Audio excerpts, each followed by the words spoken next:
In the enigmatic realm of steampunk, I am a physician fervently devoted to the sanctity of life and the pleasures it offers.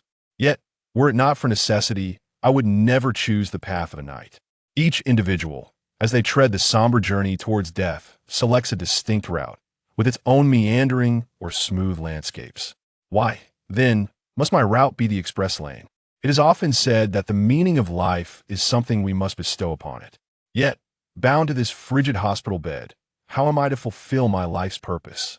If death is inevitable, what is the essence of living? Simon gradually emerged from a tumultuous sea of thoughts, the dim flicker of candlelight illuminating his hazy eyes. Am I still among the living? O life, why dost thou treat me with such cruelty? A wave of sorrow washed over Simon as he strained to open his eyes, seeking the sole source of light within the room.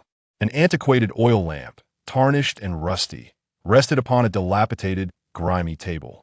The feeble flames flickered through the yellowed glass shade, casting an ambience reminiscent of twilight. Where am I? This is not my operating room. Have I perished? Perhaps death would be a relief my parents would no longer need to worry. Simon felt no panic after languishing on the sickbed for over a decade. Having received 4 death notices from the hospital, his heart had long since succumbed to despair.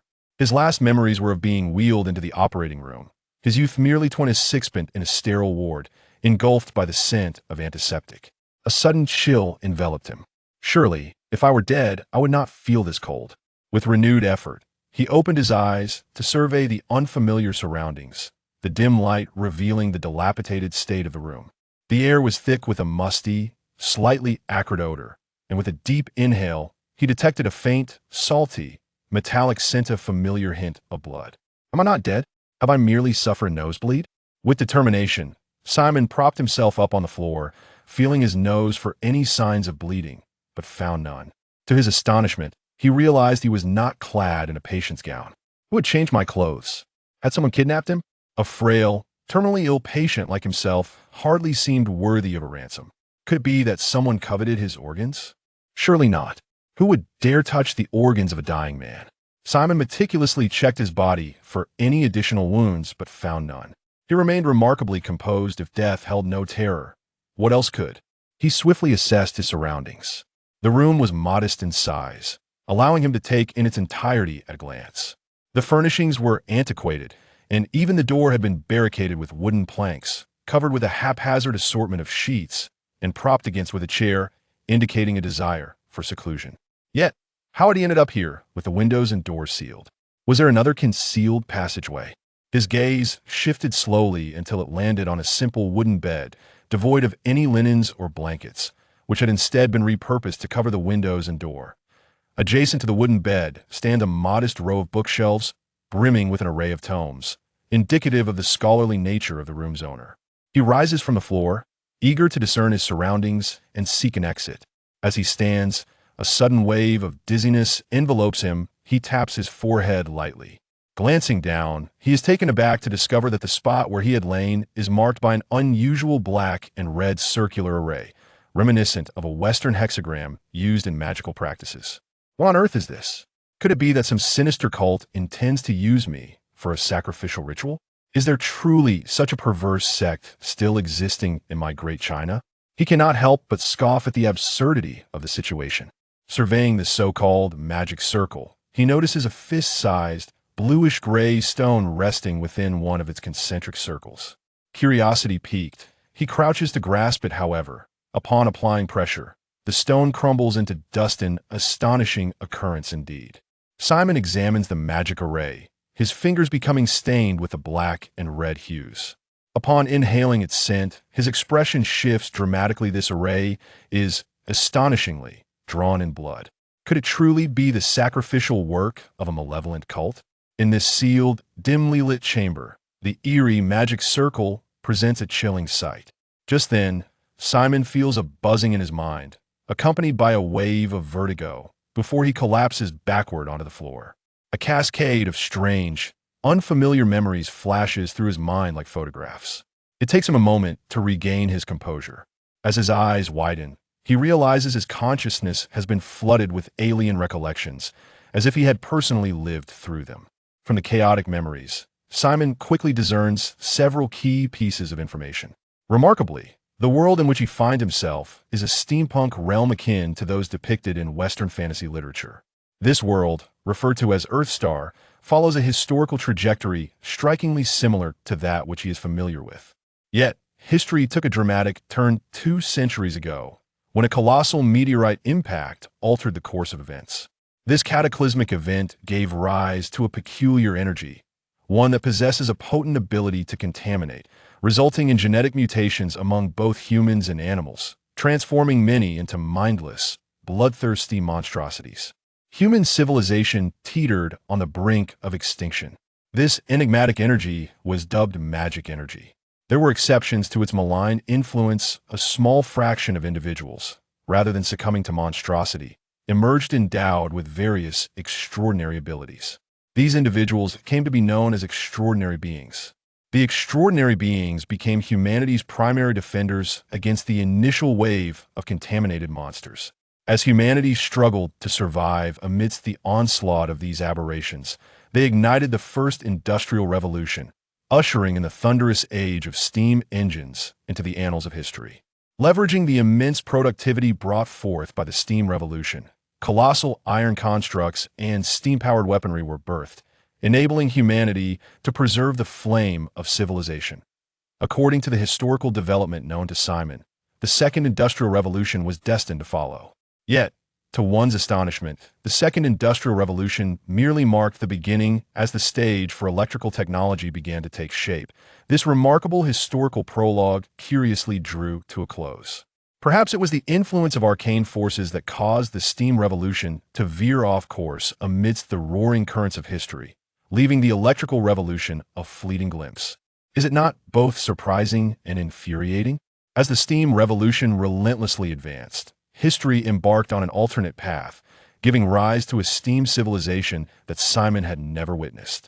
Interwoven and evolving, the extraordinary beings centered around arcane energy and the steam civilization anchored in steam have shaped the present era.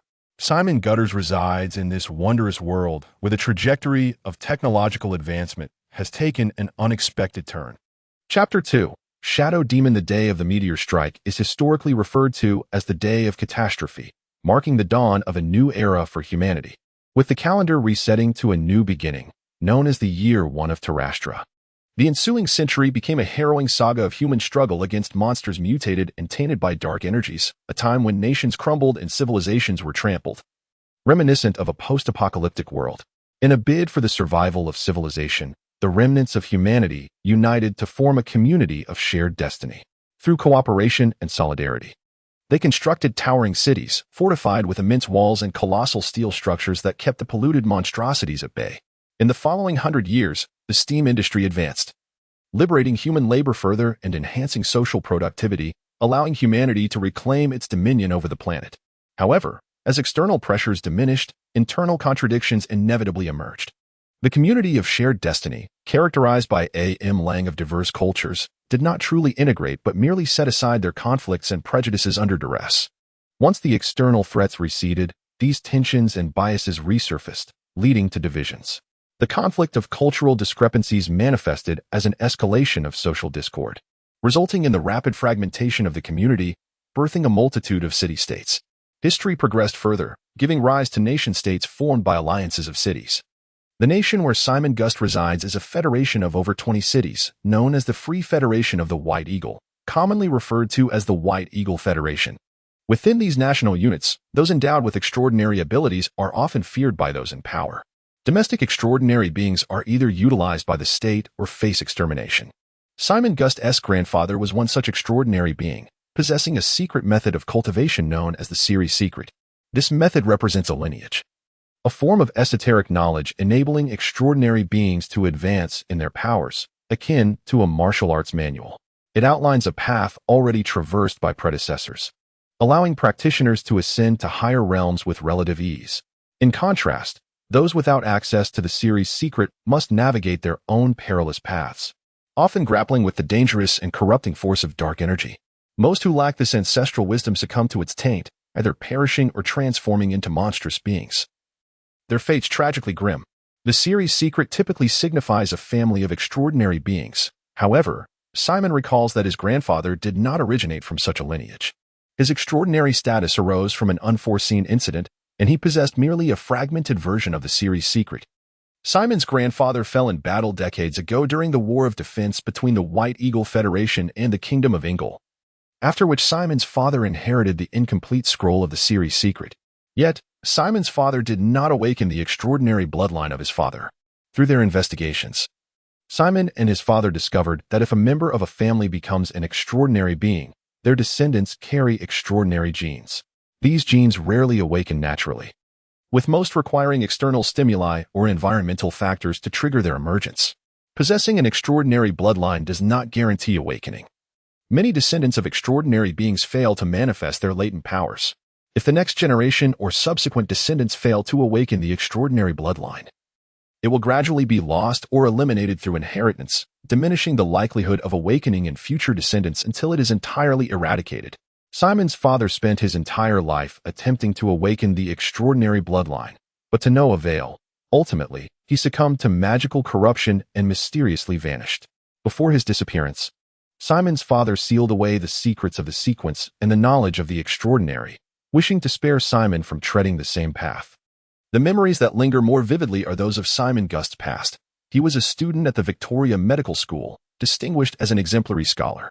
However, after his girlfriend was stolen away by a wealthy heir and subsequently insulted, he fell into a state of despondency. By chance, he discovered a hidden basement beneath his home, where he unearthed the sealed secrets of the sequence left by his father, thus embarking on a quest to pursue the extraordinary. Driven to the brink of obsession to become extraordinary, he devoted his days to scouring texts on the extraordinary and the arcane, neglecting his studies and ultimately facing expulsion from Victoria Medical School. Victoria University stood as the sole institution of higher learning in Fossa City, representing the pinnacle of education. Graduating from it would secure Simon a respectable position in Fossa City, at least ensuring a middle-class existence. In his pursuit of the extraordinary, he forsook a bright future and resolutely embarked on a path of no return. Gazing upon the magic circle on the ground, Simon Gust recognized it as the sequence array derived from the secrets of the sequence. What he had earlier crushed, appearing like a mere stone, was, in fact, a magical energy, or, to awaken his extraordinary bloodline, Simon required external assistance. Stimulation from magical energy was indispensable. He expended a substantial sum to acquire a piece of magical energy, or, intending to use it as a catalyst to awaken his bloodline, but tragically, the attempt resulted in failure and death. Subsequently, the Simon who had traversed into this body successfully took over and revived. As he perused the memories within his mind, a look of ecstatic joy spread across his face. He quickly rose and sought out a mirror in the room, where his reflection revealed a pale, emaciated young man with black hair. His appearance bore the hallmarks of a longtime drug addict, and indeed, Simon Gust had a history of substance abuse. In his pursuit of the extraordinary, he inevitably had to engage with magical energy. However, ordinary individuals who come into contact with it become tainted, leading to physical afflictions. Simon Gust was afflicted by issues stemming from magical contamination, enduring excruciating pain daily, necessitating the use of narcotics to numb his nerves and endure the suffering. Lifting his garment, he revealed a large, faint black patch on his chest, the skin wrinkled. Curious, Simon touched the black patch, filled with confusion. This was not right. In his memories, this tainted skin was supposed to be pitch black, exhibiting signs of decay. How could it appear so mild, without any sign of rot? Hastily, he shed his clothing, exposing a body as thin as a skeleton. He glanced at his left rib, where his memories indicated there were also traces of contamination and decay. Far more severe than on his chest, with a deeper black hue, the skin having already begun to rot, emitting a foul odor that he typically masked with perfume. The dark skin, once vibrant, now appeared pale and decayed, yet upon closer inspection, the flesh at the rotted site revealed a healthy crimson hue, starkly contrasting with the memories of blackened flesh and blood. Simon fell into deep contemplation. Could it be that the sequence formation had taken effect? Had he awakened his extraordinary bloodline? Simon Gust's extraordinary bloodline was that of the Shadow Ghost. If the awakening were successful, the power of the bloodline combined with mental fortitude would birth a Shadow Ghost to be commanded. Was it truly the awakening of the Shadow Ghost bloodline? Puzzled, Simon could find no other explanation for the peculiar transformation occurring within him, aside from the awakening of the Shadow Ghost bloodline. If this were indeed the case, then where was his shadow ghost? As he muttered to himself, suddenly, a shadowy figure detached from his form and stood before him. Goodness, what is this apparition? Startled, Simon retreated to the wall, staring blankly at the shadow, momentarily at a loss for words. The shadow remained still, devoid of any movement. Its inky silhouette, coupled with the dimly lit room, was indeed somewhat unsettling. Suddenly, realization struck him.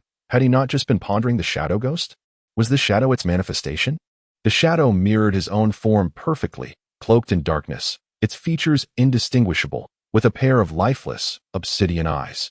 According to Simon Gust's recollections, a shadow ghost was born from the fusion of the bloodline power and mental strength of an extraordinary individual possessing the shadow ghost bloodline, sharing a profound connection with its progenitor, who could command it at will. Tentatively, Simon raised his hand. To his astonishment, the shadow ghost mimicked the action.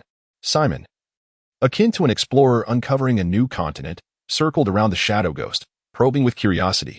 The shadow ghost executed a myriad of strange gestures, and Simon ultimately confirmed he could indeed control it. As he touched the shadow ghost, he found its form as unyielding as iron. After several tests, he noted a subtle dark golden sheen beneath its inky exterior.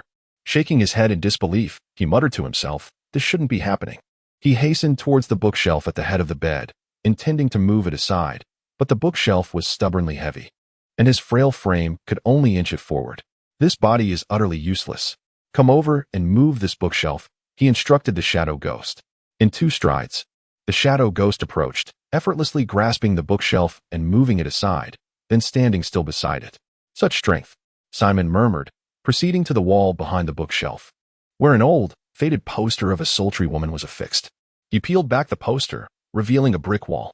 Recalling his memory, he pried out a brick, uncovering a hollow space within, from which he retrieved an ancient black tome.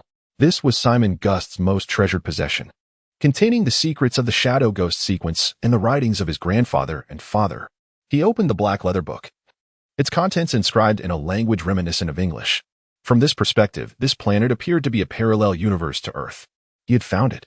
Simon had previously been oblivious to the nuances of English, but now, having absorbed the memories of Simon Gust, he possessed a profound understanding of the language. As he read the text, it became evident. The shadow demons born at the initial awakening of their bloodline were at their weakest, their physical strength comparable to that of their progenitors. Only through the cultivation of magical energy could the shadow demons grow stronger, their physical prowess increasing accordingly. Upon examining his own shadow demon, it was manifestly different from the notes of his grandfather, Simon.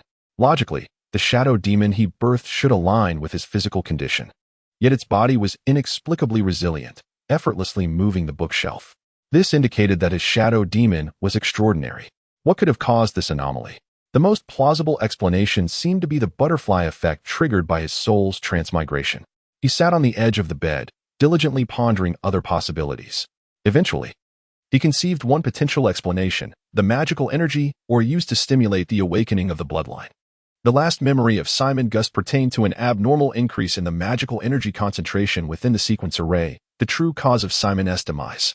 Simon Gust had utilized the sequence array numerous times without encountering such an anomaly.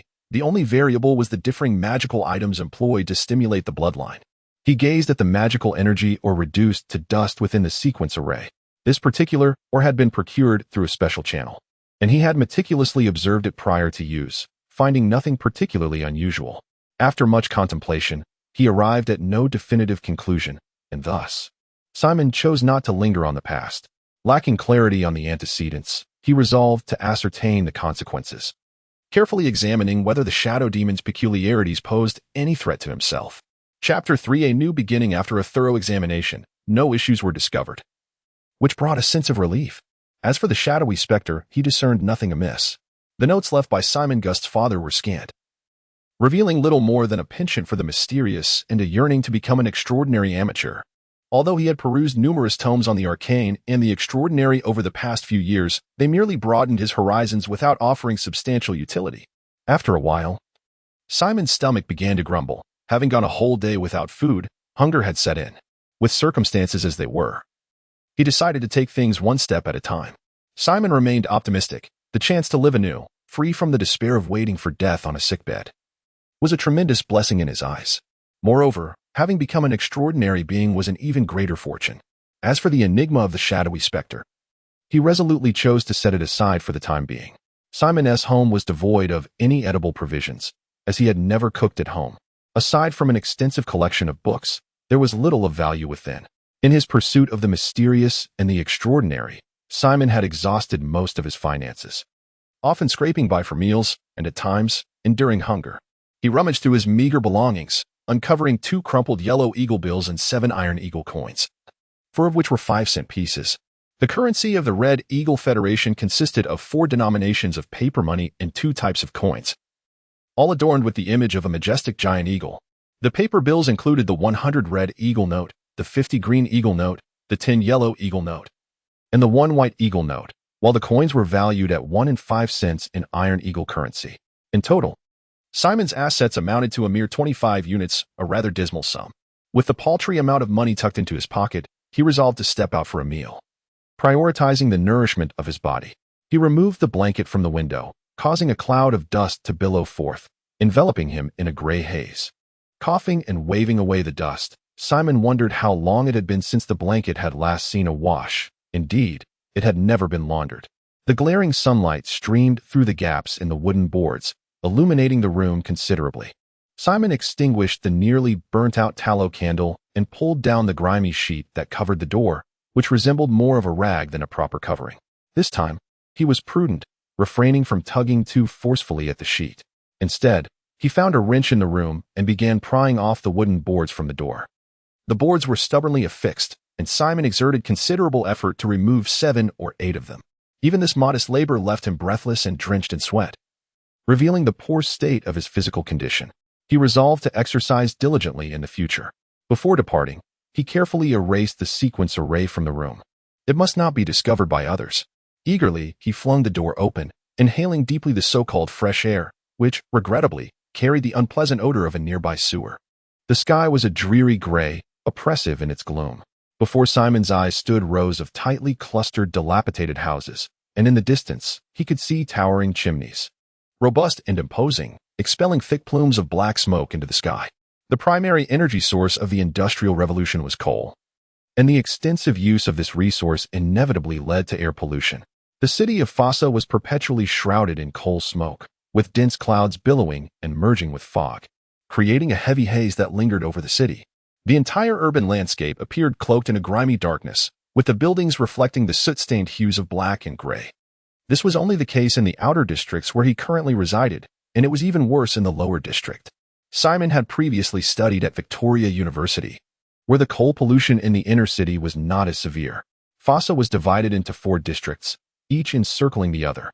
At the heart of the city lay the Central District, the epicenter of power and wealth, where the city's elite and affluent resided. A military presence safeguarded this area, which was said to have the best environment, with fresh air and no pollution issues. However, Simon had never ventured into the Central District. Following that was the Inner District, home to the city's elite from various professions. Each sector here boasted a police station, with officers patrolling at night, ensuring safety. Then came the Outer District, which could be regarded as Fossa's civilian area, housing a majority of the population, including Simon himself. Lastly, there was the Lower District, the city's impoverished quarter, characterized by chaos and disorder, rife with gangs and daily brawls, where fatalities were commonplace. Residents lived in constant caution, with nearly every household possessing weapons, as firearms were rampant. Although Fossa had strict gun control laws, enforcement in the Lower District was virtually non-existent. The police dared not enter for fear of their safety. Surviving in the Lower District until death was considered a miracle. Simon's residence was on the borderline between the Outer and Lower Districts, an area marked by turmoil and frequent altercations, where he had endured numerous robberies and extortions by gangsters and thugs. Both the Outer and Lower Districts served as Fossa's industrial zone, filled with factories and chimney stacks, suffering from severe smog. Industrial wastewater and domestic sewage were carelessly discharged, with gutters and sewers overflowing with foul-smelling, chemically tainted liquid. Furthermore, these districts acted as the city's refuse disposal sites, receiving a daily influx of waste from the Central and Inner Districts. Notably, there existed a notorious trash mountain in the Lower District, a towering heap of refuse transported from the 3 other districts, exuding an unbearable stench. Nevertheless, countless individuals scoured this mountain daily in search of valuable items, and a settlement had even formed around it, reliant on the refuse for their livelihood. In the outer and lower districts, the most terrifying threat was not murder, but disease. Living in such an environment, where the air and water were severely tainted, infectious diseases became the most formidable killers. Once afflicted by an infectious disease, the residents of both the outer and lower districts lacked the financial means to seek treatment, effectively awaiting their demise. Throughout the nearly century-long history of Fossa City, there have been numerous devastating cholera outbreaks, resulting in the deaths of tens of thousands, a truly harrowing reality. This city is indeed dismal. Or rather, this entirely new and backward world is profoundly bleak. Yet Simon does not yearn for the past, a world marked by advancement, convenience, and safety. For it is only in this world that he can live healthily. Simon, have you just risen? At that moment, a coarse female voice broke the silence. Simon turned to see a middle-aged woman of unremarkable appearance, plump like a water barrel, resembling a somewhat fierce matron from a warrior tribe, approaching with a water bucket in hand. Her name was Doran, Simon's neighbor, and her family was composed of genuinely kind-hearted individuals. However, their relationship was not particularly intimate. They merely exchanged greetings upon encountering one another. "Hello, Doran. I seem to have overslept today," Simon said, displaying a warm smile and laughing heartily. Doran paused in her tracks, regarding Simon with a mixture of surprise and curiosity. Simon Gust had always been enigmatic, to put it plainly, rather somber, rarely initiating conversation. Typically, it was Doran and her husband who would greet him, while Simon would merely nod in acknowledgement, seldom engaging in dialogue. Today, however, not only did Simon initiate conversation, but he also smiled so amiably that it left Doran somewhat perplexed. Doran began to suspect that Simon might have taken some sort of substance. Realizing that his behavior was markedly different from his usual demeanor, Simon chuckled softly, said little more, waved goodbye to Doran, and briskly departed. With a beaming smile illuminating his face, Simon walked with a newfound vigor. From this day forth, he would embark upon a new chapter in his life. Chapter 4. The big business Huxington Street, the neighborhood where Simon resided, was closely connected to the lower city. Known for its dismal security conditions, one of the most perilous thoroughfares in the entire outer district. Public amenities were virtually non-existent. The roads were unpaved and littered with refuse, flanked by deep drainage ditches teeming with foul-smelling black sewage. It was not uncommon to unearth bodies from these ditches. Indeed, Simon had once witnessed residents of the street undertaking the grim task of clearing out the blocked drains, retrieving severed limbs and dismembered hands. When gangsters committed murder, they often disposed of the bodies directly into these ditches, the noxious waters and rancid stench serving as a natural cover. Such occurrences were particularly prevalent in the drainage systems of the lower city. The rainiest days were the most terrifying as the deluge filled the ditches, causing the noxious liquid to overflow onto the streets, the stench beyond imagination. Following the threads of memory, Simon located a modest restaurant along the street, Manning's Eatery. The name was casual, reflecting the unkempt appearance of the establishment, which was grimy and rarely cleaned, with the sign above the door bearing numerous bullet holes, exuding an air of resilience against the passage of time. Simon pushed open the door and stepped inside. It was not mealtime, and most people were at work, leaving only a handful of idle patrons within. A few diners recognized Simon and nodded in greeting. He was known as the Black Doctor of Huxington Street, a familiar face to nearly everyone in the vicinity. Behind the counter stood an elderly man with a full white beard, his hair braided into two thick plaits, diligently polishing a glass. This was Manning, the proprietor of the establishment, affectionately referred to as Old Man Manning by the younger generation, Simon included, a descendant of Vikings. Old Man Manning, despite being in his 70s, possessed the strength of an ox. 2 or 3 burly men would think twice before approaching him. His exposed, muscular arms were adorned with tattoos, emanating an aura of authority. Legend had it that in his youth, Manning had been entrenched in the criminal underworld, even leading a gang with a fearsome reputation. Tales of his exploits still circulated among the inhabitants of Huxington Street. Simon was aware that a Winchester rifle lay concealed in the counter's recesses, a deterrent that kept the local ruffians from misbehaving in his presence. "Ah, Simon, what would you like to eat?" Old Man Manning asked, a smile warming his rugged face, his voice deep and gravelly. "I'll have a pork wrap, and please add 2 extra wraps," Simon replied with a grin. "Lisa, did you hear that? Prepare Simon's order quickly." Manning bellowed towards the kitchen. A crisp female voice responded from within. The woman was Manning's granddaughter. Manning had a son who had died young, a victim of gang retaliation that also claimed the lives of his son and daughter-in-law. It was this tragedy that had prompted the former gang leader to retire from a life of crime and open the restaurant instead. Manning, with a half-burnt cigar clenched between his teeth, brought over a medium wooden beer mug and settled beside Simon, sliding the mug in front of him.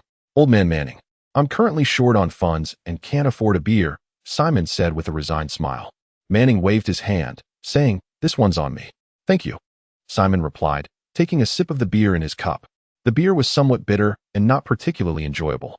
It was brewed from inferior barley, yielding a rather poor taste. However, for the residents of the outer city and the lower district, it was considered quite decent.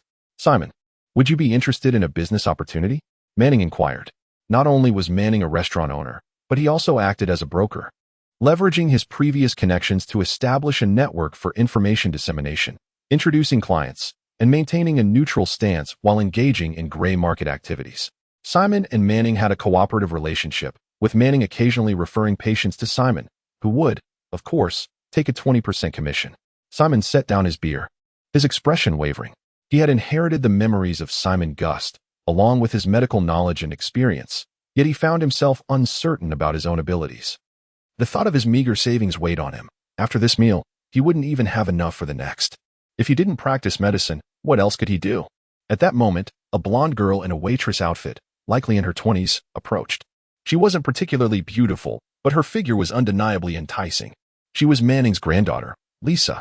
Balancing a wooden tray, she chewed on something, and Simon dared not look for too long, as Manning sat nearby, fiercely protective of her.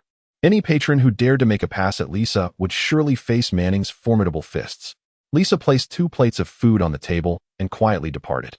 Simon seized one of the pork wraps and devoured it with gusto. "I've been in dire need of money lately. Of course I would take on a job," he thought. Manning leaned in and whispered, "This job won't be easy. Yesterday, there was a skirmish between the Serpent Tooth Gang and the 13th Gang in the lower district. The leader of the 13th Gang was gravely injured and is currently in hiding. He requested that I find a reliable doctor for him. The fee is $5,000. That's quite substantial. Will you take it?" "The lower district?" Simon was taken aback. Typically, Manning's clients were somewhat affluent, and he recalled having treated gang members before, but always in the outer districts. He had never ventured into the lower district, and the thought of its notorious crime rate made him instinctively want to refuse. However, upon hearing the sum of $5,000, Simon's spirits lifted. That was 5,000 Eagle coins, and after Manning's commission, he would still pocket 4,000. Compared to the average annual salary of over 2,000 for a civilian in the outer district, it was a considerable fortune. "I'll take the job." "But the 13th Gang won't come after me, will they?" Simon said, hesitantly. "Rest assured, anyone I send you, they wouldn't dare lay a hand on," Manning replied, confidently patting his chest. Simon scoffed inwardly. Manning's influence could only intimidate the petty thugs on Huxington Street, but when it came to the gangs of the lower district, his reach was limited. Moreover, Manning had a granddaughter to protect. If anything were to go awry, Simon was certain that Manning wouldn't risk himself for his sake. The true source of his courage to undertake this business was the Shadow Ghost. The thought of the Shadow Ghost's resilient physique calmed Simon considerably. Is there really such urgency? That fellow has sustained a gunshot wound. Quite severe. It is better to act sooner rather than later. He closed the door and retrieved a leather case from the hidden compartment behind the cupboard. This was his essential toolkit, containing a set of surgical instruments acquired from Victoria University. The outskirts were rife with thieves, especially on this Huntingdon Street, where homes often fell victim to burglary whenever residents were absent. Consequently, Simon ensured that all valuable items were either kept on his person or concealed in obscure locations. In the mere 6 months he had resided here, his home had been burglarized at least 16 or 17 times. It was only after he established a connection with old Mannings that the situation began to improve, thanks to Manning's intimidating presence. Simon double-checked the contents of the bag, feeling the surgical instruments with a sense of familiarity. He was well acquainted with the effects and contraindications of various medications, which eased his mind. Locking all doors and windows, he felt a shadow emerge from him, and the Shadow Ghost stood dutifully before him. He patted the Shadow Ghost's sturdy arm. "Brother, whether I can strike it rich this time depends entirely on you." Chapter 5. The Path to Survival. Simon donned a tattered gray-black overcoat that partially concealed the leather suitcase strapped to his back. He discreetly retrieved a 15 or 16 centimeter long dagger from his home, securing it to his waist, and thus felt satisfied as he stepped out. Upon arriving at Manning's diner, he found Old Man Manning engaged in conversation with a robust middle-aged African-American man. As Simon approached, the man greeted him with a warm smile. "Dr. Simon. It has been a while." His name was York, hailing from the lower district, once entangled in gang activities. He had been rescued by Old Man Manning and subsequently worked under him. York had dealt with troublesome thugs on Simon's behalf and possessed impressive skills. "Mr. York is guiding me, so I feel reassured," Simon remarked. Old Man Manning turned to Simon, inquiring, "Have you gathered everything?" Simon patted the suitcase beneath his coat, affirming, "All is in order, no issues." After finishing his beer, York stood and said, "While the sun still graces us with light, let us depart."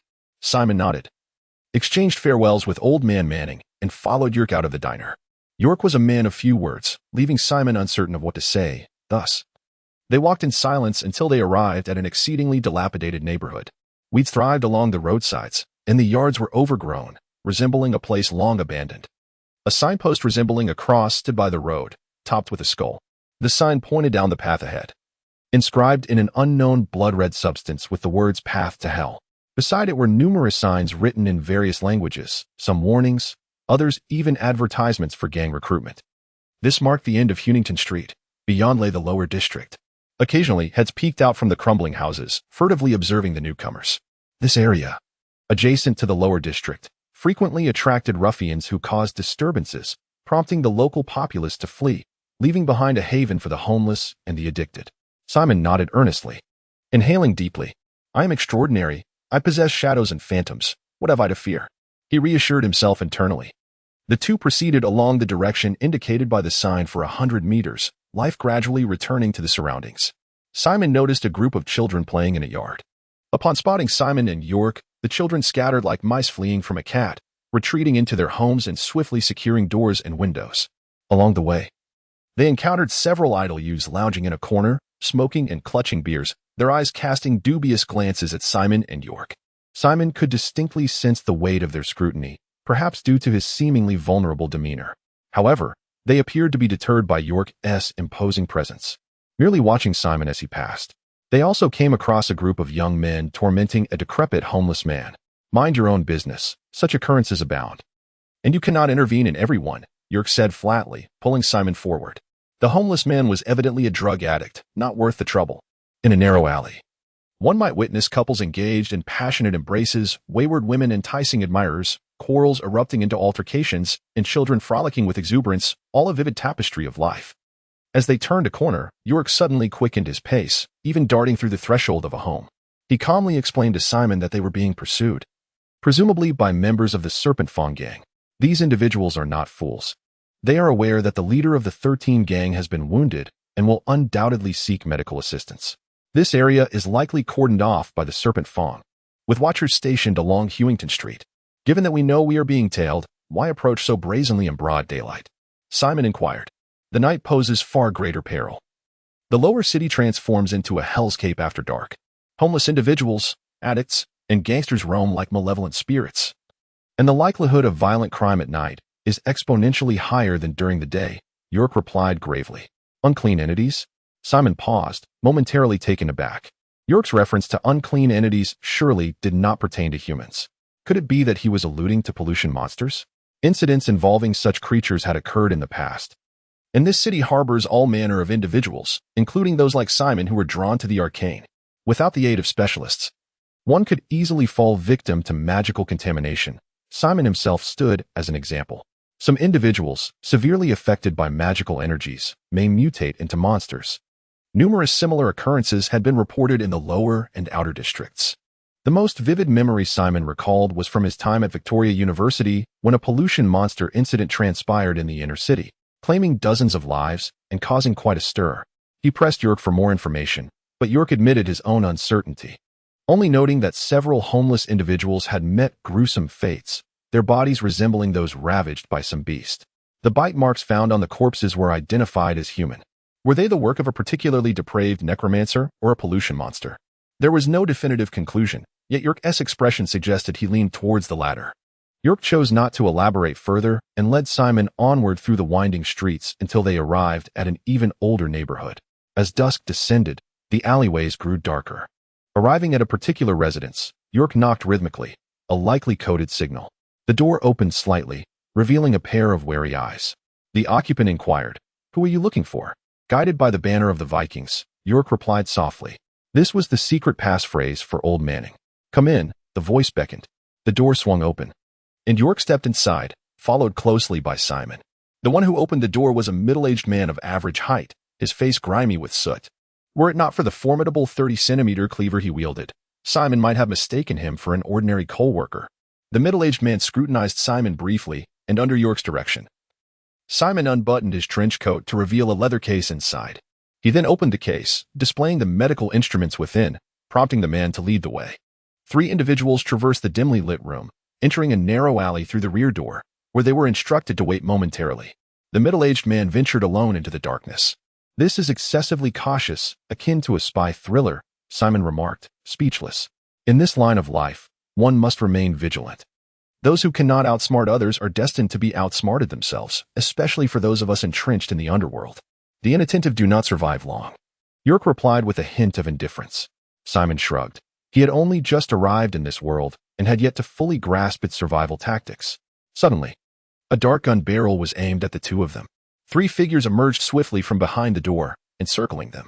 One brandished a firearm while the other 2 pressed knives against Simon's body. In that instant, Simon felt a twinge of regret. "This is perilously dangerous," he thought, nearly summoning the specter of dread. Observing York raise his hands decisively, he promptly followed suit. Chapter 6. Earning money is no easy task in the dimly lit room. A flickering light gradually illuminated the space as a fearsome man with a buzz cut carried 2 tin oil lamps and hung them on the wall, brightening the surroundings.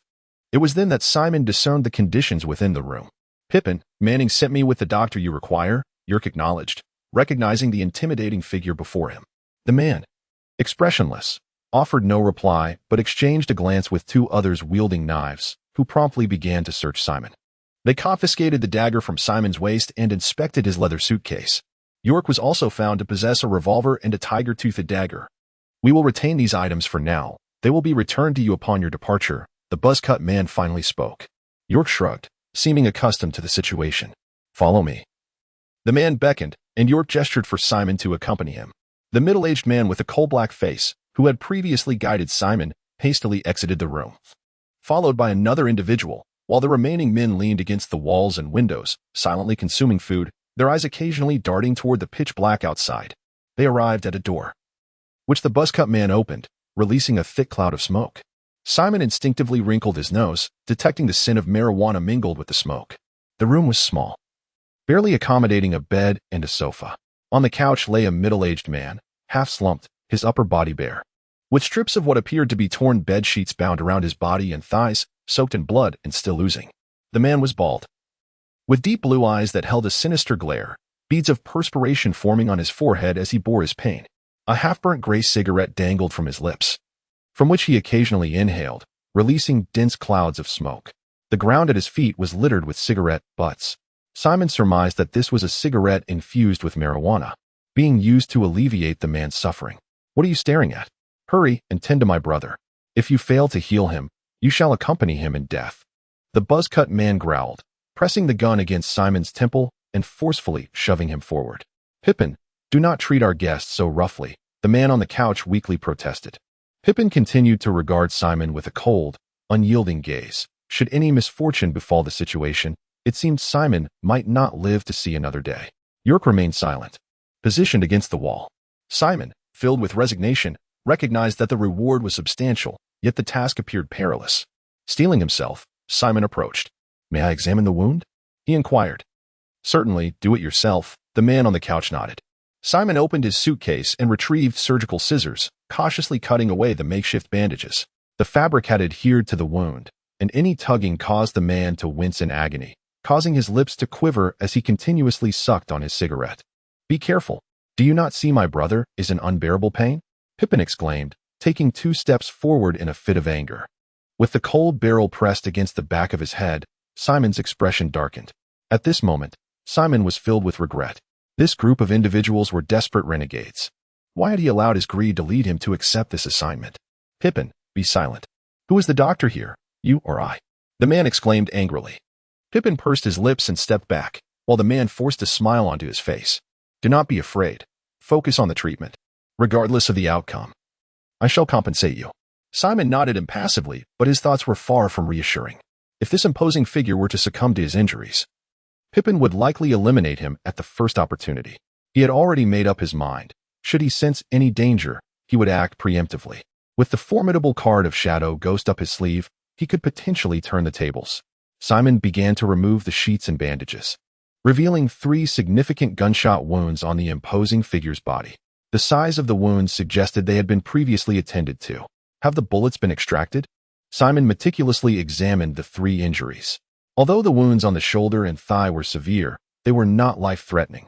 However, the abdominal wound was gravely serious, potentially fatal.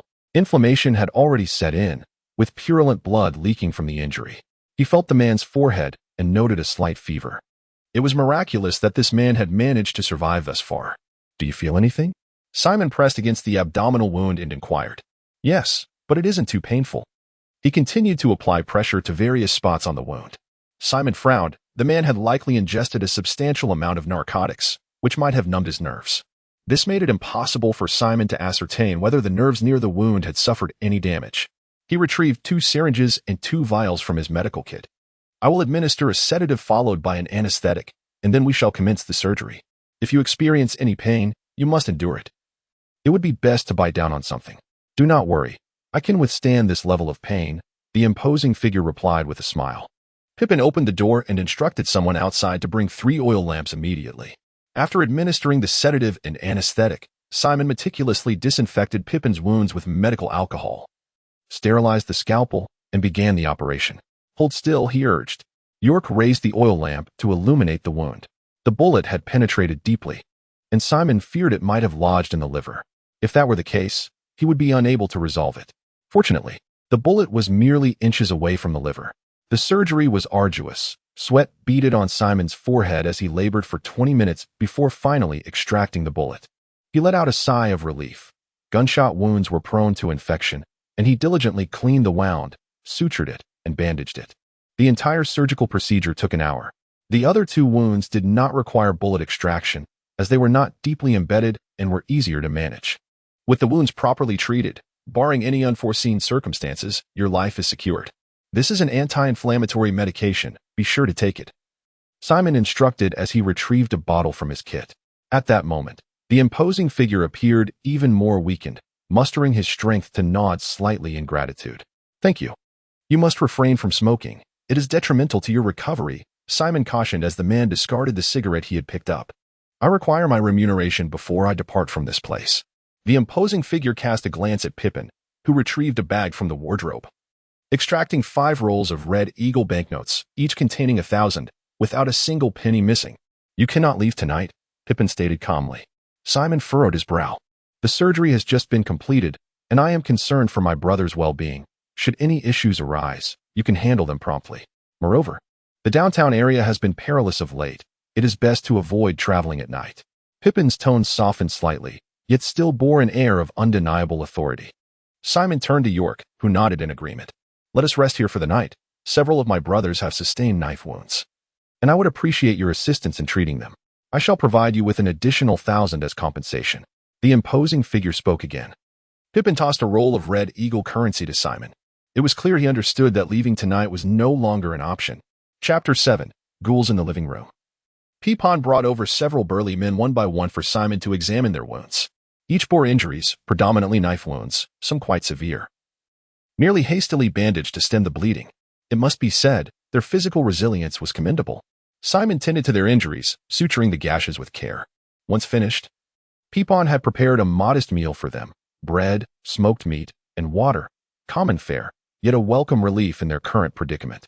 After their meal, Simon and York were assigned to a cramped room, more akin to a storage space. It contained a tattered, darkened bedding, marked with indentations, likely from Peepon and his companions who had occupied it before. Given the modest conditions, the two resolved to make do for the night. That will suffice, Peepon remarked impassively before departing. The house itself was small and sparse, leaving no room for aspirations of comfort. After adjusting the bedding, Simon, weary from the earlier procedures, felt drowsiness wash over him. York leaned against the wall by the door, alert and vigilant, listening intently for any sounds from Peapon's group. In a state of half-sleep, Simon awoke to find York standing solemnly by the door. "York, what has transpired?" Simon inquired, rising. "There were noises outside the room," York replied gravely. Peapon and his companions were tense, their gaze fixed on the window. Anxiety gripped Simon. Could it be that the Bluffon gang has tracked us here? "I cannot say." York shook his head. Moments later, a chilling scream pierced the air, abruptly silencing, sending a shiver down their spines. Faint, inhuman growls followed, echoing ominously. "York, did you hear that?" Simon asked urgently. "A scream," York confirmed. "Did you perceive a strange growling as well?" "Not sure. Perhaps it is merely my groggy state," Simon admitted, uncertain if he had misheard. "You heard correctly. Something unclean has passed by," Peapon interjected, having overheard their exchange. "Unclean?" Both men were taken aback. "My brother saw a shadow flit past the window. It did not resemble a human. It seems that a hapless soul has crossed paths with it and has become its prey," Peapon stated solemnly. "Is there truly a contaminated monster?" Simon inquired, curiosity piqued. "I have seen one. I have slain one," both Peapon and York affirmed simultaneously, validating Simon's inquiry. However, Simon was unaware that York had encountered such a creature. "I was merely involved, firing a few shots," York explained with a wry smile under their scrutiny. "That is still commendable. Alas, I have only glimpsed one in my youth. Paralyzed with fear. Should I encounter one now, I would certainly fire a few shots as well," Peapon remarked, a flicker of anticipation in his eyes, before shaking his head. "Yet, it is best we avoid such encounters for now. Where is the restroom?" "I need to use it," Simon remarked. "Allow me to show you," Pippin offered, guiding Simon to a small chamber that housed a rather filthy squat toilet. Merely having such a facility was fortunate. In the outer districts, numerous households lacked private restrooms, often resorting to makeshift solutions like chamber pots, let alone in the downtown areas.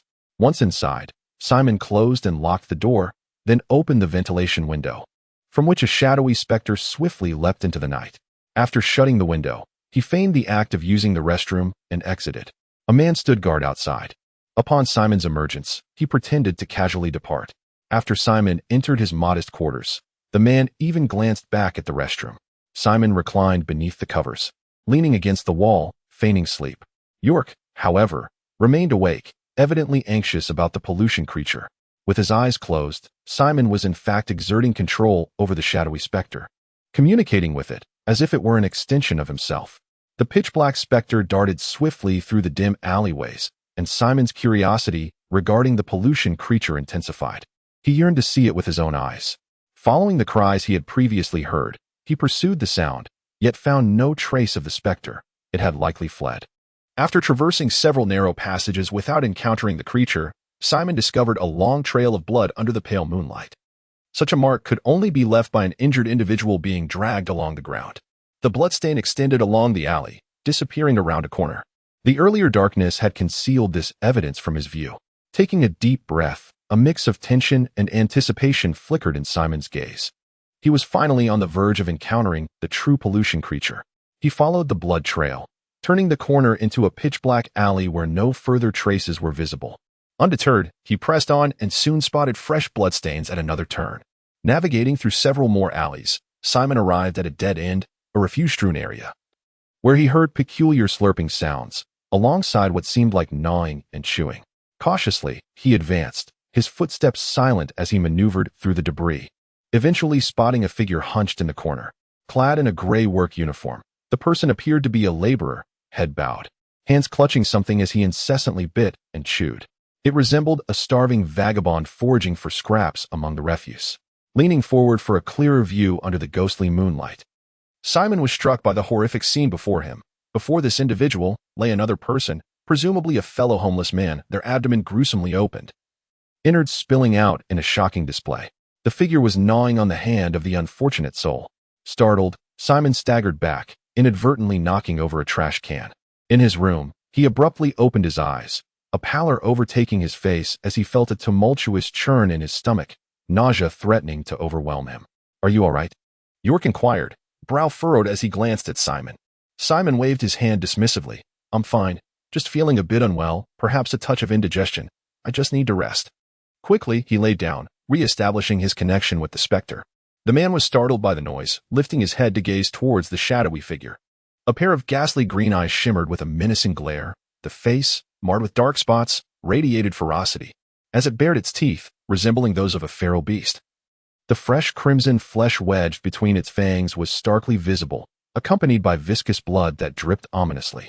This was no human. It was a being corrupted by dark energy, now transformed into a monstrous entity. With its dreadful green eyes, canine-like fangs, and a taste for human flesh, it could only be a ghoul. Just as Simon confirmed the identity of this tainted creature, the ghoul lunged forward with startling swiftness, akin to a rabid dog, knocking the shadow specter to the ground. It sank its teeth into the specter's neck, producing a sharp crack. Instead of piercing through, the ghoul's fang shattered. Simon, snapping out of his stupor, seized control of the specter, grasped the ghoul by its hair, and forcefully wrenched it away, delivering a powerful kick that sent it flying several meters. Infuriated, the ghoul let out a furious howl and charged once more at the specter. The specter's resilient form bolstered Simon's confidence. As the ghoul approached, he swiftly reached out and clutched its neck. The ghoul flailed its arms, its fingers sharp as knives, leaving deep gashes on the specter's arm. With a decisive punch, Simon struck the ghoul's head, resulting in a resounding thud as its face caved in, leaving it lifeless on the ground. Simon stood in astonishment, a sense of confusion washing over him. Releasing his grip, he observed the ghoul sprawled on the earth. Was the ghoul truly so weak? This creature, a product of dark energy corruption, should possess enhanced strength and speed. Indeed, formidable ghouls could withstand blades and bullets. How could this one be so easily vanquished? Was it due to the specter's exceptional strength? Suppressing his revulsion, Simon scrutinized the ghoul and discerned the root of the problem. Many parts of this ghoul had yet to undergo full mutation, indicating it had only recently transformed. The specter, being an anomaly itself, exhibited remarkable defense and immense power. In this stark contrast of strength, the ghoul was dispatched with ease. Originally, he had merely intended to observe a corrupted creature, yet unexpectedly, he had managed to eliminate one. Shaking his head, Simon felt a surge of joy at the specter's inaugural display of formidable prowess. However, just as he turned to leave, he noticed the specter grasping the ghoul's head, from which tendrils of dark energy began to emanate. Dark energy? Indeed, it was dark energy. The specter opened its mouth and absorbed the dark mist, which swiftly entered its being, enhancing its form. Had it consumed dark energy? Simon was taken aback. Consuming such energy haphazardly could lead to dire consequences. Chapter 8. Old Ethan. The sudden movements of the shadow wraith left Simon in a state of bewilderment. What astonished him further was the inexplicable manner in which the creature extracted the magical energy from the ghoul and consumed it. To be honest, Simon felt utterly perplexed. His concerns escalated. After all, it was magical energy he had ingested. Could it be consumed so casually? As a being intrinsically linked to the shadow wraith, he genuinely feared that he might encounter repercussions. The wraith was supposed to be under his control. Why then did it act of its own volition? Did the wraith possess autonomous consciousness? Such a notion seemed absurd. The wraith's unusual behavior instilled a flicker of fear within Simon. He endeavored to discern the underlying issue, yet found himself at an impasse. Ultimately, he could only leave in dejection. Using the excuse of an upset stomach, Simon once again made his way to the restroom, where the wraith stealthily entered through the window, gazing at him with a complex expression. "Who are you?" Simon whispered cautiously. The wraith stood motionless, exhibiting no signs of change. As Simon hesitated, a voice called from outside, "Pippin." "Simon, are you all right? Do you need the restroom?" "I need to go." "I'm fine, just a moment," Simon replied. He lingered in the restroom for a considerable time, causing Pippin to grow suspicious. Looking at the wraith, Simon steeled himself. What will be, will be. If misfortune awaits, so be it. The wraith approached him, merging into Simon's being. He feigned the appearance of having just finished in the restroom as he stepped outside. Pippin remained outside, eyeing the restroom with skepticism as he regarded Simon. Simon endeavored to maintain his composure. "I thought I had an upset stomach, but after squatting for ages, nothing happened. You may use the restroom. I shall retire for a bit." Morning arrived with the first light of dawn. It was York who roused him from slumber. Simon inspected the wound of the imposing figure, noting it oozed pus but was not of grave concern. A brief treatment sufficed. After examining the wounds of others and finding no issues, York led Simon away. Breakfast time had long since passed, and the establishment was sparsely populated. Old Manning, as always, sat behind the counter polishing glasses. "Simon, you don't look too well," he jested with a grin. Simon managed a sheepish smile, burdened with thoughts concerning the wraith's predicament. "Come with me," Old Manning beckoned, leading Simon into the restaurant's lounge. "Lisa, I'll have 2 pork rolls," Simon called toward the kitchen. Having treated the formidable figure, he received 5,000 as remuneration. After tending to several of his subordinates, he earned over 1,000, totaling 6,000, his commission.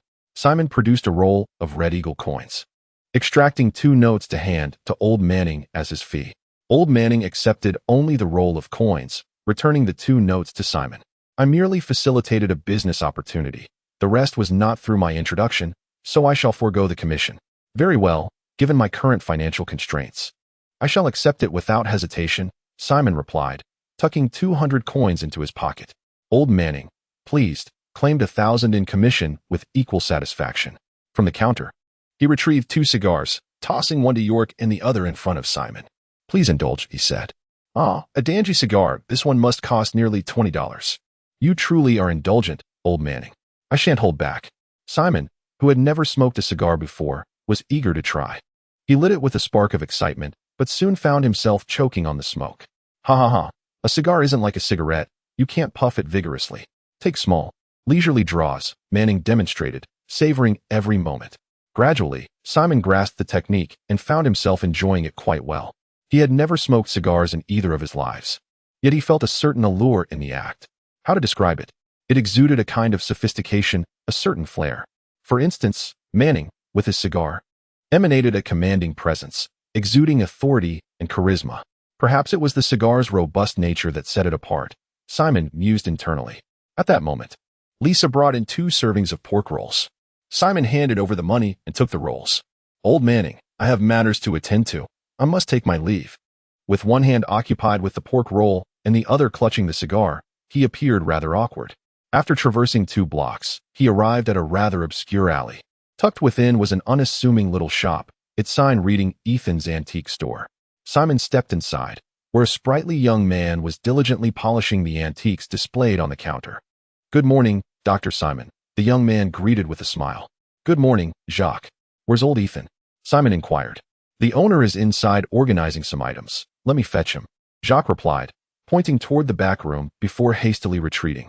As Simon stood in the shop, he surveyed the array of antiques, jade, porcelain, esteemed paintings, weaponry, and bone artifacts, all manner of items. Yet, Simon knew that most of the antiques here were mere replicas, with a portion being authentic but of dubious provenance, some even being burial goods. Ostensibly, it was an antique shop, but clandestinely, it served as a den for illicit goods, provided one could afford the price. Prohibited items, such as weapons and pharmaceuticals, could easily be procured here. Simon, functioning as an underground doctor on Hannington Street, required various medications, especially anti-inflammatory drugs. Lacking a medical license, he found no means to purchase them through legitimate channels. Old Manning had recommended this shop to him, where he sourced all his supplies. Furthermore, the magical items he previously needed were also acquired from this very establishment. The shop's proprietor was indeed quite resourceful. Before long, an elderly gentleman clad in a tailcoat and leaning on a cane approached with a warm smile. "Mr. Simon, it has been some time since we last met," old Ethan expressed with great enthusiasm. He was the owner of the antique store, known affectionately as Old Ethan by all. Simon noted that many shops bore the names of their owners. He wondered if it was due to a lack of creativity or perhaps a deficiency in cultural depth. "What do you require today?" "I have recently received a considerable inventory. What else would I come here for if not to purchase?" Upon hearing this, old Ethan's smile broadened even further. "Before we proceed, allow me to pose a question." Simon inquired, "Where did you acquire the arcane or that I sold you last time?" "I cannot disclose that information," old Ethan replied with a shrug. "I can offer you 50 coins. What do you say?" Despite old Ethan's gentlemanly appearance, Simon was well aware of his avaricious nature. To ascertain whether the peculiarities surrounding the shadow specter were linked to the arcane or spending a little money was of little consequence. Old Ethan rubbed his hands together, contemplating momentarily before grinning. "For 100 coins, I shall divulge the information." "Very well. 100 coins it is." Simon promptly produced a Red Eagle coin and handed it to old Ethan. "Rest assured, my character is beyond reproach. I conduct my business with integrity and would never deceive you." Only a true fool would believe such words, Simon muttered inwardly. Old Ethan accepted the coin with delight, examining it before pocketing it. The arcane ore you purchased last time was sold to me by a dirt rat. The term dirt rat refers to grave robbers.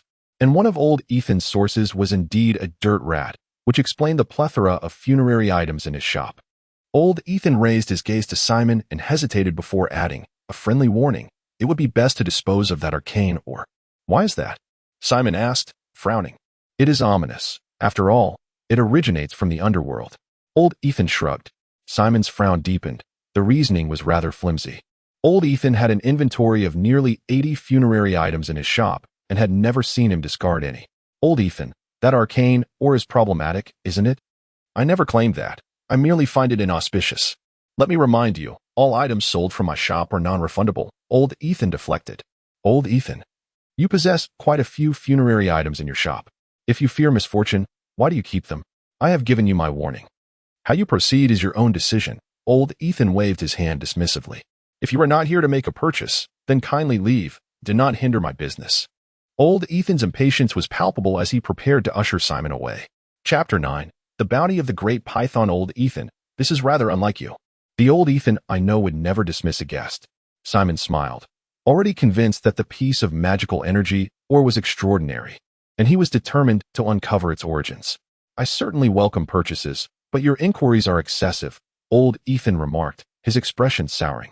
Very well. I shall refrain from further questions.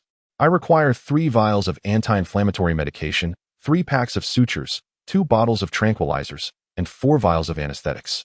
Additionally, I need 2 vials of shadow crow blood, along with 1 piece of magical artifact. Simon listed his needs. Goodness, that is quite a substantial order. Simon, have you struck it rich lately? Old Ethan's face immediately brightened with a smile, and he gestured to Jacques to keep his distance. Come, let us retire to the lounge. Old Ethan led Simon into a modest lounge within the shop, where dealings of such illicit goods could not be conducted in the open. Jacques, brew some tea with the finest black tea.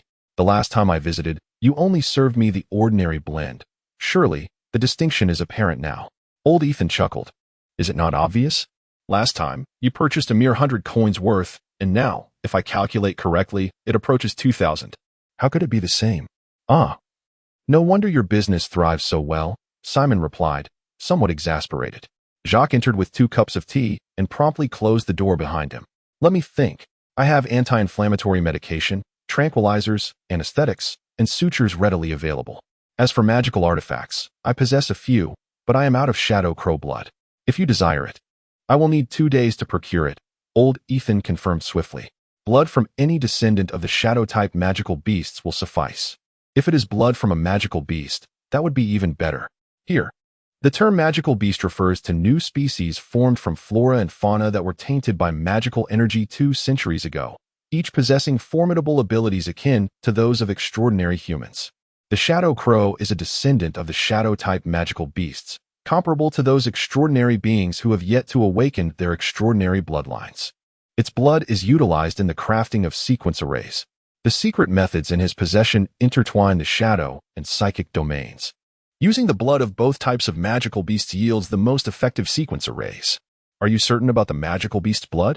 Even the most inferior type costs 10,000 eagle coins per vial. I cannot afford that. Simon chuckled awkwardly. Old Ethan wore a knowing expression and continued. The demand for the blood of shadow-type magical beast descendants is relatively low, and I have no stock. If you wish to procure it, you must pay a deposit, and I will seek it out for you. At least a 2-day wait is required. Simon nodded, unperturbed by the 2-day time frame. You stay here. I will retrieve the items now. Old Ethan departed to fetch the goods. Simon settled onto the sofa, leisurely sipping his tea. A few minutes later, Old Ethan returned, cradling a small box. Simon assisted in closing the door as Old Ethan placed the box on the table. He opened the box to reveal the medical supplies Simon had requested, which Simon inspected and confirmed were satisfactory.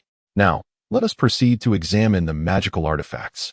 The arcane energy artifacts possess a potent magic, and without adequate safety measures, a perilous leakage may occur. Old Ethan led Simon away from the lounge and down a wooden staircase into a basement. The entrance to the basement was an iron door, completely sealed. Beside the door stood a metal cabinet. From this cabinet, Old Ethan retrieved 2 white garments resembling fire rescue suits, complete with gas masks. He handed one to Simon, who donned it, while old Ethan adorned himself in the attire as well. He then ignited an oil lamp, unlocked the iron door, and stepped inside. Hanging the oil lamp, he illuminated the basement, which was quite cramped, merely 2 or 3 square meters in size, containing only a cabinet. Old Ethan opened the cabinet and extracted an aged wooden box. Upon opening it, 5 arcane energy artifacts, each encased under glass domes, were revealed. These artifacts emanated magic energy, and the protective suits they wore could shield them from any potential contamination. From his pocket, old Ethan produced a small compass-like device, causing Simon's eyes to gleam with excitement. Old Ethan then retrieved a piece of arcane ore from the box and placed the compass against it. The needle began to spin, finally settling on the first scale. This compass was a portable arcane energy meter capable of measuring the concentration of magic energy. A product of the White Eagle Federal Academy, 1 unit cost 50,000 Eagle coins, with its black market value exceeding that by more than tenfold. As they approached the magical object, the compass began to turn, with the scale indicating the concentration of magic energy. A reading of 1 represented a level 1 concentration. The portable arcane energy meter had a total of 10 scales, capable of measuring up to level 10, classifying it as a rather basic instrument. A level 10 concentration was exceedingly high. In typical cities, it would warrant a complete lockdown and vigilance. Old Ethan proceeded to measure the remaining 4 arcane artifacts, discovering that an ancient pendant exhibited the highest magic energy concentration, reaching level 5. Such a high concentration was bewildering. One could only wonder which fool would dare to wear it. Adorning this pendant would certainly lead to contamination and transformation into a monstrous entity within days. Have you decided which one you desire? Old Ethan inquired. I'll take this piece of level 2 arcane ore, Simon replied. The higher the concentration of the artifact, the greater its value, often doubling in worth. Yet Simon was not affluent. His intent was to utilize the magical artifacts for experimentation, and the level 2 concentration was adequate for his needs. Please add a layer of isolation paper. Are you certain you only need 1 sheet? If you offer me a discount, I might purchase several. Forget I asked. Simon rolled his eyes. This old curmudgeon was notoriously stingy. Old Ethan retrieved a sheet of paper akin to tin foil from the safe, wrapping the arcane ore within its protective embrace. This isolation paper was specially designed to temporarily block magic energy, costing 100 coins per sheet, with an effective duration of merely 3 days. He then placed it into a wooden box. Simon also removed his protective suit. By the way, old Ethan, I need a gun, Simon suddenly declared. This decision came after much contemplation, for the outer and lower districts were exceedingly perilous. Although he possessed the Shadow Phantom, his identity as an extraordinary being was not yet concealed, and he required a means of self-defense. A firearm was the most suitable option. Old Ethan's eyes sparkled with excitement. Indeed, what type of gun do you desire? I cannot procure the latest firearms from the city guard, but I can obtain their discarded models. I have the skill, yet my finances are limited. Moreover, can one wield such weapons carelessly? If discovered, the consequences could be dire. Simon rolled his eyes in response. Come. I shall take you to see them. You can choose for yourself. With a smile, old Ethan said no more and led Simon away from the basement. To Simon's surprise, there was another, much larger basement, spanning approximately 20 square meters. The walls were adorned with an array of long guns, at least 30 in total, while 2 lengthy wooden cabinets flanked either side, both stacked with large crates. Are you interested in these long guns? Old Ethan casually picked one up, introducing it, a Winchester shotgun, known for its dense bullet spread and tremendous lethality. With this weapon, even a blind person could take down several foes with a single shot. This gun is too large. I only require a handgun for self-defense, Simon replied. While many men favored larger firearms, Simon understood their value and knew he could not afford such extravagance. Come, behold my treasures. Old Ethan set down the crate and opened a shelf box, revealing a row of revolvers, some large, some small, all of an antiquated design, with some even exhibiting rust. He then opened a second box, which housed newer revolvers. Among them was an exceptionally large one, the infamous bloodthirsty beast, the Boning Python revolver. Reputed as the finest revolver in the world. Its destructive power was immense, and its stability unparalleled. A single shot could create a gaping wound the size of a fist. Ensuring survival was unlikely. Noticing Simon's interest, old Ethan lifted the enormous revolver, proudly presenting it. Simon attempted to lift it but found it too heavy, struggling to manage it with his slender frame. At such a young age, your physical condition is rather poor. Surely, you haven't been led astray by women? Let me find you something more suitable, Simon replied, exasperated. The third box contained magazine-fed handguns, reminiscent of those seen in television dramas. He selected a Tokarev Type 3 police pistol of moderate weight, good stability, and adequate lethality, making it ideal for beginners. After testing it, Simon found the grip satisfactory. Old Ethan's eyes nearly squinted with delight. A mere 2,000 for you. Ethan, you are truly outrageous. This gun has visible wear on the rifling, clearly a discarded item. And you dare to demand 2,000? Are you not ashamed? This is a police model, exceptionally safe, with no risk of bursting. Is it not reasonable for the price to be a bit higher? If you find it too expensive, I shall give you a discount, 1,900. That's 100 off. A significant reduction. Absolutely not. Behold this firearm, nearly as good as new. The two engaged in a spirited negotiation within the confines of the basement, with Simon fervently haggling. Ultimately, he parted with $500 to acquire a revolver, along with a box of ammunition, before he was satisfied. Chapter 10. Hometown Cuisine. Old Ethan, calculate the total, and do not forget to include the deposit for the shadow-type beast blood that I requested. Old Ethan took out a piece of paper and a small calculator, beginning to tally the figures. Once completed, he handed the list to Simon, who quickly verified the calculations. Confident in their accuracy, Simon produced $2,350, nearly half of his funds. Old Ethan accepted the money with a broad smile, counted it, and then returned the change to Simon. Today, I've made quite a few purchases. I assure you, I will return to buy even more in the future. I am a valued customer, after all. You wouldn't want anything unfortunate to befall me, would you? Simon remarked, squinting his eyes with a grin. As long as you are my customer, I wish for nothing untoward to happen to you, Old Ethan replied with a chuckle. In that case, please enlighten me about the issues concerning the manna I bought last time. Simon was eager to ascertain the true nature of the problems regarding the previous purchase. Old Ethan's smile vanished instantly. I can only tell you that the substance is tainted. It would be wise to dispose of it. Beyond that, I cannot divulge anything further. He glanced at Simon, his expression now devoid of warmth. Purchasing the blood of magical beasts and mana-infused items. You seem to have an obsession with the arcane, attempting to dabble in the mysterious. I have encountered many like you, and I shudder to think that one day you may succumb to the taint of mana, transforming into a being neither human nor ghost. Given the extent of my purchases, I advise you to heed this warning. The realm of the mysterious is not one to be trifled with. It can indeed lead to death, Old Ethan cautioned. Furrowing his brow, Simon recognized the truth in Old Ethan's words. The man was indeed shrewd in the realm of forbidden trades. My purchases are not as you presume. I treasure my life greatly. If you were to perish, I would remain unscathed, Simon retorted defiantly. Let us hope it remains that way, or I shall lose yet another customer, Old Ethan remarked, departing without further comment. This old man surely knows the truth about the manna, or perhaps I should consider abducting him and employing more severe methods to extract information. Such thoughts crossed Simon's mind, but were promptly dismissed. Old Ethan's dealings in contraband were inherently perilous. His ability to maintain a foothold in the outer districts without being targeted by gangs or the government indicated considerable skill. Though he was an extraordinary individual, even the extraordinary could not claim invincibility. A well-placed bullet could spell doom for him just as easily. Suppressing his rising frustration, Simon exited the antique shop. On his way home, he passed a butcher's shop and extravagantly spent several dollars on a substantial quantity of pork and ribs. His frail physique required nourishment. Lacking a kitchen at home, he could only borrow the kitchen from Doran's family. The entrance to Doran's home was fortified with a double-layered door, the outermost being a protective barrier of iron wire and bars. Many families in the area installed such security measures for safety. The door was answered by a girl of about 15 or 16, Doran's eldest daughter, Nancy. Tall and somewhat slender, her face bore several dark spots and grayish marks. These blemishes were not innate, but rather the result of her own handiwork. Yet, she was born in the wrong place. In this chaotic street, the more beautiful a woman is, the more perilous she becomes.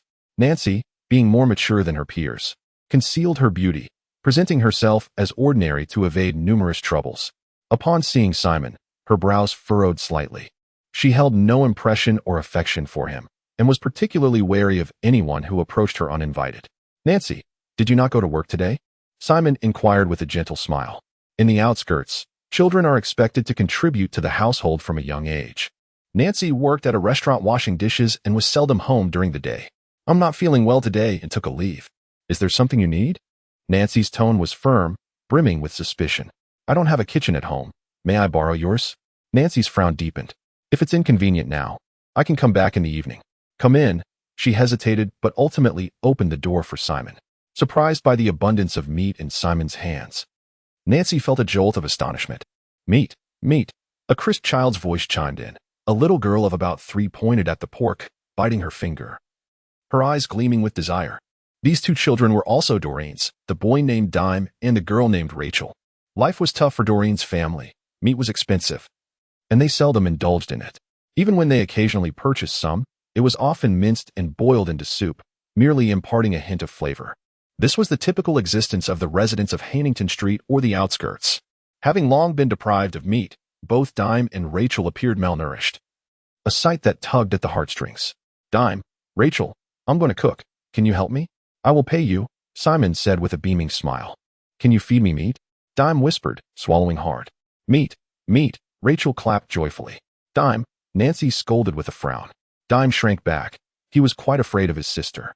"Nancy, I cannot borrow your kitchen for free, and besides, Dime and Rachel will be assisting me.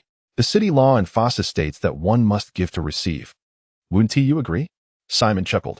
Seeing the yearning expressions on her siblings' faces, Nancy's heart softened, and she refrained from saying more. "Nancy, I also request your assistance." "If you would," Simon said amicably. Nancy nodded expressionlessly. She led Simon into the kitchen, which was small and rudimentary. The stove and pots resembled those from Simon's previous household. The kitchen lacked ingredients, save for a basket containing some vegetables, the leaves of which were already wilting. "Nancy, what seasonings do you have at home?" Nancy retrieved a spice box from the cupboard and opened it, revealing several varieties. "These seasonings are quite costly, especially salt. We can only afford a pinch for a meal, so I cannot lend you any. Can I purchase some?" Simon pulled a yellow eagle coin from his pocket and extended it to Nancy. She did not accept it. 10 coins could buy a bag of salt. "The little we have isn't worth 10. I require additional seasonings, yet I am too lazy to purchase them." $10 should suffice, Simon remarked helplessly. "Simon, have you struck it rich?" Dame inquired, his eyes widening at Simon's generosity. With a grin, Simon replied, "I made a significant deal yesterday and earned quite a bit." He thrust the money into Nancy's hands, not allowing her a chance to refuse. "Dame, come help me with the stove. Let's collaborate." Delighted, Dame hurried to the hearth, with Rookie following closely behind, both little ones busily stuffing kindling into the fire pit. Dame skillfully ignited the wood, while Rookie assisted in the task, displaying her adeptness from having helped at home frequently. Simon located a knife and cutting board, beginning to slice the meat, albeit slowly due to the dullness of the blade. "Are you planning to fry the meat?" Nancy asked calmly, leaning against the doorframe. "No, I intend to prepare a particularly delicious dish. You will see shortly." Simon aimed to make stir-fried meat with chili peppers. Were it not for the limited seasonings here, he would have preferred to make braised pork. He placed the fatty pieces of meat into the heated pan, ready to pour in a large platter of sliced meat. "You are wasting oil." "That much is enough for 2 weeks," Nancy interjected, stepping forward to stop him. "I have quite a bit of meat. Without sufficient oil, how can I stir-fry it?" Simon countered as he added the meat to the pan, eliciting a look of regret from Nancy. With a spatula in hand, Simon began to stir the contents. Humming a tune, his spirits lifted as he prepared a dish from his hometown for the first time. "Simon, what song is that? I cannot comprehend its meaning." Dame piped up from beneath the stove, his small face covered in soot. "This is a mysterious language of the East. I hum it when I have spare time." "Isn't it pleasant?" Simon chuckled. "Very pleasant," Rookie chimed in enthusiastically. "I tell you, with my vocal talent, I would surely sing better than Domingo and Maria." Domingo and Maria were the most renowned singers in Fossa City, their names known even among the impoverished in the outskirts. "You're boasting. My sister sings far better than you." Dame scoffed. Simon, unashamed, continued. Rookie peeked out, her face equally smudged. "Ha ha." Simon laughed heartily, and before long, the stir-fried meat with chili was ready. Plentiful and aromatic, the dish primarily consisted of meat slices, with only a scant amount of green peppers, resembling more of a meat dish than a chili pepper stir-fry. He plated it in a bowl, the fragrance wafting enticingly. Dame and Rookie, drawn by the aroma, emerged early from their hiding spot, while Nancy tended to the stove. The two little ones clung to the edge of the pot, staring intently at the stir-fried meat, their mouths watering, with Rookie nearly drooling. Simon tasted a piece of meat. The flavor was satisfactory. After so many years, being able to enjoy a dish from his hometown filled him with immense happiness. He contentedly placed the bowl on the table. Little ones, do not just stand there. Come and taste, he called. However, Nancy stood up, her expression impassive, once again halting their advance. Two little figures, filled with a sense of grievance, dared not move. What are you doing? They have toiled, so what is wrong with partaking in a meal? Simon furrowed his brow. Yet his face broke into a smile as he addressed the two little ones. Pay no heed to your sister, I shall treat you. They remained still, their eyes fixated on Nancy. You can only have a little. Nancy succumbed to their pleading gazes. All right. The two little figures nodded with excitement, perching themselves on chairs, their eyes sparkling as they cautiously speared pieces of meat with their forks, reveling in the delightful taste. Delicious. The joy of having someone appreciate his culinary skills lifted Simon's spirits, and he began to hum a cheerful tune while preparing braised pork ribs. Chapter 11. Culinary delights. No need for the stove any longer. Let's simply stew it as is. Come over and sample my culinary skills, Simon said to Nancy. She rose and approached him, while little Rookie, her mouth smeared with grease and stuffed with meat, mumbled indistinctly, Sister, you must try this. The meat is exquisite. With so much oil and seasoning, can it truly be that delightful? Nancy murmured, her eyes fixed on Simon as he liberally applied spices, her heart aching at the thought of his extravagance. Simon, overhearing her complaints, said nothing but cheerfully served her a generous bowl brimming with meat. That's far too much. Nancy protested, shaking her head and refusing to take it. Suit yourself. I'll leave it here, he replied, aware of her stubborn disposition and her wariness towards him. Ignoring her, Simon sat down and indulged himself in the meat, while the two little ones happily devoured their portions, their faces glistening with oil. Nancy's expression wavered as she hesitated to partake in the stir-fried meat. Simon noticed her struggle, yet she consumed only a small portion before stopping altogether. You two have eaten enough. It's time to leave with me, she commanded, tugging at Dime and Rookie, who were reluctantly dragged away, little Rookie nearly in tears. Simon did not intervene, intending to reserve some for himself. Alone in the kitchen, Simon relished his meal, his appetite considerable. And soon he had consumed a substantial portion of the stir-fried meat. Moments later, little Rookie stealthily approached, peeking in from the doorway, saliva pooling in her mouth. Come in. Simon chuckled. Rookie dashed over, struggling to climb onto a chair, her gaze fixated on the delectable stir-fried peppers and meat. Help yourself. Eat as much as you like. Thank you, Simon, Rookie exclaimed, eagerly seizing a fork to stab at the meat. Before finishing one piece, she shoved another into her mouth, soon filling her cheeks to capacity. She quickly hopped down from the table and scampered away. Before long, Dime entered, his courage exceeding that of little Rookie. As he sat on the chair and grinned at Simon. Simon, can I have some more? Help yourself. Dime wasted no time. Isn't Nancy stopping you from eating? Simon inquired curiously. Dime chuckled. I told her I had an upset stomach and needed to use the restroom. Good plan, Simon replied, giving him a thumbs up, while Dime's cheeks swelled with food. I'll go fetch Rookie, Dime said, covering his mouth with his hands as he spoke, then dashed out. These two little ones seemed to have devised a clever strategy, taking turns to sneak away, one to steal and the other to keep watch. In the room of the Dorans, Nancy was busy at a small loom, weaving fabric. Little Rookie assisted by untangling threads, her small eyes frequently darting towards the door. When Dime finally returned, Rookie's eyes sparkled with excitement. Oh dear, sister, my stomach still hurts a bit. I need to go to the restroom, she said, clutching her little belly with a pained expression, acting like a little actress as she dashed out of the room, making a beeline for the kitchen.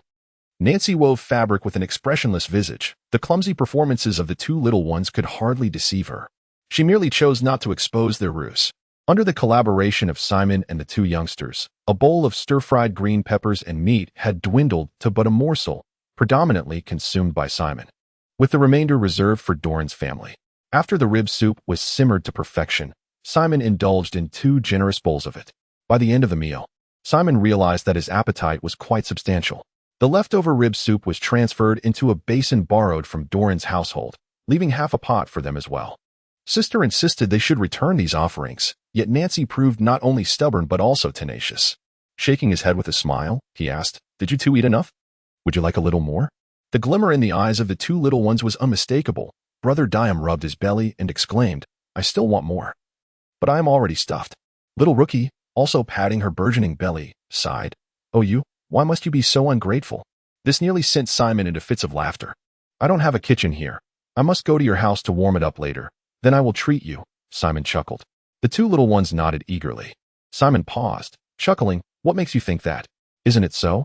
Pork is quite expensive, and you let us eat freely today. There must be an ulterior motive.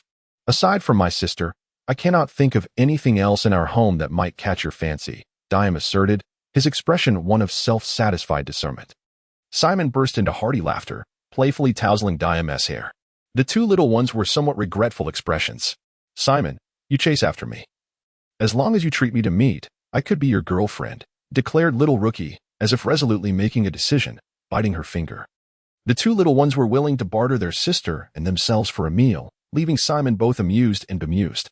After the two little ones departed, Simon, feeling quite full, lay down and gazed at the untidy bedclothes, shaking his head as he began to tidy up his room. He took the blankets and sheets outside, vigorously shaking off the dust to air them out. He also planned to construct a simple stove at home to prepare his own meals. However, the room was rather small, and such an addition would likely consume a considerable portion of the space. He could only hope to afford a larger house in the future. Once Simon finished tidying up his home, he perused the notes left by his father, along with the collection of esoteric tomes, pondering whether they could shed light on the peculiarities surrounding the shadow demon. Unfortunately, he found nothing of use. By evening, as Simon prepared to retrieve the blankets, he discovered they had vanished, stolen. How could he have forgotten that he was on Restington Street, where unattended items were sure to be pilfered? With a resigned expression, Simon spent a bit of money to purchase a new blanket and sheets. That night, Simon secured all doors and windows, draping the specially bought black sheets over the windows. A fragment of the shadow demon detached from within him, clutching a magical or as it moved to the far side of the wall. Although he was an extraordinary being with some resistance to magical energies, it did not exempt him from the risk of magical contamination. The shadow demon peeled away the layers of protective paper, revealing the arcane crystal within, and immediately reacted. "Halt!" Simon exclaimed in an instant, causing the shadow demon to freeze in place. A furrow formed on his brow as he experienced an unusual sensation emanating from the shadow demon, as if it were conveying an emotion to him. For reasons unknown, Simon felt as though he could decipher this emotion, which appeared to be a delight towards the arcane energy. "Do you wish to consume the energy within?" Simon inquired tentatively. The shadow demon remained unresponsive. Unconstrained by Simon's will, it began to manipulate the arcane crystal, causing a tendril of dark mist to emerge. That was the arcane energy. Simon swiftly intervened, and the shadow demon once more became immobile, yet he could still sense its emotional fluctuations. When Simon relinquished control, the shadow demon instinctively began to draw forth the arcane energy as if it were a primal instinct, much like a human's innate desire to eat when hungry. Did the shadow demon possess a similar instinctual response? Simon was uncertain, but could at least affirm that he had complete dominion over the shadow demon, which posed no immediate threat to him. Upon releasing his hold, the shadow demon consumed the arcane energy in one swift gulp, and Simon immediately felt its strength augmenting. The shadow demon and he were intertwined. Its transformations resonated within him. Last night, the shadow demon had absorbed energy from a ghoul, but the change had been subtle. Today, however, the transformation was strikingly apparent. Simon speculated that the ghoul's energy had been insufficient, rendering the shadow demon's enhancements negligible and thus overlooked. The shadow demon's veracity for arcane energy likely explained its proactive absorption. Yet, something felt amiss. The shadow demon's power was supposed to correlate with that of the extraordinary beings. Even if it absorbed arcane energy, it should have been of the shadow variety. The energy within the crystal was exceedingly heterogeneous. Could it be that the shadow demon had isolated the shadow energy from the arcane crystal? This conundrum would remain unsolved until he consulted old Ethan the following day, employing the arcane compass to measure the crystal's energy. He instructed the shadow demon to rewrap the arcane crystal before storing it away, remembering the corruption that had seeped into his own body from the arcane energy. He quickly lifted his garment to examine the tainted area. Chapter 12. Blood and sweat. The dark blemish on his chest had entirely vanished, leaving only a faint gray mark on his left rib, while the decaying wound was on the mend. Last night, he experienced no pain. The tense atmosphere of the lower district had caused him to forget about it altogether. This evening, too, brought no discomfort. Could it be due to the shadow phantom? Had it siphoned the magical energy from the afflicted skin? This possibility seemed quite plausible. He meticulously tended to the rotten wound on his left rib, cleaning away the necrotic flesh and bandaging it. With no magical energy contamination, he believed the injury would soon heal. Early the next morning, he visited Ethan's antique shop, seeking assistance in measuring the magical energy in the ore. Old Ethan requested a fee of 50 coins for the service. Upon measurement, it was determined that the magical ore exhibited no signs of magical energy fluctuations, resembling an ordinary stone. Simon confirmed that the shadow phantom could indeed consume magical energy, and its positive influence on his skin's condition could also be attributed to the creature. His concerns regarding the shadow phantom were significantly alleviated, at least no harm was detected. And there were benefits to consider. In the future, he would no longer fear contamination when handling magical energy. His hands, stained with blood and wrapped in a darkened cloth, continued to seep as droplets fell. "Dr. Simon, my finger was severed by a machine. Please help me stop the bleeding," implored a middle-aged man, holding out a severed finger with a desperate expression. Taken aback, Simon quickly ushered him inside and offered a seat. He retrieved his medical kit and carefully unwrapped the man's hand, revealing a severed ring finger, abruptly amputated and still bleeding. He vaguely recognized the man, who lived on Huntington Street, though the name escaped him. If memory served, he worked at a factory in the industrial district. Noticing the man's work attire, Simon inquired, "Did you rush here from the factory?" The man responded with a sheepish grin and a nod. "Your finger is severed. This is quite serious. Why didn't you seek treatment at the nearby hospital? You risked your life by coming all this way," Simon scolded, frowning. "The hospital there charges exorbitantly. Yours is more affordable." The man replied matter-of-factly, "It's merely a finger. It's not a big deal. Last year, a co-worker had his finger crushed by a machine. He didn't go to the hospital either, just wrapped it in cloth to stop the bleeding and returned to work the next day." Simon listened in silence, hastening to clean the wound. He possessed a fair understanding of the factories in the outer and lower districts. The equipment was often subpar, and workers could easily sustain injuries or, tragically, be caught in machinery and perish on the spot. Amputated fingers were a common occurrence in such industrial mishaps. Nearly 40% of factory workers had experienced finger amputations, with some losing multiple digits. If one encountered someone with a severed finger on the street, there was an 80% chance they were a factory worker. Those laborers truly earned their living through blood and sweat. Even in such perilous working conditions, countless individuals clamored for factory jobs, illustrating just how desperate life was in the outer and lower districts. The outer districts are somewhat more tolerable when significant incidents occur. The municipal hall will intervene to negotiate resolutions. Thus, most medium to large factories in these areas operate within the bounds of legality, at least providing some medical compensation for injuries sustained. In stark contrast, the factories in the lower districts are akin to hell.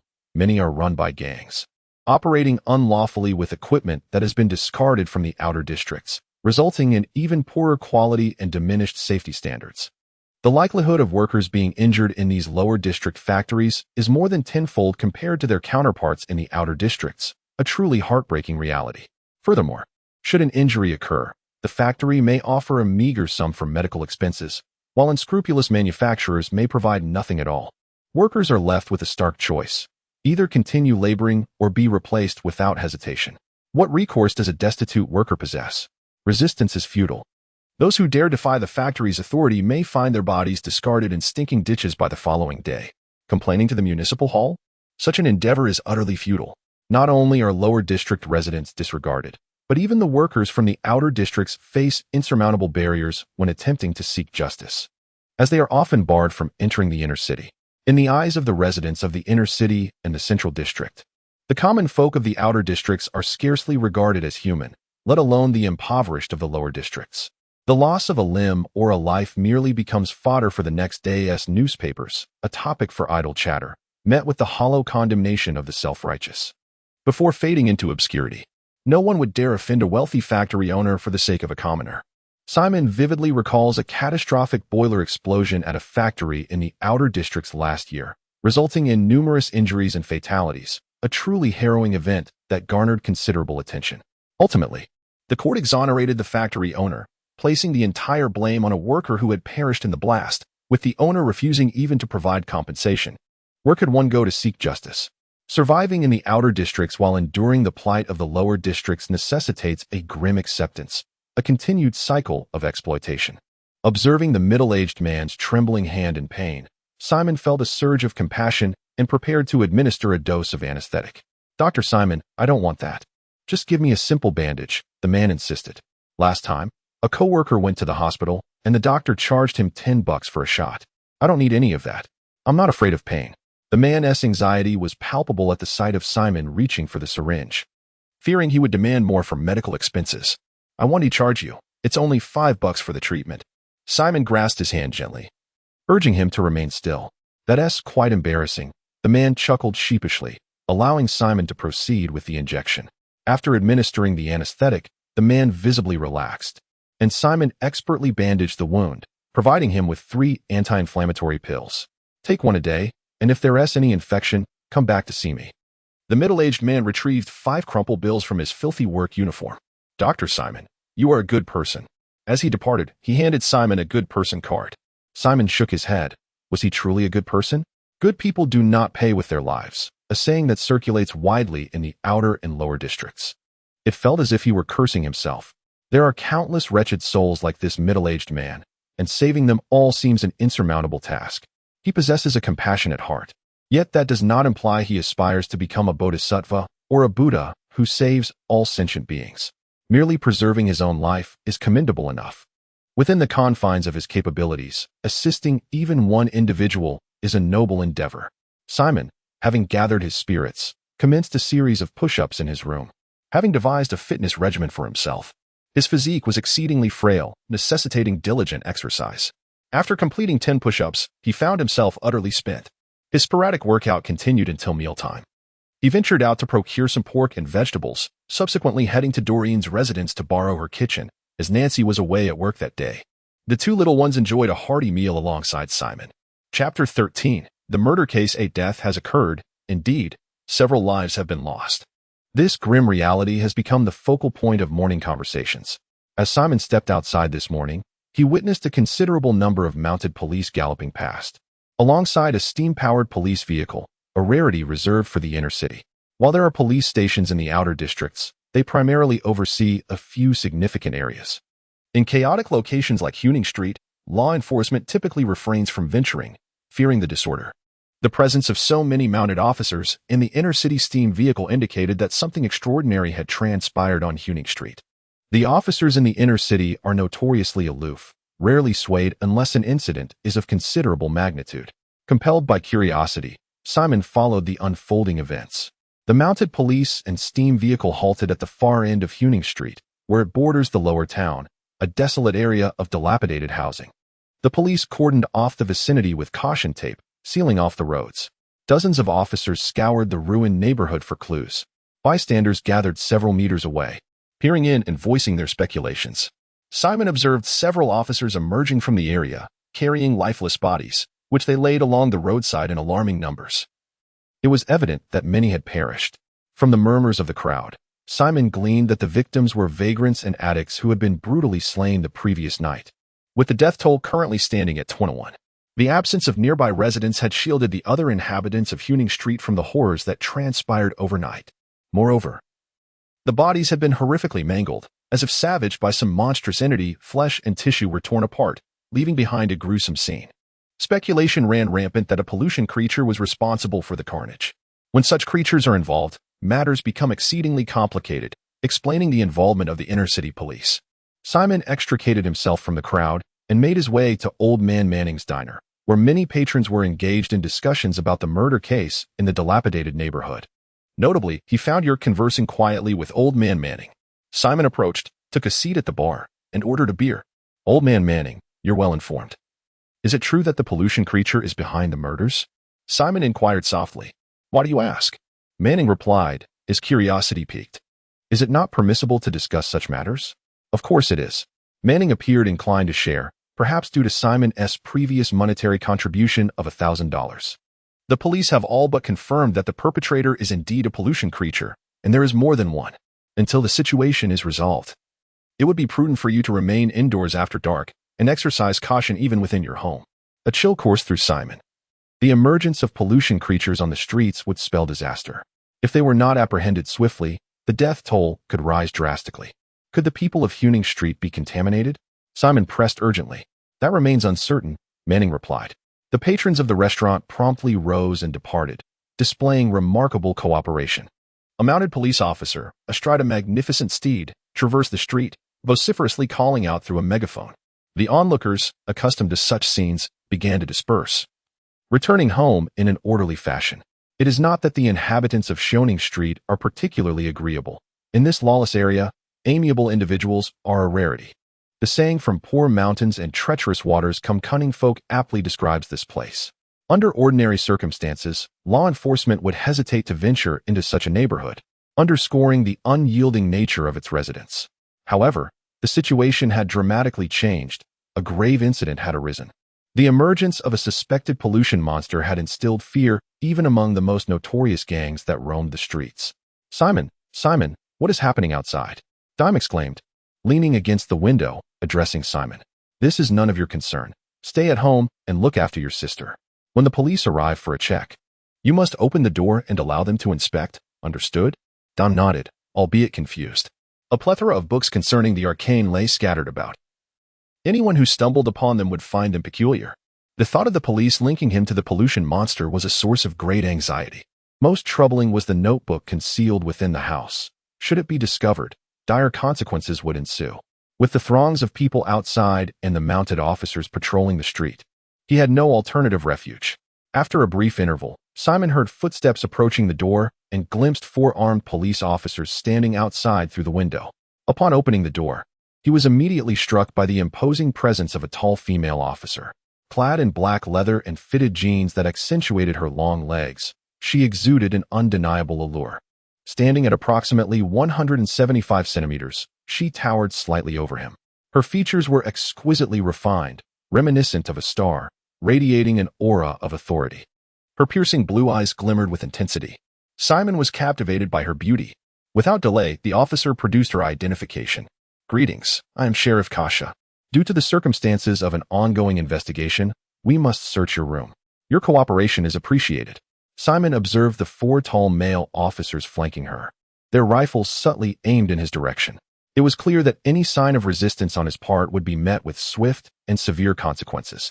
In the outer districts, a sheriff oversees a police station, a position of considerable authority. Achieving such a rank at a young age implies either a profound background or the influence of unspoken rules.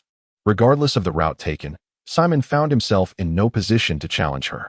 "Of course, no problem. Please, come in," he replied. 2 male officers entered first, taking their positions by the door. Sheriff Kasha stepped inside, her eyes methodically scanning the room.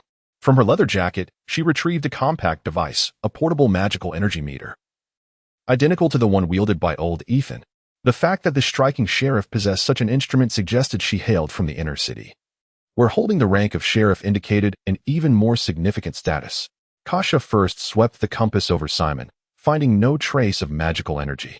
She then proceeded to scan every corner of the room, measuring for any presence of arcane power. Should any magical energy exist, regardless of its connection to the homicide, it would spell great trouble. Fortunately, the premises harbored no remnants of magical ore. Even if there were residual energies, the Shadow Wraith would have long since consumed them. With nothing to uncover, Kasha stowed away the compass, and the 4 other officers exhaled in relief. Her gaze fell upon the bookshelf by the bed, causing Simon's heart to tighten. Kasha picked up a book, casually flipping through its pages. After perusing several volumes, she approached Simon and nonchalantly inquired, "These tomes pertain to mysticism. Do you have a penchant for the arcane?" Her piercing gaze fixed on Simon, as any hint of evasion or subtle expression would not escape her keen observation. Chapter 14. Intimidation. Under the penetrating gaze of an exquisite woman, Simon felt an overwhelming pressure. Her eyes, sharp as blades, were almost unbearable for an ordinary person. The pressure was immense. "Of course, it was not illegal. I was merely curious about these rather expensive books, some of which originated from bookstores in the inner city. Can you afford them? I once resided in the inner city, but became so engrossed in the occult that I squandered my savings before arriving here." "Sheriff, I am simply passionate about the mystical. I have never engaged in criminal activities," Simon explained. "From the inner city? What is your name? And where did you live in the inner city?" Kasha inquired, pulling out a small notebook. Still a student at Victoria University? Kasha's gaze lingered on Simon, her eyes sharpening further. A student from Victoria University, particularly from the medical faculty, should not have fallen to such depths. Feeling somewhat embarrassed, Simon chuckled awkwardly. I was expelled. During my time at school, I suddenly developed an interest in the occult, which led to my neglect of studies and subsequent expulsion. What is your current occupation? Unemployed. I presume? Unemployed? Are you certain? Simon hesitated. Well, I occasionally assist people with ailments and earn a bit of pocket money. Kasha immediately recognized Simon as an illegal practitioner, though she paid little heed to it. Illegal practitioners were abundant in the outer districts, and even the inner city had its share. Few cared to address such matters. After posing a few more questions, Kasha closed her notebook and cast a sweeping gaze over Simon. I need to examine your body. That might not be appropriate. Simon stammered, genuinely taken aback. Pran, check his body. Kasha instructed a tall officer beside her before turning to leave. Mr. Simon, please cooperate with the examination. For officers discreetly aimed their rifles at Simon, whose expression darkened considerably. What could he do? He had no choice but to comply. He removed his upper clothing, and the officers immediately noticed the bandage around his waist. Sheriff, there is something here. One officer shouted. Kasha re-entered, and Simon instinctively covered his chest. Hey. I'm not dressed. Ignoring Simon, Kasha pointed at the wound on his left rib. Clearly, you were injured. You were hurt the day before yesterday. It is quite common to sustain injuries on Huntington Street. Simon retorted with irritation. Unwrap the bandage, Kasha demanded, her gaze stern, once more succumbing to pressure. Simon unveiled the bandage, revealing the wound. Kasha bent down to examine it. The injury was bright red. She then used a magical energy detector to scan the wound, which revealed no fluctuations. Remove your trousers. That seems inappropriate, Simon awkwardly replied. With your scrawny frame, you won't offend our sheriff's eyes, a tall, blonde officer scoffed. Leave him to us, Sheriff. We will ensure a thorough examination. Simon's expression soured, filled with displeasure. Had it not been for the fear of exposing the shadow specter and detracting greater trouble, he would have relished the opportunity to silence that man. I will oversee it myself. Kasha shook her head, her expression devoid of emotion as she regarded Simon. He was indeed highly suspicious, especially since injuries had been discovered on his person, intensifying the suspicion. Unsettled by others' inspections, she insisted on conducting her own. Disrobe. Lest we be compelled to take matters into our own hands, commanded the imposing young officer, his gaze fixed menacingly on Simon. Endure a moment of discomfort, after all. Being observed by a beautiful woman is not entirely a misfortune. Simon reluctantly removed his trousers, though Kasha did not insist upon him shedding his undergarments. With no injuries visible on his thighs, no further issues arose. With a troubled countenance, Simon donned his clothing once more. Thank you for your cooperation.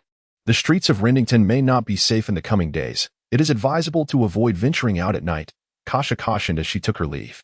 Is it true that the murder was perpetrated by a pollution monster? Simon inquired suddenly, his expression revealing a blend of excitement and anticipation.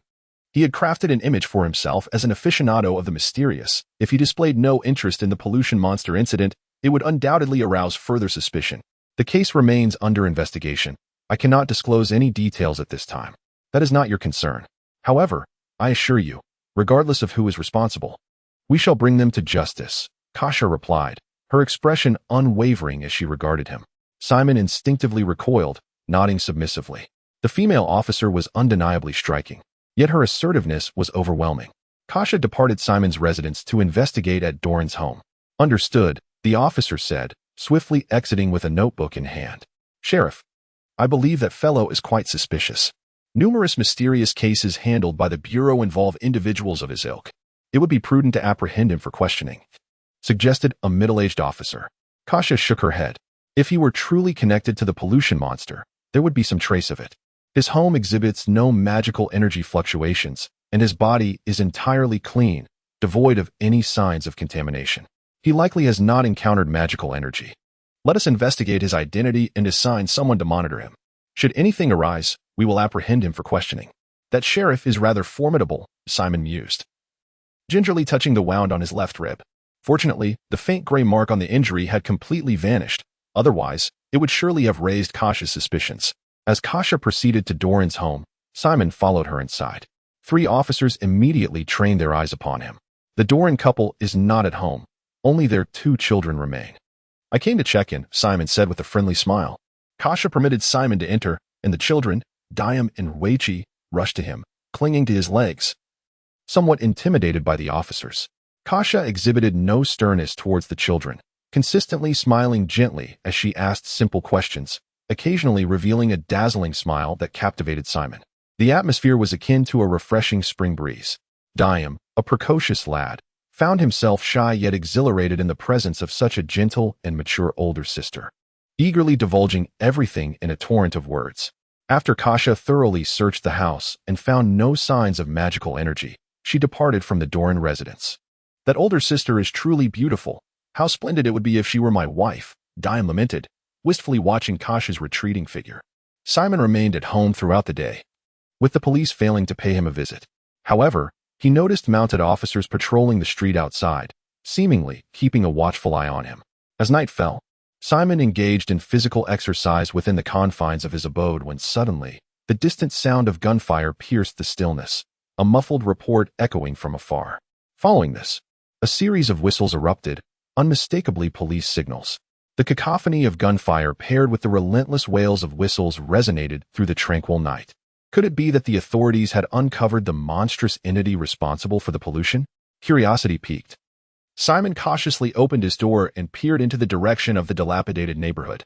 A cluster of brilliant lights sliced through the darkness like celestial blades, illuminating the night. These were electric lights, a remnant of the fleeting electric revolution. Towering beams of light swiftly traversed the inky streets as if in search of something elusive. Standing hesitantly at his threshold, Simon's thoughts drifted far beyond his immediate surroundings. The night was so profoundly dark that he doubted anyone would take notice of him.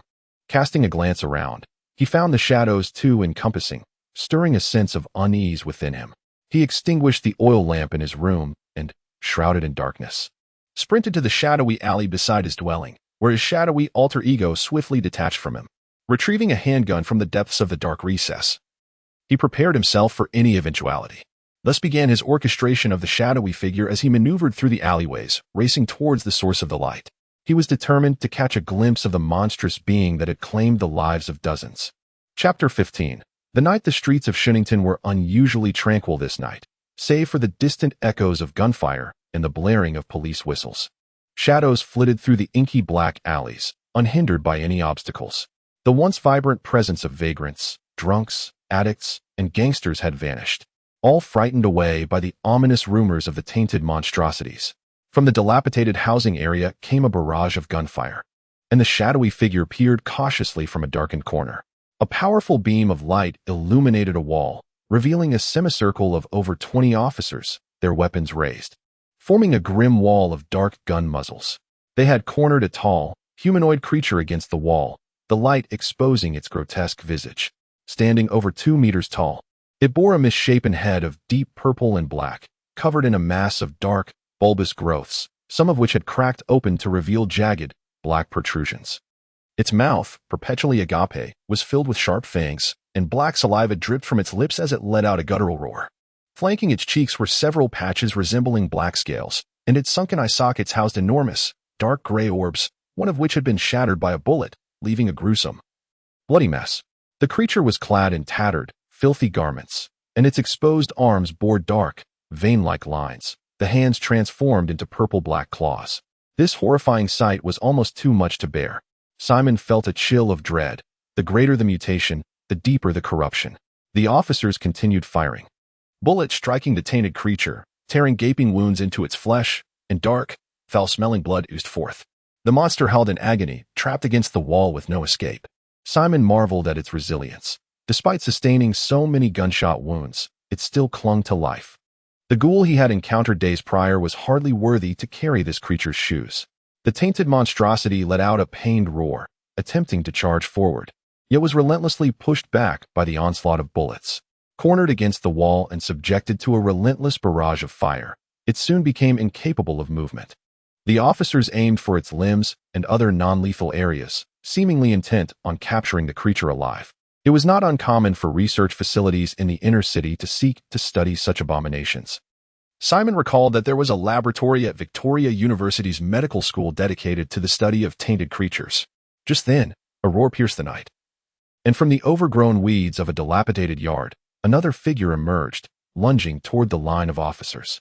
Bathed in the beam of light, it was another creature, equally afflicted by the taint. With astonishing speed, it closed in on the edge of the officer's formation, its claws slashing through the air. The officer at the farthest end had no time to react, and his left side was ripped open, intestines spilling forth. After dispatching one officer, it did not pause. Another claw swung towards the nearest policeman. The officer, having just turned, barely raised his weapon before his face was shredded, brain matter splattering as he fell. Only then did the remaining officers react, retreating and raising their guns to fire. In the midst of this life-and-death crisis, the officers exhibited a concerning lack of marksmanship. Among the 20 or so individuals firing their weapons, a significant majority failed to strike the contaminated creature. Although the monster was hit and blood sprayed forth, it showed no signs of retreat. Its dark, grayish eyes glimmered with a frenzied intent to kill as it charged toward the police ranks, hands flailing with the strength to send a 170 to 80-pound officer soaring. At that moment, a figure stepped forward, Sheriff Kasha, whom Simon had encountered earlier that day. She raised her firearm and shot, hitting the monster squarely in the eye. The creature collapsed to the ground, clutching its injury and rolling about in agony, emitting a more horrific roar. "Stay calm," Sheriff Kasha commanded, expertly organizing the panicked officers to reform 2 lines of fire. Sweat beaded on her forehead as she forced herself to maintain composure. Despite being struck in the eye, the contaminated creature did not succumb to its injuries. It rose from the ground and charged wildly at the officers. Sheriff Kasha fired first, followed promptly by the other policemen, who, having regained some semblance of calm, displayed improved accuracy. After the first line fired in succession, the second line followed suit, and the creature was finally hit in a vital area, collapsing to the ground as its putrid blood spilled across the vicinity. Remarkably, the creature still gasped for breath, refusing to die, a testament to its astonishing resilience. The officers breathed a sigh of relief as Sheriff Kasha swiftly divided them into groups to monitor the 2 contaminated creatures. Just when Simon thought the ordeal was over, a commotion erupted from a nearby building, light spilling out into the night. A third contaminated creature burst through the wall, bloodied and frantically fleeing into an alleyway. Even more astonishingly, a man in a trench coat followed closely behind, his athletic frame pursuing the creature into the shadows. His speed appeared to match that of the monster. Could it be? Simon immediately melted into the darkness, pursuing the direction in which the creature and the trench-coated man had vanished. Upon arrival, Simon witnessed the man wielding a large-caliber revolver, the weapon adorned with faint red lines that glimmered with an eerie light. The gun fired, and an orange-flamed bullet struck the contaminated creature, exploding its back and illuminating the alleyway with a fiery glow, while blood and chunks of flesh scattered everywhere. The creature was propelled 2 to 3 meters away, its back charred, and a gaping wound the size of a bowl nearly severing its body in 2. This was a magical weapon. The shadowy figure pressed against the corner wall, blending seamlessly with the darkness to remain undetected by the trench-coated man. The large-caliber revolver was undoubtedly a magical weapon. Could an ordinary handgun emit light? Could a regular firearm nearly pierce the body of a contaminated creature with a single shot? Even the boiling giant python revolver could not achieve such a feat. It was akin to a hand cannon. Simon was certain that it was indeed a magical weapon, a rare artifact harnessing arcane energy to unleash devastating destructive power. Ordinary individuals are utterly incapable of wielding arcane weapons, for these instruments emit significant fluctuations of magical energy upon use, resulting in a form of magical pollution. Thus, possessing an arcane weapon is akin to bearing a bomb for an untrained person. The man in the trench coat, adept at using such weapons, reveals his true identity as a Knight of the Federation. A Knight is not merely a title. It is a sanctioned profession recognized by the Federation, symbolizing those who can harness magical energy. However, there exists a distinction between knights and the extraordinary. While an extraordinary may indeed be a knight, the reverse is not necessarily true, introducing us to another category, the arcane warrior. In the last century, in a desperate bid to preserve civilization, the ruling elite conducted inhumane experiments on human subjects, endeavoring to artificially create the extraordinary, essentially, to taint humanity with magical energy. This brutal endeavor did not yield a significant increase in the number of the extraordinary. Rather, it gave birth to another class of individuals capable of wielding magic, the arcane warriors. These warriors can rival the extraordinary in power. The previous century belonged to the extraordinary. While this century heralds the emergence of the arcane warriors, each nation employs diverse methods to cultivate arcane warriors.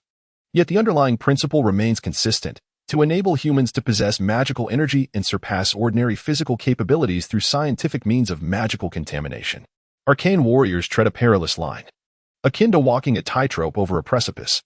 Unlike the extraordinary, who can absorb magical energy within their bodies, the arcane warriors endure constant exposure to magical pollution.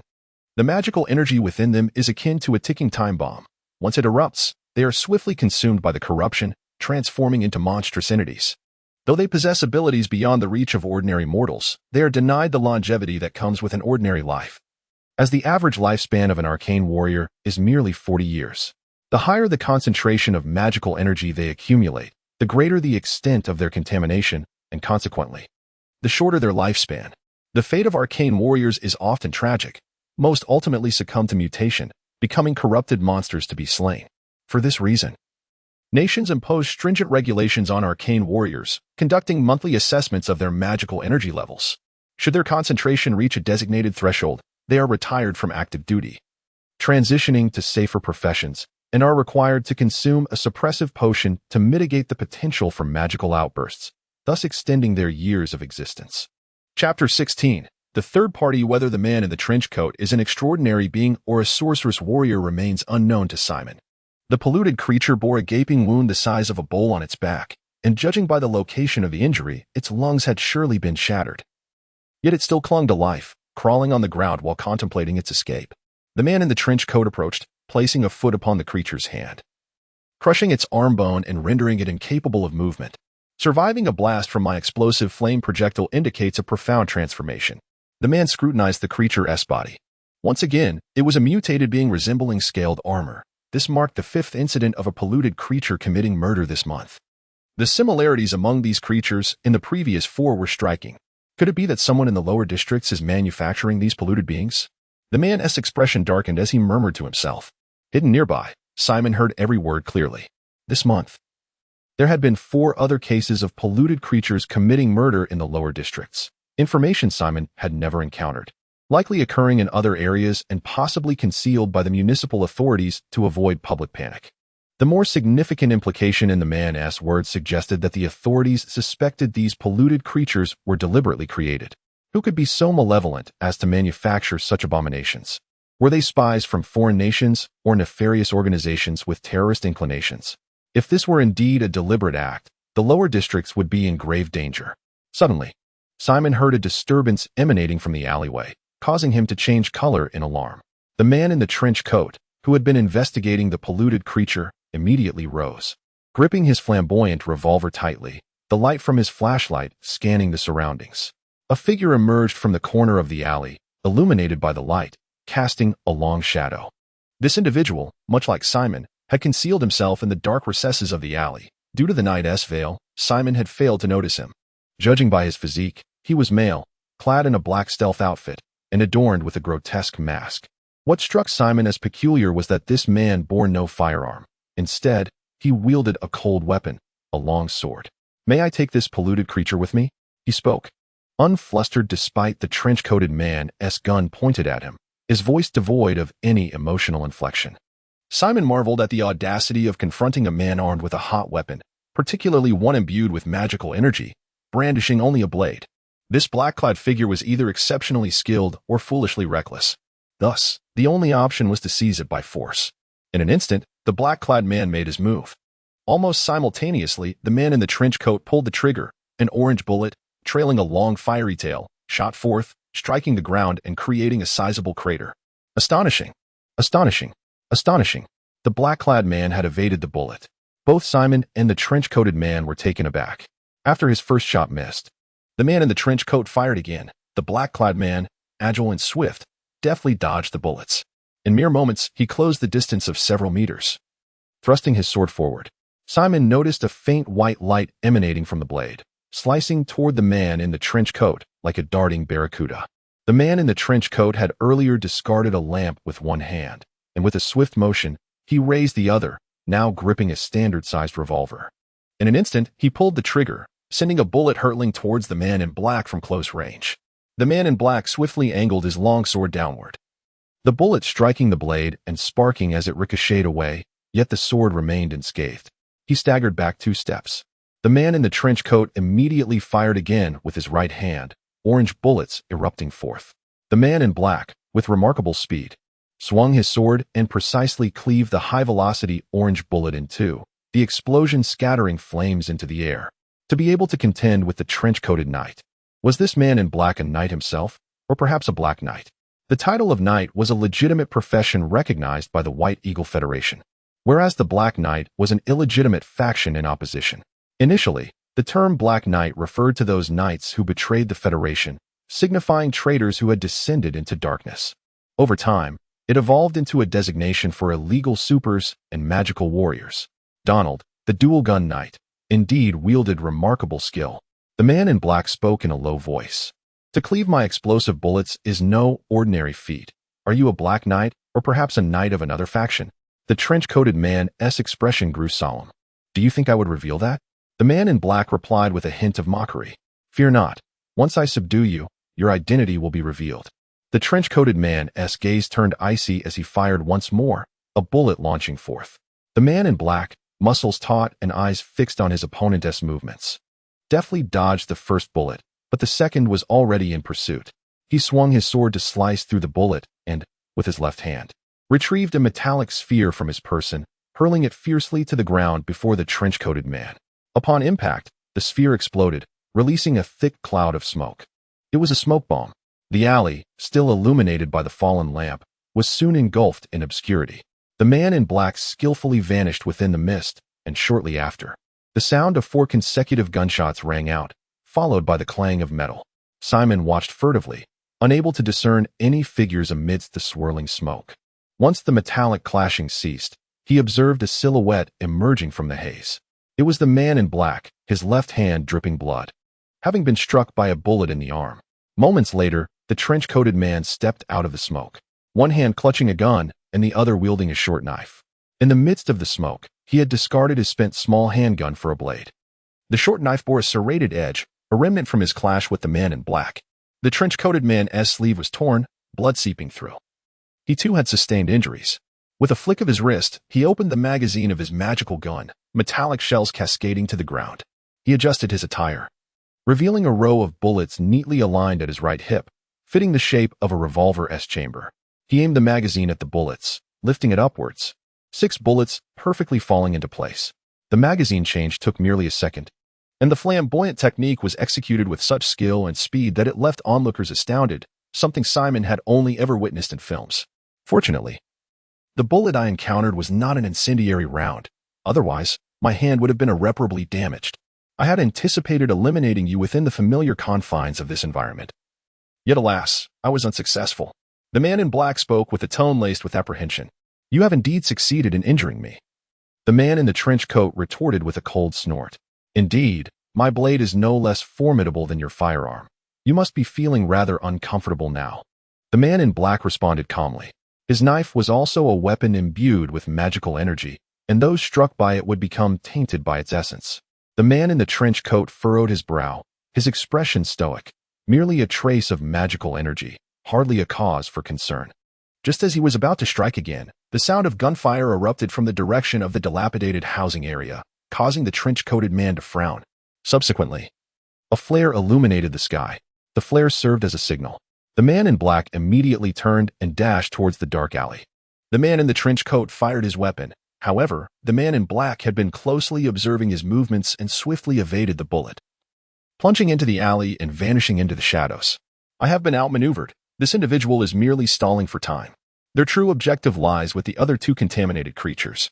The man in the trench coat chose not to pursue the man in black, instead incapacitating the contaminated creature and seizing it with ease. The creature, which likely weighed over 200 pounds, was effortlessly dragged along as he swiftly exited the alley. Chapter 17. The Unfortunate One in the Tranquil Alleyways. Simon stood rigidly against the wall, refraining from any movement. At that moment, a torrent of expletives surged through his mind. The direction in which the man in black fled led straight into the very alley where he had sought refuge. Were it not for the shadowy figure blending seamlessly into the darkness of the night, devoid of any heartbeat or breath, he would surely have been discovered at once. The man in black glanced outside the alley and, noticing that the man in the trench coat had departed, let out a sigh of relief. He leaned against the wall, clutching his arm, inadvertently pressing his left shoulder against Simon's form. Only Simon could perceive the man's eyes. Instinctively sensing Simon's presence, the man in black reached for his sword. But Simon, seizing the moment, swung his fist and landed a solid blow on the man's eye, causing his mask to shatter. The other eye widened in disbelief and shock as he stumbled backward, crashing to the ground. Grasping the hilt of his sword, which was already partially drawn, the man in black found himself at a disadvantage. Simon, like a ravenous tiger pouncing on its prey, bore down upon him, firmly gripping his wrist. The man in black, having been shot in the left arm, found his strength waning. His feeble attempt to strike Simon was utterly ineffective, instead causing him pain. With a powerful punch to the temple, Simon rendered him unconscious. Perched atop the fallen figure, Simon gazed at the unconscious man in black, feeling a mix of exasperation and bemusement. All he had wanted was to quietly observe the unfolding drama and witness the world around him. Yet, through sheer misfortune, this man had collided with him. Whose misfortune was it, really? The man in black had likely intended to escape through an alternate route to evade the man in the trench coat, but his ill fate led him directly to Simon. Nevertheless, Simon reassured himself, "I am a law-abiding citizen. I do not engage in murder." His gaze drifted to the long sword clutched in the man's hand. He lifted the sword, feeling an instinctual urge to absorb the magical energy contained within it. Quickly, he restrained this impulse, realizing that this was a weapon of magical potency indeed. A true treasure. If it were to be damaged, he would be left in despair. Although Simon was not fully aware of the sword's intrinsic value, he could surmise that selling it would yield a substantial profit. As he ran his fingers along the blade, its smooth surface gleamed, and a crisp, melodic sound resonated as he flexed the sword. The clarity of its tone indicated that this was a weapon forged through countless trials. He had witnessed its capability to deflect bullets. Upon closer inspection, he discovered a nearly imperceptible dent, evidence of a bullet's impact. The fact that such a minuscule mark remained made it difficult to fathom the extraordinary metal from which this sword was crafted. It seemed to be composed of a rare alloy. "You dare to vie for possessions against the knights of the municipal hall, which leads me to believe you are not a person of virtue. I shall confiscate this sword." Simon removed the scabbard from the man's body. It was wooden and, upon sheathing the sword, emitted no trace of magical energy. This scabbard possessed a function akin to that of a barrier. Simon immediately recalled that the material of this scabbard originated from the guardian tree, Jergelin. The Jergelin is an extraordinary tree, a wondrous species born from the corruption of magical energy following an invasion. Its remarkable characteristic lies in its ability to shield against and isolate magical energy, allowing it to thrive in proximity to the guardian tree without concern for magical contamination. It is indeed astonishing that a being birthed from magical energy possesses the capacity to negate it. In the last century, humanity discovered the unique abilities of the Jergelin tree, leading to its extensive deforestation and exploitation. The Jergelin tree has etched a significant chapter in the history of humanity's struggle against the monstrosities spawned from pollution. In gratitude for its contributions, it was aptly named the guardian tree. The paper used to isolate magical energy is crafted from the leaves of the Jergelin tree. Simon is nearly certain that the wood used for this sword sheath is indeed made from Jergelin timber. As a national strategic resource, the Jergelin tree is cultivated and managed exclusively by the state, with strict prohibitions against its export. In the black market, the value of Jergelin wood has reached an exaggerated level. Just this sword sheath alone holds considerable worth. With a sense of delight, Simon clutches his longsword and begins to search the black-clad man for any additional treasures. He discovers 2 metallic spheres, which are smoke bombs, excellent for a hasty escape. Thus he decides to keep them. He also finds a long dagger, keenly sharp and likely to fetch a good price, so he retains that as well.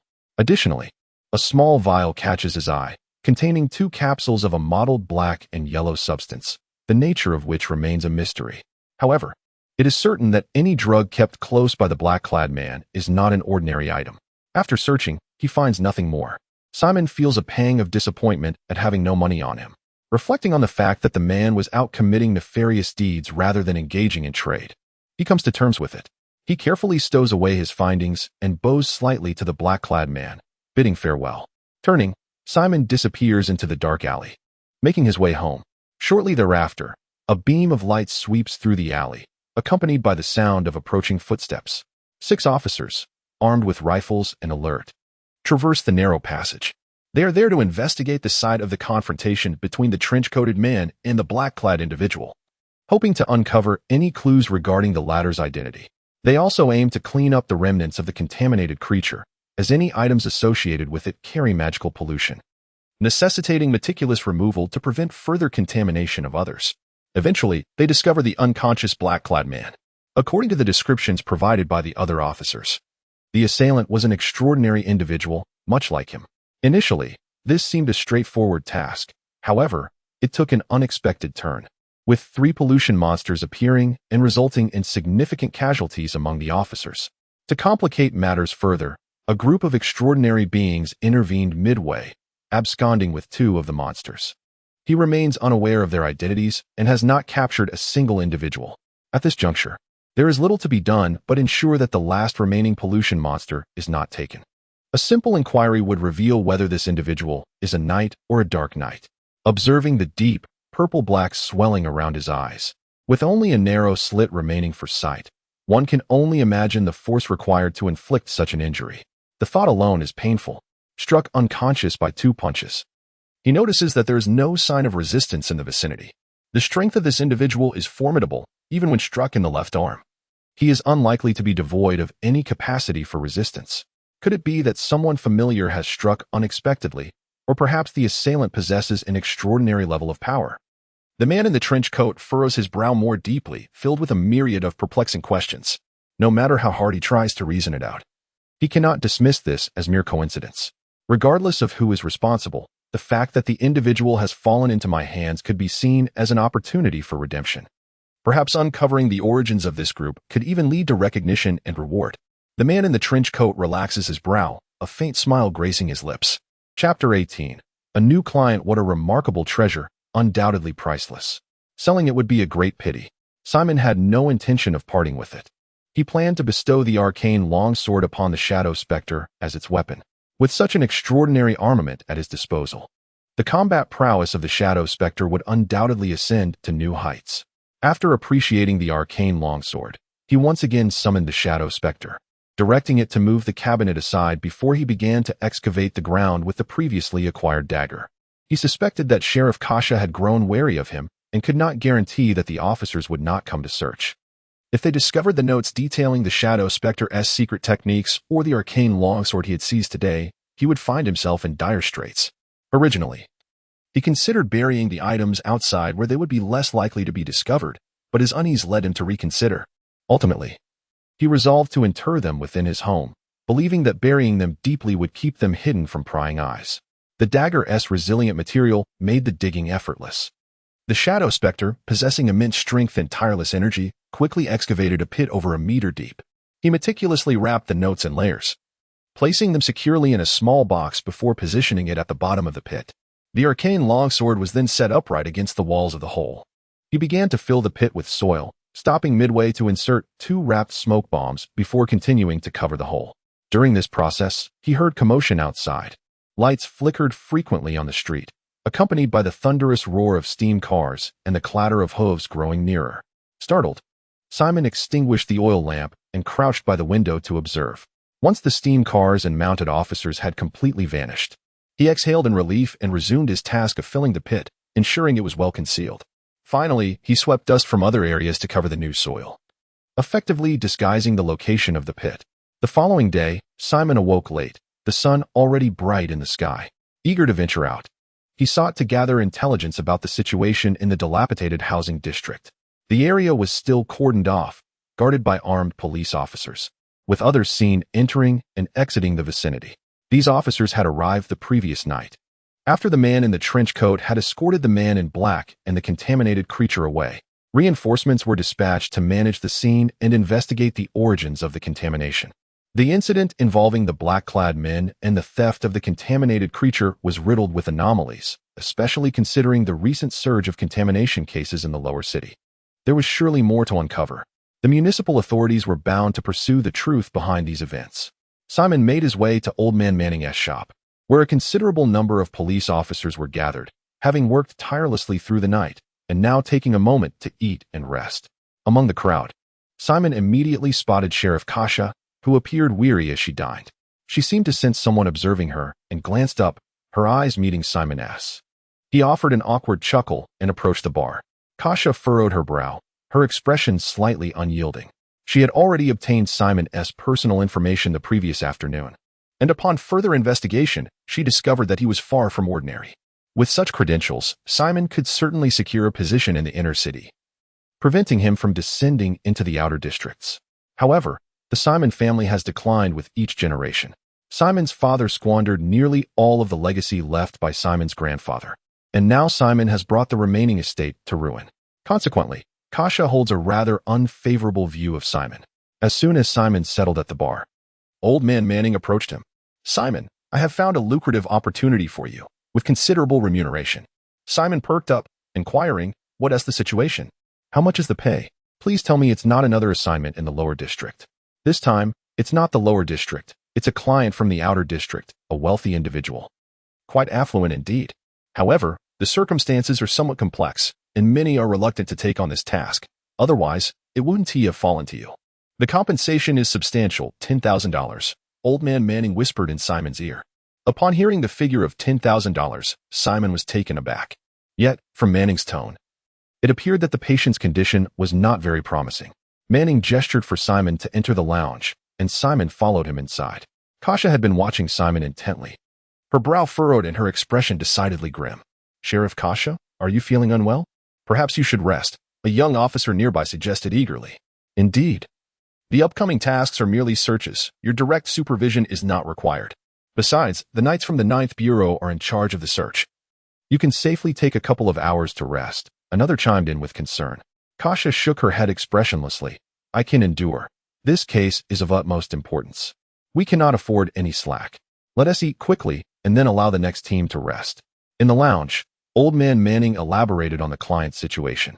In truth, he wasn't entirely sure of the specifics. He merely knew that the wealthy gentleman was quite anxious, scouring the outer district for black market intermediaries, offering remarkably high commissions. Several doctors had attempted to assist him but returned empty-handed. When Manning received the news of the $10,000 payment, he realized that if Simon could successfully treat the patient, he could claim $2,000 as commission.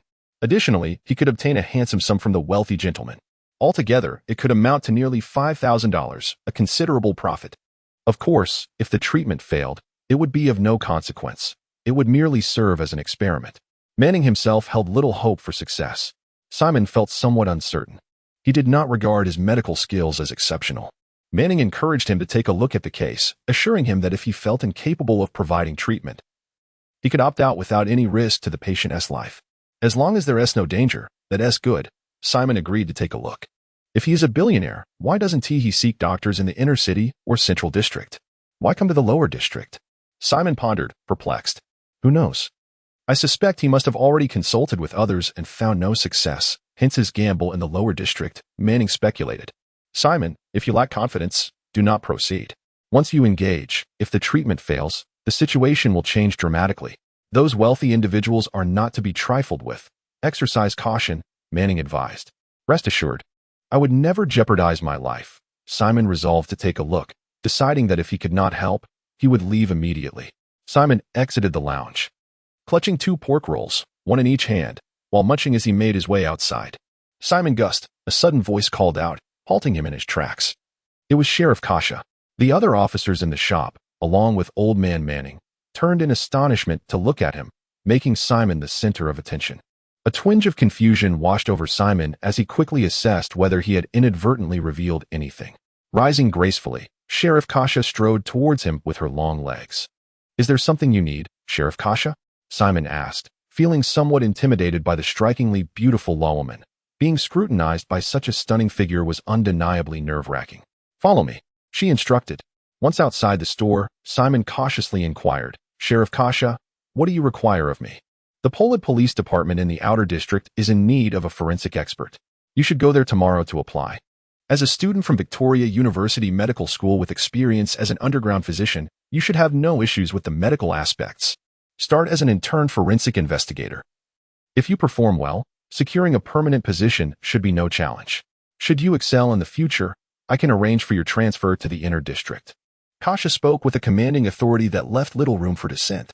They had previously been strangers, having only crossed paths twice until now. Curiosity flickered within Simon as to why Kasia was so keen to offer him this opportunity. Could it be that she had taken a liking to him? Do I possess such charm? The more he pondered, the more plausible it seemed, leading him to regard Kasia with a somewhat peculiar gaze. Noticing the strange look in Simon's eyes, Kasia's expression darkened further, and she coldly retorted, "I am doing this out of respect for your grandfather, a knight of the Federation. I would not want his grandson to tarnish his legacy." Kasia's grandfather was also a knight of the Federation. However, unlike Simon's, he was not an extraordinary being, but a warrior of magical energy. Both grandfathers had perished in the War of Defense, which explained Kasia's unusual consideration for Simon. Understanding this connection left Simon feeling a touch disheartened. Kasia's demeanor appeared to reflect her own inner turmoil. As he absently touched his nose, Simon couldn't shake the feeling that Sheriff Kasia held a deeper story within her. Chapter 19. This is probably not an illness, York observed Simon, who was drenched in sweat and panting heavily, with a hint of surprise. "Are you exercising?" Simon picked up a towel to wipe the perspiration from his brow. "Indeed. My health has been deteriorating. I felt it necessary to engage in some physical activity. Your condition is indeed quite poor. It is high time you devoted yourself to proper exercise. Without a robust physique, you will find it difficult to attract even a single woman in the future." Simon rolled his eyes in exasperation. "We can leave now." He slung his medical bag over his shoulder and stepped outside with York. A somewhat antiquated yet tidy black carriage awaited them at the side of the street. Given the considerable distance to their client, walking would be too slow, necessitating the use of the carriage. As they settled into the carriage, the driver cracked his whip, and they began their leisurely journey down the street. "York, you maintain such an impressive physique. You must possess some insights into fitness. How can I train to achieve a similar appearance?" York had earned the moniker of friend of women on Sheenington Street, having captivated many with his robust form. He maintained numerous relationships with various women, a situation that elicited envy from others. If you merely seek to develop a strong body, continuing your current regimen for about a year while ensuring proper nutrition should suffice. However, if you wish to reach my level, that is unattainable. Your training method is flawed, York stated calmly. "Why is that?" "Your approach focuses solely on specific areas, resulting in isolated muscle development. While it may appear powerful, the overall muscular balance is compromised, leading to a lack of coordination. The human body functions as a cohesive unit. Muscle strength must be uniform. If some areas are stronger than others, your reflexes will be impaired, rendering you ineffective in a fight." "Could you teach me?" Simon inquired eagerly. "I lack the time to instruct you, and I am not inclined to teach others. I recommend you seek out a boxing gym. In my view, boxing is the finest form of exercise," York decisively declined. After reflecting on York's words, Simon found them to be quite reasonable and resolved to seek out a boxing gym in his spare time. "By the way, I heard a beautiful sheriff is looking for you today. Do you know her?" York asked. "You're not one for gossip, are you? Did old man Manning send you to inquire?" Simon regarded him with suspicion. York merely smiled faintly and said nothing. Simon speculated that old man Manning was attempting to probe into his relationship with Kasia. "Perhaps the beautiful sheriff has taken an interest in me and wants to offer me a job. Am I the type to depend on others? I would refuse outright." Simon rambled on. York's gaze was filled with disdain. "I've met that beautiful sheriff. She is exceptional. It's hard to believe she would be interested in a frail fellow like you. Perhaps she would find me more appealing. You fail to understand. She embodies a strong woman. Strong women often enjoy caring for others, preferring gentle, submissive men. I am not unattractive. It's not unreasonable for her to be drawn to me," Simon insisted with mock seriousness. "Is that so?" York regarded Simon with skepticism. Half an hour later, Simon arrived at their destination. The affluent client does not reside in the bustling 3rd Avenue of the outer districts, but rather on Creton Street, situated in a more central location of the outskirts, where the security is not as robust as that of 3rd Avenue. One cannot help but ponder the mindset of such a wealthy individual. Nonetheless, this client undoubtedly possesses considerable wealth, as evidenced by his residence, a grand estate. The entrance features an iron-wrought gate, surrounded by towering stone walls, which provide a formidable barrier. Beyond these walls lies a verdant landscape, lush with trees, and further in stands a substantial villa. Such a splendid private residence is a rarity in the outer districts. York approached the iron gate with Simon, prompting 2 imposing figures clad in black to emerge from within. Their bulging waistlines suggested they were armed. York conveyed his purpose, and one of the men promptly went to inform the estate's master. Shortly thereafter, the black-clad man returned, escorting an elderly gentleman dressed in a tailcoat. His hair was meticulously styled, his posture upright, and he wore white gloves, walking with an air of composure and seasoned grace. It was evident that he was the butler. For the attire he donned was no less than several $1,000s, the hallmark of a wealthy household. The elderly butler scrutinized both York and Simon, his expression inscrutable. "Which of you is the doctor?" he inquired, his brow furrowing slightly, revealing his apparent dissatisfaction with Simon. "Please come in, however. A search of your person is required as per protocol. I trust you will not take offense." York and Simon had no grounds for dissent, and their firearms and blades were relinquished to the security personnel. "Follow me to meet the master," the butler instructed, leading them into the estate. A meticulously paved white gravel path extended straight ahead, flanked by tall, verdant trees whose abundant foliage formed a delightful canopy. Beyond the verdant trees lay a garden, resplendent with blooming flowers, where a gardener could be seen tending to the plants. The estate was not expansive. A mere 150 meters further brought them to the villa's entrance. The three-story building bore a somewhat antiquated style, seemingly aged intentionally, with various green plants climbing its walls. The butler ushered them into the villa, where several young maids dressed in their uniforms were tidying up the living room. The maids were quite youthful and possessed an appealing charm. Simon could not help but reflect upon the decadence of capitalism, yearning for wealth himself to indulge in such extravagance. Following the butler upstairs, they reached a balcony where an elderly gentleman reclined on a plush sofa, basking in the sunlight, attended by a young and attractive maid. "Sir, we have new doctors here to treat you," the butler announced, instructing York and Simon to stand still as he approached the elder, bowing respectfully. "Are there truly doctors willing to come?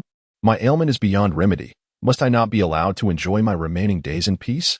The elder spoke languidly, his voice tinged with frailty. "Since they are here, it would be courteous to meet them," the butler urged. "Very well, since they have come, we cannot send them away empty-handed." The elderly man nodded slightly, gripping his cane as he attempted to rise. The old steward and the maid standing nearby swiftly supported his frail arms. As he turned around, one could see his hair, mostly white and thinning, his face marred by dark-age spots. His eyes were clouded, and his emaciated frame resembled that of a man nearing the end of his days. Simon glanced at him and wondered if there was still hope for this man. It seemed less a matter of illness and more a sign that his time was running out. Upon noticing Simon and York, the old man paused for a moment and remarked, "A black man and an Asian. This doctor seems rather intriguing." Simon furrowed his brow, aware that in the White Eagle Federation, the status of white individuals was paramount, while both Asian and black communities faced widespread discrimination. The medical profession typically belonged to a high-income bracket, with few black or Asian practitioners. "You must be the doctor, young man. You look quite youthful. Do you have confidence in your ability to cure my ailments?" The elderly gentleman discerned Simon's profession and inquired with a smile. "At this moment, it seems rather unlikely," Simon replied with a shake of his head. "Haha, your honesty is refreshing. I've consulted physicians in both the inner city and the central district. The most renowned doctors in Forsha City have examined me. Yet none could remedy my condition. My illness is beyond cure. You've come here in vain today. That's quite all right. Consider it an opportunity to broaden your horizons. Such an exquisite estate is a rarity in the lower district. You're an interesting young man. Having come this far, won't you at least take a look at my condition before departing?" The old man chuckled. "Very well, let us examine it." Simon nodded in agreement. The old steward assisted the man into a seated position on the sofa, then instructed the maid to leave, also requesting York to wait outside, leaving only Simon and the elderly gentleman in the room. Chapter 20. The resilient old John. Allow me to clarify first. After you have examined the old gentleman's condition, you are strictly forbidden from disclosing any information. Should I discover that you have shared this with others, I assure you that your fate will be dire. The old steward's expression was grave, serving as a clear warning to Simon. Perhaps it would be better not to look. Simon felt he lacked the capability to heal the elderly man. Thus, he reasoned that it was wiser to avoid entanglement in this matter. "Nick, do not frighten the young man," the old man interjected, gesturing for the steward to cease his admonitions. With a smile directed at Simon, he said, "Do not be anxious. Young man, it will not hurt to take a look. Perhaps you are destined to be my savior." Despite his reluctance, Simon found it difficult to refuse the amiable old man after their brief conversation. He decided to acquiesce, thinking that merely observing would not cause any harm, provided he kept it confidential. With trepidation, Simon approached, and the steward rolled up the old man's sleeve, revealing a thin, darkened arm.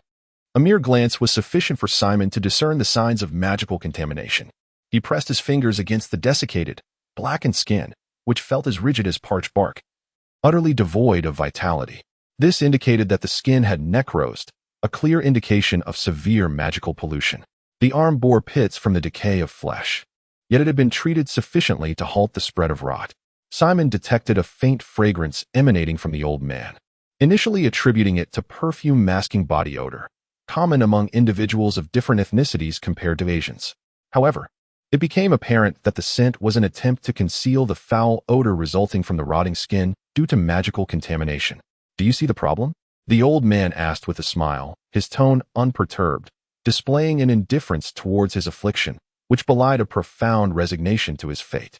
Simon nodded solemnly, his expression serious. "Your arm exhibits signs of severe magical contamination. The skin has necrosed. Such a grave level of pollution likely extends beyond just your arm." A glimmer of amusement flickered in the old man's clouded eyes as he turned to the steward, chuckling. "Look at that. This young man knows a thing or two." The steward, smiling, nodded in agreement, offering a subtle compliment. Struggling to rise, the old man was promptly supported by the steward, while Simon quickly steadied the other arm. As the old man removed his clothing, revealing his upper body, bandages adorned certain areas, while other regions displayed the same dark, wrinkled skin. A faint odor of decay wafted from the bandaged areas, indicating that the flesh still held some vitality. Both his chest and back were nearly engulfed in magical pollution. Simon was astonished that such a degree of contamination had not yet caused the old man to undergo a transformation. Upon examining the skin, he found it nearly as necrosed as that on the arm. "I shall refrain from removing my trousers. The contamination on my legs is not as severe as that on my upper body," the old man remarked. "You truly possess a remarkable resilience." Had it been an ordinary person, they would have succumbed to transformation long ago, Simon expressed, genuinely astonished. "Ha ha ha, resilience? I relish that remark. Is it not my very tenacity that has brought me this far?" The elderly man erupted into hearty laughter. But suddenly his body trembled, as if he had choked on his mirth. He sensed an acceleration in his heart rate, followed by a sharp, constricting pain in his chest, rendering his breathing labored. "The medicine. Quickly, bring me the medicine." Fortunately, the old butler carried the elderly man's regular medications, several in number, and hurriedly poured them into his palm, anxiously administering them to the old gentleman. Since Simon first encountered the butler, he had perceived him as a composed and seasoned individual. However, just moments ago, the butler had appeared genuinely flustered, even somewhat at a loss. The elderly man slumped onto the sofa, trembling, while the butler hastily draped a blanket over him and called for a maid, instructing her to fetch the elderly gentleman's personal physician.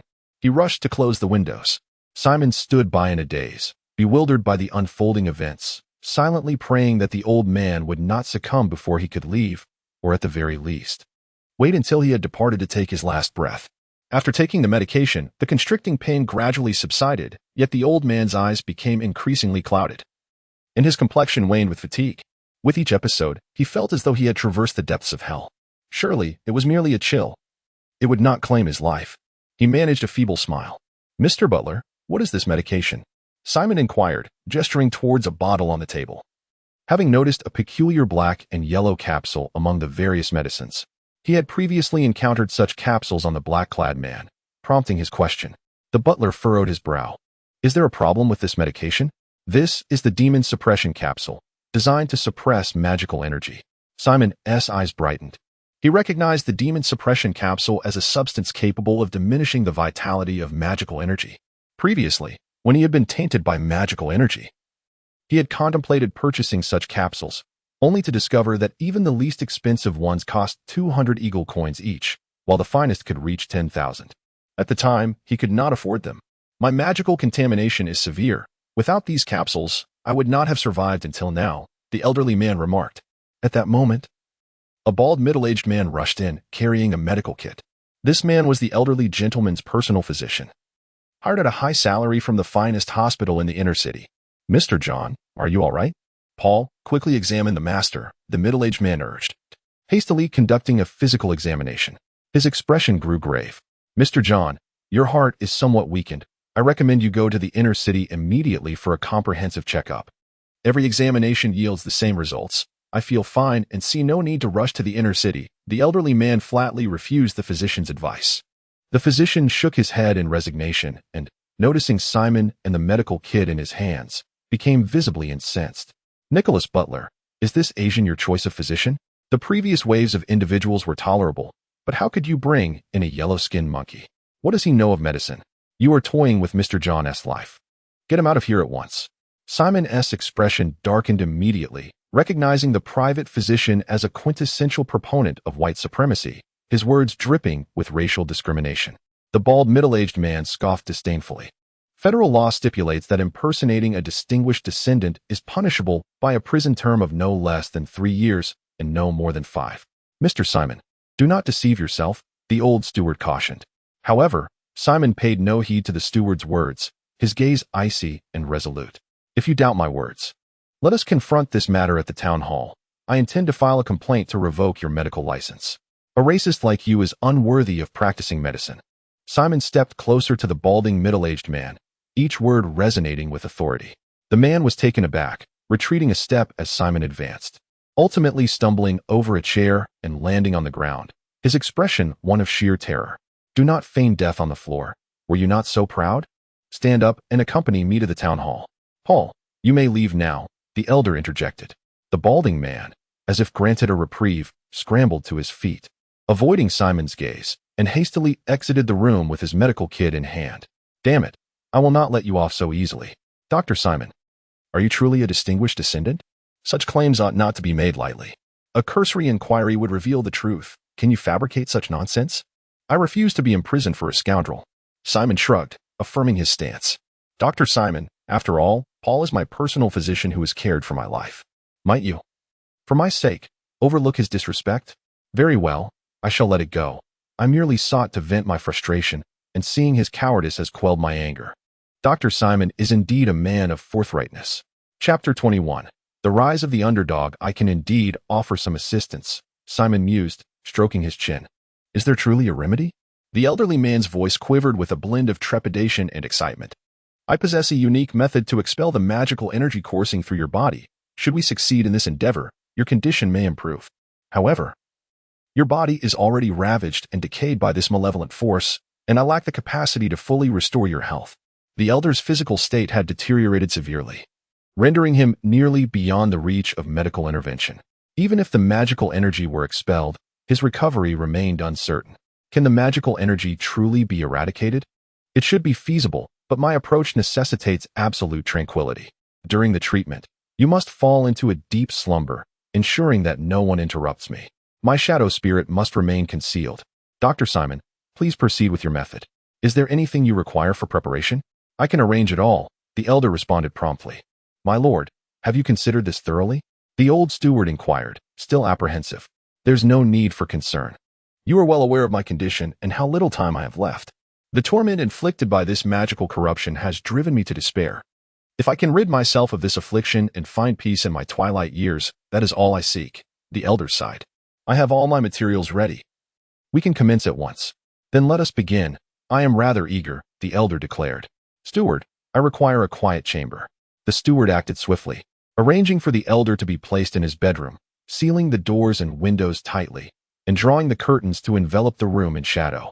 The steward personally administered a sedative to the elder, allowing him to drift into slumber. During this time, the steward detailed the elder's dire condition, revealing that the corruption from the magical energy was even more severe than anticipated. His organs had begun to fail, and the malevolent force had infiltrated his very bones. The elder had been sustaining himself solely on suppressive capsules and various costly potions.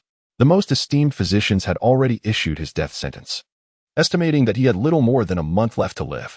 Dr. Simon, I entrust everything to you.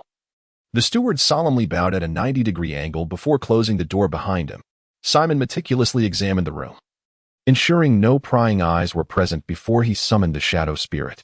The spirit instinctively positioned itself before the elder, extending its hand to make contact with the elder's arm, gradually siphoning away the dark energy within. The transformation was evident as the discoloration of the elder's skin began to fade. As Simon contemplated whether it might be too audacious to extract all the magical energy at once, he decided to start with a portion. The shadow spirit absorbed the malevolent force with remarkable speed, and within mere minutes, it had extracted a significant amount from the elder's body. He opted to remain in the room a while longer. A treatment of such brevity might seem implausible to outside observers. Feeling somewhat restless, Simon casually picked up a beautifully bound book from the bedside table, immersing himself in its contents. It was a tome on philosophy, which he found quite engaging. After approximately half an hour, he closed the book. The time is nearly upon us. Should I feign a semblance of fatigue? Otherwise, it would not align with my arduous persona as a savior. Simon rubbed his eyes vigorously, inducing a red, irritated appearance before he finally opened the door. Outside, the anxious old butler awaited with bated breath. As the door creaked open, the butler hastened forward. "Dr. Simon, what is the prognosis?" "Some of the magical energy has been purged, but Mr. John's affliction is far too severe to be completely eradicated in one attempt. It may require several sessions," Simon replied. The butler glanced at the elderly gentleman slumbering on the bed and gestured to a nearby figure. Paul, the old man's personal physician, stood outside. His gaze lowered in deference to Simon. With a furtive demeanor, Paul entered the chamber, followed closely by a burly man clad in black, who carried a small case. Together, Paul and the man in black commenced a thorough examination of the elderly patient. "You must be weary, Dr. Simon. Please allow me to escort you to the parlor, where you shall be well taken care of," the butler instructed a lovely maid standing nearby. Simon followed the maid to the sitting room, where York was already seated. Taking a place beside York, Simon was soon approached by the maid, inquiring if he desired refreshments. He requested a cup of coffee, and it was not long before she returned with a steaming mug. "This coffee is delightful. What brand is it?" Simon inquired after savoring a sip, nodding appreciatively. "It is oak coffee," the maid replied. "Ah, oak coffee. No wonder it possesses such exquisite flavor. Oak coffee is indeed a luxury. In the inner city, a single cup costs a small fortune, beyond the means of the average person," Simon mused. "Did not old man Manning advise you against taking risks without assurance? Such actions may invite trouble," York whispered to Simon, his voice tinged with tension. He was inwardly apprehensive, fearing Simon's actions might entangle him in unforeseen consequences. "Rest assured, I have a measure of confidence," Simon reassured him with a comforting pat on the shoulder. York's expression was one of resignation as he subtly gestured toward the entrance of the parlor, where several suited men stood, their eyes occasionally darting inside. "Let us hope for the best. If the old magnate encounters any issues, escaping the estate today will be out of the question." In stark contrast to York's palpable anxiety, Simon remained composed, placing his trust in the shadowy figure he had summoned.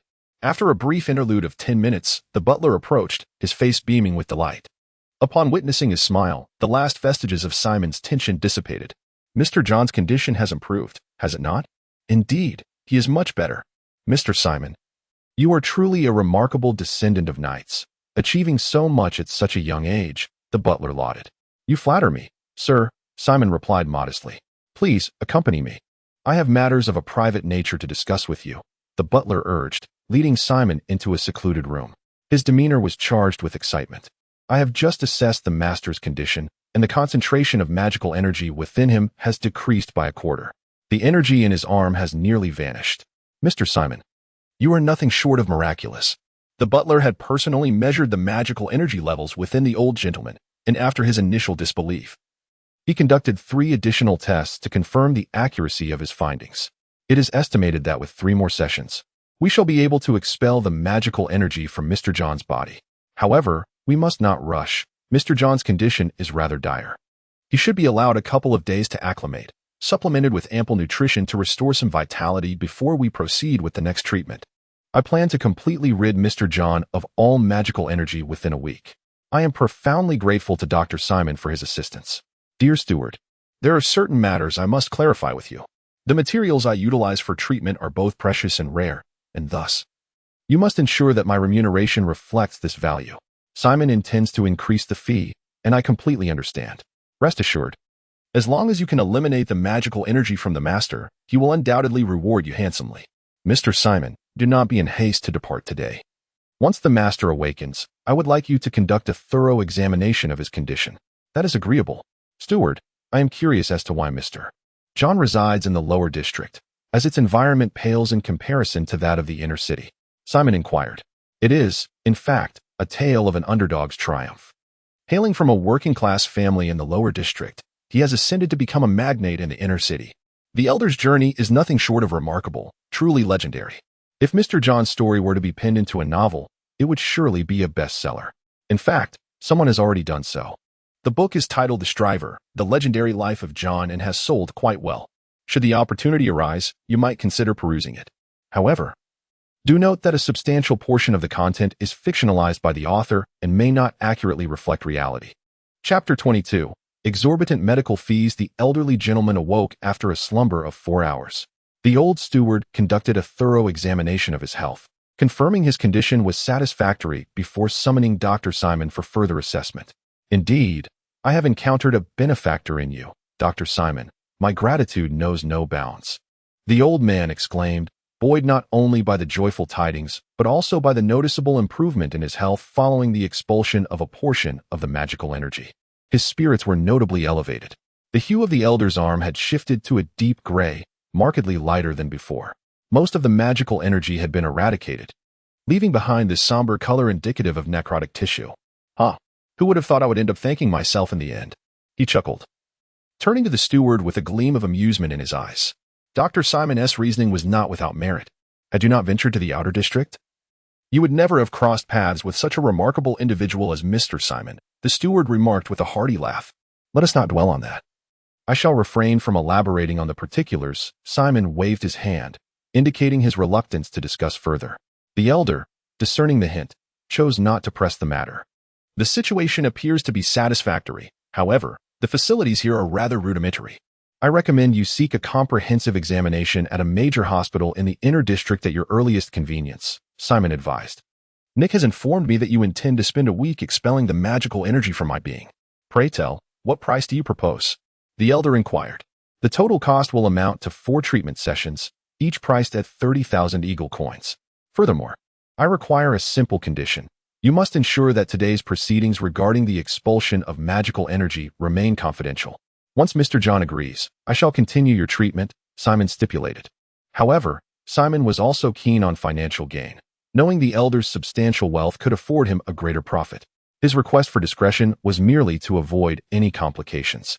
Given the severity of the elder's magical contamination, should word reach the wrong ears, it would undoubtedly attract unwanted attention. Simon was simply seeking a peaceful existence, averse to trouble. I agree to both the price and your condition, the elder responded without hesitation, directing the steward to deliver 30,000 coins to Simon with remarkable alacrity, leaving Simon to ponder whether he had perhaps undervalued his services.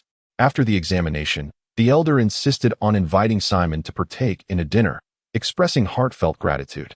During the evening meal, the elder displayed great warmth towards Simon, evidently intent on fostering a cordial relationship. By the end of the dinner, their rapport had grown significantly closer, addressing each other by their first names. As they departed, the hour had already crept into the evening, with the streets bustling with hurried commuters. Approaching Zionington Street, a group of individuals abruptly intercepted the carriage, encircling it with menacing gazes. The passers-by on the street averted their eyes, quickening their pace to escape the scene. The audacity to seize individuals typically stemmed from gang members, who risked their own safety in such endeavors. Let your friends step out to meet us, the leader commanded.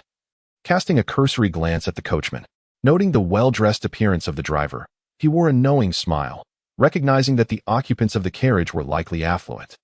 Through the curtains, Simon cast a furtive glance outside, where menacing figures obstructed their path, brandishing weapons. Some wielded knives, while others ostentatiously displayed handguns at their waists. York drew his pistol, urging Simon to prepare himself. A pang of regret washed over Simon for having left his own firearm behind. Friends outside. I am one of Old Manning's Southman from Huntingdon Street. Could you kindly grant us passage? York called out. Old Manning? I don't know him. Come out quietly and hand over your money. All we want is your cash. Comply, and you may leave unharmed. The leader of the gang sneered, his demeanor exuding menace. Suddenly, a gunshot rang out, and a gaping wound appeared on the leader's forehead, resulting in his immediate demise. The assailant was a burly man in a suit with short brown hair, the head of Old John's security, known as Lawrence. Without hesitation, the coachman pulled out his pistol and began firing at the surrounding gang members. targeting those armed first. Within moments, the bodies of several gang members lay sprawled beside the carriage, while the remaining thugs scattered in disarray. The street's pedestrians fled in panic, leaving only the solitary carriage on the desolate thoroughfare. As the gunfire erupted, Simon quickly pressed himself against the edge of the carriage, ready to unleash his shadowy specter. Lawrence lifted the carriage curtain. "Mr. Simon, it is safe now. We may continue our journey." Simon peered outside to behold 4 lifeless bodies lying on the filthy street.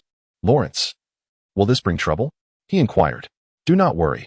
There will be no issues," York assured him. Simon nodded in acknowledgement. "York, did you not mention that Old Manning had some notoriety in the nearby streets? It seems that reputation holds little weight." York cast a disdainful glance at the corpses on the ground.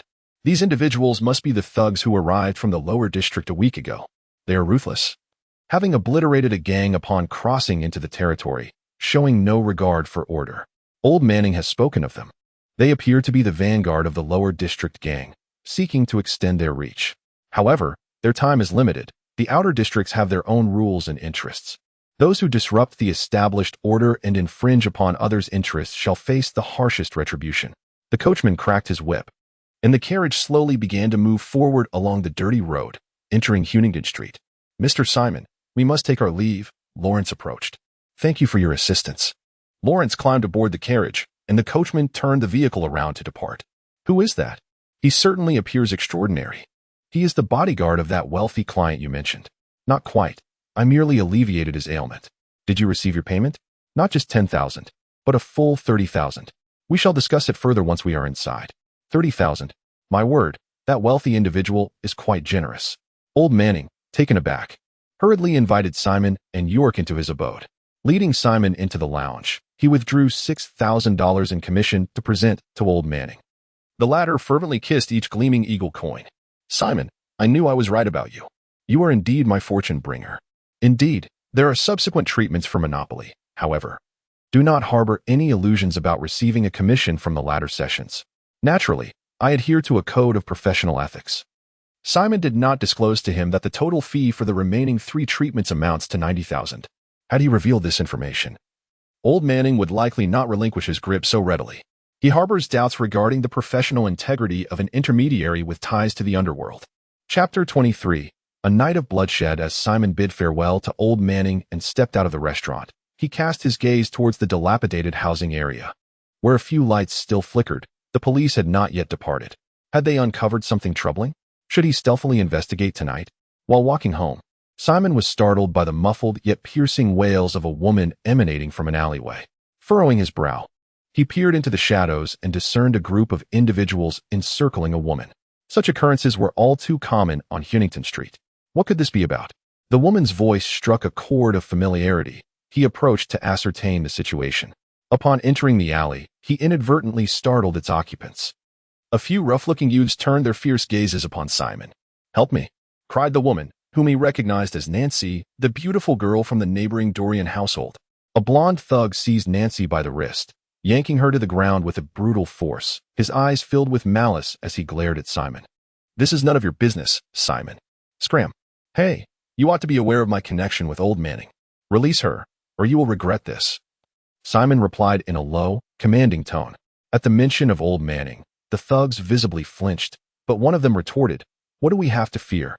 We can kill this kid, and Old Manning will never know. Tonight, I intend to savor this woman." The blonde thug brandished a long dagger, his expression twisted in cruelty. "Damn it, these guys are deranged. They must be on drugs." One of the smaller thugs brandished a bottle of alcohol, its contents mingling with marijuana. These individuals were capable of anything. As the blonde thug lunged at Simon with 2 accomplices, Simon swiftly turned and fled, momentarily eluding them. "No one can save you now, girl. Brothers, drag her away. We'll enjoy her for a few days before selling her to the lower city-ash traffickers." Nancy struggled desperately, fully aware that if she were taken, her life would be irrevocably shattered. The blonde thug slapped her face, sending her sprawling to the ground. The others seized her limbs, muffling her cries, rendering her helpless against their grip as they began to drag her away. Suddenly, hurried footsteps echoed in the alley, approaching rapidly. "Gun!" shouted the blonde thug, his bravado evaporating as he raised his hands in surrender, too frightened to make a move. "The police are on Huntington Street. If you fire, they'll come. Think it through." By the time they arrive, I'll be long gone. Simon observed Nancy's disheveled clothing and the terror in her eyes, her entire demeanor exuding despair. In a sudden surge of rage, he delivered a vicious kick to the thug's groin, a strike that was particularly brutal, eliciting a pained cry as the thug doubled over like a cooked shrimp, trembling in agony. Nancy, trembling, rushed to Simon's side, shivering as she attempted to adjust her disordered attire. Fueled by indignation, Simon advanced, raining blows upon the blonde thug. The remaining ruffians, intimidated by Simon's weapon, dared not approach. Some, in their cowardice, fled the scene. After venting his frustration, Simon eventually ceased his assault, panting with exhaustion. In the future, should anyone dare to trouble Nancy again, I shall not hesitate to put an end to them with a single shot. Simon, accompanied by the well-dressed Nancy, departed, with her trailing closely behind him. Nancy appeared somewhat dazed, clearly shaken by the recent events. She nodded silently in acknowledgement. As they reached the doorstep, Nancy suddenly embraced Simon, her voice trembling with emotion. "Thank you, Simon." Simon opened his arms, several times tempted to return her embrace, yet he found himself unable to do so. "Such a splendid opportunity. And yet you failed to seize it," he lamented, chastising his own ineffectual hands.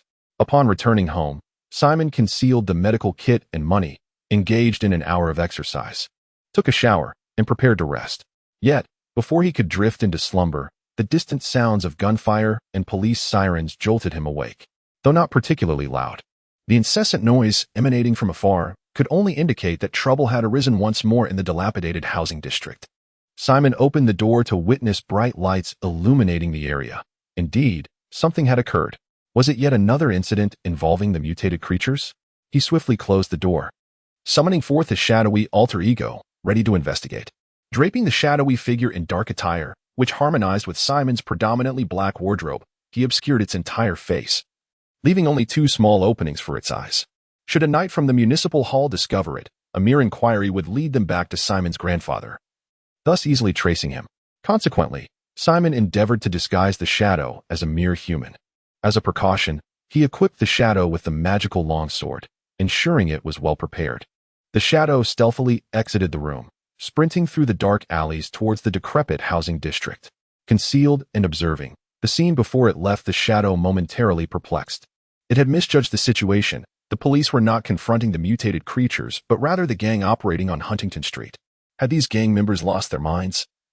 Engaging in combat with law enforcement? Were the police intent on dismantling the gang? Were they investigating a connection between the incidents involving the mutated creatures and the gang? Simon's mind raced with various hypotheses. The gunfight was fierce, with numerous casualties on both sides, and the streets lay strewn with bodies. The gang suffered even greater losses. Yet they recklessly charged from their cover, heedless of their lives, rushing towards the police line. Gunfire erupted. Gang members fell like rain, meeting grim fates on the streets. When had these gang members become so deranged? Simon was utterly taken aback, unable to fathom the sheer madness of their actions. One or two might be excusable, but dozens? It was utterly incomprehensible. Why would one armed with a knife charge headlong into danger, courting death? Observing the gang members, Simon noted their savage expressions, their eyes ablaze with madness, as if they had lost their minds entirely. This was not normal. Something was amiss. Had they all indulged in narcotics? It was far too bizarre. Kasia leaned against a crumbling wall, her face etched with seriousness and aggression as she fired her weapon, each shot aimed with deadly precision at the enemy's vital points. During the eruption of gunfire, the gang had suddenly launched their assault, a flurry of bullets soaring through the air. One narrowly missed her ear, while another struck her arm, nearly leading her to a heroic demise. Familiar colleagues lay sprawled on the ground, and Kasia, filled with fury, struck without mercy. The gang's reckless assault was a frenzied onslaught, resulting in a remarkably brief yet intense skirmish. Kasia led the charge to purge the gang from this neighborhood, binding all surviving members. The streets were littered with dozens of lifeless bodies, the crimson blood staining the pavement in a gruesome spectacle that was truly harrowing. This confrontation erupted with alarming suddenness, catching the police off guard, leading to the immediate loss of over 10 lives. Subsequently, the officers quickly established a defensive position, mounting a rapid counterattack, though the gang's desperate charge inflicted its own toll upon the police. In the aftermath, the grim tally revealed that 15 officers had perished, 5 or 6 sustained severe injuries. while the gang suffered 48 fatalities and 8 serious injuries. The carnage was indeed severe. Chapter 24: The elegance of the blade. Simon watched as if witnessing a live broadcast of a bloody gunfight. Once the skirmish concluded, 4 trench coat-clad figures emerged from the police ranks, 3 men and 1 woman. Among them was Donald, the dual-wielding knight who had taken action the previous night. The other 2 men and the woman were also knights. The deployment of 4 knights indicated that the city hall had uncovered something extraordinary in the dilapidated district. The quartet approached the bound and gravely injured gang members, scrutinizing their eyes and engaging in conversation. Regrettably, Simon was too distant to overhear their words. As he observed the unfolding scene, he was unexpectedly approached by the police, with none other than Officer Kasha seeking him out personally. "You are a doctor, correct? Take your medical kit and come with me to assist the injured." Just as Simon opened the door, Kasha entered, her arm wounded and bleeding, her complexion pale. Simon immediately understood that Kasha was summoning him to tend to the injured officers. Without hesitation, he retrieved his medical bag from the concealed compartment and hurriedly followed her outside. Kasha mounted her horse with some difficulty due to her injury, and Simon assisted her. "Get on." Not having ridden before, Simon fumbled with the movements. Kasha grasped his arm and pulled him onto the horse's back. She then squeezed her legs tightly against the horse's belly, and the tall police steed bolted forward, startling Simon into clutching Kasha's waist. "Are you holding on tightly enough?" Kasha inquired coldly. If it weren't for her left arm being injured and her right hand gripping the reins, she would have certainly expressed her annoyance more vigorously. "I didn't mean to. I've never ridden a horse before, and your sudden startle caught me off guard. Let go now." Embarrassed, Simon reluctantly released his grip, instead grasping the fabric of Kasha's uniform. He couldn't deny that the sensation of holding her was rather agreeable. Kasha snorted dismissively as they sped toward the dilapidated district. Suddenly, the sharp crack of a gunshot rang out, serving as a signal. In the next instant, a cacophony of gunfire erupted, plunging the recently tranquil streets of Huntingdon into chaos once more. Something has happened. Kasha's expression shifted dramatically as she fiercely spurred the horse onward, urging it to accelerate. Simon clung tightly to Kasha's waist, and this time she offered no protest. Her focus was entirely on the dilapidated district ahead.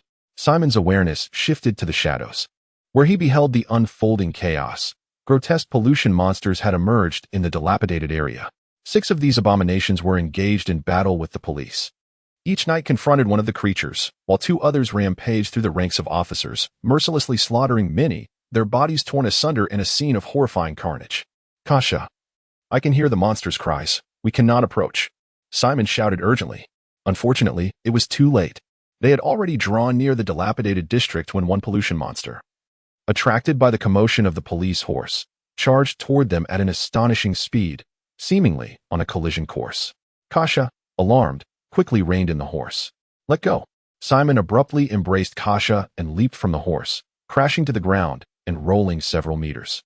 He landed heavily on his left arm, which struck the ground with a jarring impact, causing pain to shoot through him, making his lips twitch in discomfort. He hastily glanced towards the direction of the polluted monster, which had collided with the police horse. To his astonishment, the creature wrapped its arms around the horse's neck, forcefully halting the galloping steed. The polluted monster opened its mouth, revealing a gruesome array of sharp teeth, the upper and lower jaws interlacing. Its mouth was grotesquely enlarged, capable of swallowing a basketball whole. With a vicious bite, it sank its teeth into the horse's neck, almost tearing away the flesh on one side. The police horse, in agony, struggled to escape. The monster's claws plunged into the horse's back, brutally shredding the flesh from its chest, leaving it to collapse in a pool of blood, gasping for breath.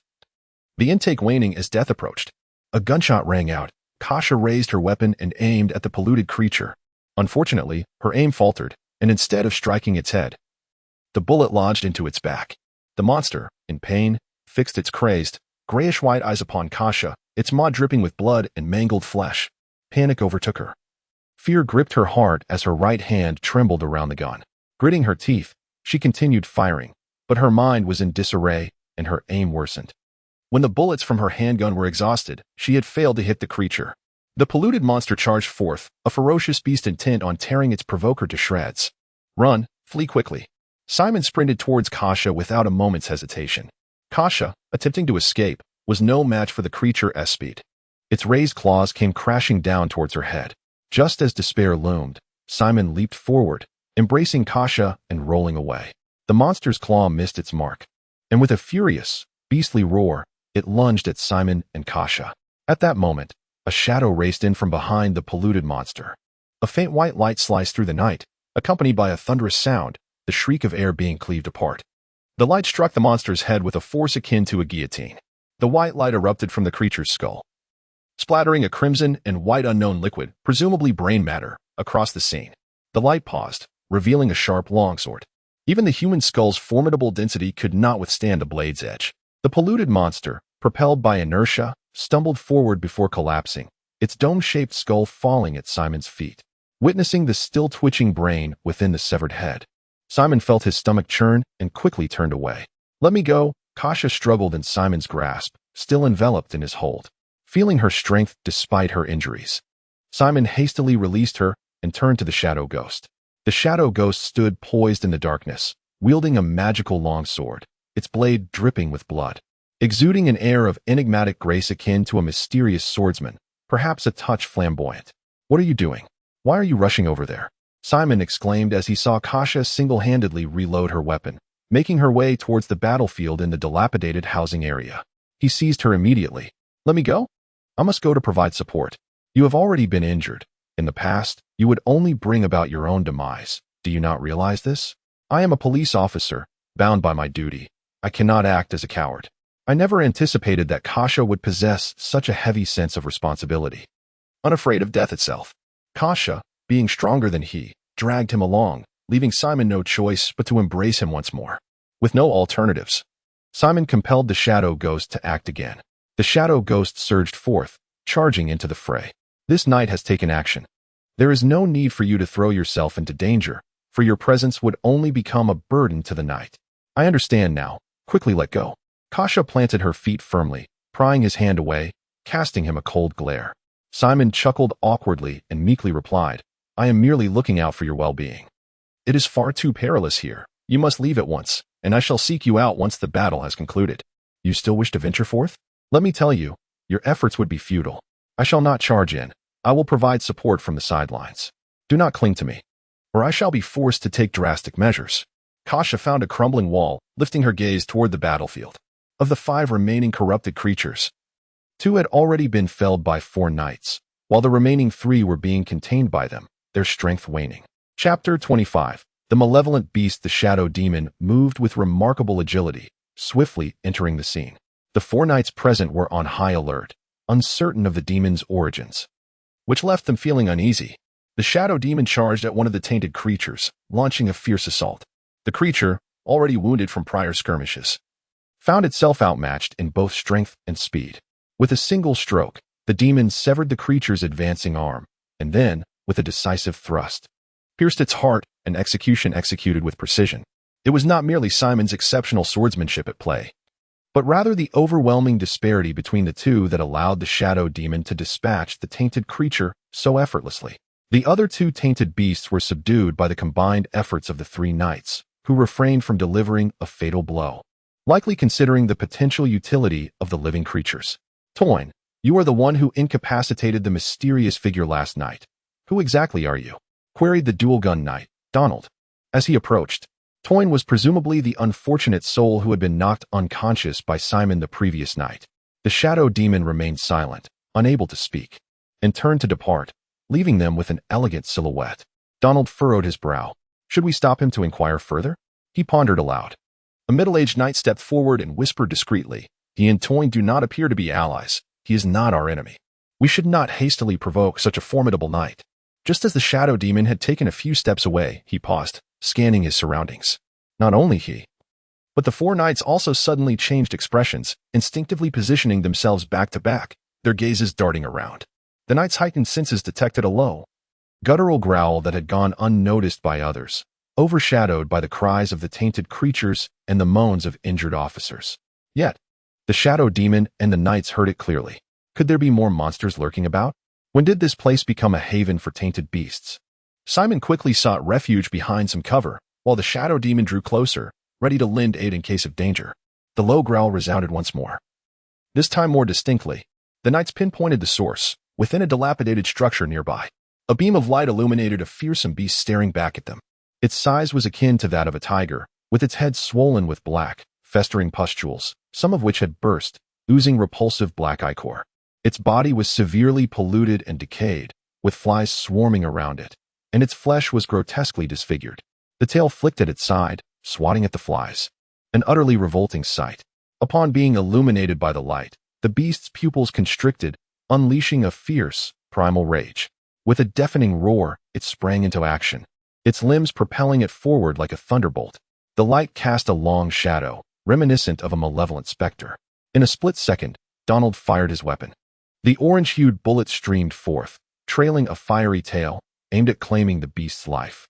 However, the creature twisted its body, narrowly evading the bullet. Taken aback, Donald fired again, his dual guns unleashing a flurry of bullets. The other 3 knights, armed as well, followed suit, firing in unison to block the beast's escape. The vile beast could not evade every bullet. Each projectile struck its body, causing dark, viscous blood to spray forth. Yet, the creature did not falter. Instead, it surged forward with even greater fervor. In a mere 3 seconds, it covered a distance of several dozen meters, accompanied by an unbearable stench of decay that permeated the air. With a powerful leap, the beast lunged at the nearest young knight. Its elongated claws aimed directly at the knight's head.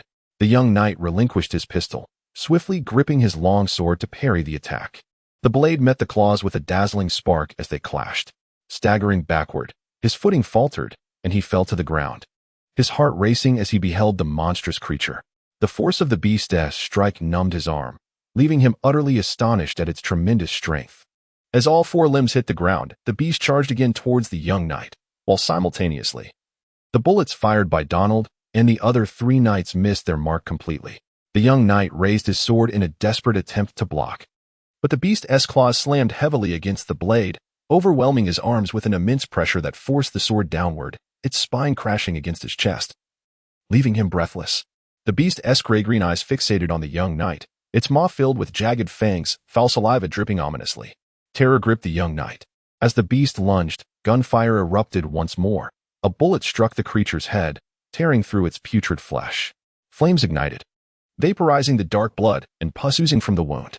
The beast collapsed to one side, a gaping hole the size of a bowl in its skull, exposing the glistening bone with the bullet embedded within. Donald exhaled in relief and gestured for the 3 knights to advance. The young knight, narrowly escaping death, scrambled to his feet. No one anticipated that the beast would suddenly spring back to life, sinking its teeth into the young knight's head, severing half of it in an instant. "Kill it," Donald shouted, fury fueling his gunfire.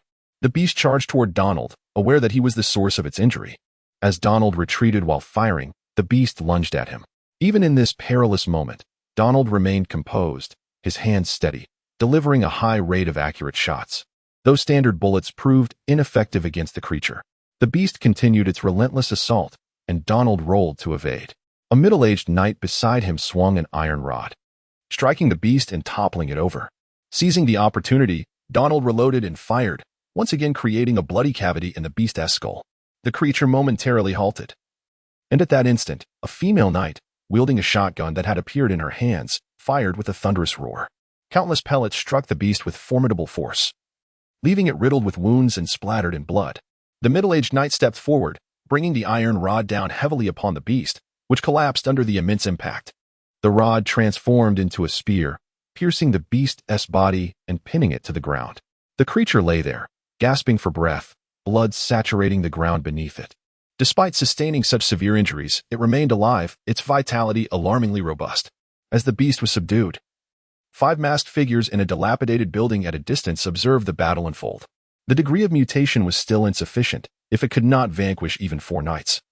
The concentration of the pollution needed to be intensified.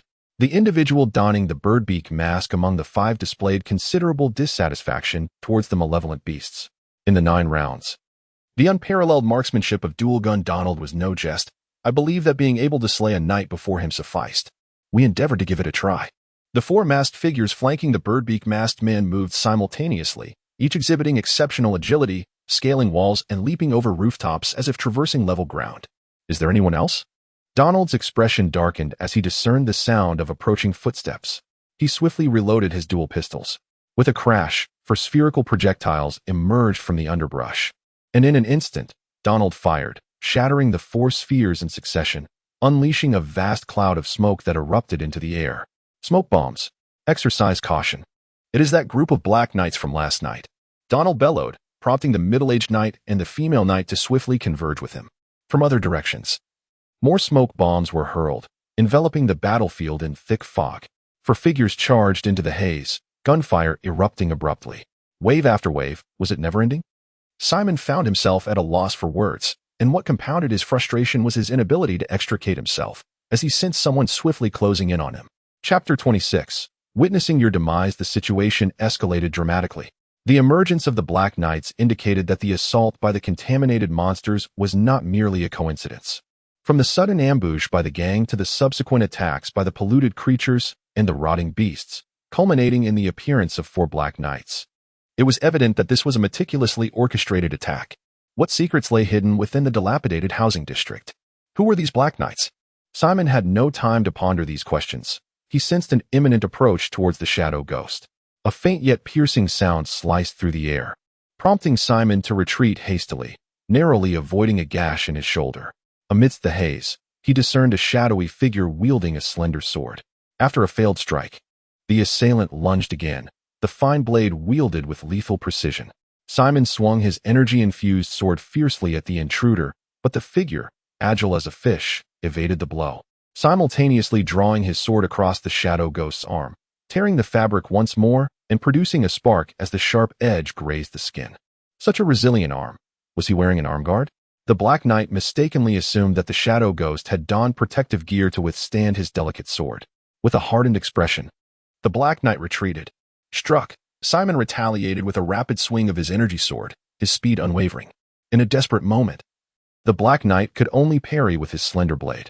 Upon impact, the fine sword shattered at the edge, sending brilliant sparks flying. Simon's heart surged with joy. The Black Knight's sword was no match for his energy blade. The Black Knight staggered back, his arm weary, utterly unprepared for the shadow ghost's astounding strength. With his body bent like a bow, the Black Knight launched himself at Simon like an arrow released from its string, the slender sword slicing through the air. Simon, too, swung his sword, which glimmered with a faint white light, aiming to cleave the Black Knight's blade. To his surprise, the Black Knight suddenly crouched, sinking his sword downward, causing Simon's energy sword to miss its mark while the slender blade accurately thrust toward the heart of the shadow ghost.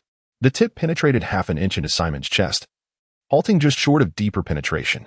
In an instant, Simon's complexion paled. The shadow ghost had sustained injury, and Simon felt the repercussions. The Black Knight was equally astonished. He felt no sensation of piercing flesh, as if his strike had met an impenetrable barrier. This technique was his ultimate move, capable of piercing an inch of steel. Having claimed the lives of many, had Simon also donned armor? What a cautious individual. Simon retaliated with a kick aimed at the Black Knight, who rolled aside to evade the attack. The thin sword swept across the shadow ghost's right calf, tearing the fabric and igniting another spark. Armor on the legs as well. In a mere flurry of exchanges, Simon had been struck thrice. A regular person would have surely fallen. Yet, Simon refrained from countering and turned to flee. The smoke obscured his vision, rendering the combat environment exceedingly unfavorable for him. Simon dashed out of the smoke, his legs propelling him forward, while the Black Knight pursued with relentless speed. As Simon spun around, a radiant slash descended, his energy sword cleaving through the air. The Black Knight abruptly leaned back, the white light glancing off his mask, leaving a gash across its surface. Simon swung his sword with a frenzy, while the Black Knight moved with remarkable agility and grace. Aware that he could not match the strength of the Shadow Phantom in a direct confrontation, he opted for guerrilla tactics. His swordplay was infused with skill and cunning. Lethal in its execution, an art of killing. In terms of swordsmanship, the Black Knight effortlessly outclassed Simon. Although Simon possessed speed and strength, his technique was lacking, riddled with flaws. This might suffice against the reckless, polluted beasts, but it proved insufficient when facing a battle-hardened, skilled Black Knight, rendering his advantages moot. The slender sword danced like a serpent, never confronting Simon head-on. The Black Knight moved like an assassin, striking and retreating swiftly, akin to a dragonfly skimming the water's surface. Within mere seconds, the Black Knight had landed multiple strikes on the Shadow Phantom, targeting vital organs and even grazing his neck. Yet, the Black Knight found himself perplexed. He had assumed Simon donned a full suit of armor, akin to a turtle's shell, impervious to attack. I refuse to believe your eyes are protected as well. he thought with determination. In a fit of resolve, the Black Knight surged towards Simon, evading his slash. Concealed behind him, his hand unleashed a cloud of white dust resembling sand, enveloping both combatants. Simon quickly retreated, but amidst the haze, the cunning slender sword lunged at him. He barely managed to parry the attack, while simultaneously forcing the Black Knight back. The Black Knight held his breath, his gaze piercing like a venomous snake, fixated on Simon's movements. Just one breath, and you are done for, he mused. The dust was no ordinary powder, it was a potent hallucinogen that, once inhaled, would invade the central nervous system, leading to temporal disorientation and vivid hallucinations. Realizing the difficulty of contending with the Black Knight, Simon chose to flee down a dark alley. The Black Knight, believing Simon had inhaled the hallucinogen, felt a surge of elation and pursued him, his slender sword striking towards Simon's back like a viper. In a bold move, Simon turned, exposing his chest. The slender sword pierced his heart once more as he reached out and grasped it firmly. The Black Knight was taken aback, astonished that Simon could catch his sword in such a manner, and with his own body no less. Little did he know, the shadow phantom was not human. The hallucinogen held no sway over him, and he could withstand the blade. The Black Knight reacted immediately, yanking his slender sword free, but it remained steadfast in Simon's grip. At this moment, the shadow phantom's strength came into play as he clamped down on the blade and swung his enchanted sword toward the Black Knight. The Black Knight, resolute, relinquished his slender sword, allowing Simon's strike to miss. Just then, a gunshot rang out, and the Black Knight clutched his arm. He had been shot. The shooter was Kasha, who had been concealed behind a crumbling wall, observing the battlefield. The clash between the shadow phantom and the Black Knight was within her range, and she had been waiting for the perfect moment to strike. That shot was executed flawlessly, prompting Simon to silently commend Kasha for her skill. The moment the Black Knight was struck, it presented a splendid opportunity for Simon to counterattack. Without hesitation, Simon stepped forward, swinging his sword with lethal intent. The blade surged forth, slicing through the air with a mournful wail, yet it landed squarely on the ground, missing its target. The Black Knight evaded the blow and deftly retrieved two throwing knives from his waist. With a flick of his wrist, the knives hurtled towards Simon. Simon managed to deflect one with his sword, but the other struck his thigh, embedding itself in his leg. Alas, it proved utterly ineffective. Realizing he had sustained an injury to his arm which diminished his combat prowess, and with a marksman lurking nearby, the Black Knight deemed it prudent to retreat. Simon's gaze sharpened. Having endured such torment, the Black Knight could not hope to escape unscathed. He violently hurled his magical sword, which arced through the air like a white streak, aimed directly at the Black Knight. With an injured arm raised, the Black Knight attempted to shield himself from the radiant light, yet the enchanted blade pierced through, sacrificing his arm to stave off the assault. Gritting his teeth against the pain, he turned to flee. Simon yanked the knife from his leg and pursued fiercely, determined not to allow his opponent to escape with the magical sword still lodged in his arm. Gunfire erupted once more, and Kasha struck the Black Knight again, causing him to stumble and fall. He quickly rolled over, fixing his gaze on the advancing Simon. In a flash, he procured another throwing knife from his waist and hurled it at Simon. Unfazed, Simon absorbed the attack, pressing forward until he stood before the Black Knight. "Who are you?" The Black Knight growled, his hoarse voice tinged with bitterness. The only response was a glinting knife that flashed through the air.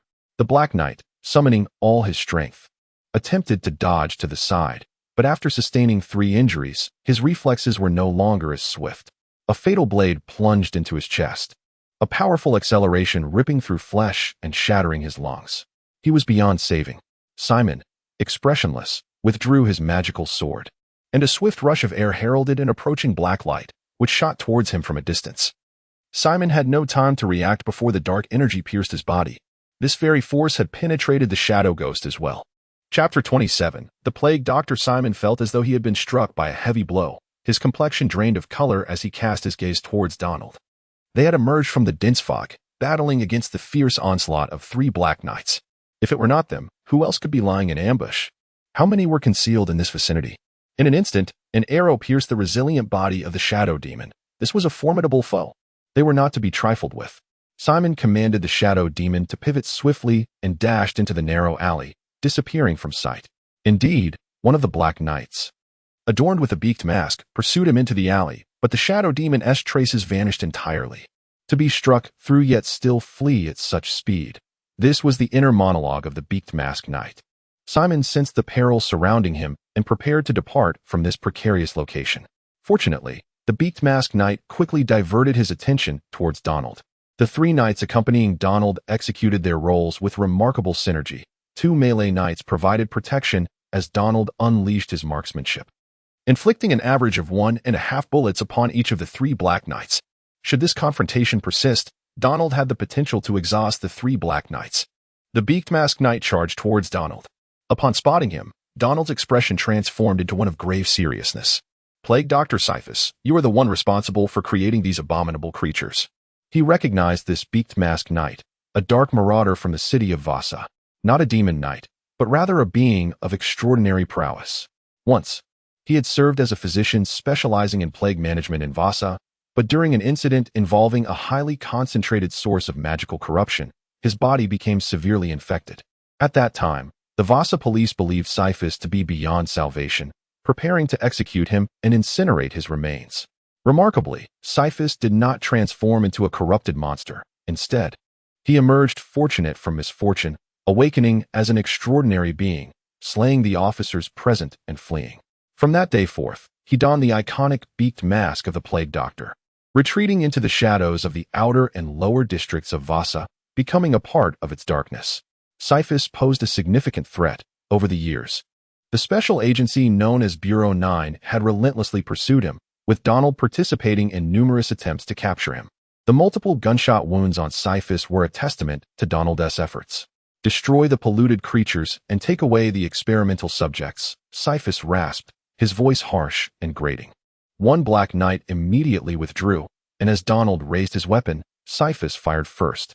In that very moment, Donald also pulled the trigger, accurately striking the incoming bullet. Siphus leaned upon his staff, and for a moment, neither party made a move. The atmosphere was palpably tense. "This is for the best. I have no desire for conflict. Let us avoid further casualties." Yet, the urgency to prevent them from absconding with the polluted creatures compelled Donald.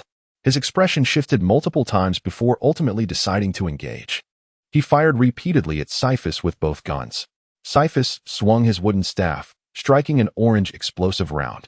The staff shattered instantaneously, revealing a concealed sword within, its metallic blade glimmering brilliantly as it caught the light. Siphus's form twisted in an uncanny manner. Such flexibility was a feat unattainable by ordinary individuals. He evaded the bullets with an extraordinary flexibility, while the sword, which he could not dodge, precisely cleaved through the projectiles. The gunfire served as a signal, prompting the two Dark Knights to charge forward. Donald's gaze remained fixed on Cypher, for he had faith that his companion could withstand the assault of the Dark Knights.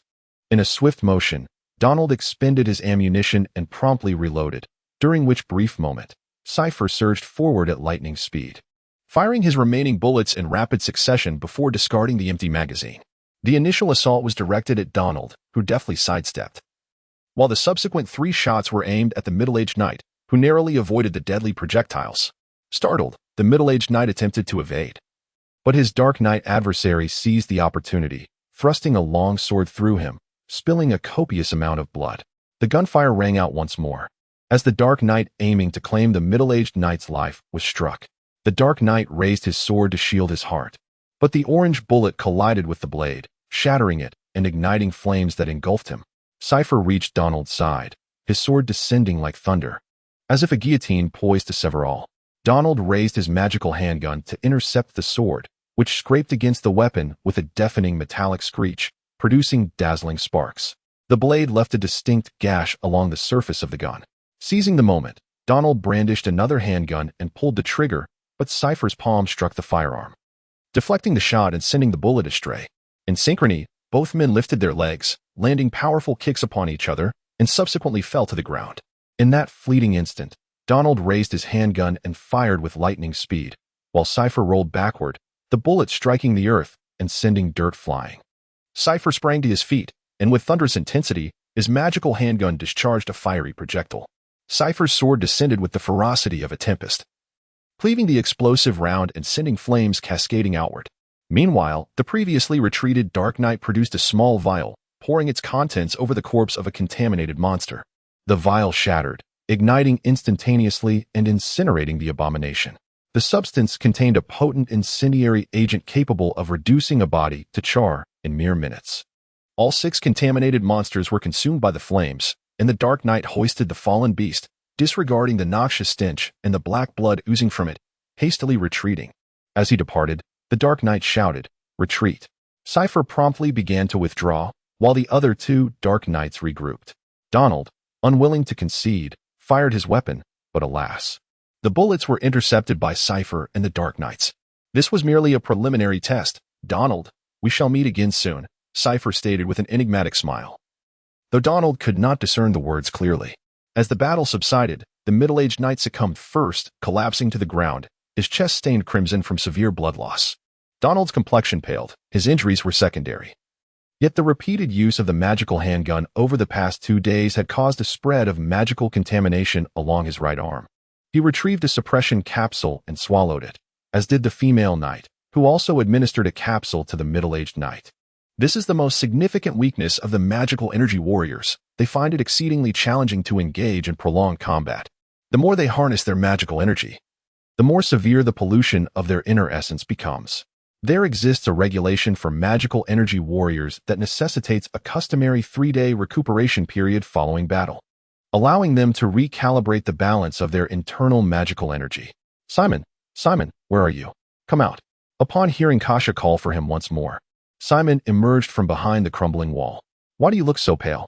Didn't you sustain injuries during your fall? Hurry, come with me to save the others." Without a moment's hesitation, Kasha seized Simon's arm and began to run toward the dilapidated area. "Your injuries are quite severe as well. Let me tend to them first. Don't worry about me. My wounds are not life-threatening at the moment. I have brought a doctor. Anyone who is able, quickly gather the injured. Deputy Kasha, bring the doctor over here." Chapter 28. The enchantment. Donald called out to Kasha. The middle-aged knight was in dire straits, urgently requiring assistance to staunch the bleeding. Kasha furrowed her brow, realizing that the injuries extended beyond the knight. Many of the surviving officers were gravely wounded as well. However, Donald was the temporary leader of this police contingent, and after a brief hesitation, Kasha took Simon by the hand and hurried over. "Quickly, apply pressure to his wounds." Simon immediately opened the medical kit to tend to the knight's injuries. The knight bore 5 or 6 wounds, the most severe being a long gash across his chest. Blood flowed profusely, and Simon hastily cleansed the wound and performed a rudimentary stitch. "Kasha, find an officer with minor injuries and send him to relay the message. We need to mobilize more personnel and medical support," Donald instructed Kasha. "Understood. That was my intention as well," Kasha affirmed. "Furthermore, go and ask the local residents to construct makeshift stretchers. This is not a place for us to linger. We must depart swiftly." Donald was apprehensive that the plague doctor might return, and the area was saturated with contaminated blood and remnants of flesh, an unsuitable environment for treatment. "Kasha, let me remind you that we are on Hannington Street, and the locals are not particularly amicable. If you must enlist their help, do not resort to coercion. If possible, offer them some monetary compensation. They will be more than willing to assist you," Simon advised kindly. "The young man speaks wisely. Kasha, I implore you," Donald added. "And do ensure that you provide cash. Promissory notes will not suffice. They have little faith in you officers." "I understand. Is there anything else I should be aware of?" Kasha inquired. "Visit Old Manning's at the shop. It's the same restaurant where you dined last time. Just mention that I referred you. He holds considerable sway on Hannington Street, and enlisting his assistance will prove invaluable. If you find yourselves short on funds, he can front you some. I will vouch for you, and he shall comply." "Very well." Kasha nodded vigorously before departing in haste. The injured officers began to congregate, and she sought out a few with lighter wounds, commandeering a steam vehicle to leave. Simon had managed to stitch the knight's chest wound and applied pressure to the other injuries, opting not to extract the bullet immediately, prioritizing the control of bleeding. "Why not remove the bullet?" the female knight inquired. "Extracting the bullet is time-consuming, and many of the officers are severely injured. If we do not halt the bleeding at once, they may succumb to their wounds," Simon explained. "For now, the bleeding is under control, and he is no longer in immediate danger. You've done well, young man. Now, go tend to the others," she urged. "Shouldn't your wounds be bandaged first?" he asked. "No need. Simply provide us with some gauze and thread, and we shall manage the bleeding ourselves." Simon left them with some alcohol, gauze, and thread before rushing toward the other officers, prioritizing the treatment of the critically wounded. "Doctor, hurry. He is on the brink." Simon turned to see an officer who had been struck by buckshot, riddled with over a dozen wounds. As Simon tore open the man's shirt, he found the right side of his abdomen severely mangled. Miraculously, the officer was still alive, though barely. A chill ran down Simon's spine. This injury was beyond treatment. He shook his head at the nearby officer and turned to tend to the other injured. Simon was abruptly seized by someone. Quick, save him. He is not dead yet. He is not dead. He is beyond saving. There is no hope left. There are many other casualties here. I cannot afford to waste time on him. A bloodied hand grasped Simon's clothing. It belonged to an officer whose abdomen had been shattered. Simon glanced over and saw the desperate will to survive in his eyes. He did not wish to perish. Save, save. The phrase remained unfinished as blood gushed from his mouth. His grip weakened and fell away. He was gone. Unable to bear the sight any longer, Simon shook his head and turned to assist others. There were 7 critically injured officers, 3 of whom had sustained injuries from the monstrous assault, making their conditions even more dire as their wounds were tainted with magical corruption. If not treated, these injuries would continue to worsen. Among the moderately and lightly injured, there were 8, more than half of whom also bore contaminated wounds. At this moment, fewer than 20 officers remained alive, down from an original count of around 50, with over 30 having perished. Simon focused intently on performing surgeries. And by the time Kasha arrived with the team, he had already finished attending to the critically wounded. Old Manning personally led the group, bringing over 20 individuals, and Kasha promptly organized the transport of the injured to safety. After nearly 2 hours of relentless effort, Simon approached Kasha. It's your turn. If you don't get treated soon, you'll lose that hand. He had long wished to stop her bleeding, but she stubbornly insisted he treat other injuries first. Kasha did not refuse. She leaned against the wall, her face slick with cold sweat. She had sustained a gunshot wound and had fallen from her horse. Coupled with her recent frantic activity, her condition had worsened, yet she had been enduring. Simon carefully cut away the makeshift bandage, revealing a wound that oozed blood. He first administered a dose of anesthetic before cleaning the injury. Didn't you run out of anesthetics? I saved a vial just for you. Kasha fell silent as Simon meticulously treated her wound, aiming to extract the bullet lodged in her shoulder. The surgery was a success, and the wound was stitched beautifully. Simon dedicated far more attention to Kasha than to the other injured. He took out an anti-inflammatory pill and handed it to her. This will aid in your recovery. Take it. At last, it was over. Simon leaned against the wall, utterly exhausted. The shadow ghost had suffered significant damage, and Simon too was feeling the toll. His state far from ideal. After having performed 20 small surgeries with unwavering focus, he was both mentally and physically drained. Kasha regarded Simon's weary face. 3 more individuals require your attention. Who else? Simon queried, glancing at the 3 critically injured gang members not far away. Kasha nodded. You need to stop their bleeding quickly. They are more valuable alive to us. We need to extract some information from them. Reluctantly, Simon rose and walked over to examine them. The 3 gang members exhibited vacant stares, their expressions twisted in agony, utterly abnormal. Surely they haven't truly overindulged in cannabis, have they? Donald Knight mentioned that they had fallen under a spell, their minds ensnared. A spell? As an enthusiast of the arcane, the original owner had perused numerous tomes on the subject, yet this was the first occasion he encountered someone who had truly succumbed to such enchantment. This implied that they had been manipulated into their actions. It was no wonder, after all, that not everyone could be under the influence of substances like marijuana. The mastermind behind this gang's manipulation was undoubtedly the Plague Doctor, leading the Black Knights. Simon crouched down, closely observing the fluctuations in their expressions. His curiosity piqued. The literature described the spell as a means by which psychic extraordinary beings could exert control over the mental will of those ensnared, rendering them akin to marionettes. Other texts suggested that it resembled a form of hypnosis, employing substances akin to hallucinogens to immerse the afflicted in delusions, combined with hypnotic techniques to dominate their will. The Magi warriors lacked any extraordinary capabilities. Such powers were exclusive to the truly exceptional. For instance, his own shadow demon ability. Which variant of this spell had the gangsters fallen victim to? You seem to possess considerable knowledge. A faint voice suddenly drifted into his ears, startling Simon. He turned to find Donald standing beside him, having approached without notice. I was merely conjecturing, Simon quickly replied.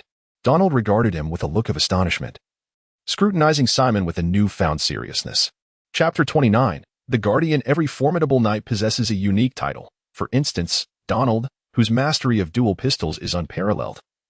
is known as the Dual Pistol Knight. Simon's grandfather is honored with the title of Shadow Demon Knight, derived from his lineage. As Donald pondered, sifting through his memories, he recalled this title along with the remarkable feats of the Shadow Demon Knight. Your grandfather is a great hero. No one persecuted him. It was all my own choice.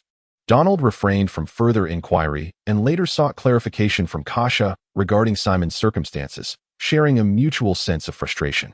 Donald Knight, what kind of enchanting sorcery do they employ? Do you detect a peculiar fragrance about them? Simon leaned closer, inhaling deeply, and discerned a faint aroma that penetrated his nostrils, spiraling upward into his mind. He abruptly recoiled, shaking his head as clarity returned, feeling a tinge of apprehension. Is this fragrance a hallucinogen? Not a hallucinogen, but rather the scent of burning hallucinogenic leaves. Far more potent than typical hallucinogens. Images of the hallucinogenic plant flooded Simon's mind. It was a new species birthed from the corruption of the cannabis plant by magical energy, possessing a toxicity and addictive quality that was alarming. Just a trace could induce vivid hallucinations. They inhaled the fragrance of the hallucinogenic leaves, fell into delusions, and were subsequently hypnotized by the plague doctors, becoming their pawns, Donald explained. The concentration of hallucinogenic leaves can inflict permanent damage on the nervous system. One wonders if they might become imbeciles. Simon, you must act swiftly to save them. They cannot perish. Without delay, Simon performed minor surgeries to staunch the bleeding. The injured were relocated to a nearby residence for temporary respite, while Simon remained, tending to their needs. After approximately an hour, a thunderous commotion echoed through Shoning Street. A brilliant beam of light piercing the darkness, illuminating nearly the entire thoroughfare. Curiosity propelled Simon outside, where he beheld a steam-powered machine resembling a locomotive barreling down the street. This colossal iron contraption, 5 meters in length, was crafted entirely of steel, its menacing design complemented by rows of firing ports along 3 sides, akin to a mobile fortress. Atop the vehicle was an oversized spotlight, casting a blinding column of light.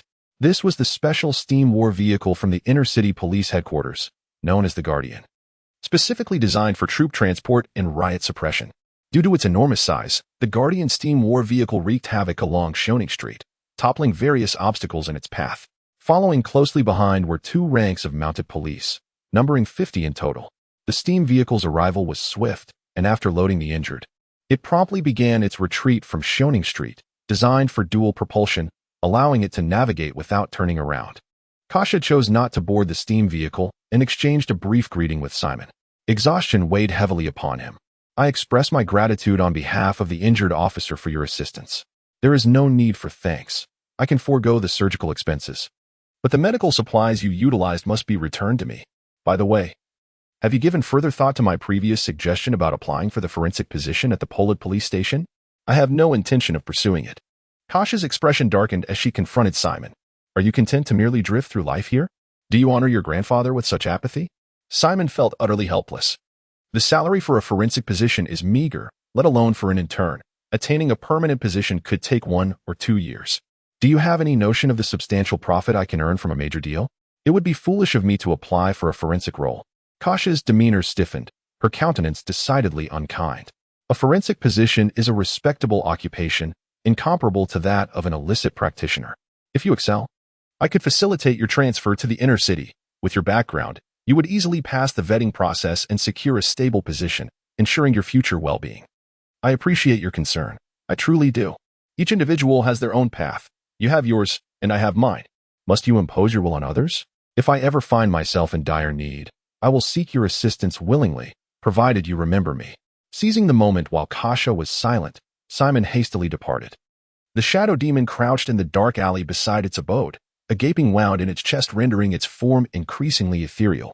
The shadow demon merged with Simon, whose taut nerves relaxed, leaving him feeling languid, his eyelids heavy and ready to succumb to slumber. Exhausted both physically and mentally, he slept soundly until the following afternoon. After a rejuvenating slumber, Simon felt significantly revitalized.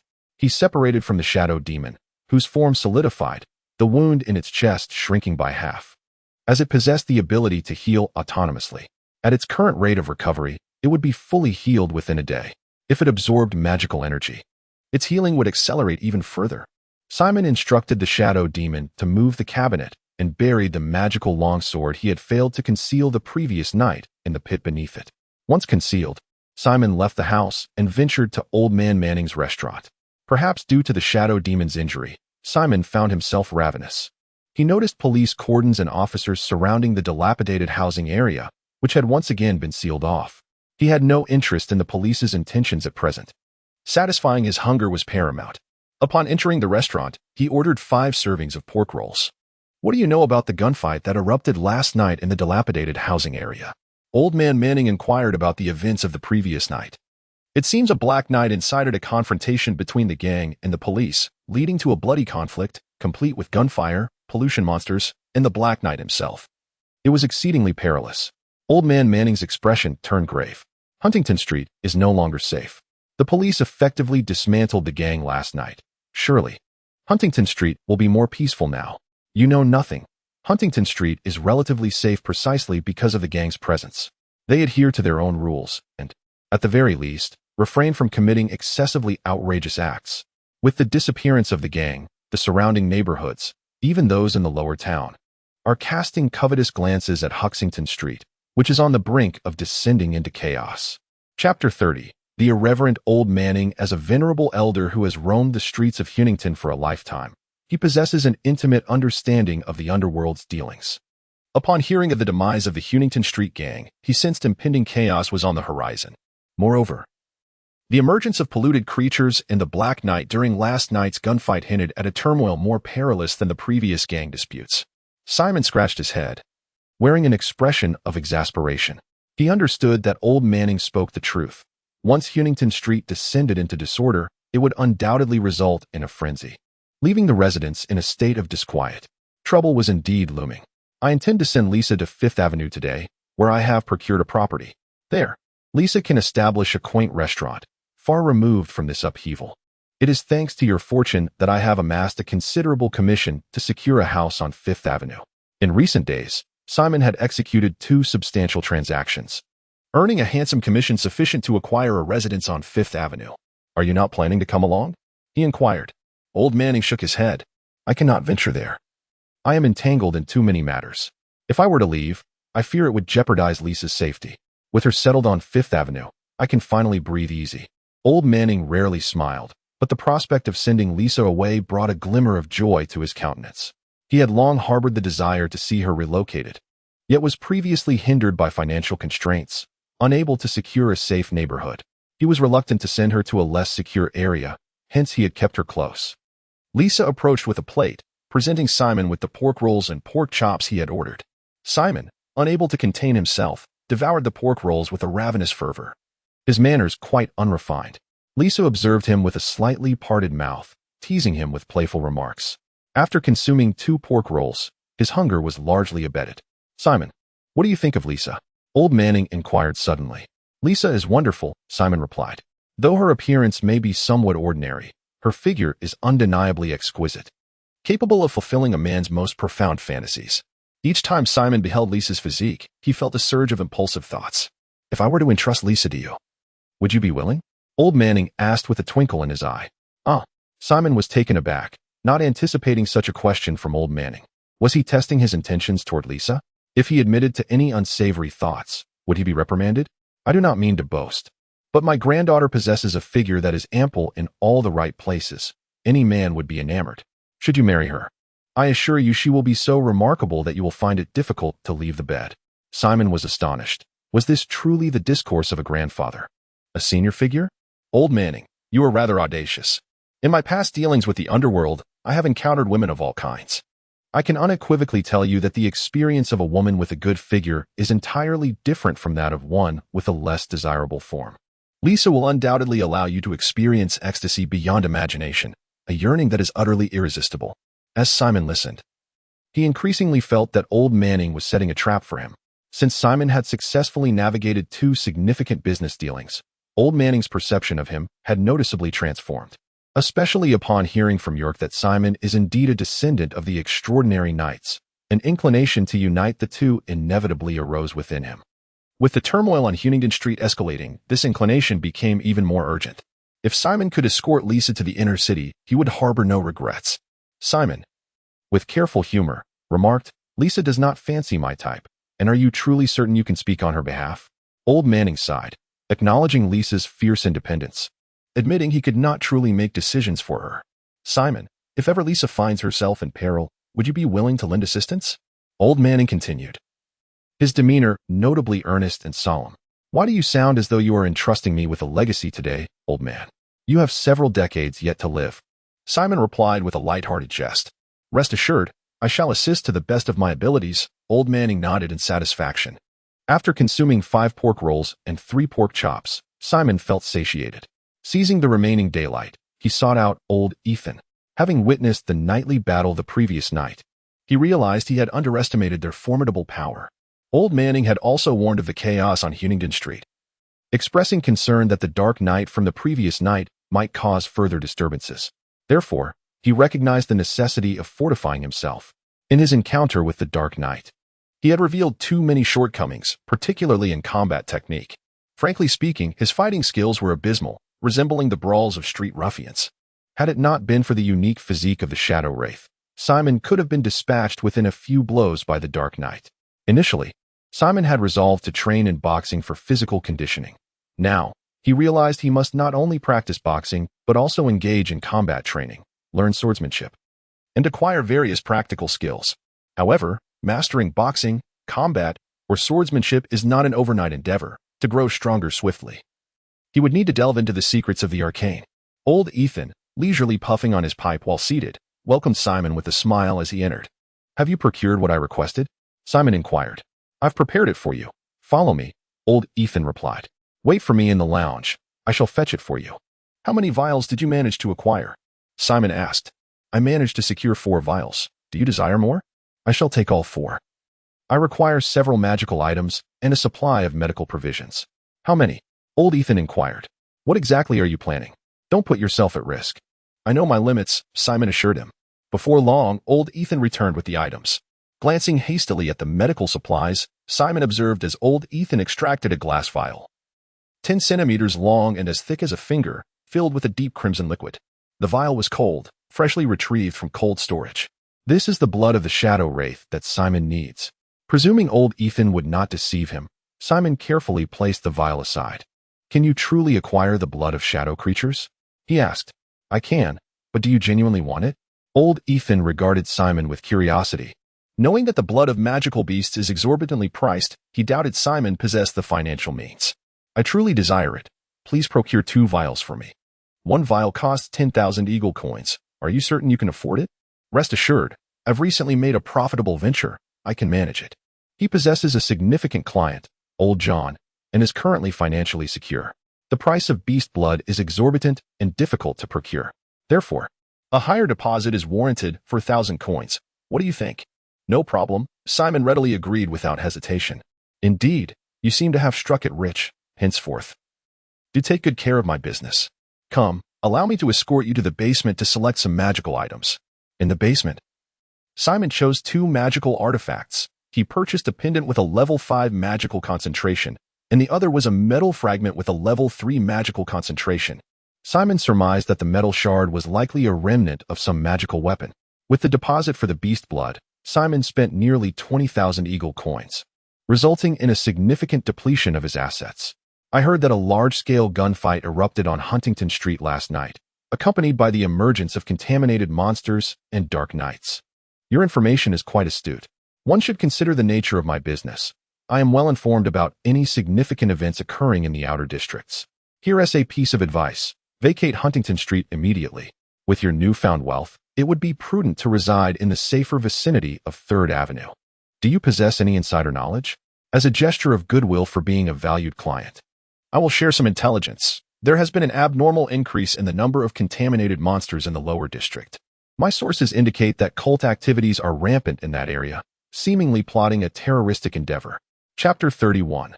The Secrets of Cultivation upon exiting old Ethan's abode. Simon bore a grim expression. Ethan had revealed that a sinister cult was potentially orchestrating a terror plot in the lower city, suggesting that last night's Dark Knight might have ties to this nefarious organization. If this were indeed the case, it would spell considerable trouble. Huntington Street, bordering the lower city, would undoubtedly be affected should the cult pursue any malevolent activities there. One could only hope that the municipal authorities would eradicate this malevolent group. However, contemplating the reality. It seemed rather implausible. The cult's existence thrived on the lower city's intricate geography and chaotic social order. The city hall would find it exceedingly difficult to uncover the cult, let alone conduct searches within the lower city. Now that Simon had financial means, he could easily opt for a more secure living environment. Shortly after returning home, Kasha arrived at his doorstep, already donning a bandage. "Your injury is quite severe. You should take ample time to recuperate. I have come specifically for you." Bringing the compensation and reward from the police department, totaling 800 eagle coins, Kasha handed Simon an envelope, which he opened to reveal 8 pristine eagle coins. "Impressive efficiency," he remarked, delighting in the newfound wealth. "The night Donald spoke on your behalf, hence the promptness," she added. "Moreover, I must inform you that we are evacuating Huntington Street tonight. It is set to become increasingly perilous, and you would be wise to relocate as soon as possible." "Thank you for the heads up. I will move promptly," Simon replied. Kasha nodded, seemingly on the verge of saying more, but refrained, leaving him with a simple farewell before turning to depart. As Simon beheld Kasha's graceful silhouette, a wave of contemplation washed over him, prompting him to call out, "Sheriff Kasha, I am planning to prepare dinner myself. Might you care to join me?" "To invite me for dinner in such a place, Simon? Should I consider you unique or naive?" she retorted, a hint of a smile playing on her lips. Simon's face flushed. Indeed, his abode did lack an aesthetic charm. A mountain is not esteemed for its height, but for the presence of a sage. A river is not revered for its depth, but for the presence of a dragon. Though my living conditions may be modest, the essence of my residence renders it extraordinary. I trust that Sheriff Kasha is not merely a superficial woman who values appearances. Kasha pondered these words with care. Casting aside his momentary melancholy, Simon took pork and vegetables to borrow the kitchen from Doreen, crafting a sumptuous dinner, which he shared with the 2 little ones, Diam and Reki. Around 7 in the evening, the police began to withdraw from Huntington Street. As soon as they departed, Simon observed numerous ruffians and addicts emerging from their dwellings, wreaking havoc on the streets, their curses echoing in the night. Simon barricaded his door, draping quilts and sheets over the windows to shut out the outside world. Tonight, he intended to practice the secrets of his craft. He retrieved 2 magical artifacts he had acquired that day, extracting a shadow spirit, instructing it to consume the magical energy contained within. The gaping wound on the chest of the shadow specter healed at a visibly rapid pace, mending completely in the blink of an eye. He could sense a notable increase in the creature's physical strength. He retrieved 2 vials of shadow crow blood and, using it as ink, meticulously inscribed a sequence array on the ground, each stroke executed with utmost diligence and precision. The sequence array is the heart of the secret arts, where even the slightest deviation is intolerable. After half an hour, he finally completed a reasonably structured hexagram sequence diagram. Simon sat cross-legged at the center of the sequence array, initially devoid of any sensation. Approximately 5 minutes later, a slender black line, 2 centimeters in length and as fine as a hair, gradually emerged within the array. This represented the essence of shadow-type magical energy. The air was saturated with various magical energy particles, invisible and elusive. The sequence array had the capacity to attract and concentrate these particles, and since it was drawn with the blood of a shadow-type beast's descendant, it was particularly adept at gathering shadow-type magical energy from the atmosphere. This delicate black line was a conglomerate of innumerable shadow-type magical energy particles. Although this shadow-type magical energy line was diminutive and of low concentration, it was ideally suited for Simon, a novice in the practice of the sequence arts. The first step involved drawing the magical energy into his body. Following the prescribed steps of the secret arts, Simon commenced his training, his shadow specter bloodline having awakened, rendering the process of attracting magical energy remarkably straightforward. At this moment, Simon resembled a vortex, irresistibly drawing the slender line of shadow-type magical energy closer, akin to a small black serpent burrowing into his forehead and penetrating his mind. The Shadow Spectre sequence arts are a hybrid of shadow and mental energy. With a primary focus on the psyche, the shadow-type magical energy would undergo a complete cycle within his body, its trajectory flowing from head to toe, first honing the mind and subsequently fortifying the body.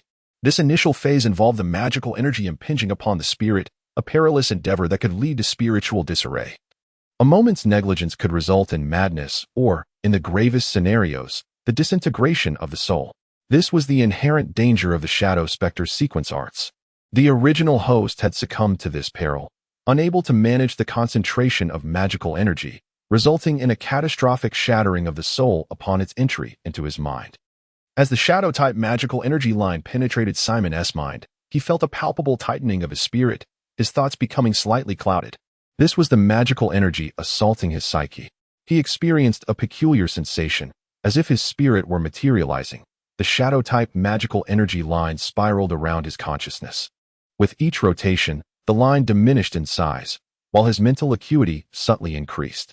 Provided he could withstand the onslaught of magical energy, his spirit would be refined through this trial. Conversely, the magical energy would nourish his psyche, the diminishing energy intertwining with his spirit, thereby augmenting its strength. After 2 rotations, the shadow-type magical energy line began to descend, targeting his internal organs before extending to his limbs, first nourishing the flesh and subsequently the bones. Each encirclement of the blood, flesh, and skeletal structure resulted in a corresponding enhancement of those elements. The diminutive shadow-type magical energy line was entirely absorbed after traversing only halfway through this process. Having awakened his shadow specter bloodline, Simon's body craved even more shadow-type magical energy. At this juncture, a magical energy line, now the length of a finger, manifested within the sequence array, prompting Simon to once again draw it into his being. The concentration of magical energy along this ley line is notably elevated, exerting a more profound impact on the mind. Fortunately, it remains within tolerable limits. This shadow-infused ley line completes a comprehensive circuit throughout the entire body. Chapter 32. Chaos Unleashed. At this moment, 2 lines of shadow magic energy coalesced within the array of the sequence. Simon drew them into his body one after the other, each capable of completing a full cycle throughout his being. As the magic energy circulated, he allowed it to revolve an additional 2 times around his internal organs. Understanding their fragility and vulnerability, he aimed to nourish his innards, with particular emphasis on his heart. The once crimson hexagram array had now turned black, a testament to the depletion of the raven's blood's efficacy, rendering the array ineffective. The effects of the raven's blood were fleeting, lasting merely half an hour, and the accumulation of shadow magic energy was equally sluggish. This was the drawback of the blood of the beast's progeny. The magical lineage was too thin. In that half an hour, Simon had absorbed only 15 lines of shadow magic energy. Finding the initial practice intriguing and with a lingering desire for more, he decided to use the remaining 2 vials of Raven's blood to continue his training in the arcane secrets of the sequence. Outside, the streets were filled with a cacophony. Voices clamored and raucous shouts echoed. Immersed in his cultivation, Simon instinctively shielded himself from the external disturbances until a violent pounding on his door jolted him back to reality. Frowning, he realized someone was kicking his door, the force so great it splintered the wood. Alongside the raucous shouts were crude curses directed at him. Trouble had come knocking. He had encountered such a scenario upon his arrival at Rennington Street, though it had been during daylight. Nighttime intrusions were seldom mere mischief. Quickly rising, Simon retrieved his pistol from the concealed compartment, extinguished the oil lamp, and positioned himself in the corner. Amidst the cacophony of curses, he discerned the heart-wrenching cries of children. It was the Dorian family. He recognized the voices of Dame and Rachel. The Dorian family was in peril. Simon's expression darkened as the door was violently kicked open, and an intruder barged in. "Don't move. My bullets are indiscriminate," Simon warned, aiming his gun at the intruder. The assailant, visibly shaken, raised his hands in surrender. Yet, from outside, 3 more figures stormed in, each brandishing a firearm aimed directly at Simon. "Drop your weapon." A shiver ran down Simon's spine as he complied. One of the intruders delivered a brutal kick to Simon's abdomen, sending him sprawling to the ground, while the others followed suit, raining kicks upon him. "Take him away." 2 men seized Simon, dragging him from his home and towards the Dorian residence. The double doors of the Dorian home were similarly forced open with violence. Upon entering, Simon beheld the Dorian couple, incapacitated and lying on the ground. Dame and Rachel sat on the floor, desperately pushing their parents, their cries hoarse from distress. Roughly tossed to the ground, Simon lifted his gaze to see a young man with blonde hair, accompanied by a thug who had a firm grip on Nancy. This blonde thug was the very one Simon had saved Nancy from during their previous encounter. With a sinister grin revealing his yellowed teeth, the thug brandished a pistol. His gaze fixated maliciously on Simon. "Last time, you had a gun, and I didn't, which is why you managed to beat me severely. Now, I have a gun.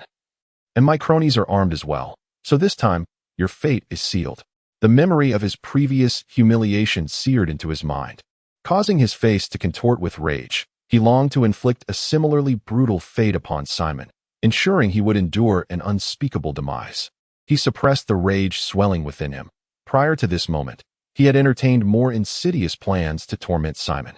This gang of street thugs had somehow procured firearms, at least 4 handguns. Where had they acquired such weapons? Simon felt a throbbing headache. The blonde thug seized Nancy, lewdly caressing her smooth, delicate face. To his astonishment, he found her exceedingly attractive. Suddenly, he gripped her face, his expression contorting into a grotesque snarl as thoughts of his own aching manhood surged within him. A woman of such beauty was beyond his reach. Consumed by fury, he resolved to make her suffer. Nancy, engulfed in despair, wept profusely, tears cascading down her cheeks like a torrent. Last time, you thwarted me. Today, I want you to witness her degradation. The blonde thug thrust Nancy to the ground, while 2 of his lackeys restrained her arms and legs. The others wore lewd grins, some beginning to disrobe, intent on unspeakable acts. You must be fond of her beauty. I'll let you see her meet her demise at the hands of others. No, she must not die yet. I plan to sell her to the lowest brothel, transforming her into a despised wretch, subjected to the whims of many. The blonde thug's bloodshot eyes glinted with madness, his demeanor growing increasingly deranged. Having indulged in copious amounts of marijuana, his twisted psyche was exacerbated by its influence. I will not forget you. Once you've witnessed this spectacle, I shall sever your manhood and gift you to those with peculiar tastes. A flash of murderous intent flickered in Simon's eyes. Suddenly, a chilling gust swept through the room, followed by a shadowy figure that darted into the dim space. Moving with blinding speed and swiftly toppling the youth guarding Simon, the shadow glided through the room like a specter, effortlessly casting its adversaries several meters away with a single strike. The blonde thug, now gripped by fear, fired his handgun repeatedly at the elusive figure, his aim woefully inaccurate. As he had never handled a firearm before, this shadow was none other than the Shadow Ghost. Upon being subdued, Simon had immediately released the Shadow Ghost, whose presence went unnoticed in the dim light. As Simon regained his footing, he seized the handgun dropped by a nearby thug and delivered a swift kick to the blonde thug's knee, sending him crashing to the ground. The blonde thug raised his gun in retaliation, but Simon aimed his own weapon back at him. What good is a gun without bullets? Simon's eyes burned with fury. Fueled by provocation, he squeezed the trigger, inflicting a grievous wound to the thug's thigh. The blonde thug screamed in agony, his cries piercing the air. Simon, I'm with the Battle Axe Gang. If you dare kill me, they will tear you to shreds. The Battle Axe Gang, a criminal organization from the neighboring street of Huntington, which explained the origins of their firearms. The Battle Axe Gang aimed to dominate Huntington Street. As the police withdrew, the surrounding gangs stirred into action. The Battle Axe Gang had made its move, likely joined by other factions eager to stake their claim in the chaos of Huntington Street. Casting a menacing glance at the blonde thug, Simon pulled the trigger, sending him straight to hell. The individual was excessively malevolent. Sparing his life out of compassion would likely invite future retribution. Simon had no desire to encounter such troublesome and perilous situations again. It was his inaugural experience of taking a life. Aside from a slight discomfort within, he felt relatively unperturbed. The thugs, terrified and shaken, scrambled to flee. Get out, they shouted, hastily retreating. They proceeded to carry away their unconscious comrade and the lifeless body of the blonde thug, fleeing in a frenzy.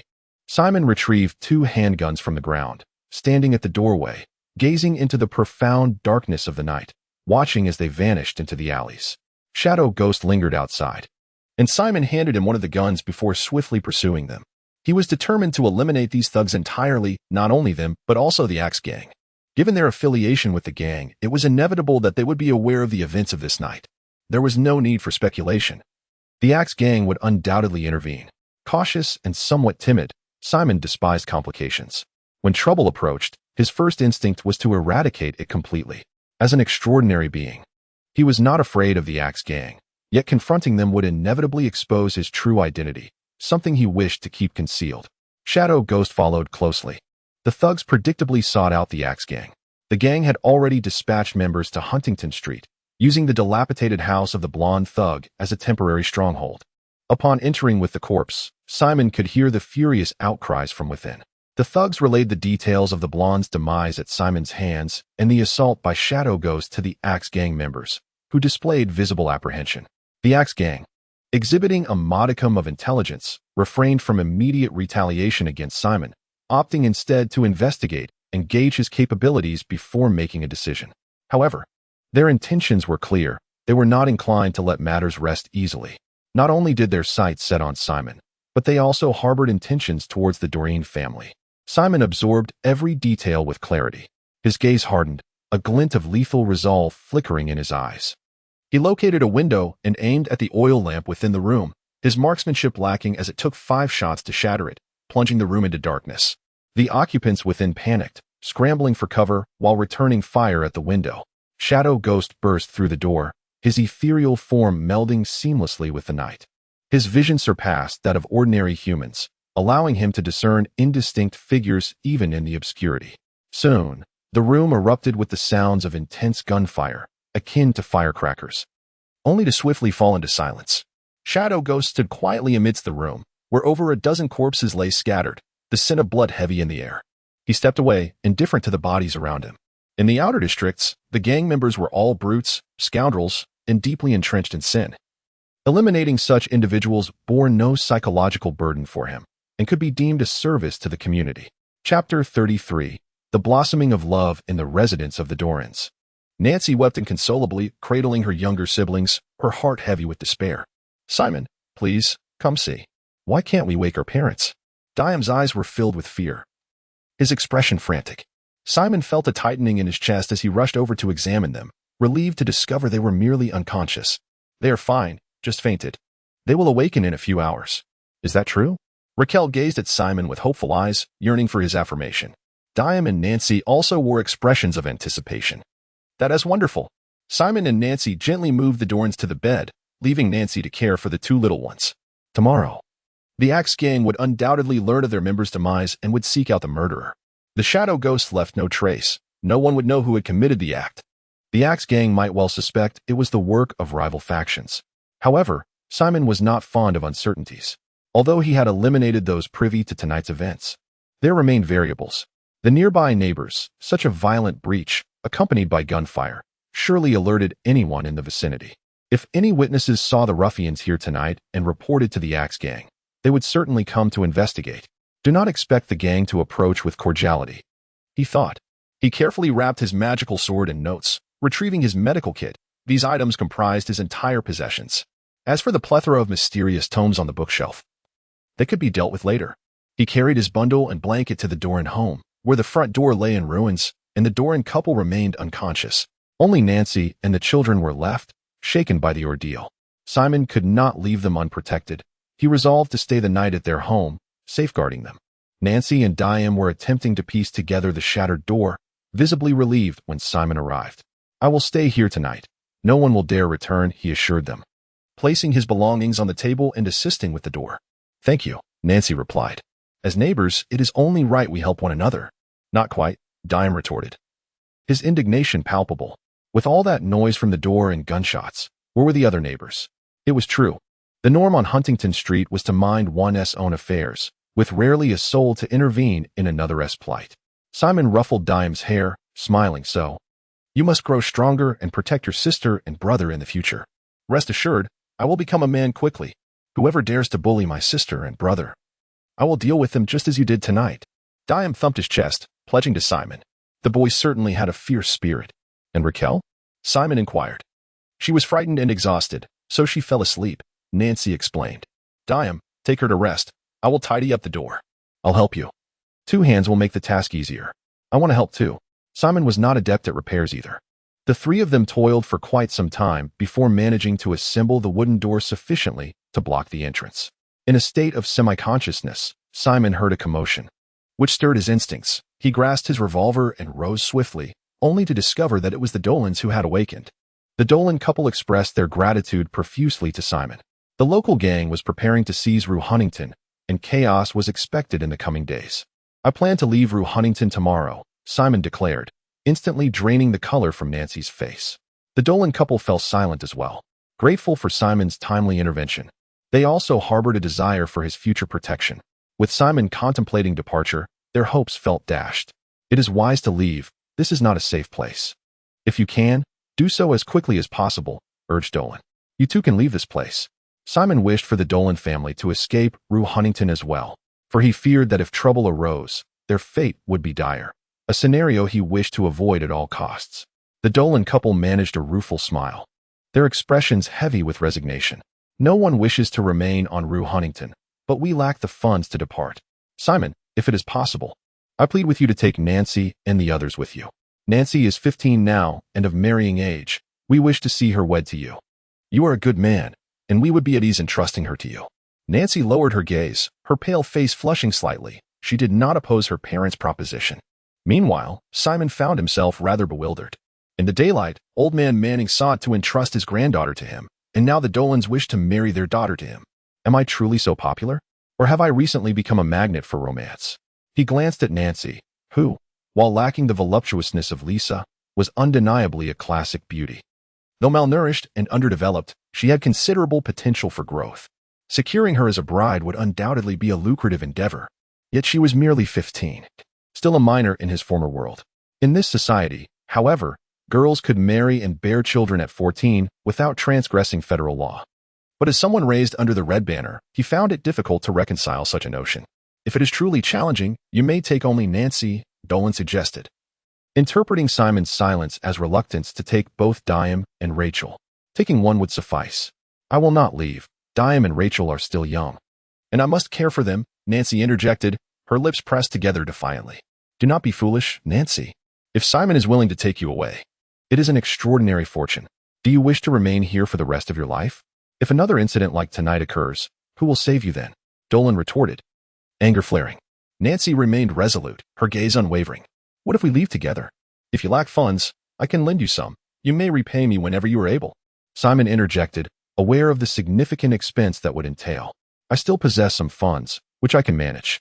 So, where do you intend to relocate? I have not yet decided, but it will likely be in the vicinity of Fifth Avenue, as it is relatively safer. Fifth Avenue? The rent there is exorbitantly high, and it is considerably farther from our workplace. I can initially cover the rent for you. If the job proves inconvenient, we can seek alternatives. It is indeed challenging to find employment these days. Simon is correct. It is acceptable to search for another job, as long as Nancy and the others remain safe. I am willing to endure any hardship or fatigue.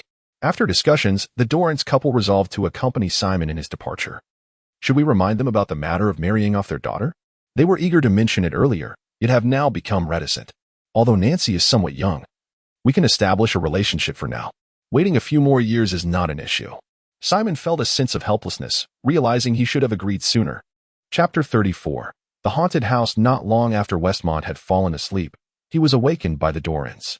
Unlike Simon, who remained carefree, the Dorrans had tossed and turned throughout the night, unable to find rest. As dawn broke, they sought Simon's counsel regarding his impending relocation. Simon advised them to refrain from work that day and to gather their essential belongings. He then set off to consult with Old Man Manning, both to inform him of his imminent departure and to inquire if he might assist in finding a new residence. You intend to move? Old Man Manning furrowed his brow upon understanding Simon's purpose, immediately contemplating the implications for their collaboration. Simon was, after all, his financial benefactor, and he was loath to let him go. Indeed, I can no longer stay here. Last night, someone vandalized my front door. Had I not possessed a firearm, the situation might have escalated dangerously. You were attacked last night, those wretched scoundrels. Do you know who was responsible? It was too dark to discern. Things are becoming chaotic on Hannington Street. I plan to relocate to a safer neighborhood. However, our business must not cease. I still rely on you to refer clients. Of course, I too hope for your prosperity. Which neighborhood are you considering? Perhaps Fifth Avenue, or the surrounding streets that offer a modicum of safety? I would like to know if you have any acquaintances there who might assist in locating affordable housing. Fifth Avenue is excellent. Let it be Fifth Avenue. I know a real estate agent who you can approach. He is well acquainted with Fifth Avenue and can undoubtedly find you a property that is both pleasant and reasonably priced.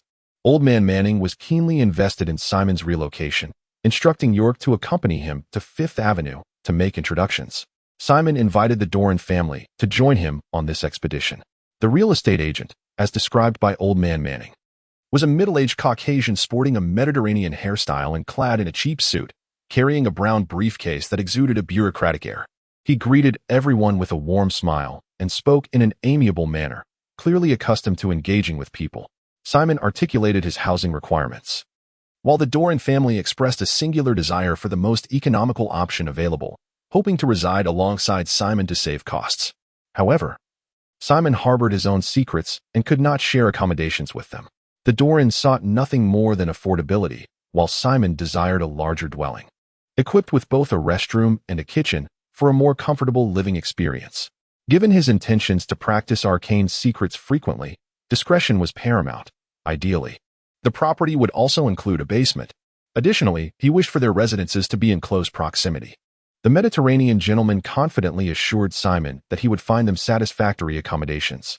Fifth Avenue, situated towards the front of the outer district and merely 2 streets away from the police station, benefited from regular patrols by mounted officers, thus ensuring a significantly improved sense of security.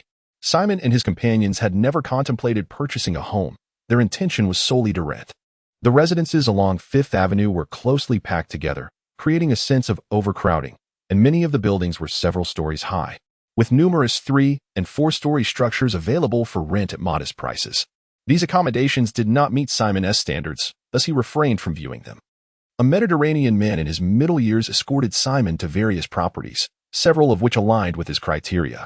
However, these houses were either excessively large, accompanied by exorbitant rents, or their neighboring dwellings did not suit Doreen's family's needs.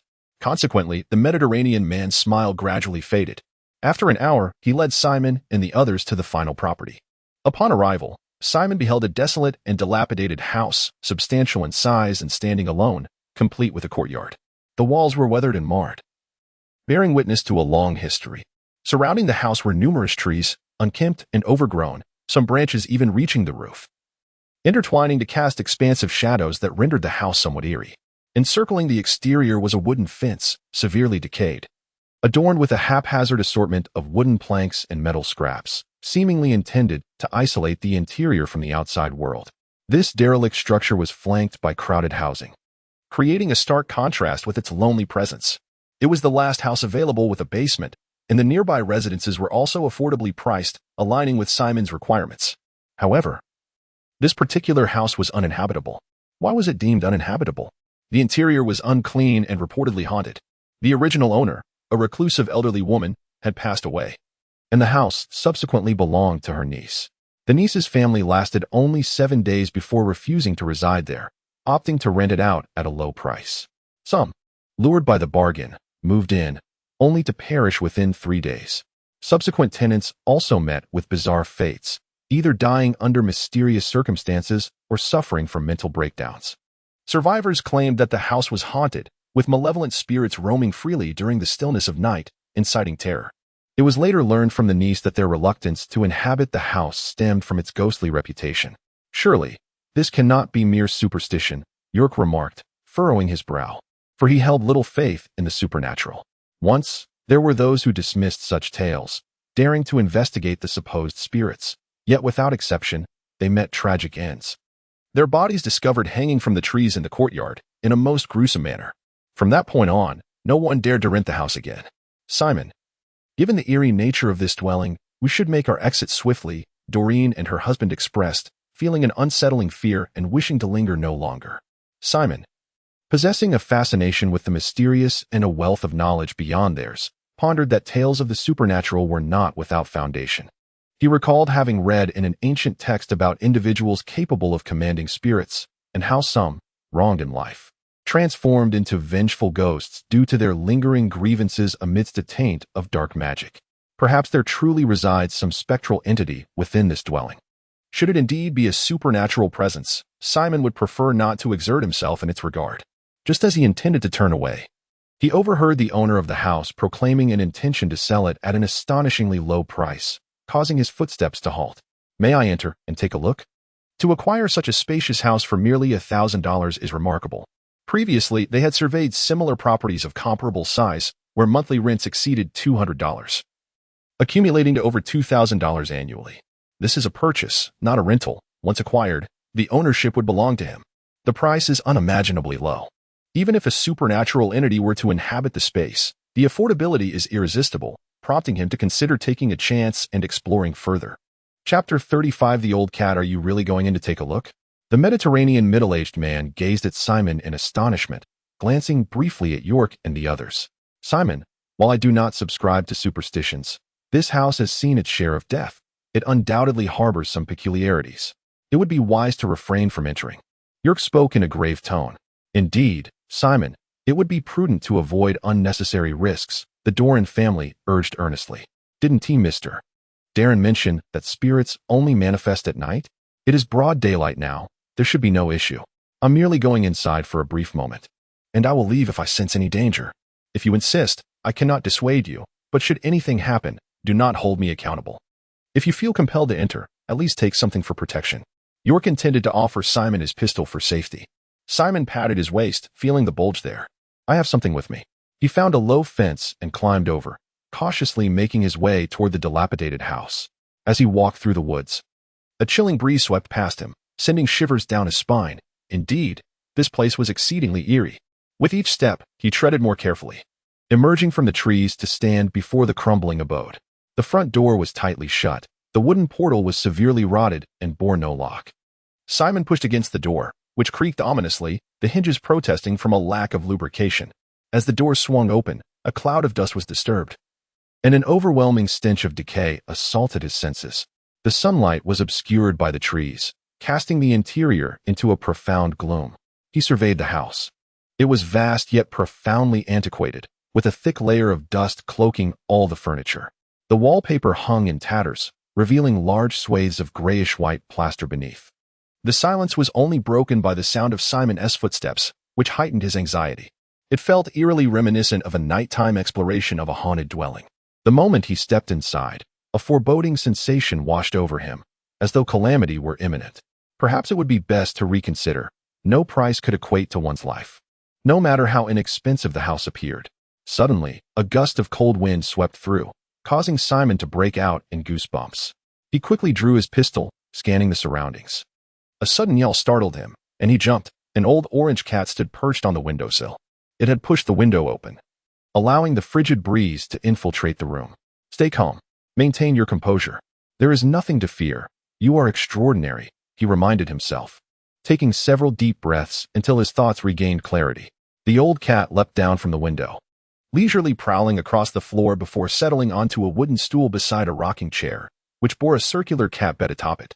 Just as Simon pondered the peculiar scene, the rocking chair began to move on its own, creaking as if occupied by an unseen presence. A chill coursed through Simon's body, and he glanced back at the cat, which now glowed with an eerie green luminescence in its eyes. This feline was indeed strange. Alarmed, Simon instinctively stepped back, and in that moment, the space around him warped, the house fading into an alternate scene. The house remained the same, yet it had shed its former dilapidation. It was devoid of dust, and the wallpaper on the walls stood pristine as ever. Sunlight streamed into the room, transforming the once gloomy abode into a far more inviting space. Strangely enough, an elderly woman now occupied the empty rocking chair, basking serenely in the sunlight. The old cat, perched on a wooden stool, leaped onto the woman's lap. She joyfully embraced the feline, her hands gently caressing its fur, creating a scene of blissful tranquility. Yet, to Simon, this tableau was the epitome of horror. Tension coursed through his body as his palm instinctively reached for the enchanted longsword hanging at his back. His gaze fixated on the old cat. The sudden appearance of the woman and the shift in the scene made it clear to him that the feline was the architect of this surreal display. The woman was likely the original owner of the house, and this moment might have been a mere recollection from years past. The cat's ability to conjure memories from the past hinted at its peculiar and formidable powers. The absence of any signs of decay on the old cat suggested it was untainted by dark magic. Yet its extraordinary abilities indicated it might very well be a formidable magical beast. Forgive my intrusion. I shall take my leave now, Simon spoke politely. Unwilling to provoke a creature of such potential, he began to retreat slowly. The old cat continued to observe him, its eerie green eyes flashing with an ominous light. Suddenly, the temperature in the house plummeted, and a biting wind swept through, intensifying uncontrollably, forcing its way into his ears. The ground beneath him began to freeze, the ice spreading at a noticeable rate, while snowflakes began to swirl in the air. The once warm and inviting home was instantaneously transformed into a frigid wasteland. Except for the area surrounding the elderly woman, which remained untouched by the chill, basking in sunlight. Her expression remained gentle, seemingly oblivious to the icy shroud enveloping the house. It was cold, excruciatingly cold, as if he were naked in a frozen cellar. This chill was peculiar, emanating from the depths of his being. It quickly began to impede his movements, and he felt a marked sluggishness even in the fingers. Soon, his body became rigid with the cold, and it felt as though the blood within him had ceased to flow. Amidst the storm, a sinister voice echoed as Simon beheld a grotesque snow beast emerging from the blizzard. Its hideous form lunged toward him, intent on devouring him. Without hesitation, the shadow phantom detached from Simon's body, seizing the enchanted sword from his back. With a single stroke, it cleaved the snow beast in two, causing it to dissipate instantly. So weak? Could this be an illusion? Simon immediately sensed something amiss. The old cat possessed a mental ability akin to illusion magic. To shatter this mirage, he needed to eliminate the cat. He swiftly commanded the shadow phantom to attack the feline.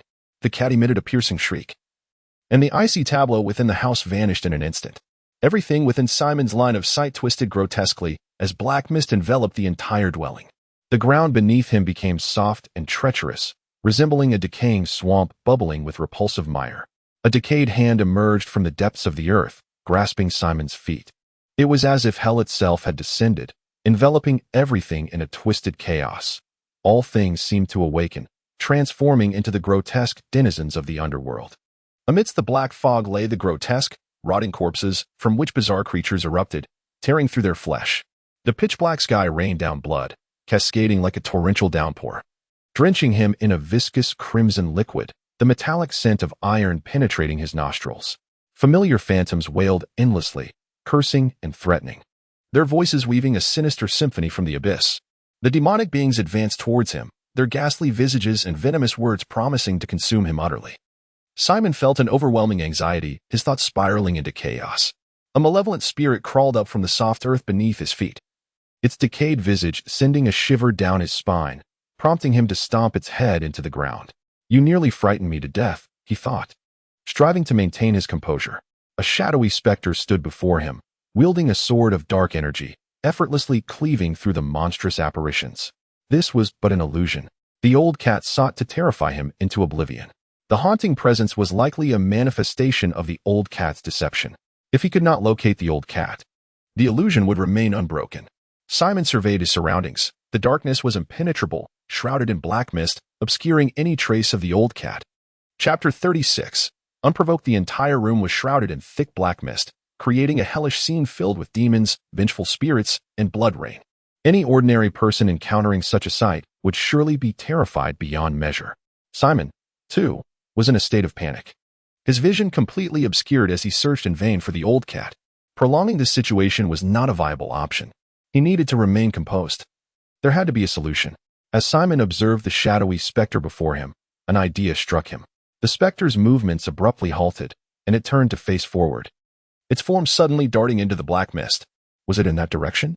The specter possessed a keen sensitivity to demonic energy, and the old cat's illusion would undoubtedly create fluctuations in such energy. If the specter could detect the demonic energy emanating from the old cat, it could also pinpoint its location. Simon's consciousness melded with that of the specter, witnessing it strike at the black mist with its sword, creating sparks upon impact. Suddenly, the entire hellish vista was riddled with countless fissures, the demons and spirits shattering into nothingness, their forms warping grotesquely. The illusion was faltering. The specter's strike had struck the old cat, preventing it from maintaining the illusion.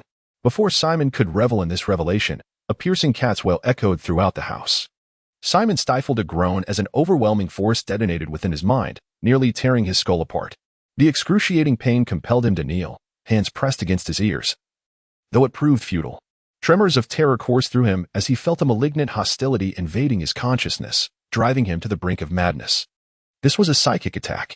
The previous illusion had merely been a form of intimidation. This was a genuine assault on his mental faculties. An ordinary person subjected to such a psychic onslaught might find their soul shattered, meeting a grim fate, while others could descend into madness. Were it not for his exceptionally strong mental fortitude, Simon feared he would have succumbed to insanity at once. The old cat was ruthless beyond measure, gritting his teeth. Simon watched as the specter lunged at the old cat with its sword, producing a cacophony of shattering sounds as various objects were destroyed. He glanced around the familiar, dilapidated room, noting his stationary position. The rocking chair was empty, devoid of the elderly woman. Several tables and chairs lay in ruins, cleaved by the specter's blade. The old cat perched on the sofa, its fur bristling with fury, two claws on its right paw severed by the spectre's enchanted sword. Its emerald eyes glowed ominously, an intangible pressure radiating outward from its form. This was a manifestation of psychic dominance. Simon's complexion paled, his mind still buzzing from the recent psychic assault. He aimed his gun at the old cat, with the spectre shielding him. Listen, esteemed feline, we bear no enmity towards one another. There is no need for a life or death struggle, is there? I am merely passing through, and shall leave without disturbing your existence further. As he spoke, he began to retreat. The old cat, a creature of psychic prowess, glared at Simon with malevolence, advancing with calculated intent, yet it showed no inclination to strike. Simon retreated to the entrance, where the shadow phantom closed the door behind him. The old cat showed no intention of pursuing, allowing him a moment of respite. The shadow phantom melded into Simon's being as he enveloped the magical longsword, departing from that place without delay. Simon, why does your countenance appear so ghastly? Are you unwell? The family of Doreen was understandably alarmed by Simon's pallid visage. York assisted Simon out from behind the fence. Did you encounter the spectre within that house? Inquired the Mediterranean middle-aged man, his voice tinged with trepidation. Simon, still haunted by the experience, cast a glance back at the dwelling, only to behold the old cat perched atop a gnarled tree, its emerald eyes sending a shiver down his spine. We must leave. This house is truly no place for us, Simon urged, fearing the old cat's gaze. He hastily led the group away.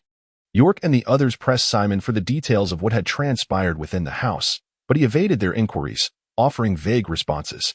Simon then inquired if the Mediterranean man was familiar with the old cat inside. To his surprise, the man was indeed knowledgeable. The old cat had belonged to the house's former owner, a solitary elderly woman. After her passing, the cat had remained within the confines of the house, never straying for years. The locals were aware of the cat's presence, yet they remained oblivious to its nature as a formidable beast.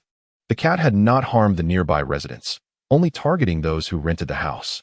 Furthermore, having witnessed the harmonious relationship between the old cat and the woman in the illusion, Simon speculated that the cat wished to guard the woman's home, desiring to preserve her peace from intruders.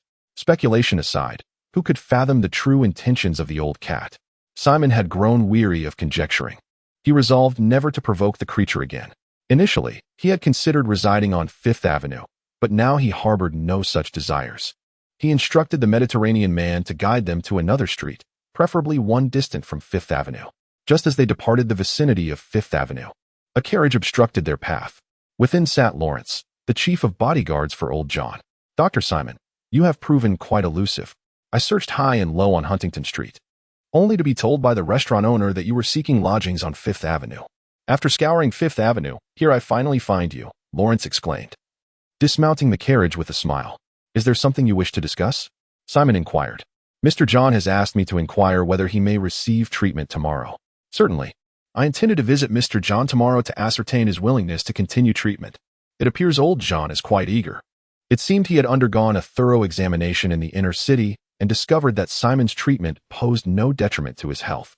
Only now did he genuinely consent to the subsequent treatments, aware that the remaining 3 sessions would yield a substantial fee of $90,000. That is splendid. In that case, Dr. Simon, I shall come to fetch you early tomorrow. Will you be at Huntington Street or another location? Well, I am uncertain at this moment.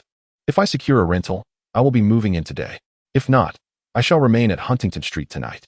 I believe it is best if you refrain from picking me up. I shall make my own way.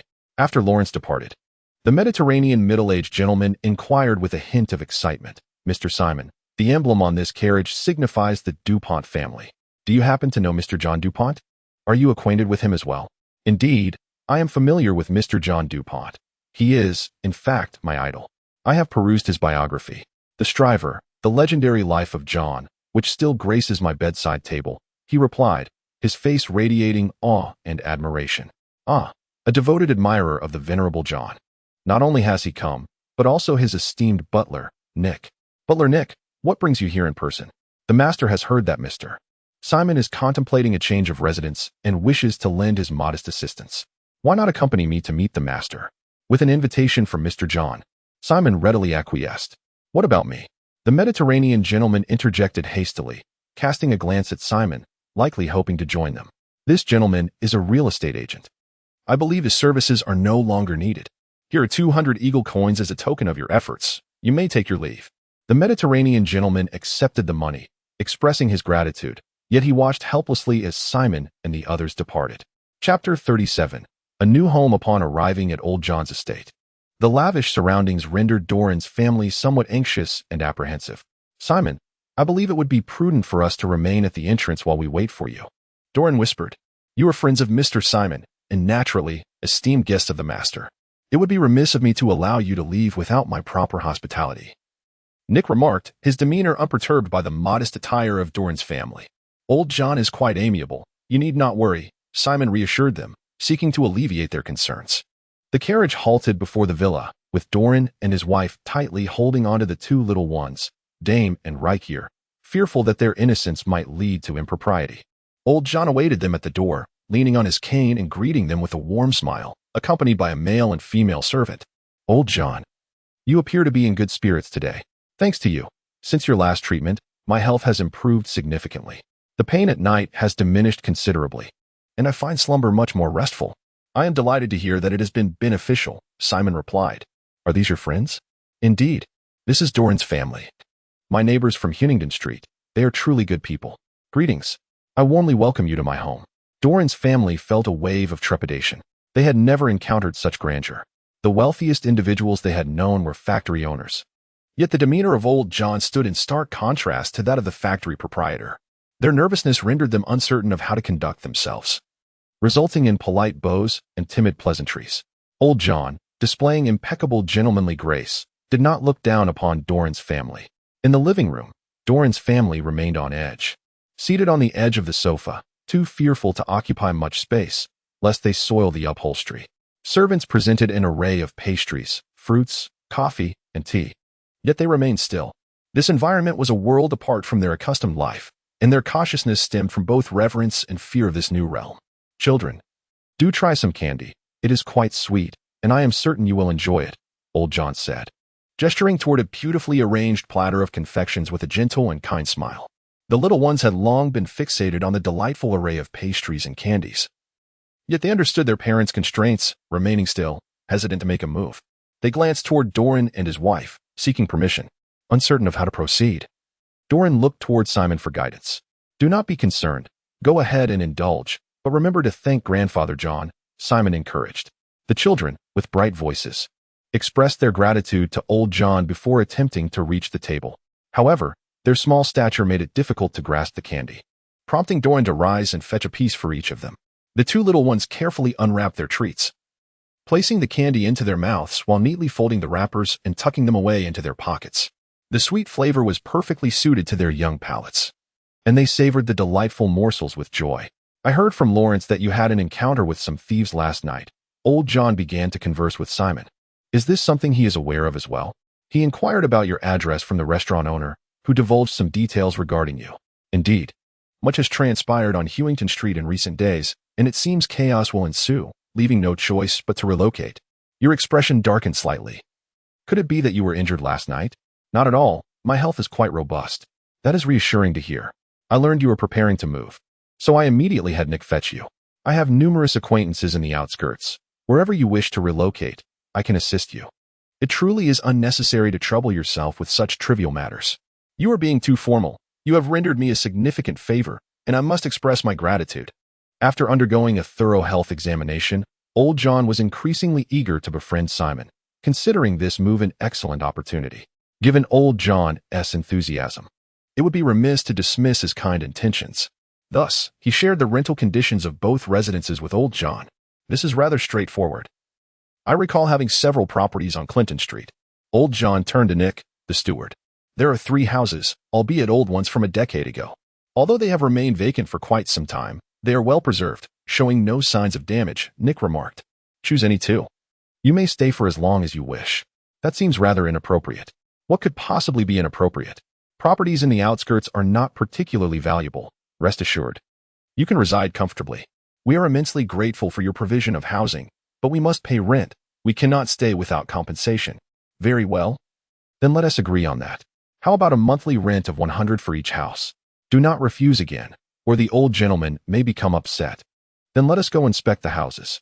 Given the old gentleman's limited mobility, I shall not accompany you. Let Nick accompany you instead. Little ones, do you enjoy candies? If so, indulge yourselves. They do not require so much. Do not heed your parents. Come, take more. Should you wish for more in the future, just seek out Grandpa John.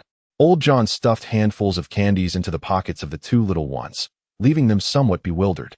The Dorian couple merely watched in astonishment. Old John possesses ample wealth. Such matters are trivial to him, Simon remarked. Nick took Simon and the others to view the houses, which were located on Clinton Street, not far from the manor. Upon seeing the houses firsthand, Simon marveled at Old John's generosity. One was a two-story loft, complete with a small garden at the entrance.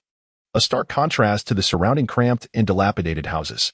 The interior was fully furnished with high-quality items, though a thick layer of dust indicated it had been unoccupied for quite some time.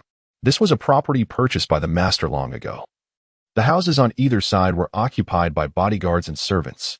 After the villa in front was constructed, it had remained uninhabited, and now it finally had a prospective occupant. Nick also showed Simon the basement he specifically requested to see. The basement in this house spanned over 30 square meters, quite substantial indeed. In the basement, there exists a robust iron mechanical barrier, 3 fingers thick, impervious to bullets. Once this iron door is closed, it becomes exceedingly difficult to reopen. The basement was originally intended as a safe haven. Moreover, it houses an escape passage for perilous situations. One cannot help but acknowledge the distinction of a wealthy man's abode. Mr. Simon, should you require anything further, please do not hesitate to inform me, and I shall ensure your needs are met, came the assurance. Everything one could desire is available here. For the moment, there is no need. Subsequently, Simon visited the residence of the Dorians, which was markedly more modest, comprising only a single floor. However, the house was well furnished, having previously served as the dwelling for Old John's bodyguards and servants. The rental cost for such a fine abode amounted to a mere $100, which was almost negligible.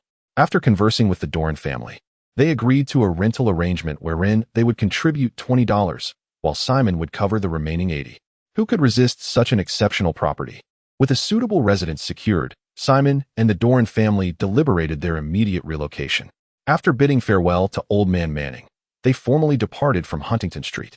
He secured his valuable possessions in the basement before proceeding to assist the Dorans, whose belongings included an abundance of bedding, cookware, and utensils. In truth, there was no need to bring anything, as the new home was well equipped and even superior to his own. Yet, accustomed to frugality, he found it difficult to part with his possessions. That evening, Old John hosted a housewarming feast for Simon and the Doran family. During the dinner, upon learning that the Dorans were currently unemployed, Old John promptly instructed butler Nick to arrange employment for them. Chapter 38. The contaminated crowd during the day. The mental assaults from the old cat inflicted considerable psychological strain upon him. Exhausted, he succumbed to slumber within mere minutes. The following day, he fulfilled his promise to Old John by purging a portion of the magical energy pollution, earning himself 30,000 eagle coins. He then proceeded directly to seek out Old Ethan.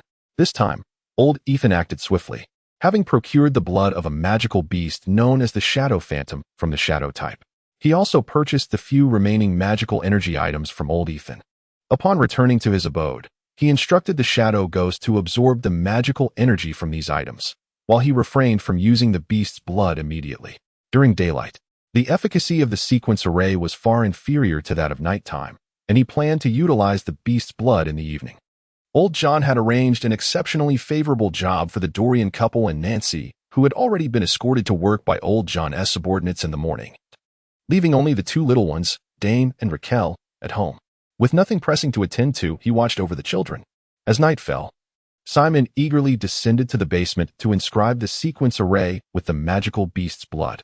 Upon successfully completing the array, it emanated a dim black light, indicative of its absorption of the shadow-type magical energy from the air.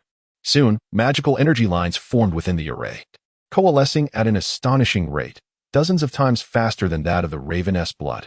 The remarkable efficacy of the beast's blood was unparalleled by that of the blood of magical beast descendants. Simon hastily guided the magical energy lines into his body and practiced his secret technique. He absorbed a total of 100 shadow-type magical energy lines before promptly ceasing his cultivation.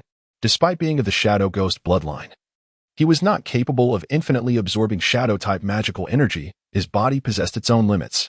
Should he exceed these limits, he would suffer damage from magical energy pollution. 100 shadow-type magical energy lines represented his current threshold. Around Simon, shadow-type magical energy lines continued to float and multiply. As the beast's blood had yet to lose its potency, the shadow ghost emerged from within him, eagerly consuming the shadow-type magical energy lines from the air at a pace far surpassing Simon's, akin to a whale voraciously devouring its prey. The energy lines merged into the shadow ghost, gradually enhancing its form. It faced no restrictions and fully depleted the efficacy of the magical beast's blood. The following days passed in tranquility as Simon eradicated all magical energy pollution from Old John, ultimately receiving the last payment for his services. This client was a repeat customer. The notorious leader from the 13 gang in the lower district whom Simon had treated during his first foray into that area. He had sustained injuries again and offered a considerably enticing reward of 10,000 coins. Simon felt tempted. He currently possessed 70 to 80,000 eagle coins, rendering him a modestly wealthy individual in the outer district. However, the costs associated with practicing his sequence techniques were exorbitant, as a single vial of magical beast's blood required 10,000 eagle coins. The funds he possessed would cover only 7 vials, yielding no significant returns in his training. He required additional finances to sustain his continued cultivation. Thus, motivated by the tempting reward, Simon resolved to venture into the lower district despite the risks. Once again, York led the way, but this time they did not enter the lower city through Huning Street. From York, Simon learned that the chaos on Huning Street had ceased, as a formidable gang from the lower city had decisively eradicated the 4 surrounding gangs, seizing control of the street. This gang, known as the Bloodfong Gang, was infamous for having previously defeated the 13 gang. Moreover, the Bloodfong Gang had begun to infiltrate the adjacent streets and had already claimed dominance over 3 of them, demonstrating overwhelming strength. The entrance to the lower city via Huning Street was now barricaded by the Bloodfong Gang, forcing Simon and his companions to seek alternate routes. The street they traversed was far more desolate than the one they had previously entered. The hurried throngs of people all bore expressions of fear and anxiety. York urged Simon to quicken his pace. Suddenly, a foul-smelling homeless man collapsed at Simon's feet, pleading for help. The man's arm bore a ghastly wound, blackened and festering, oozing dark pus, while the surrounding skin had turned a sickly hue. This was demonic energy contamination. He had been attacked by a contaminated creature. York callously kicked the homeless man aside, indifferent to his plight, and hastened Simon away. Move quickly, do not linger. You should never have taken this job. The lower city is in far greater disarray than before. As they navigated the narrow alleys, numerous eyes scrutinized Simon and York, many wielding knives and wooden clubs, their gazes fierce and malicious. Simon noticed that many bore dark spots on their faces. Some were already rotting, while others were wrapped in filthy, blood-soaked bandages, resembling grave injuries. Demonic energy contamination. It was still demonic energy contamination. He observed that some individuals with contaminated areas bore no visible wounds, suggesting exposure to demonic artifacts. Could it be that so many had simultaneously come into contact with such items? This was highly abnormal. York had drawn his handgun, vigilant of their surroundings. A few individuals glared menacingly at them. These were the severely contaminated, likely aware of their impending demise, and thus more reckless than others. Regrettably, the threat of a firearm was considerable, or perhaps they merely lacked the courage to confront them in desperation. Simon too retrieved his handgun, and together with York, they swiftly maneuvered through the alleys, encountering numerous afflicted by demonic energy. Simon's mind was consumed with questions regarding how they had succumbed to such contamination. After an hour, York finally located the hideout of the gang leader. Upon seeing him again, Simon noted that the leader's injuries were even worse than before. He lay unconscious upon the bed. In addition to the leader, 2 others occupied the room. The leader's right-hand man, the cold and ruthless Pippin, who had clearly sustained injuries, his body wrapped in torn cloth, pallid from excessive blood loss. The other man, previously encountered, was also injured but appeared to be in better condition than Pippin. The subordinates of the formidable leader have diminished significantly since the last encounter, and their situation is dire. Simon hastily conducted a physical examination on the leader, observing the wounds that marred his body, yet again bearing gunshot injuries. The previous wounds had yet to heal, and now several more bullet holes had appeared. A truly lamentable state. Simon was deeply troubled. It remained uncertain whether the leader could be saved this time. As he examined the injuries, he discovered that the wounds were severely decayed, with darkened blood and flesh. This was indicative of magical corruption. All these injuries had been tainted by malevolent energy. Although the extent of the contamination was not severe, for one who was already gravely injured and on the brink of death, even the slightest magical taint could prove to be utterly fatal. Chapter 39. The hypothesis of pollutants. A wound has succumbed to magical energy pollution. I must attend to it promptly. You should leave for the time being. My presence here is inconsequential. Pippin is reluctant to depart, evidently wishing to supervise Simon. This is a wound infected by magical energy, and I require the utmost tranquility to administer treatment. If you remain here, I cannot guarantee his survival. If I leave, can you assure me that my elder brother will be safe? I cannot promise that either. Pippin's countenance darkened as he withdrew a firearm from his waist. Simon raised an eyebrow, noting the elder brother's volatile temperament. York quickly intervened, urging Pippin to remain calm. Simon has treated your brother before. He is trustworthy. Moreover, your brother's injuries are exceedingly grave. Delaying treatment may render even divine intervention futile. York promptly exited the room, while Simon secured the doors and windows. He summoned the shadow demon to extract the magical energy from the black boss. As nearly invisible, faint strands of black began to waft from his body. Simon discerned that the magical energy pollution extended beyond the wound. Other parts of the body also exhibited signs of contamination. Only after thoroughly absorbing the magical energy did he commence the surgical procedure. He first addressed the new gunshot wounds, relieved that they were not life-threatening. After suturing the 3 fresh bullet holes, he turned his attention to the older injury, which had reopened and begun to fester. After meticulously cleaning the wound, he resealed it. He powdered the anti-inflammatory medication and applied it to the wound. The severity of both new and old injuries on the black boss posed a significant risk. Any onset of inflammation could swiftly claim his life. Thus, it was imperative to prevent inflammation from occurring. The anti-inflammatory medication, when administered both internally and externally, would substantially mitigate the risk of inflammation. Finally, he wrapped the wound in clean gauze. Upon exiting the room, Pippin awaited anxiously outside. As soon as Simon appeared, Pippin inquired about the black boss's condition. I have done all that I can. Whether he survives this ordeal depends on his own fortune. Simon refrained from offering a definitive answer, which left Pippin visibly displeased. His expression particularly grim. Here is the anti-inflammatory medication. Administer it with water. Following Simon's instructions, Pippin entered the room once more. He would need to trouble Dr. Simon to remain for another night to ensure his elder brother could overcome this crisis. As anticipated, Simon knew Pippin would not allow him to depart so easily. This time, he was determined not to be as apprehensive as before. He possessed a firearm and the shadow demon. Both Pippin and another large man were injured, and if a confrontation ensued, Simon's odds of victory would be significantly enhanced. You appear to be quite injured. You require treatment, Simon remarked. I apologize for the inconvenience, Dr. Simon. Pippin seated himself before Simon, lifting his shirt to reveal a charred scar on his left abdomen, the wound swollen and seeping blood. After sustaining the gunshot wound, Pippin had attempted to treat himself by packing the wound with gunpowder and igniting it to achieve rapid hemostasis. This method of cauterization, while effective in sealing blood vessels and providing some degree of disinfection to prevent infection, was indeed a crude approach. However, it could result in secondary burns, and without timely medical attention, it could prove extremely perilous. Using gunpowder to cauterize a wound can, with a stroke of fortune and the absence of severe infection, allow a person to survive. Even in the event of an infection, it is possible to endure for days or even weeks. However, without such a method, excessive blood loss would hasten death. In the annals of past wars, medical resources were exceedingly scarce, making this method quite prevalent, a desperate act of self-preservation. The agony accompanying gunpowder cauterization is not something an ordinary individual can easily endure. Pippin's choice to staunch the bleeding through this means earned him a modicum of respect from Simon. Fortunately, the bullet did not remain lodged within you. It passed through your left abdomen, resulting in significant blood loss. An infection has set in at the wound site, though it is not severe. Presently, the more pressing danger is not the gunshot wound, but rather the contamination from the magical energy.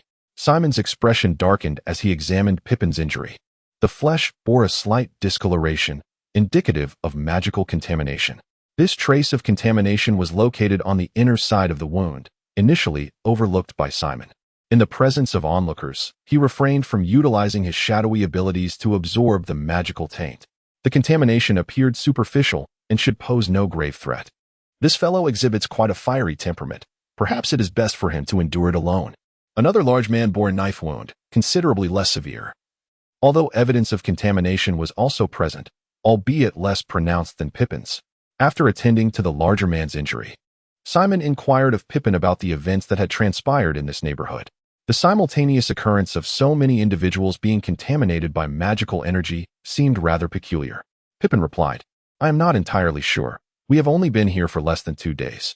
All I know is that this area has suddenly been overrun by numerous contaminated creatures. Come nightfall, these creatures roam freely. Many have suffered attacks, and countless individuals have been tainted by their presence. It would be wise for you to rest now, as sleep may elude you tonight." Pippin's countenance was grave. The nights of the past 2 days had been restless, necessitating their vigilance. York, with a troubled expression, had not anticipated the perilous nature of this place, and now regretted his decisions profoundly. He cast a sidelong glance at Simon, signaling his intention to depart before darkness enveloped them. Pippin noticed York's subtle maneuver, a flicker of intensity flashing in his eyes. "You need not worry excessively. We will ensure your safety," Pippin declared, weighing an oval metallic sphere in his hand. Simon's expression shifted dramatically. "By the gods, that is a bomb." Its crude construction suggested it was either homemade or produced by a small factory in the lower district. Another man, armed with a gun, kept a watchful eye on the two. "To prevent any unforeseen incidents, it would be prudent for you to surrender your firearms," he advised. Pippin fixed his gaze on York, who reluctantly relinquished his pistol. Despite the bomb's shoddy craftsmanship, he dared not gamble on its potential lethality. Simon, too, found himself disarmed. Reflecting on Pippin's remarks left Simon perplexed. He had observed many afflicted individuals who bore no visible wounds, suggesting their condition was not the result of an attack by the contaminated creatures. He inquired whether Pippin and his companion had experienced any assaults from these beings. Pippin replied in the negative. If they had not been attacked, it must mean they had been infected by an item imbued with magical energy. Could it be that a source of high concentration contamination existed within this area, causing the magical energy to permeate the air and lead to such widespread taint? To contaminate a sizable urban block, the concentration of this pollution source's magical energy must reach a significant level. If indeed the pollution occurs through the air, it indicates that the magical energy concentration in the atmosphere has attained a degree of contamination. I should be able to sense it, even if I do not perceive it. The shadow demon should certainly notice. The shadow demon's ability to sense magical energy is one that it holds in high regard. If it has not detected any magical energy concentration in the air, it signifies that the atmosphere remains untainted. If the air is unpolluted, what other channels could potentially lead to widespread magical contamination? Water? Water sources? A sudden realization struck Simon as he contemplated possible avenues of contamination. The water supply for both the lower and outer districts primarily comes from wells, with each block boasting at least one well. Water is an essential daily necessity. If the water source is contaminated, the entire block's residents would inevitably be affected. Chapter 40. The Night of Doom. The more Simon contemplated, the more he suspected that the nearby water source had been contaminated. He located the water storage barrel within the house, and upon opening it, he faintly sensed the presence of magical energy. Was this water drawn from the well just yesterday? He filled a basin with some of the water and took it into the room to isolate and test for any spectral entities. As anticipated, a pale black mist began to rise from the basin. It was confirmed the water source had indeed been polluted. Carrying the basin outside, Simon noticed the bewildered expressions on the faces of Pippin and the others, who were unaware of his intentions. "I just want to ensure this water is safe," he stated, albeit uncertainly. "For now, we should refrain from drinking the water from the barrel. I need to think this through." Before he realized it, evening had fallen, and the sky had turned a dark shade. Suddenly, he slapped his thigh as if struck by a moment of revelation and hurried towards the water barrel, carefully scrutinizing it. "I've figured it out. It must be bacteria. The water in the barrel is likely contaminated with harmful microorganisms." "Is that a problem?" someone asked. "Indeed, it is. The water contains bacteria, and anyone with wounds who consumes it risks infection. We cannot drink the water from the barrel. It must be disposed of, and far away at that." Simon withheld the information about the magical contamination to avoid inciting panic. He resolved to address the source of the pollution that very night. His delay until darkness was intentional, as he did not want them to return to the well for more water. Once the source of the well's contamination was dealt with, the water would be safe for consumption. Pippin's expression changed drastically as he urgently inquired, "Will my brother be in danger after drinking that water? He only had a small amount. He should be fine." Pippin quickly instructed another man to take the barrel's water outside and dispose of it. Observing Pippin's anxious demeanor, Simon felt a surge of pride in his acting abilities. The barrel was quite large, so Simon offered to assist, helping to pour the water into a drainage ditch located some distance from the house. During this time, he feigned a need to relieve himself and slipped into a dimly lit alley, summoning a shadowy specter to hide in the darkness. As night deepened, the streets were engulfed in shadows. Pippin barricaded the main door with furniture and even sealed the windows, extinguishing the oil lamp. Soon, eerie sounds echoed through the streets, reminiscent of wild beasts howling. The cacophony of roars was both distant and near. Polluted creatures had emerged, and their numbers were significant. With so many of these abominable beings prowling the neighborhood, Simon felt a profound concern for the residents. Pippin and the others appeared tense, brandishing their firearms to guard the doors and windows. York, too, became apprehensive, gripping a wooden stick and peering out the window with keen attention. Suddenly, a grotesque howl pierced the air, heightening the tension among the four inside. The sounds indicated that the polluted creatures were lurking close by. Following that, a chilling scream echoed, suggesting that someone had fallen victim to a creature's attack. Simon's expression shifted as he merged his consciousness with the shadowy specter, directing it at full speed toward the location of the disturbance. The incident occurred just 3 houses away from Pippin's residence. The doors and windows of that house remained intact, and Simon's countenance darkened. The threat had not entered from the outside, indicating that someone within had undergone a transformation. Through the window, beneath the dim light in the room, Simon beheld a woman crawling on the floor, tearing at the man's body, the crimson splatters stark against the illumination. With a firm kick, he flung open the door. The woman within raised her head, her face shrouded in darkness, bearing marks of decay, her lips split and stained with blood. Her eyes, resembling those of a dead fish, glinted with a feral greed and a murderous intent as she let out a low growl akin to a beast, lunging towards him with ferocity. As she drew near, Simon was assaulted by a foul stench, a nauseating blend of decay and blood that instinctively provoked revulsion. He refrained from making any grand gestures, merely stepping back slightly to evade her clawing attack. In a swift motion, he kicked her away, sending her crashing into the table, splintering it into pieces. Rather than retreat, she snarled in anger, charging at Simon once more. Many of the tainted creatures, having lost their sanity, behaved like wild beasts. Those that retained their wits were truly perilous. Following her primal instincts, she charged again. Simon, quick and agile, sidestepped her assault, grasped her forehead, and with a forceful motion, slammed her down. With a resounding thud, her head struck the ground. As she attempted to rise, a hefty black boot brutally pressed against her chin. A sharp crack echoed as her skull, along with her jaw, was shattered beneath the weight. The encounter was effortlessly concluded. This newly mutated creature was leagues apart from the shadow wraiths. The wraiths absorbed the magical energy from the tainted beings, and the man, whose body lay disemboweled on the floor, had also been tainted, losing a portion of his magic. He searched the house, finding a kitchen knife, and donned a piece of clothing to shroud himself, transforming into a figure of a mysterious knight. He then burst forth from the room, traversing the dark alley in pursuit of the polluted well. The neighborhood lay in utter darkness, the streets occasionally echoing with horrifying cries and brief screams, as every household extinguished their lights, trembling within their homes. Simon halted, directing his attention towards the source of the screams. The well stood firm, a stationary source of pollution to be dealt with. Yet, the tainted creatures would not wait for Simon to eliminate the source before claiming more victims. He resolved to confront the tainted beasts first. The vagrants in this district had either been transformed into tainted creatures, murdered, or fled to other areas. In their hunger, the tainted creatures began breaking into homes to attack the residents. His first encounter was with 2 of these creatures. Having already invaded a dwelling where the entire family had been brutally slain, the 2 beasts indulging in their gruesome feast, the scene utterly horrific. Simon dashed in like lightning. Before the creatures could react, his knife severed the head of one. The other creature let out a piercing scream, quickly followed by several more roars from the vicinity. This creature seemed to possess some degree of awareness. Its mutation had likely occurred some time ago. Simon advanced, the creature's movements far too sluggish to match his speed.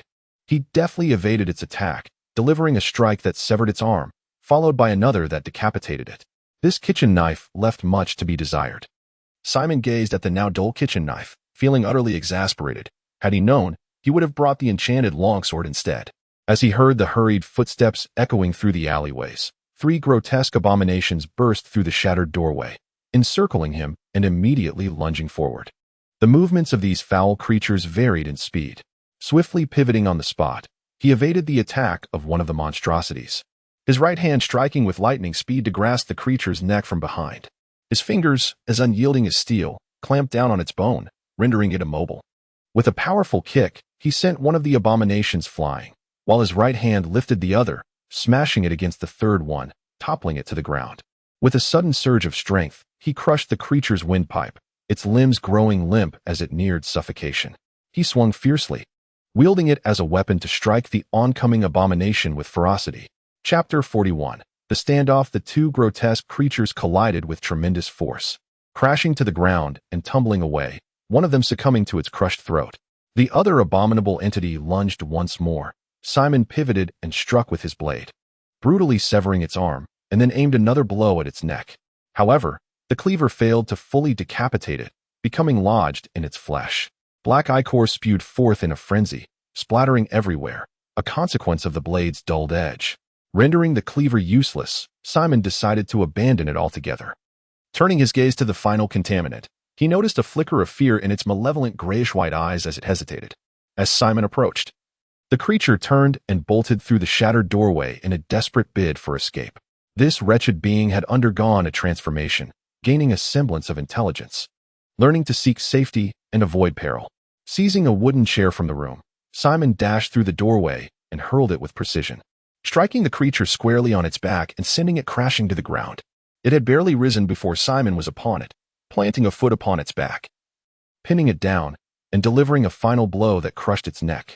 He then absorbed the dark energy emanating from the creature, further empowering the shadowy specter within him. A sense of satisfaction washed over him. Within the house, he unearthed another cleaver and a metal rod, one in each hand, and commenced his hunt through the streets, seeking to eradicate the remaining abominations. After traversing 5 alleyways, he encountered 4 more of these vile entities. Tragically, 2 households had suffered, losing 7 lives in total. Thus far, he had vanquished 10 monsters, revealing that a single block harbored 10 of these horrors. Given their insatiable appetite, it was evident that at least 10 individuals would perish daily in this neighborhood alone. He had yet to completely cleanse the area, nor accounted for those severely tainted by the corruption. This densely populated neighborhood held no more than 1,000 souls, and if these monstrosities were left unchecked, it would not take 2 months for the residents to be annihilated. The very thought was chilling. Moreover, the excessive number of deaths would undoubtedly incite panic, prompting a flight to adjacent districts. However, those already tainted would find no refuge, as the inhabitants of other neighborhoods would surely reject them. In such a dire predicament, the desperate inhabitants would resort to anything, inevitably leading to chaos and potentially igniting a larger-scale contamination crisis. Recalling the dark night on Hannington Street from a few days prior, along with the cult-like organization mentioned by old Ethan that was causing trouble in the lower districts, Simon pondered whether this was the handiwork of the sinister cult. While racing onward, he turned into another alley and was met with low growls and the sounds of flesh being torn. Without question, more abominations lay ahead. Accelerating towards the source, he arrived at another household, its door brutally forced open, windows shattered. Inside, he beheld 4 grotesque, decaying dogs fiercely battling over 3 corpses.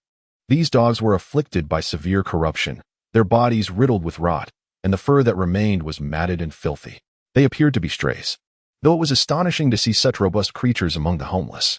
Had they transformed into their current wretched state due to the contamination? Strangely enough, he beheld A being seated beside an antiquated table within the room. Adorned in the garb of some factory worker, its exposed form was enveloped in a profusion of dark, luxuriant fur, and its hands had grotesquely morphed into formidable claws. Its figure was stooped, the spine curved as though it were hunched over the table. More chillingly, this entity's visage had degenerated to a point where it bore little resemblance to humanity, resembling a bizarre amalgamation of man and beast. Its eyes glimmered with a peculiar grayish-green hue, and its mouth was filled with dark, jagged fangs. Seated in the chair, it cradled a severed child's arm, voraciously tearing at it, blood drenching its mouth. On the table lay the corpse of a child, now eviscerated, with blood staining the surface crimson, droplets cascading from the edge. For decayed hounds with insatiable appetites had reduced 3 bodies to mere skeletons. The largest of the decomposed hounds approached the peculiar being at the table, growling softly. Saliva mingling with blood dripping from its fangs, fixated menacingly on the child's remains. The creature effortlessly severed the child's head with its claws and tossed it to the hound, which caught it in one swift bite. The other hounds rushed forward, clamoring for the prize. Ultimately, it was the largest hound that vanquished the others, claiming the child's head for itself. Simon observed, astonished, as the being regarded the 4 decayed hounds with a peculiar interest as they fought over the trophy. Good heavens! There was an unmistakable glimmer of intelligence in the creature's eyes. The other 3 hounds turned their attention to the child's corpse on the table, lunging forward in unison, shredding the remains to pieces. The being, caught in the crossfire, fell backward to the ground. The 4 hounds seemed to possess a semblance of intelligence.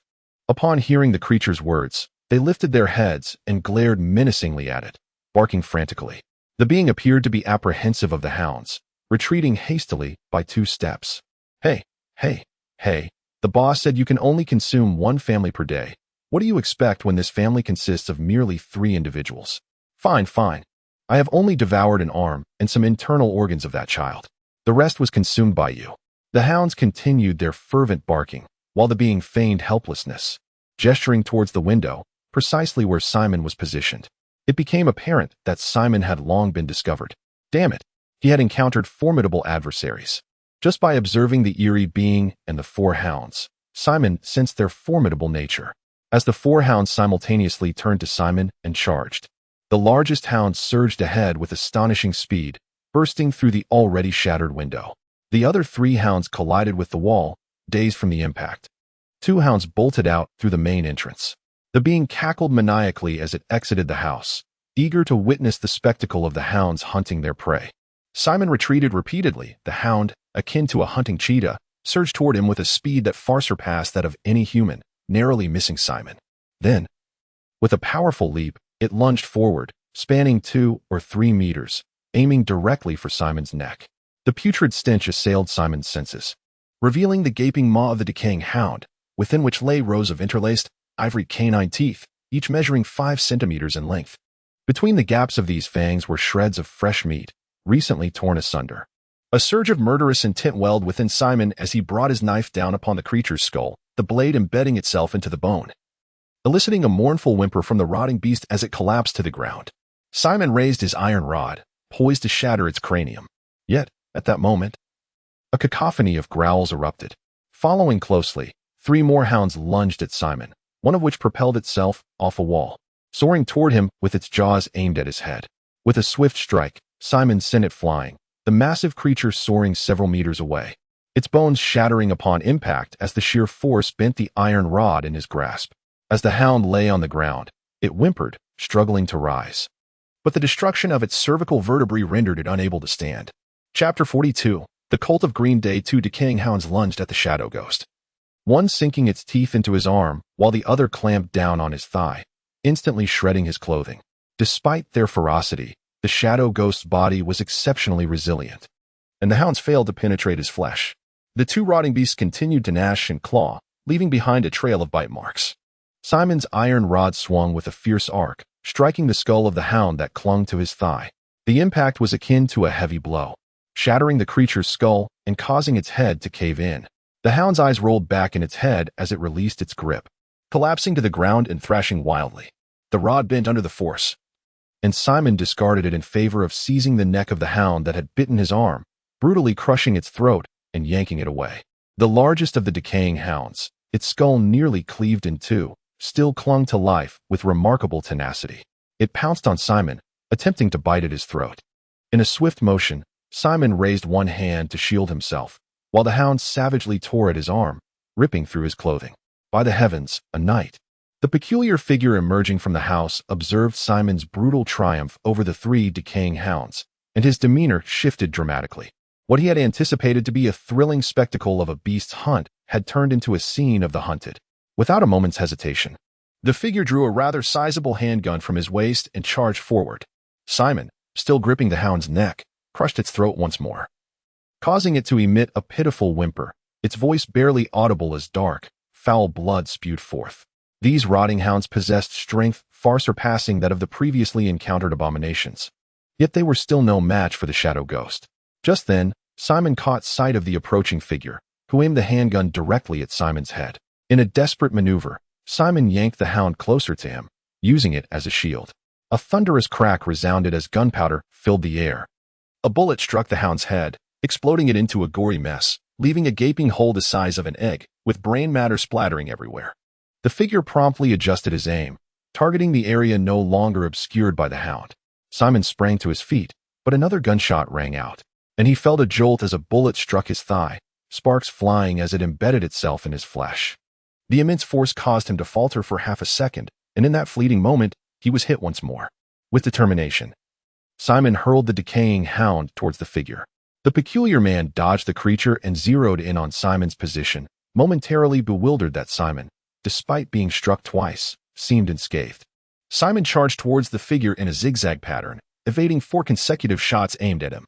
As he closed the distance, the figure found himself unable to reload in time. Discarding his handgun, he lunged at Simon with surprising speed. Unarmed, Simon caught the figure's yellowed, claw-like hands as they tore through his clothing.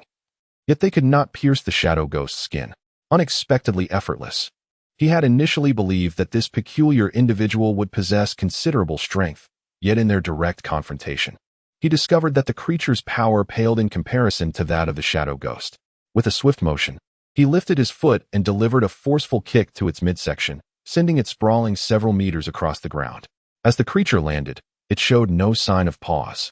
In an instant, it rolled over, eyes wide with terror, not to retaliate, but to flee. As it ran, it muttered, "I can't win, I can't win, I must escape." Its speed in flight surpassed that of its earlier attack, and in the blink of an eye, it darted around a corner and vanished into the darkness. Simon took off in pursuit. The creature's vision in the night was mediocre at best, and as it sprinted at full speed through the pitch-black alley, it collided with the walls multiple times. Simon's speed outstripped its own, and after pursuing through 2 alleys, he caught up to it, delivering a decisive punch that knocked it down. "I let you run, I let you run," he remarked, delivering several kicks that forced the creature to cradle its head, curling up and wailing in agony. I surrender, please stop. If you hit me again, I will die." Terrified, it immediately waved its hands in surrender, extinguishing any lingering thoughts of defiance. With arms drooping and eyes vacant, it gazed at the dark sky, wearing an expression of resigned acceptance. This creature appeared quite fearsome, yet it was remarkably cowardly. Returning to the previous dwelling, Simon tossed it onto the ground. The creature instinctively crouched down, bowing its head and cradling its head in its hands, a gesture it seemed all too familiar with. Simon tore a piece of clothing from the body nearby, wrapping it up carefully, and turned his attention to the creature, feeling a wave of frustration wash over him. The shadow ghost could not speak. How could he extract any information from this being? The shadow ghost found a broken piece of wood and inscribed a line of text on the ground, pointing to it for the creature to see. The creature looked at the words, utterly bewildered. "I can't read." Simon was equally perplexed. He could not speak, and the creature was illiterate. How could he inquire? He resorted to a game of charades, hoping the creature might comprehend. After a series of gestures, the creature cautiously asked, "Sir Knight, are you mute?" Simon nodded silently. Observing the creature's confusion, he decided to abandon the attempt. Grasping the creature's head, he raised his fist, preparing to end its life. Spare me, spare me. I will tell you everything. Sir Knight, you wish to know about the Green Day cult, don't you? I will reveal all. Please don't kill me." The creature, trembling and frantic, pleaded for mercy. Simon's expression grew serious. The creature had divulged a crucial piece of information, the Green Day cult.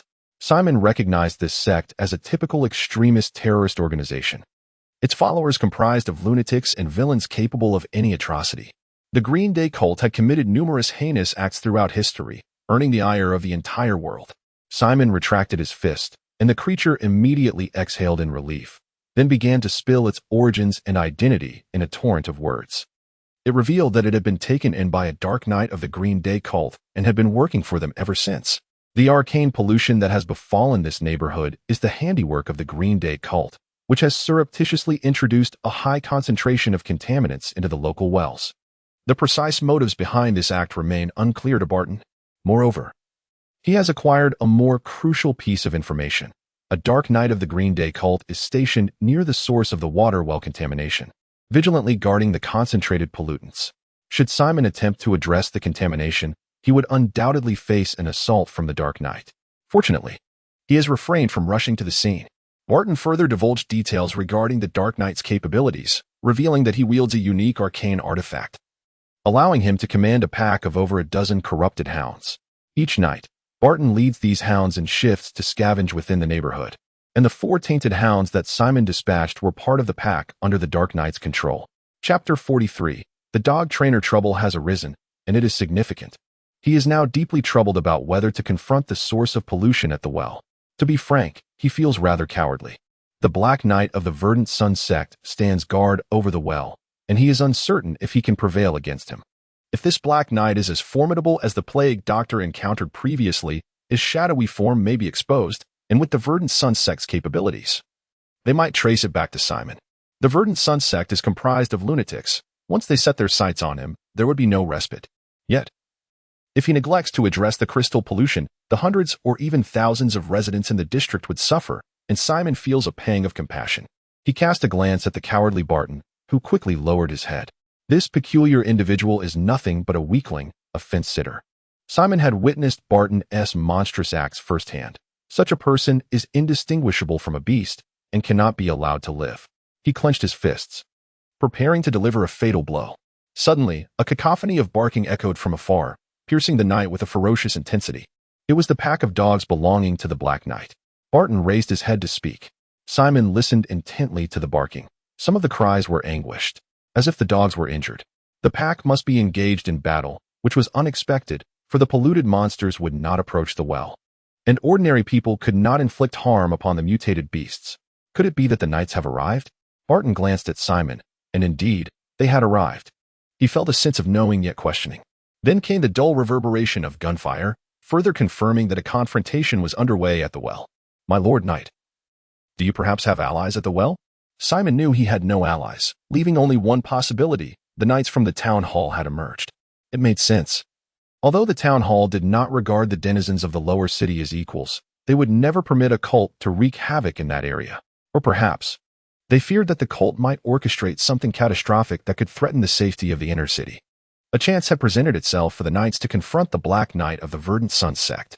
Barton remained squatting on the ground, showing no inclination to flee. He understood that escape was futile, so he resigned himself to fate. Grasping a kitchen knife, Simon seized Barton by the nape of his neck and began to drag him toward the well.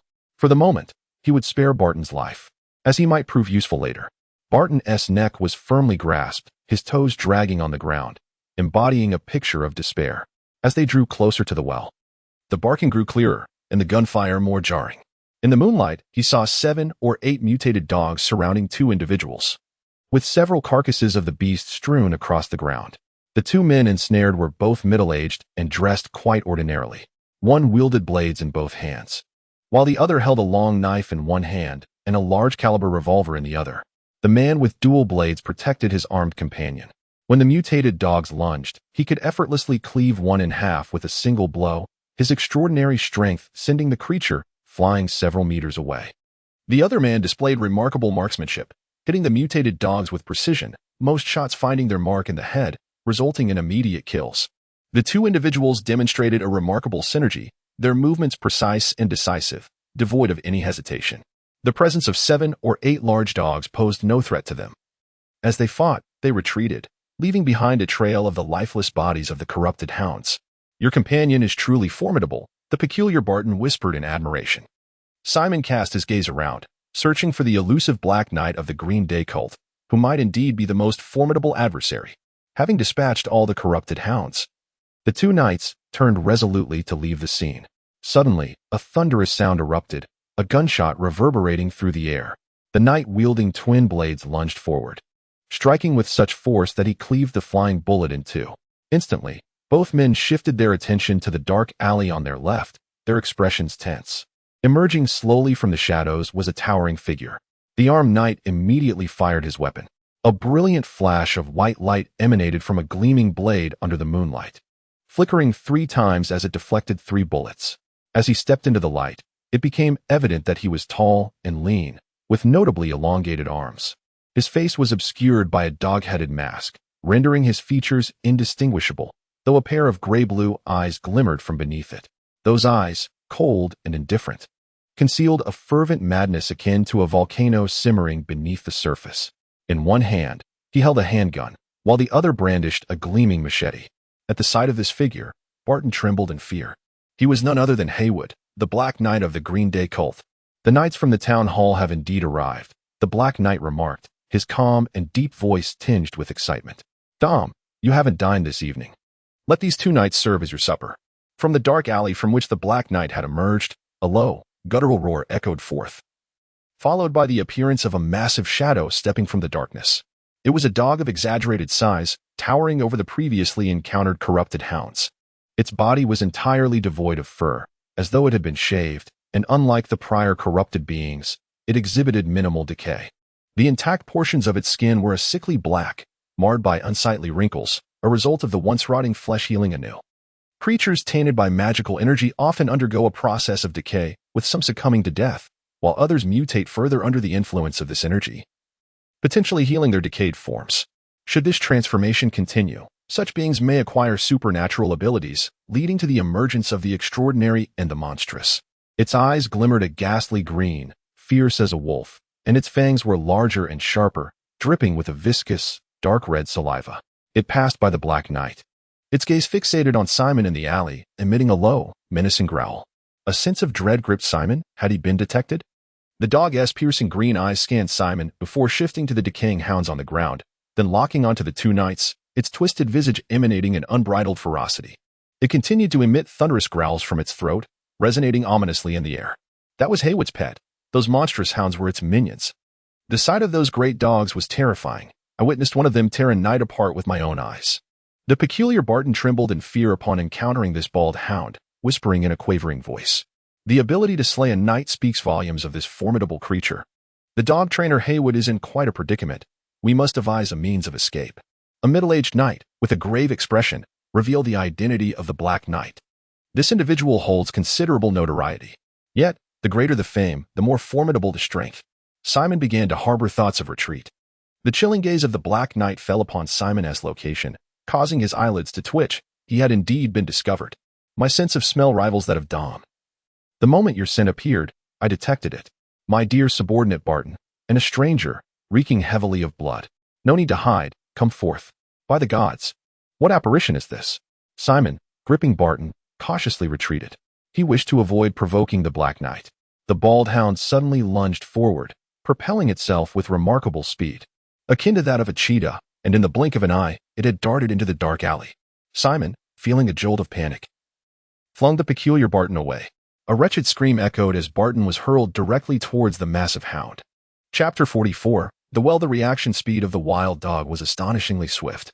As the peculiar man, Barton, came crashing down, the dog leaped aside with remarkable agility, causing Barton to smash painfully into the ground, eliciting another howl of anguish from him. Casting a fleeting glance at Barton, the wild dog ignored him and darted like an arrow into the dark alley, pursuing Simon. Barton scrambled to his feet, his eyes meeting those of the Black Knight, which sent a shiver down his spine. In a rush, he exclaimed, "My Lord Haywood, I have been abducted by a knight who has slain your pet and brought me here." Before the Black Knight could respond, a gunshot rang out. Two knights launched an assault on the Black Knight, distracting him just as the wild dog was drawn away, marking the perfect opportunity for their escape. Seasoned by countless battles, they seized the moment, taking advantage of the Black Knight's distraction to fire their weapons decisively. The Black Knight, however, was formidable, deftly slicing through the bullets with his blade. The two knights charged forward, engaging the Black Knight in fierce combat, bullets whizzing through the air. Barton, in a panic, covered his head and hid in a corner. Meanwhile, in the other alley, the wild dog was faster than Simon. After running just one street, the dog caught up to him. Realizing he could not outrun it, Simon turned and, without hesitation, pulled the trigger. The wild dog leaped into the air, pushing off the wall to evade the bullet, and in an instant, it lunged at Simon, knocking him to the ground. With its gaping maw, the dog aimed to sink its teeth into Simon's head.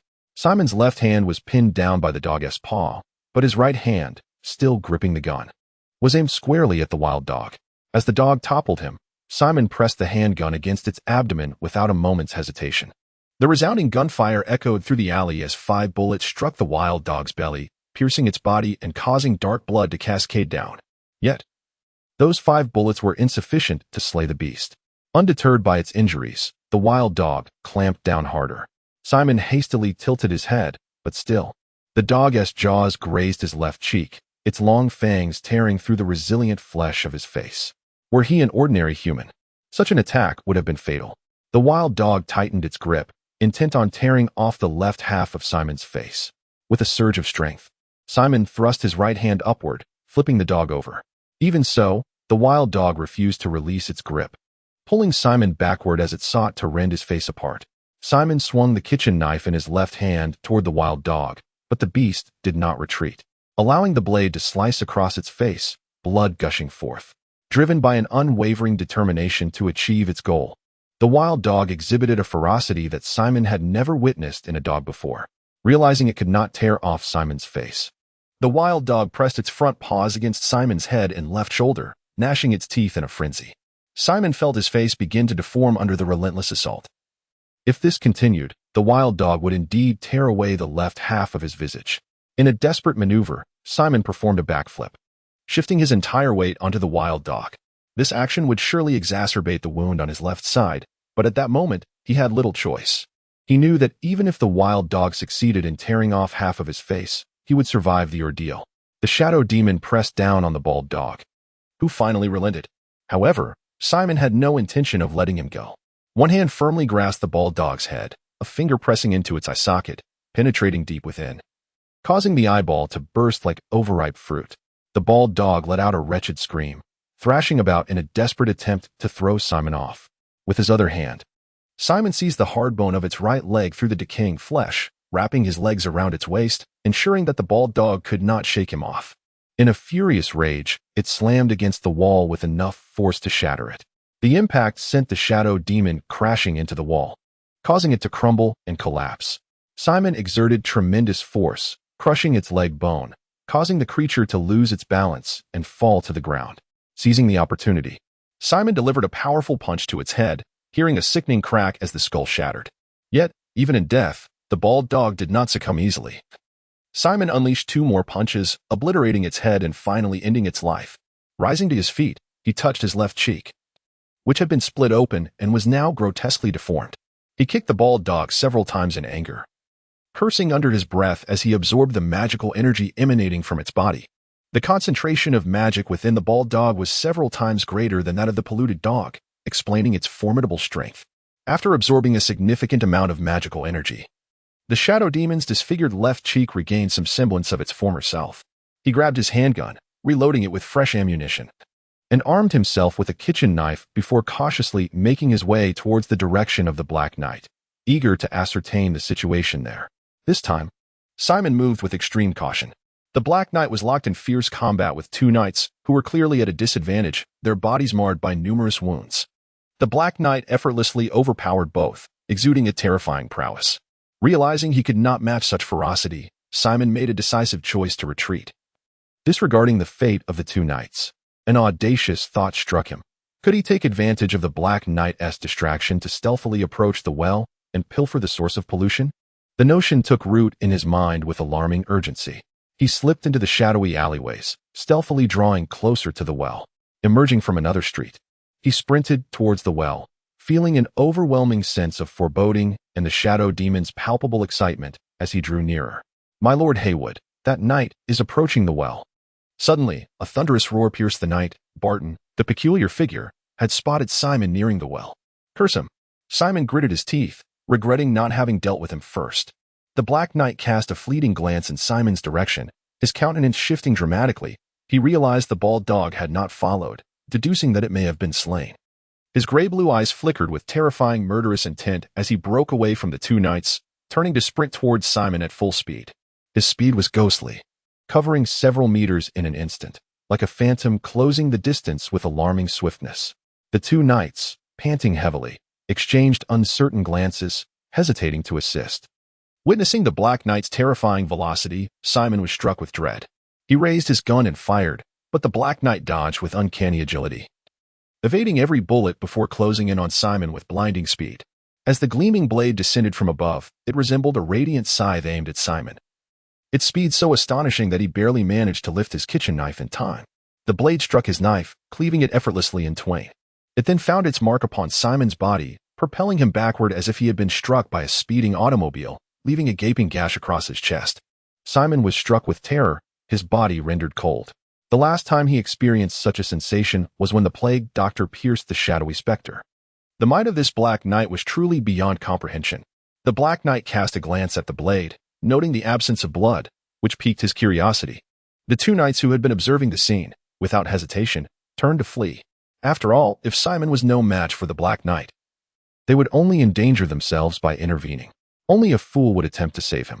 With great effort, Simon raised his head, gazing at the towering figure approaching him step by step. "You killed my Dom? Dom was my treasure. Do you have any idea how much effort I invested in nurturing it? It took me 2 full years to train Dom, and it was the one most likely to become a beast of magic. How dare you slay it?" His gray-blue eyes were filled with an unsettling madness and a thirst for vengeance. "Can you guess how I will punish you? I shall sever your limbs and meld you with a dog. A human-dog hybrid. It sounds rather delightful, doesn't it? You have slain my Dom, so you shall become my pet." A lunatic. This fellow was utterly deranged. Indeed, the followers of the Green Day sect were a bunch of madmen.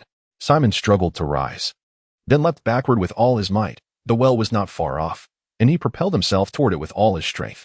The Black Knight's expression darkened as he charged after Simon, but he was ultimately a moment too late, for Simon plunged into the depths of the well. Chapter 45, The Pitfall. With a resounding splash, Simon plunged into the well, swiftly surfacing and bracing himself against the stone walls with his feet. The air was thick with an overwhelming aura of magical energy. The concentration of magic within the well was alarmingly high. He glanced upward, but saw no sign of the Black Knight peering down at him. In truth, the Black Knight lacked the audacity to approach the well. After failing to see Simon, he turned sharply, springing away several meters, distancing himself from the well's perilous energy. The well's surrounding atmosphere, saturated with such potent magical energy, posed a significant risk of contamination. Even a knight would not dare to venture close. A path to self-destruction. The Black Knight scoffed. Within the well lay the source of pollution, the concentration of magical energy at its zenith. Not only knights but even extraordinary beings would succumb to corruption and perish instantaneously if they were to plunge into its depths. To him, Simon's leap into the well was tantamount to a death wish. Yet, scarcely had he uttered those thoughts when a grim realization washed over him. He considered the implications of Simon's contamination and the subsequent degradation of the well's water, which would surely become foul and unpalatable. Would the residents of this district ever dare to draw water from such a source again? Would the objectives of the Green Sun cult be thwarted? As for retrieving Simon, he contemplated letting Barton undertake that grim task, but quickly dismissed the notion. The intensity of the magical energy would ensure that anyone who jumped in would fall prey to corruption and decay.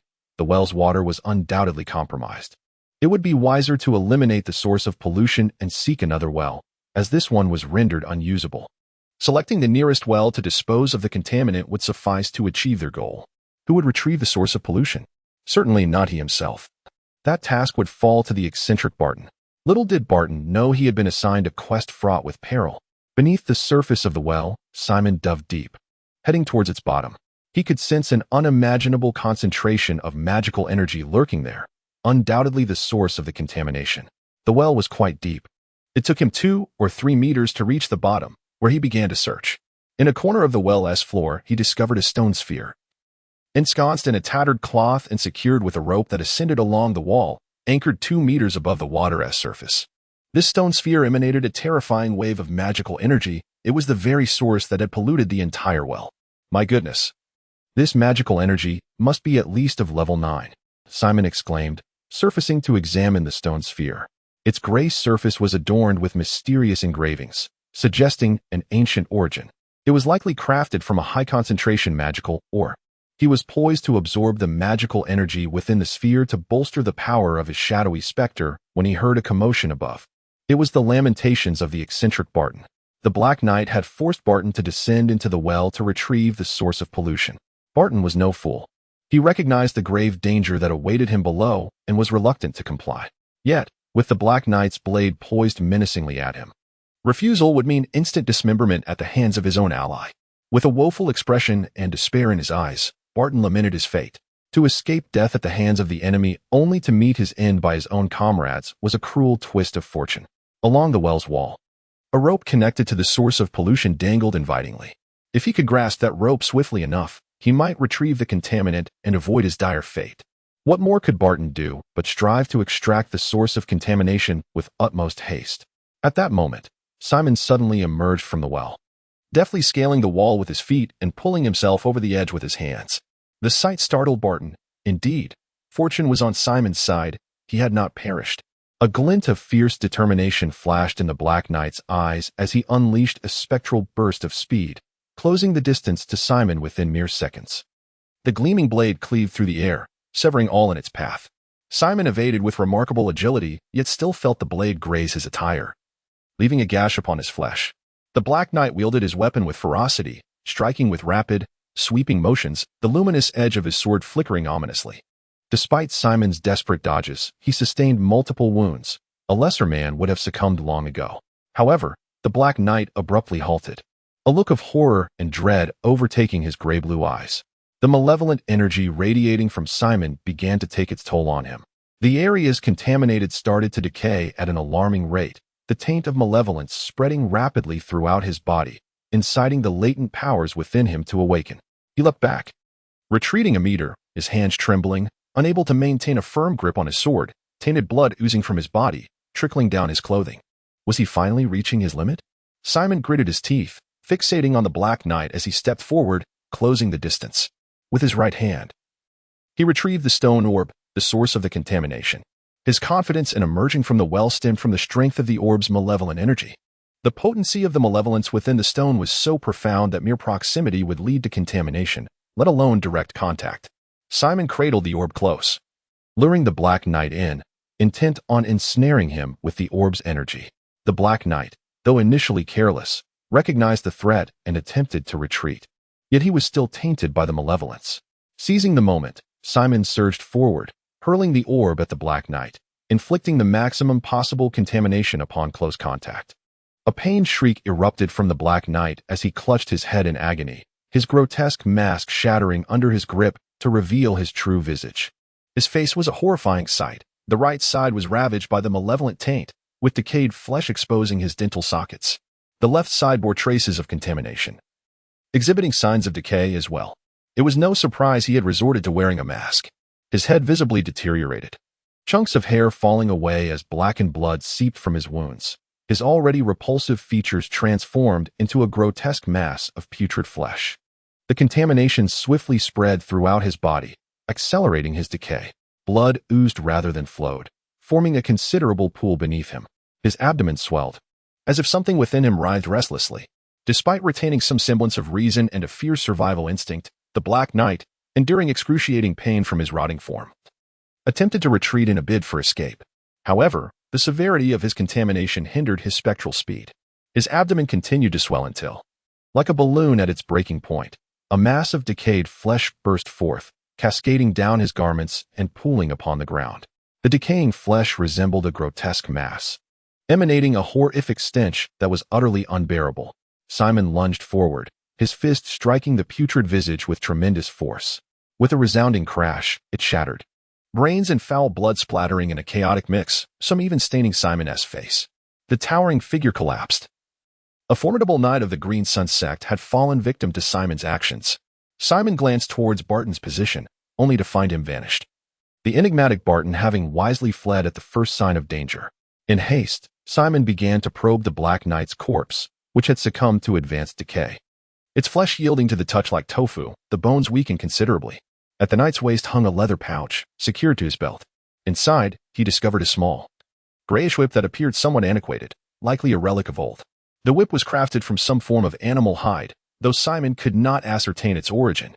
Along its length were rows of orderly, raised metallic dots, oval in shape and decidedly dull. It was unclear how they had been affixed to the whip. The handle, carved from dark wood, bore ancient engravings that resembled totems. The entire length of the whip, including the handle, measured no more than a meter, resembling more of a decorative artifact than a weapon. Yet, Simon was not deceived. He could sense the magical energy emanating from the whip, confirming it to be a magical artifact. Chapter 46. The celestial knight Simon meticulously searched the body of the Black Knight, uncovering only a handful of bullets and some cash, nothing more. The peculiar Barton had mentioned that the Black Knight possessed a magical artifact that commanded his pack of hounds, which seemed to be a whip. Could this whip be the object of control?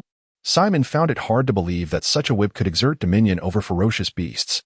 Dismissing these musings, he recognized that this was not the time for contemplation. He rolled up the whip and stowed it in his leather satchel, securing it to his person. He picked up the Black Knight's machete, only to discover that it was not imbued with magical properties. It appeared to be fashioned from a sturdy alloy, exhibiting excellent hardness and sharpness, a commendable weapon indeed. After practicing a few swings, he found it to be quite manageable and pleased with his find. He secured it to his waist. Next, he siphoned the magical energy from the Black Knight's remains, grasping the source of the stone sphere's contamination, and swiftly retreated into a shadowy alley. There, he settled onto the ground to commence the absorption of the magical energy contained within the stone sphere. The energy surged forth in response to his pull, a torrent of gray gas billowing out like the relentless smoke from a factory chimney. The Shadow Wraith absorbed the highest concentration of magical energy from a level 5 pendant, which emitted only a feeble cloud of black mist, utterly incomparable to the potency of the energy within the stone sphere. The overwhelming gray mist enveloped the Shadow Wraith as it voraciously absorbed the energy, its body visibly strengthening at an astonishing rate. The torn remnants of its left face mended within 5 seconds, and the wounds inflicted by the Black Knight healed rapidly. After an exhaustive 5 minutes, the Shadow Wraith had completely drained the magical energy from the stone sphere, its form darkening further. Simon could faintly discern a flicker of dark golden metallic luster beneath the shadowy exterior of the wraith. How could an entity of energy possess a metallic sheen? Simon was baffled, yearning to comprehend it, yet lacking the means to do so. The stone sphere had transformed into an ordinary rock, which Simon effortlessly crushed to powder with a mere squeeze. He sprang to his feet and raced towards the well, his movements light and his speed seemingly doubled. Once again, he leaped into the well, drawing out the magical energy until it was entirely cleansed. The well water was now devoid of contamination and fit for consumption. Clapping his hands together, Simon surveyed the well, now free of any magical taint, feeling quite pleased. He had performed a good deed while the Shadow Wraith had absorbed a significant amount of magical energy, an advantageous endeavor for both. Why not address the magical pollution afflicting the residents of the neighborhood? Today, Simon had witnessed far too many citizens suffering from magical contamination, their despairing gazes haunting him. Even if these individuals did not transform into monsters, they would inevitably endure the agonies of magical pollution. The town hall would certainly turn a blind eye to their plight. Nearly 1,000 souls in peril. Simon felt a pang of compassion and resolved to take action. With the well as his focal point, Simon began knocking on doors one by one, but no one answered. Inside, he could hear the trembling of families, mistaking the sound for the approach of monsters, and thus they hesitated to open their doors. It was understandable, in a place where monsters roamed freely at night. No one dared to venture out after dark. To the residents, a midnight knock without a voice could only signal the arrival of a beast. Simon, feeling helpless, leaped through the broken window, entering a room shrouded in darkness. As he landed, a loud crash echoed, and a sturdy stool struck him. Unfazed, he glanced up to find a middle-aged man wielding the stool in an attempt to strike him. Realizing the futility of his efforts, the man raised the stool once more. With a swift step forward, Simon closed the distance and delivered a decisive blow to the man's neck, rendering him unconscious. The impact was rather severe. Bending down to examine the man, Simon sensed a taint of dark energy surrounding him, a clear indication of demonic corruption. With a casual inhale, he drew forth a stream of grayish-black energy, which was promptly consumed by the shadowy specter at his side. The room was not expansive, and Simon detected faint sounds indicating the presence of others. Following the noise, he entered another chamber where the door was barricaded. With a forceful kick, he broke it open, causing someone to crash to the ground. "Monster, I shall slay you." A woman's shrill scream pierced the air as she, trembling with fear yet resolute, brandished a kitchen knife at Simon. He effortlessly caught the blade with one hand and swiftly incapacitated her. Beneath the bed, he discovered a small boy, trembling in terror. Gently, he subdued the child, extracting the dark energy from both the woman and the boy, as well as from a bucket in the room. Having completed his task, Simon departed from the household, using the stool to block the shattered window. "A good deed done anonymously. That's my motto," he mused, before deciding to leave a mark. Using the knife as a pen, he inscribed a message on the wall. "I am watching you. The celestial knight has been here." A sly grin spread across his face. This celestial knight was a character of his own invention. He added an enigmatic phrase, further enhancing the air of mystery. The events of this night would surely reach the ears of both the Green Day sect and the municipal authorities. The eradication of a block's worth of demonic energy would undoubtedly have significant repercussions. He left behind a figure that had never before appeared, a mystery for them to unravel, one they would never trace back to Simon. This was how he forcibly invaded homes, swiftly incapacitating the residents and absorbing their dark energy, all while maintaining an air of nonchalance. The entire process took merely minutes. Yet the sheer number of households extended his efforts over 7 or 8 hours to clear the block. During this time, several residents had fled their homes, calling upon their neighbors to confront Simon, and indeed, a few had responded. However, these ordinary individuals proved ineffective, quickly succumbing to unconsciousness. The last house belonged to a notorious crime lord. Inside, Peapod and his associates were on edge, having heard faint commotions from nearby. Though the noises were minimal, the tension was palpable, etched across their fearful faces as they guarded the windows and doors, their breaths heavy with anxiety. "Light the lamps," Peapon yelled, hearing footsteps approaching, too apprehensive to fire their weapons in the pitch darkness. Simon, however, was the one responsible for igniting the oil lamps, and he had no intention of illuminating the space just yet. With a sudden crash, the shadowy specter broke through the window, charging into the room. With a swift motion, he incapacitated the gun-wielding Pippin, followed by another formidable man. York attempted to resist, but the disparity in strength rendered him easily subdued. "Apologies, but it seems the inhabitants of this district have all succumbed to unconsciousness. It would be rather unusual if you were awake," Simon murmured. The shadow demon merged with Simon's being, leaving him pale and weakened. The prior injury to the demon had inflicted harm upon him as well. After exerting control over the demon for nearly 9 hours, the mental strain was considerable.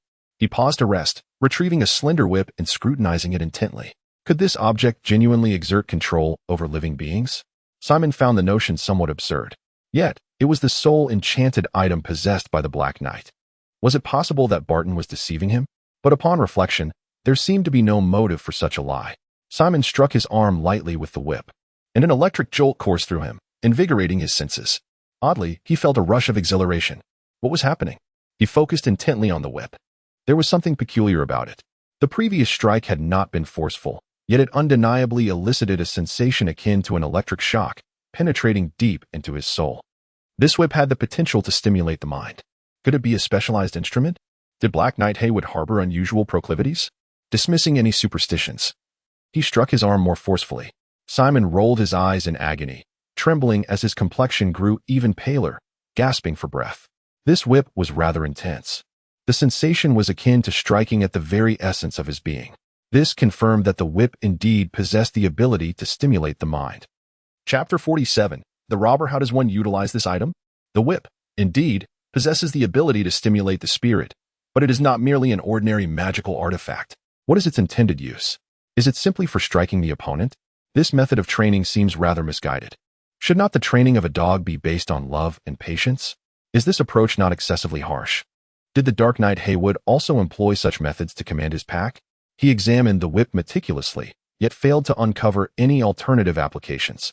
He put the whip away and rested his head on the table, battling against sleep. The entire neighborhood lay in a state of unconsciousness if he succumbed to slumber. An uneasy feeling lingered within him. After nearly 2 hours of endurance, Simon found himself on the brink of exhaustion. I recall not exerting much force. Why has he not awakened yet? Simon mused, rising to deliver a gentle kick to York, who immediately exhibited signs of stirring. He quickly resumed his position on the table. Feeling reassured by York's revival, Simon finally allowed himself to close his eyes, surrendering to the fatigue that enveloped him. Just as Simon was drifting into a deep slumber, he was roused by a gentle push. It was the Black Boss, who had awakened, prompting Pippin to request that he check in. "I remember being knocked unconscious. Are all of you unharmed?" Simon inquired knowingly. "We too were rendered unconscious, yet we sustained no injuries, and nothing was stolen from our homes." "Quite peculiar," remarked Pippin, a hint of trepidation in his tone. "As long as nothing untoward has occurred, it is a relief." Upon entering the room, the Black Boss leaned against the headboard, a cigarette dangling from his lips as he exhaled clouds of smoke. Upon catching a whiff of the smoke, Simon's brow furrowed. That is marijuana. You must not smoke it. The black boss extinguished the cigarette and managed a grim smile, his pallid visage betraying his discomfort. Just awakened. The pain from my wounds is unbearable. I needed a puff to alleviate the suffering. Allow me to administer a sedative, Simon offered, examining his injuries and noting the absence of inflammation. Smiling, he continued, your condition is currently stable. Congratulations on successfully weathering yet another trial. I owe it all to you. You have saved my life on 2 occasions. It is my duty to assist those who pay for my services. Rest assured, I will return every penny. And I hope we may have the opportunity to collaborate again in the future. For the time being, I prefer not to see you again, given your current injuries. Should you be shot again, I fear I may not be able to treat you. Therefore, focus on your recovery and avoid further incidents. I would not wish to lose such a significant client. I too wish to recover in peace, but my enemies grant me no respite. Old Man Manning tasked me with delivering a message. The Bloodtooth Gang has been expanding aggressively and has extended its reach into the outer districts. Manning suggests that you seek refuge in other areas for the time being, York stated calmly. The Black Boss's expression darkened considerably. Were it not for Hayden surrendering his woman and daughter to the Tiger, he would not have received the Tiger's backing. And the Bloodtooth Gang would never have posed a threat to us. Pippin, infuriated, slammed his fist against the wall, causing dust and debris to rain down. Simon stood by, utterly astonished. The Tiger, he had heard of this formidable name. In the underbelly of the city, where gangs abound, there exists a singular figure capable of subjugating them all, commanding their reverence, the fierce Tiger, Fairy Gondrai. He reigns over the downtrodden district like an emperor. A king without a crown, in a realm where even the municipal authorities are powerless. It appears that the Bloodfang Gang achieved victory over the notorious Black Boss due to their leader's willingness to offer his wife and daughter to the fierce Tiger, thereby securing his support. The leader of the Bloodfang Gang is indeed a ruthless man, willing to sacrifice his own flesh and blood. Pippin, you have dwelled here for over 30 years. Have you forgotten the survival laws of the underbelly? In this district, one must possess a hardened heart to stand firm. For those of us who tread the razor's edge, a lack of ruthlessness leads to an early demise. My defeat at the hands of Hayden was not due to his greater ferocity, but rather his fortunate circumstances. He possesses a strikingly beautiful woman and a lovely daughter. While I do not. The Black Boss's face contorted with bitterness. To so readily abandon wife and child, Simon mused. One truly cannot ascend to the rank of the Black Boss without a heart of stone. The streets were eerily quiet, with few venturing outside. Most remained in a state of stupor. What is that? As they traversed a narrow alley, Simon suddenly exclaimed, darting forward to extract a package from a foul-smelling heap of refuse. Simon, do not touch that, York urgently cautioned. Yet Simon had already retrieved the package, prompting York to step back warily. Upon opening it, Simon revealed a remarkably sharp machete. Ah, a knife. It appears quite formidable. Who would discard such a fine weapon in the trash? If no one wants it, I shall claim it. Simon peeled away a layer of cloth, which was sullied and reeking. Simon, you should really discard that knife. Why? It would be a shame to throw away such a fine blade. This knife is clearly made of alloy. How could one in the downtrodden district acquire such quality? Did you not see the corpse of the pollution beast on the way? This knife may be tied to the creature's demise, and if it has indeed slain a pollution beast, it could very well be tainted with the beast's blood, harboring magical contamination. You'd be wise to refrain from carrying it. Is there anyone else around who would know that I took this knife? Simon reasoned, wrapping the machete securely and concealing it beneath his overcoat. We should leave quickly.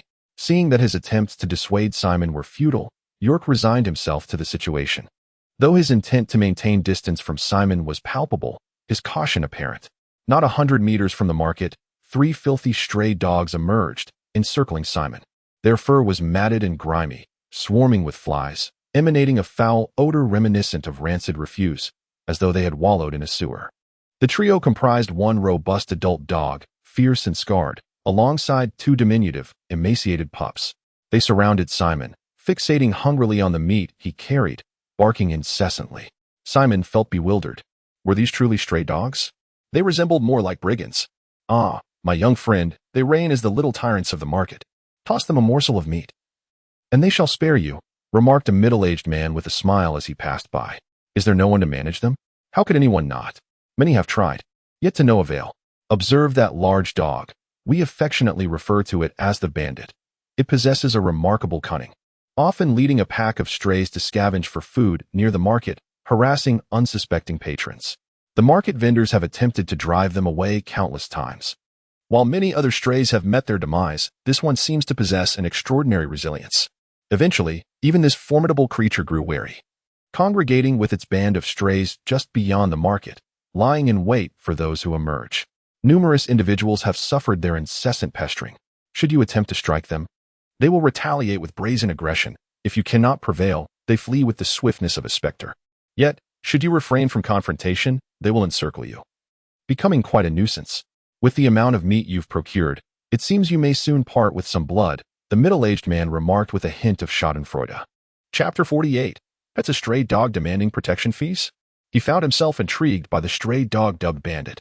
This creature had evaded death despite numerous chases and had gathered a pack of canine followers to enforce its demands, leaving others powerless. The stray dog, known as Bandit, exhibited the potential to be a leader within the canine realm. As the stray approached Simon, a pungent odor emanated from its fur, quite unbearable. Just the previous night, he had acquired the dog training whip from the Black Knight Haywood and was eager to test it on a dog. Now, one had conveniently presented itself. Was this a case of the dog walking into its own trap? It seemed the luck was not on their side. The stray bandit, upon catching Simon's gaze, instinctively ceased its barking. It was clever, one could say a genius among dogs. Years of wandering had honed its ability to read human expressions and emotions. Simon's eyes and demeanor conveyed a sense of danger. Glancing at the street, Simon noticed the sparse pedestrian traffic. His hand moved to the leather pouch at his waist, retrieving the whip. Bandit, with a fierce glint in its eyes, began to bark wildly, and the other two strays joined in, their cacophony intensifying. The trio lunged forward, brazenly attempting a direct theft. Bandit charged at Simon, drawing his attention, while the other two darted towards the meat in Simon's hand, a calculated strategy indeed. With a swift flick of the whip, Simon struck Bandit, causing it to convulse as if electrocuted, collapsing to the ground and emitting a heart-wrenching yelp. The other two strays were momentarily stunned, halting their advance. Their leader, the king of this territory, had endured injuries before yet had never cried out so pitifully. Before the two could fully comprehend the situation, Simon lashed out, striking them as well. Their eyes rolled back, and they fell to the ground, twitching. Bandit, now filled with fear, managed to rise but turned to flee. Simon swiftly delivered another blow, sending it crashing to the ground once more. As it attempted to get back up, Simon struck again. Remarkably resilient, Bandit endured 3 lashes and still sought to rise, indicating a formidable spirit. The other two strays, after a single strike, remained incapacitated on the ground, whimpering. After delivering 3 more lashes to Bandit, it finally succumbed, lying prostrate and whimpering, its mournful cries evoking sympathy from passers-by. Simon felt a twinge of embarrassment under their disdainful gazes. "Get up," he commanded Bandit. The 3 strays remained motionless, bewildered.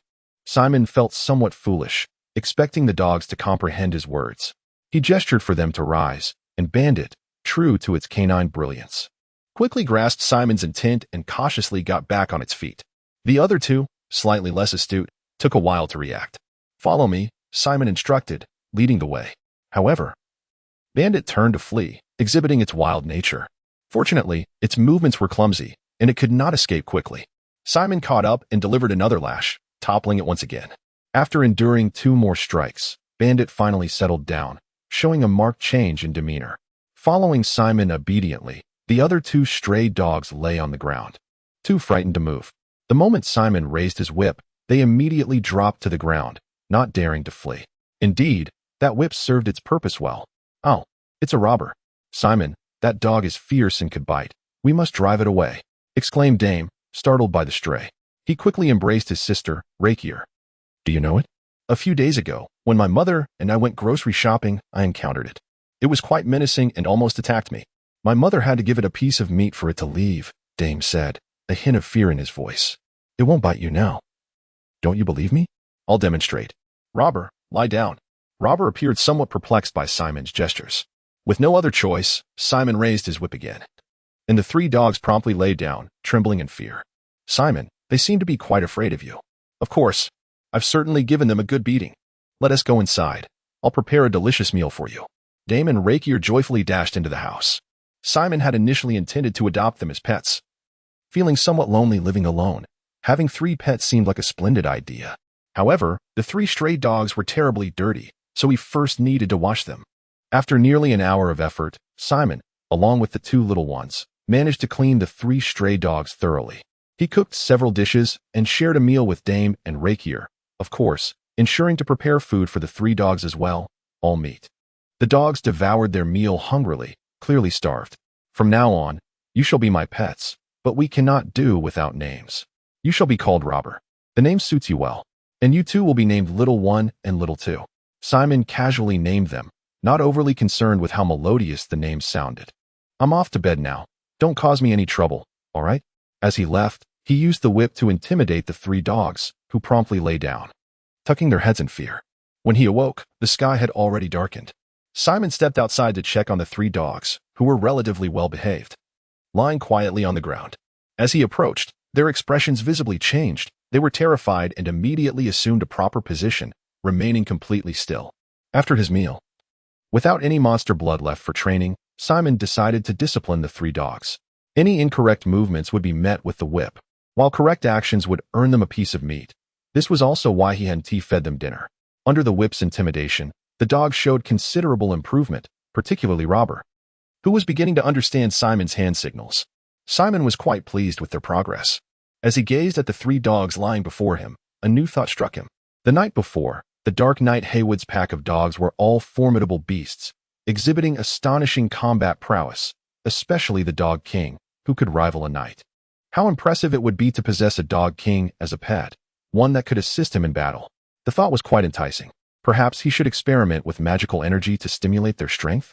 The arcane warrior harnesses the power of magical energy through scientifically devised stimuli, enabling ordinary individuals to attain extraordinary abilities. Although he remains unaware of the precise scientific methods behind this stimulation, Simon possesses a unique talent that sets him apart from others, the ability to absorb the energy of shadow demons. Even in the face of magical contamination caused by the notorious bandit Sengo, he can effortlessly siphon off the magical energy from Sango's being, halting the escalation of the pollution. After thoughtful consideration, he deems this approach to be highly feasible. Consequently, he resolves to seek out old Ethan tomorrow to procure magical items, embarking on an endeavor to artificially induce a transformation in the bandit Sengo. Chapter 49. Director Johnny Knock. Knock, knock. Simon, are you home? It was Doreen's voice. Simon rose to open the door, revealing Doreen and her husband outside. Come in, they are inside. This fellow is a stray dog thief. Cleaned up, he is almost unrecognizable. It's him, indeed. The scar at the corner of his eye is quite memorable. My goodness, is this still the fierce and aggressive stray dog? Simon, how did you train him to be so well-behaved? Hee, I possess unique skills. Would you like to adopt one? I can train it for you. Having a dog at home can serve as a guardian and also a companion for Diam and Rachel. Let us pass on that for now. Raising a dog is akin to raising a child, and we currently cannot afford that. We will consider it in the future. We also came to inform you about something. Why does your expression change? Has something serious occurred? While I was at work, I overheard colleagues discussing a psychopathic murderer who has emerged on Huaying Street, having already claimed 6 lives. You are a doctor and often go out, so we wanted to warn you to avoid Huaying Street. The surgeon, VJ. That madman who killed 38 people 5 years ago? Yes, him. I thought he was dead, but it seems he has resurfaced. Surgeon VJ, the most notorious and terrifying killer in the Outer District, slaughtered 38 individuals within a year, and that number only accounts for confirmed bodies. Several mysteriously vanished individuals have yet to be found. It is certain that the number of his victims exceeds 38. He is brazen, often seeking out prey, and does not hesitate to break into homes to kill. The entire Outer District was engulfed in fear at the time. His reputation more dreadful than that of the pollution monster. This man is exceedingly cautious, possessing a remarkably high IQ, making it impossible for the Outer District Police to capture him.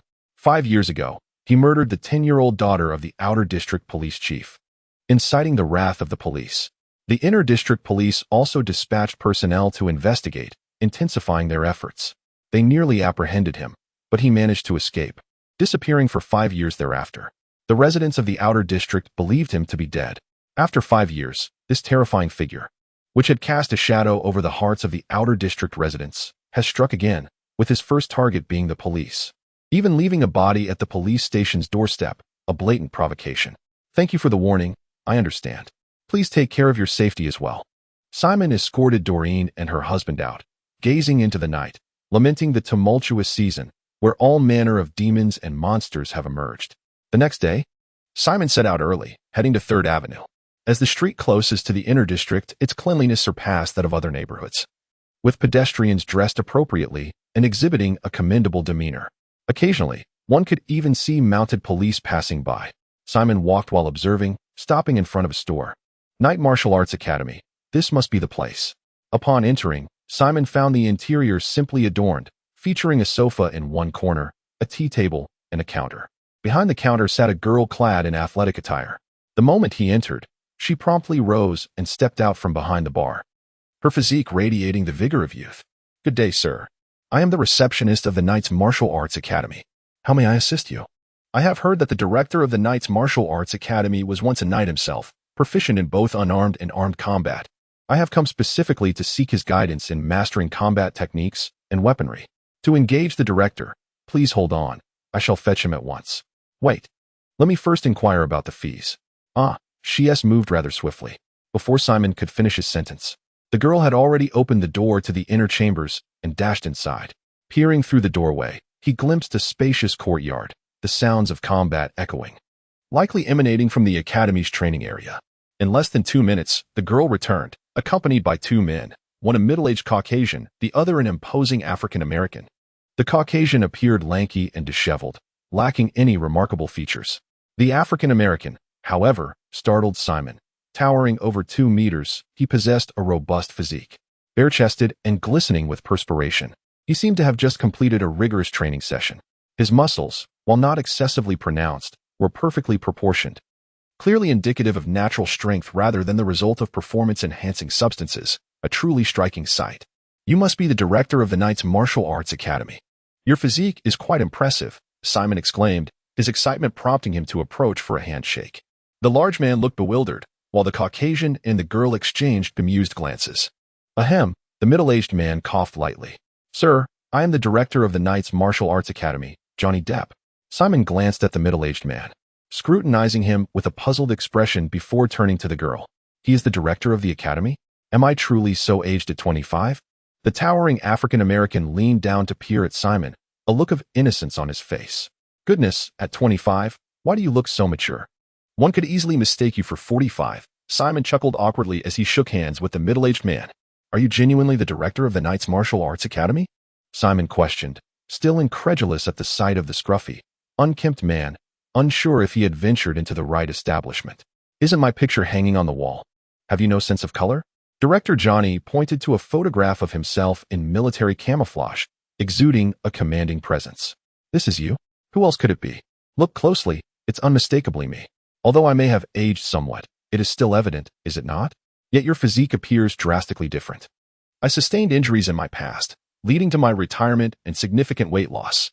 But that is beside the point. What truly matters is that I am indeed a knight with extensive combat experience. I apologize for judging you by appearances. It's quite all right. I forgive you. The middle-aged man beamed as he gestured for Simon to sit on the sofa, launching into an enthusiastic introduction.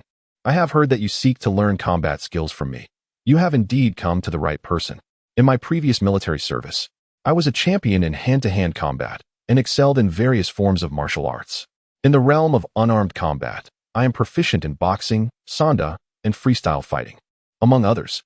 As for armed combat, I am skilled with knives, firearms, swords, staffs, and daggers. Which discipline would you like to pursue? The art of killing, you say? A true talent you are. You have discerned my true expertise at a mere glance. Having emerged from the military, my greatest mastery lies in lethal techniques. Young brother, I perceive a remarkable potential within you, one that could lead you to become a knight. Swiftly now, present your payment, and I shall impart my lifelong knowledge unto you. How much, you wonder? A mere 1,000 yuan, which is exceedingly reasonable. Consider this, for just 1,000 yuan. You could acquire the lethal skills honed over 30 years by a knight. It is a tremendous bargain. Do not hesitate. Make your payment swiftly. My enthusiasm is stirred, and I am eager to guide you. OL, bring forth the form so this esteemed talent can complete it and render payment. The girl swiftly produced a form and pen. presenting them before Simon, who appeared utterly bewildered as he grasped the pen. Do hurry and fill it out. 300. Do I look like a fool to you? Chapter 50. The Art of Killing. Simon gazed at Director Johnny and his companions in disbelief, their eager and expectant expressions resembling those of con artists attempting to deceive a fool. He began to seriously suspect that the trio were indeed charlatans, or perhaps he had simply wandered into the wrong establishment. Director Johnny, sensing his skepticism, adopted a serious demeanor. Young man, why do you say such things? You possess great talent, and my judgment of character is seldom flawed. If you truly possess the skills, I shall hand you $1,000. Yet, I am gravely questioning whether you are a fraud. A fraud? What just is this? The police station is just down 3rd Avenue. If I were impersonating a knight, I would have been apprehended by now. Indeed, the police are nearby. To deceive as a knight in such proximity would be akin to lighting a lantern in a latrine, utterly reckless. Regardless, I cannot shake the impression that you are a fraud. Why not demonstrate your combat skills? If you truly have the capability, I shall pay the tuition today. Very well, follow me, Director Johnny declared, clapping his hands and leading Simon to the backyard. The backyard boasted a spacious area filled with various fitness apparatuses. About 15 robust men were lifting weights, while others engaged in sparring, practicing both unarmed combat and wooden weaponry. Everyone halt, Director Johnny commanded, and the burly men ceased their activities, gathering around. Another newcomer has arrived. Silence, and observe attentively. Turning to Simon, Director Johnny inquired, how would you like me to showcase your abilities? Since it concerns combat, we ought to spar. Equip protective gear for a practical bout. First, unarmed combat, followed by weaponry.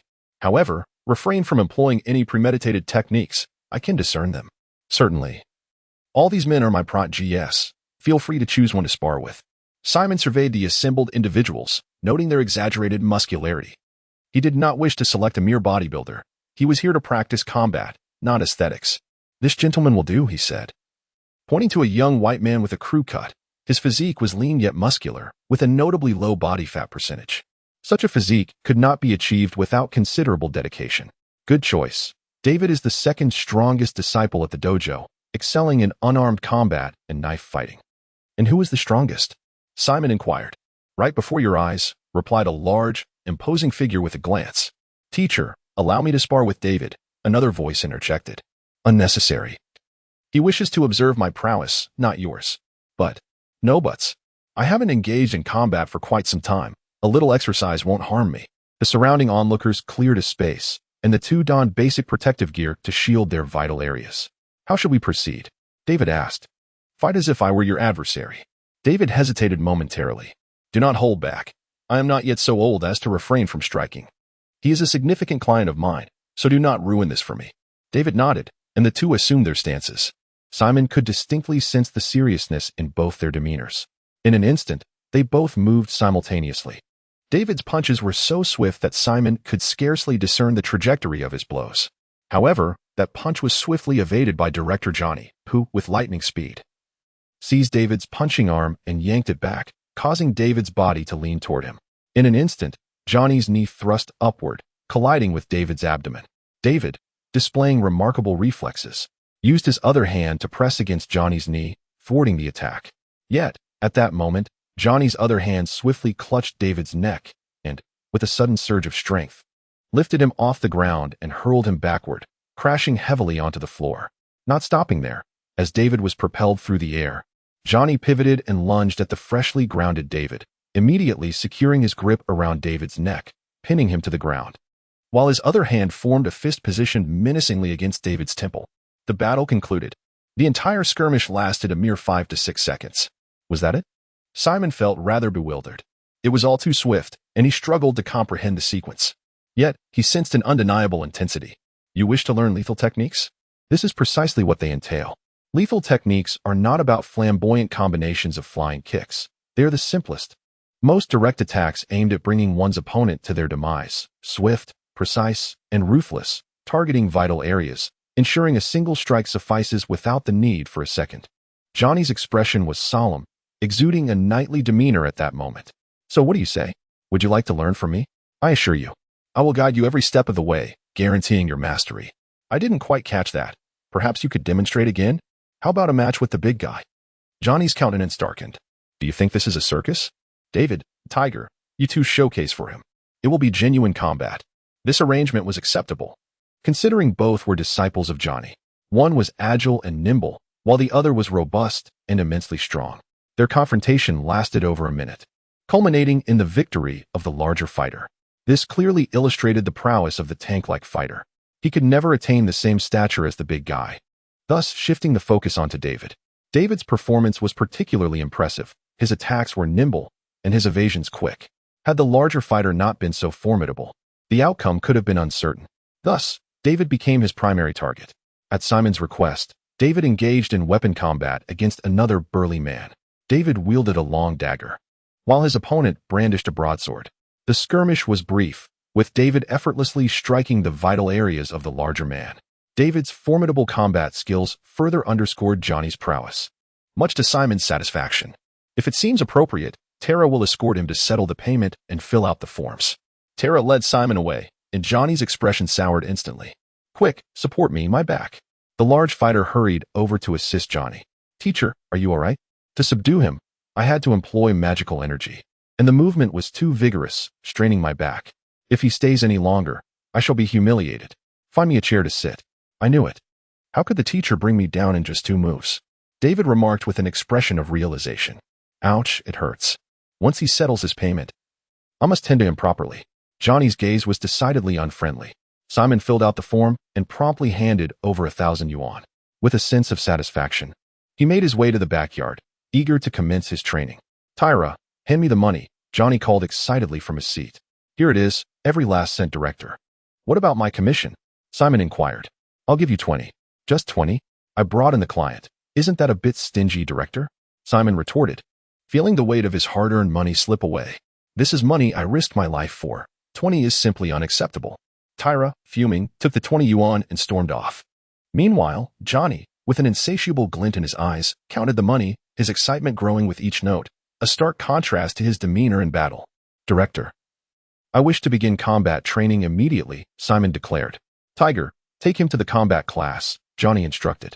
But director, didn't you say you would teach me personally? Simon replied, bewildered, sensing he had been duped. Why are you still standing there? Tiger, take him to class. Focus is key, understand? Put your heart into it. As Simon observed Johnny giving a knowing glance to the imposing figure of Tiger, an ominous feeling washed over him. Soon enough, he would realize the accuracy of his foreboding intuition. Chapter 51. A most unfortunate experience. Simon followed the towering figure to a corner of the yard, where the latter retrieved a set of protective gear, accompanied by 2 exceptionally muscular men. Put on the gear properly, otherwise you may easily sustain injuries, the big man instructed. TYG, what will the first lesson entail? We will focus on evasion and enduring strikes. These 2 will serve as your sparring partners. How exactly do we train? The method is quite simple. They will strike you while you attempt to evade their attacks. If you fail to avoid them, you will be hit. How can I possibly evade 2 against 1? Simon's frustration surged. Did I not mention? Evasion and enduring strikes are integral to your training. If you cannot evade, then you must learn to endure. I paid to learn how to strike, not to be struck. To strike effectively, one must first learn to endure the blows. Everyone here begins their training by absorbing hits. Endurance training is fundamental in combat. It enhances your tolerance for pain. Each individual's threshold varies. Some may falter after just 1 punch. If you are among them, how can you hope to engage in combat? Do you not wish to acquire lethal skills? Without the ability to withstand pain, mastering such techniques is unattainable. Simon begrudgingly acknowledged the validity of his words. I am not particularly robust, so please do not strike too hard. Rest assured, they are quite skilled in their craft, the big man replied. Fear not, little brother, we will exercise restraint. As the 2 muscular men encircled Simon, clenching their fists, he hesitated. Wrap your fists with more layers of cloth. Little brother, clasp your hands behind your head to shield yourself. Simon complied, and one of the muscular men immediately threw a punch, landing squarely on Simon's head. The impact caused a slight tremor in his skull, and he swayed, nearly toppling to the ground. His head felt somewhat dazed, and this was with the protective gear. Before he could regain his senses, another punch struck his abdomen, causing his stomach to churn as he doubled over. Wait, pause for a moment. Let's thicken the protective gear. Continue, the big man, arms crossed and expressionless, insisted. The 2 men resumed their assault, and within mere moments, Simon found himself sprawled on the ground. Are you all right? Little brother? One of the muscular men inquired, helping him up. Am I all right? Of course not. Simon retorted angrily. Your vitality seems robust. You should be fine. Let us proceed with the training, the big man stated impassively. Hang in there, little brother, the muscular man said as he released Simon. Hey, can we pause for a moment to add some more protective gear? Just then, one muscular man struck Simon in the face, while the other joined in. The two men were careful not to unleash their full strength or target vulnerable areas. The blows were merely painful and left him with some bruises. After nearly 15 minutes of relentless punishment, Simon lay on the ground, utterly spent. Rest for half an hour, then we will continue training. TYG. Let me take a turn as his sparring partner later. I want to strike too. Several muscular men approached, eager to pummel Simon in front of him. Damn it. This bunch of brutes. Simon lamented, groaning on the ground in pain. He regretted his decision to pay for such torment, wishing he could turn back time. Alas, my body is covered in bruises.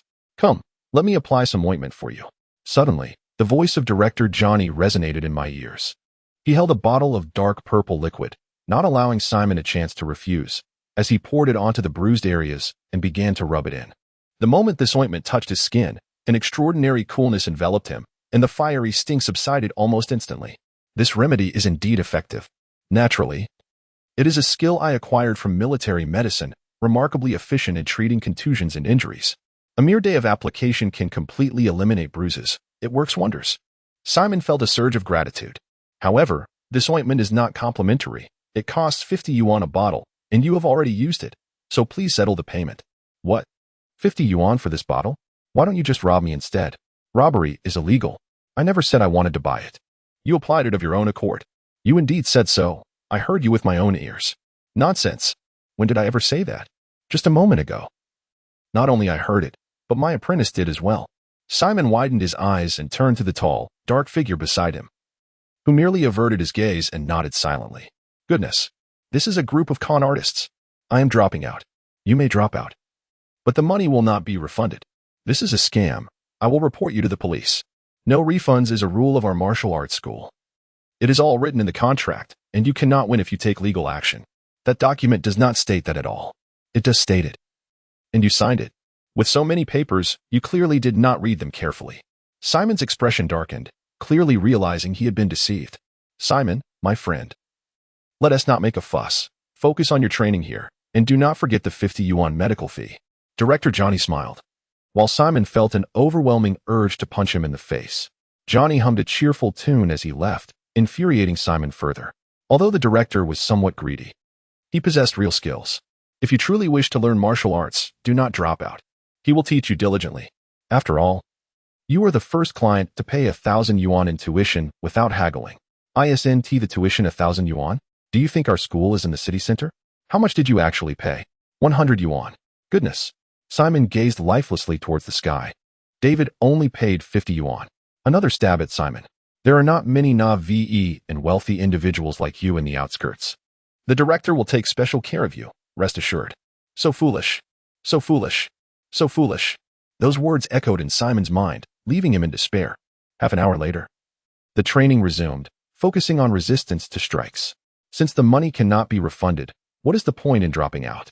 He simply continued training. Throughout the process, Simon endured silently, vowing to himself that if he failed to learn anything, he would dismantle the martial arts school and beat Director Johnny half to death. The resistance training concluded by noon, and Simon lay exhausted on the ground, his body aching terribly, as two burly men applied the ointment to him. Today's training has come to an end. Return tomorrow morning for more. Director Johnny approached and tossed him a blueprint. Simon gazed at the blueprints, rendered speechless. The drawings, executed with a lamentable lack of skill, were crooked and haphazard, offering only a vague semblance of clarity.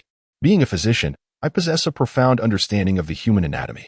So you are a doctor, Johnny exclaimed in surprise, hastily assisting Simon to his feet and showering him with solicitous inquiries. Such a merited attentiveness is often a guise for ulterior motives. Immediately, Simon became alert, despite having spent merely half a day in their company. He had already discerned the true nature of Director Johnny. Let us address matters directly, without undue familiarity. Since you have joined our martial arts school, we are now akin to family. Shouldn't family members assist one another? That is not. Simon swiftly interrupted. Look at your fellow students. They train diligently and inevitably endure injuries. In the future, should any of your comrades require aid, you must offer your assistance. None of us are affluent, so please refrain from charging for medical fees. Your silence will be taken as agreement. Come over here and thank Simon.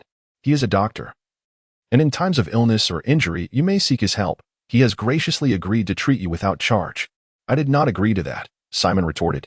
Director Johnny called forth the burly men from the courtyard, each rushing over to express their gratitude to Simon. Goodness, I have been ensnared yet again. Chapter 52. Brother, you truly are unwell. Why not stay for a meal before you depart? The food is quite affordable.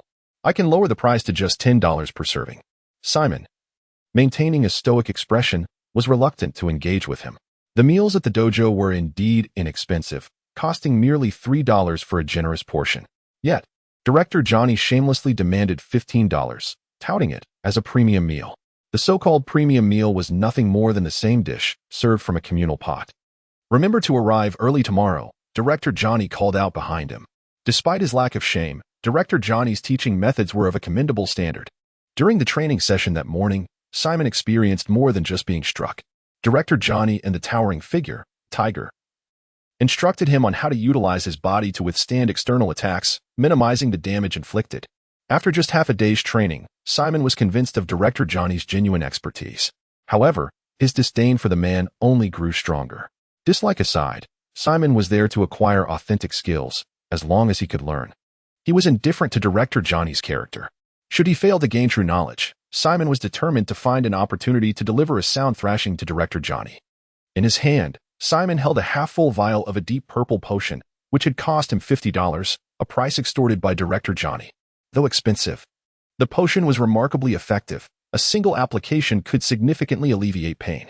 Upon concluding his training, he examined the bruises on his body. The earliest to appear had already subsided, and as long as he did not touch them, they would not hurt. This potion was unlike anything he had ever encountered, even at the Victoria University School of Medicine.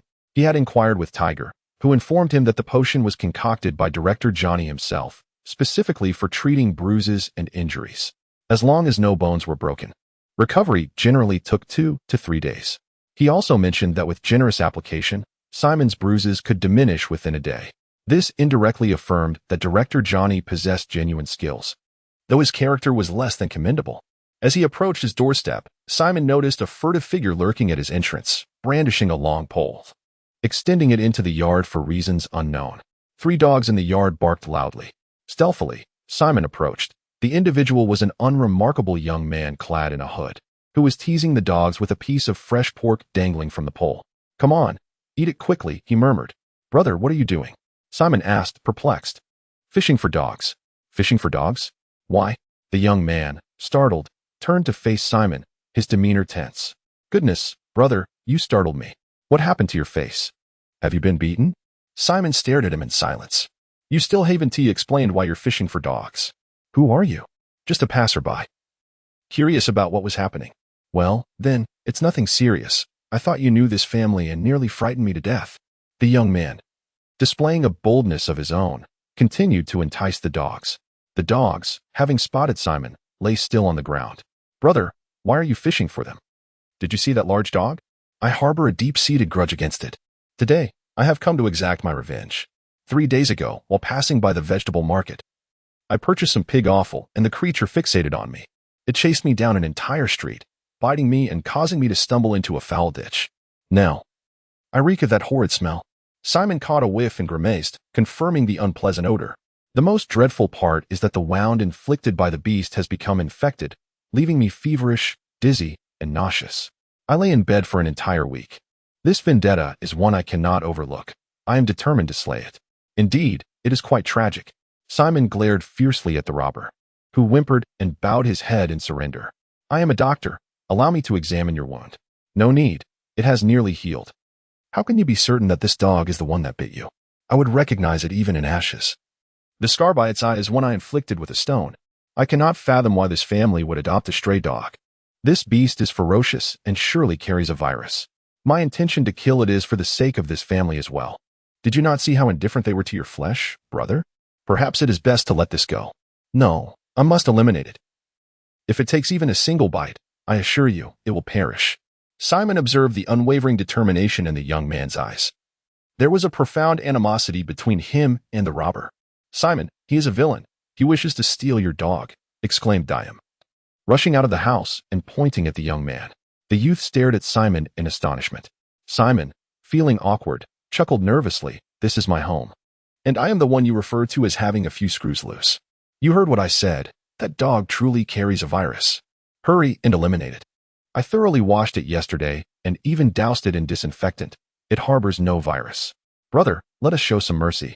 It has turned over a new leaf and will not bite indiscriminately. There is indeed something amiss with that dog. Why do you not believe me?" The young man grew anxious. "Do not fret. I believe you. I merely wish to inquire which foul ditch you fell into 3 days ago." Simon asked patiently. "Is that the crux of the matter? Brother, remain calm, please. I understand the suffering it has caused you, and I am willing to compensate you. Having money is impressive, but this is not merely about compensation. I am suffocated by this grudge, and I cannot exhale unless I slay it." The young man stared fiercely, his eyes ablaze. In a fit of frustration, he declared, "My wound has healed. Will you kill it or not? Who do you call brother? You are the one who is truly deranged. I am perfectly well. If you do not take action, I shall do so myself."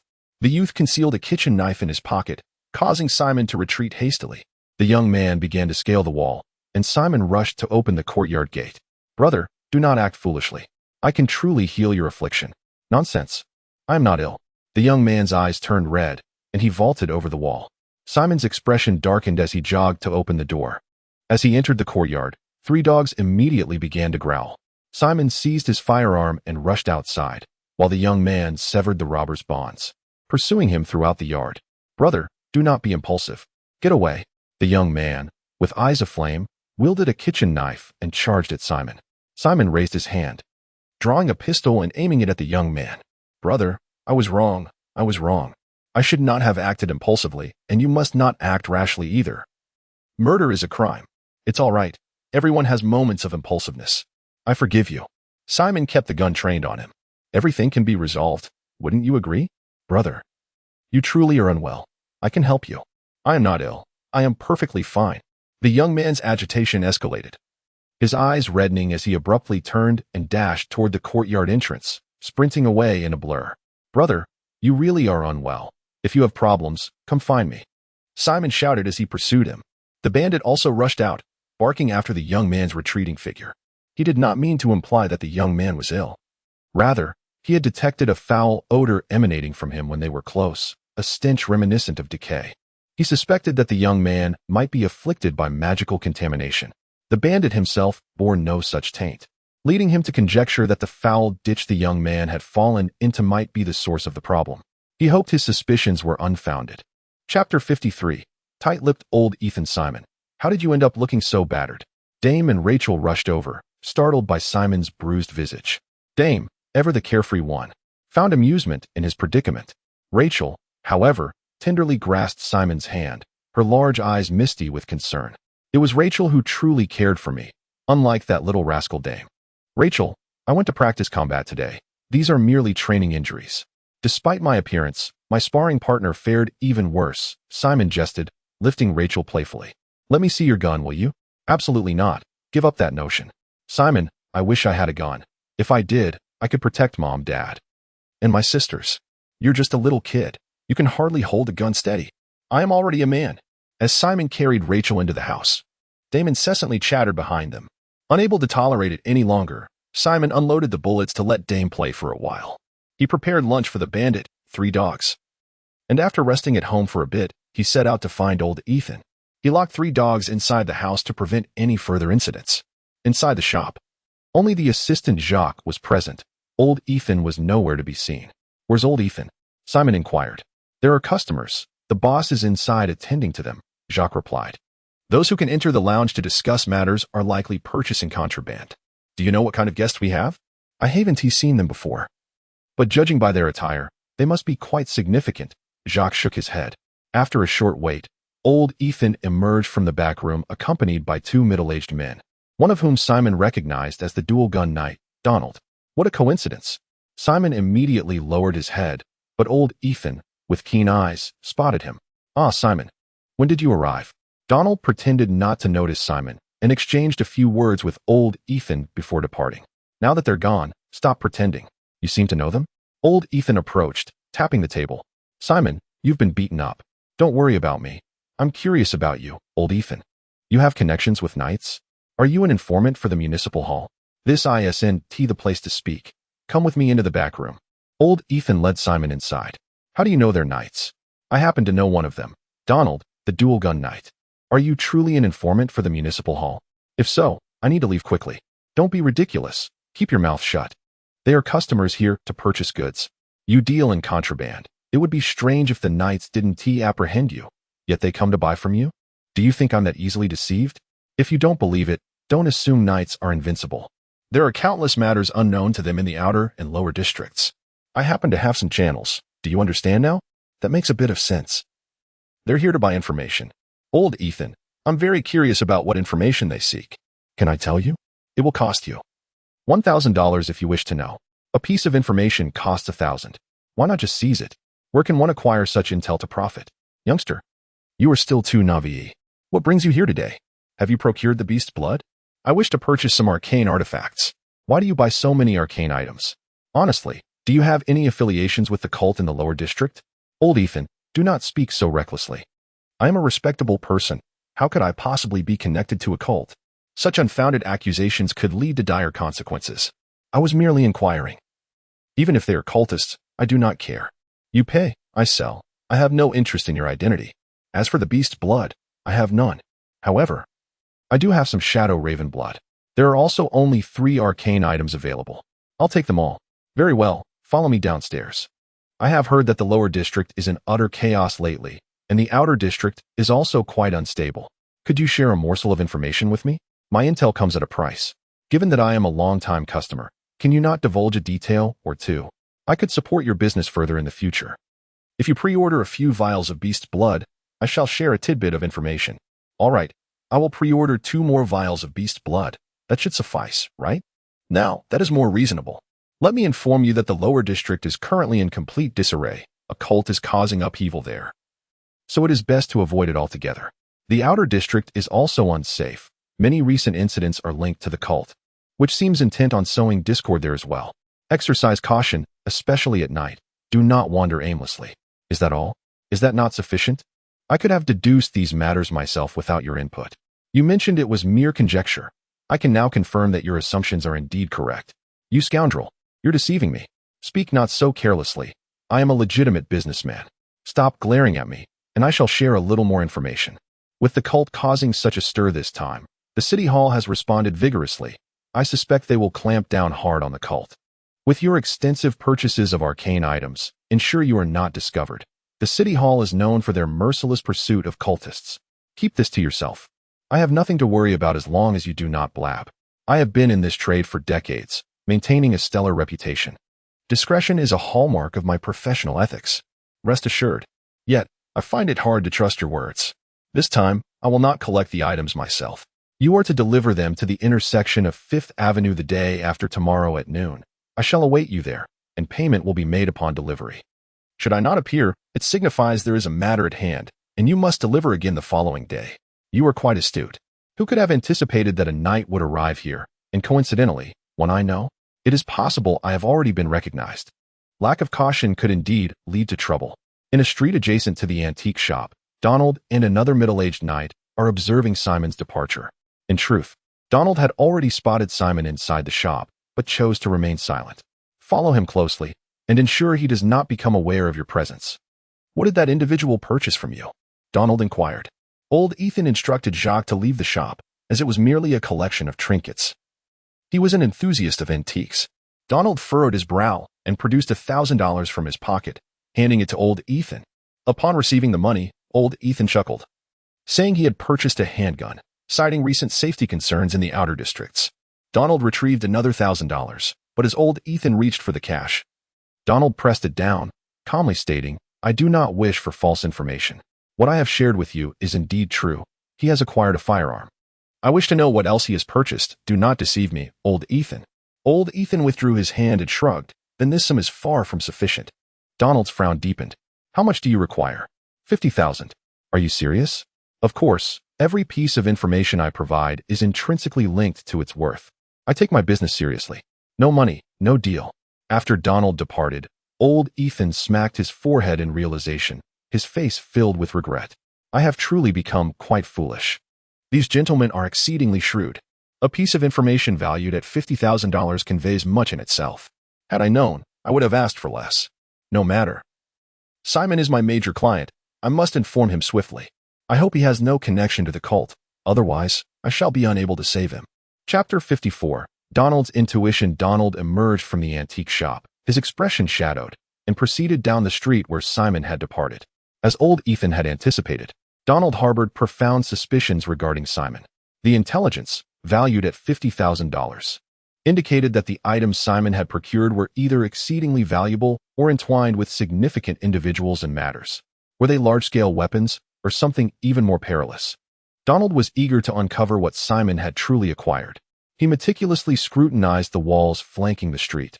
Some bore simple, yet ordinary markings, signs left by another knight, guiding him to his destination.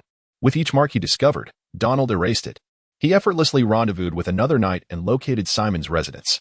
Just 2 weeks prior, Simon had resided in a dilapidated house on Huntington Street, yet now he found himself in such a splendid abode. What could be the reason for this transformation? Harboring his doubts, Donald knocked on the gate. Simon opened the door, and, upon seeing Donald outside, his countenance shifted. He was unaware he had been followed, but fortunately, he had exercised caution and left his purchases behind. He quickly stepped outside to open the gate. Donald, how did you know I lived here? We just met at old Ethan's antique shop. Did you not see me? Indeed, I did not. Do you also have an affinity for old Ethan's antiques? Donald smiled enigmatically, causing Simon to feel a chill run down his spine. Will you not invite me in for a moment? Please, come in. The last time I saw you, you were still residing on Huntington Street. In just 2 weeks, you've moved into such a fine house. Simon, you are quite extraordinary. It was a matter of necessity. After you all departed, Huntington Street became chaotic, with several gangs embroiled in violent disputes, resulting in numerous fatalities. I had no choice but to leave. Fortunately, I know Mr. John, and with his assistance, I managed to rent this place. Who is Mr. John? John Dupe, a wealthy magnate from the inner city. You don't know him? Oh, him. I am aware. He is quite affluent. Do you know him as well? Upon entering the room, the 3 dogs, known as the Bandit Trio, immediately approached, displaying hostility towards Donald and his unfamiliar companions. Get away, go lie down over there. The dogs, heads bowed, scurried to the side, obediently lying on the ground. These 3 are strays I rescued. Their temperaments are somewhat unruly. You've trained them well. After a few beatings, they've grown a bit fearful of me. Please, have a seat. I shall pour you some tea. No need. We have come to inquire about certain matters. Pray, proceed. Old Ethan informed me that you purchased a pistol and some magical artifacts from him. What do you intend to do with them? A jolt of alarm coursed through Simon, who inwardly cursed old Ethan for his indiscretion, having boasted of his discretion only to betray him. Donald's sharp gaze fixed on Simon, intent on extracting the truth. Do not heed old Ethan's fabrications. I merely acquired a pistol. The outer districts have been unsafe lately, and I sought a means of self-defense. I did not purchase any magical items. They are exceedingly perilous, and I dare not acquire them. While procuring contraband is undoubtedly wrong, the chaos in the outer districts leaves one with no alternatives. Sir Donald, should you wish to pursue this matter, I am willing to surrender my handgun. The firearm is concealed within my home, and I have no intention of concealing it from you. You will undoubtedly uncover it during your search. The magical weapons are hidden much more securely, and Simon doubts that you could locate them. Old Ethan insists that you have acquired magical items, which is no trivial matter. It would be wise for you to speak the truth.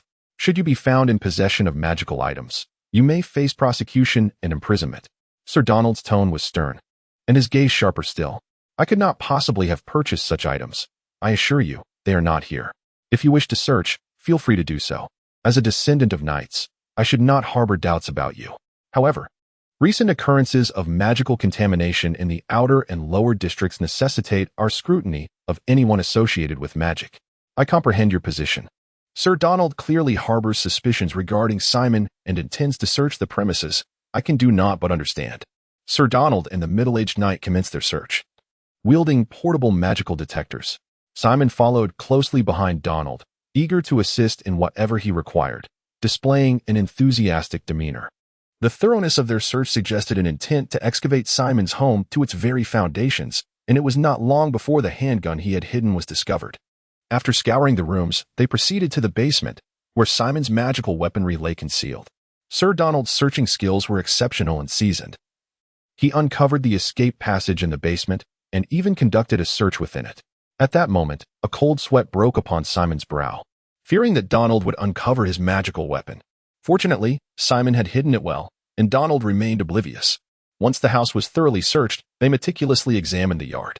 The entire search process consumed 3 hours. One can only imagine how detailed it was. Sir Donald, do you now believe I could not possibly purchase magical items?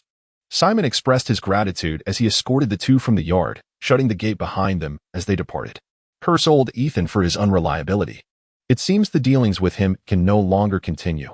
I am relieved to abandon the upcoming transaction. My concern is that old Ethan may have divulged too much information. Sir Donald will not let this matter rest easily. Sir Donald turned into an alley, leaning against the wall. This Simon should pose no issue, should he? He pondered, shaking his head. The 50,000 fee for information from old Ethan indicated that Simon was far from the simpleton he appeared to be.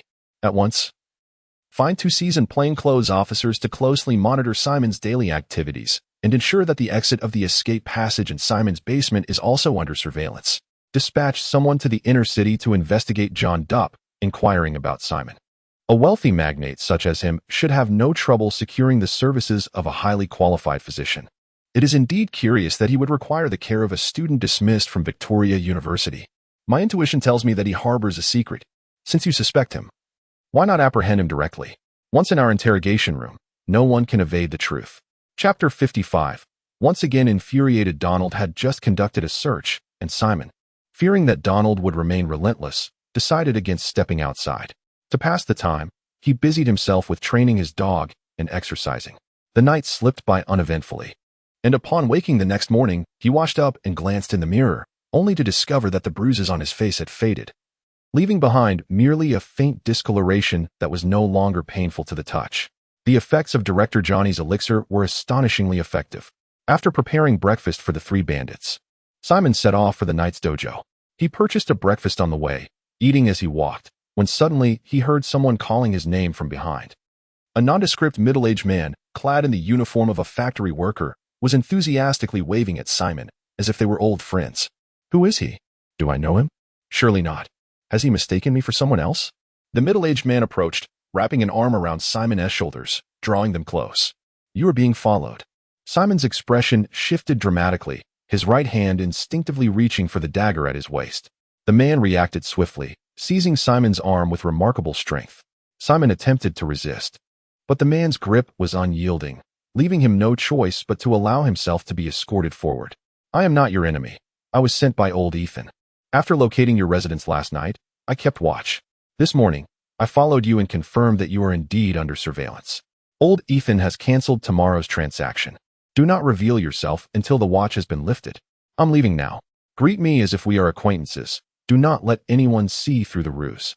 The middle-aged man quickly relayed his message, then released Simon, smiling as he waved goodbye, even suggesting they share a drink sometime. Simon forced a smile and waved back. Old Ethan had sent someone to inform him that he had not betrayed Simon yesterday. But how credible is that? Whether old Ethan spoke or not has become irrelevant, as Donald found no magical artifacts in Simon's home. The pressing concern now was that he was being monitored, which indicated that Donald's suspicions had not been allayed. Why had they not been dispelled? Was it solely because Simon had frequented old Ethan's shop? Did Donald suspect he had purchased magical items? And furthermore, he had sent someone to keep watch on him. Donald seemed to place an undue amount of importance on Simon. Simon was inclined to believe that Donald had learned something from old Ethan, prompting the surveillance. Now, with old Ethan's warning, the entire situation felt peculiar. Had old Ethan been compelled to divulge information? Or had he inadvertently let something slip? Never mind, he decided. After all, Donald had no concrete evidence. Hola, good morning. Good morning, Simon. Your injuries have healed quite well. The receptionist at the knight's dojo, Ola, greeted him. Not too bad, I suppose. I'll head inside now. As Simon entered the courtyard, he noticed several burly men already engaged in their training. He spotted the towering figure of Tiger, who was lifting a sizable dumbbell in each hand while practicing his punches. Weighted training? Quite an interesting approach. The large men in the courtyard greeted him warmly. Simon, how about I spar with you today? I promise to go easy on you. Simon's expression suddenly darkened. Damn it, these people are all out to get him. Simon, I had quite the thrill beating you up yesterday. How about another round today? What nonsense is this? Emotionless, he approached the towering figure. Before we commence the lesson, let us warm up. Baldy, come over and teach Simon some warm-up punches. Whereas the director, he is still waking up. A bald, muscular man sauntered over, chuckling as he reached Simon's side. How about I be your sparring partner in a bit? Simon raised his middle finger at him. The bald man began instructing Simon on some warm-up punches. These so-called warm-up punches were exceedingly simple, with basic techniques that lacked any flair, yet they served their purpose. After 2 rounds, Simon was already sweating. Once the practice concluded, the towering figure began preparing Simon for the upcoming lesson. Today's focus was on evasion and absorbing hits. To be precise, enduring punishment. During the second round of relentless blows, Johnny, the director, emerged clad in pajamas. Oh, isn't this Simon? Quite the eager beaver. Aren't we? Did you all skip breakfast? Put some muscle into it, otherwise, it's futile. Immediately, Simon felt the bald man's punches intensify. Damn it. As training wrapped up, Johnny scampered over with a bottle of dark purple elixir. No need, I have enough, Simon shouted, raising his hand. Johnny awkwardly tucked the elixir away, but was insistent on helping Simon apply it. Simon suspected this fellow must have ulterior motives, preventing him from doing it himself. Johnny stubbornly insisted on applying the potion, and Simon, sir all over, was too weak to resist. Johnny poured out a copious amount of the elixir, seemingly intent on exhausting Simon's supply to sell his own. That's enough, it's plenty. Apply more, it'll heal faster. Fuck. Simon watched in disbelief as Johnny's audacity reached new heights. The towering figure beside them could no longer bear to watch and turned away. Your elixir is indeed impressive. How about selling me the formula? You want to buy the formula? Sure, 20,000, non-negotiable. Damn it. So is that a yes? Let us go sign a contract. Fuck. Did you understand that? I'll buy your elixir formula for 1,000, deal or not. 20,000 is a fixed price. I sell 1 bottle for 50. You're a doctor. You should recognize its value. 20,000 is a bargain.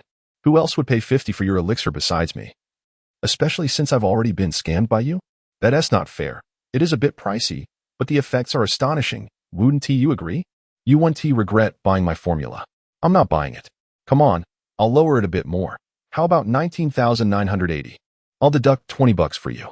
I have no money. I can only offer 1,000, maybe a few hundred more. That shouldn't be the case. Doctors make a good living. How can you be broke? Trust me, buying my elixir is a guaranteed win. It truly isn't that much. I concede my mistake. I shall refrain from making a purchase, as though I had never inquired at all. Curator Johnny expresses a hint of regret. The training for resilience against blows cultivates one's pain tolerance and reflexes. It is an indispensable course. If you wish to learn the art of killing, you must endure hardship. I am confident you will persevere, and perhaps you will gradually come to appreciate the experience of being struck. How absurd. Who in their right mind would relish being hit? Simon, unwilling to continue the conversation, closes his eyes and dismisses him. Finding the interaction dull, Curator Johnny walks away. The tall, dark figure hesitates, contemplating whether to divulge information. He shrugs and muses. Perhaps the curator holds you in high regard? Curator Johnny, a figure of authority. Chapter 56. The madness of shamelessness. I had previously informed you that the anti-striking course could enhance your pain tolerance and neurological reaction speed. It is evident that you have seldom faced physical confrontations. Observe others. They have been engaged in fights since childhood. Hence their need for extensive anti-striking training is minimal. Simon, the art of killing is an extraordinarily perilous technique of attack. Despite its seemingly simplistic nature, each movement is not easily executed, nor does it yield results for everyone. It requires a body that has been rigorously forged to unleash a lethal strike's true potential. Your physical capabilities are lacking. Thus, to master this deadly skill, you must endure more hardship. Director Johnny spoke with an air of authority, a stark contrast to his previous lewd demeanor. Simon regarded him coldly. Are you fabricating again? What nonsense. I am entirely serious and solemn. I just consulted Tiger, and he affirmed that my neurological reaction speed is commendable, as is my pain threshold. This implies I need not pursue further anti-striking training.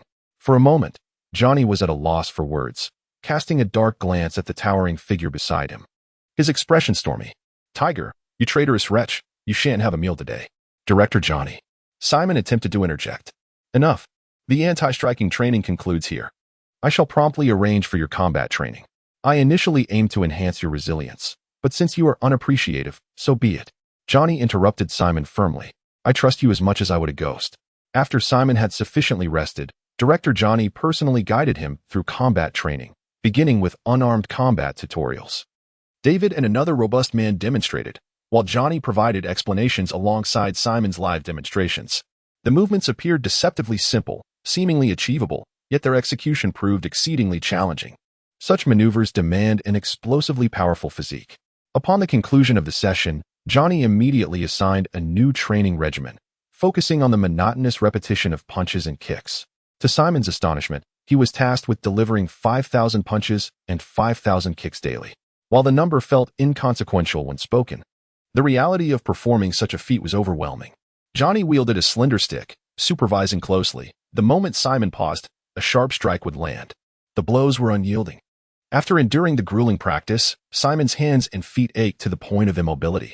At that juncture, Johnny approached with a gentle demeanor, applying a soothing ointment to Simon's sore limbs.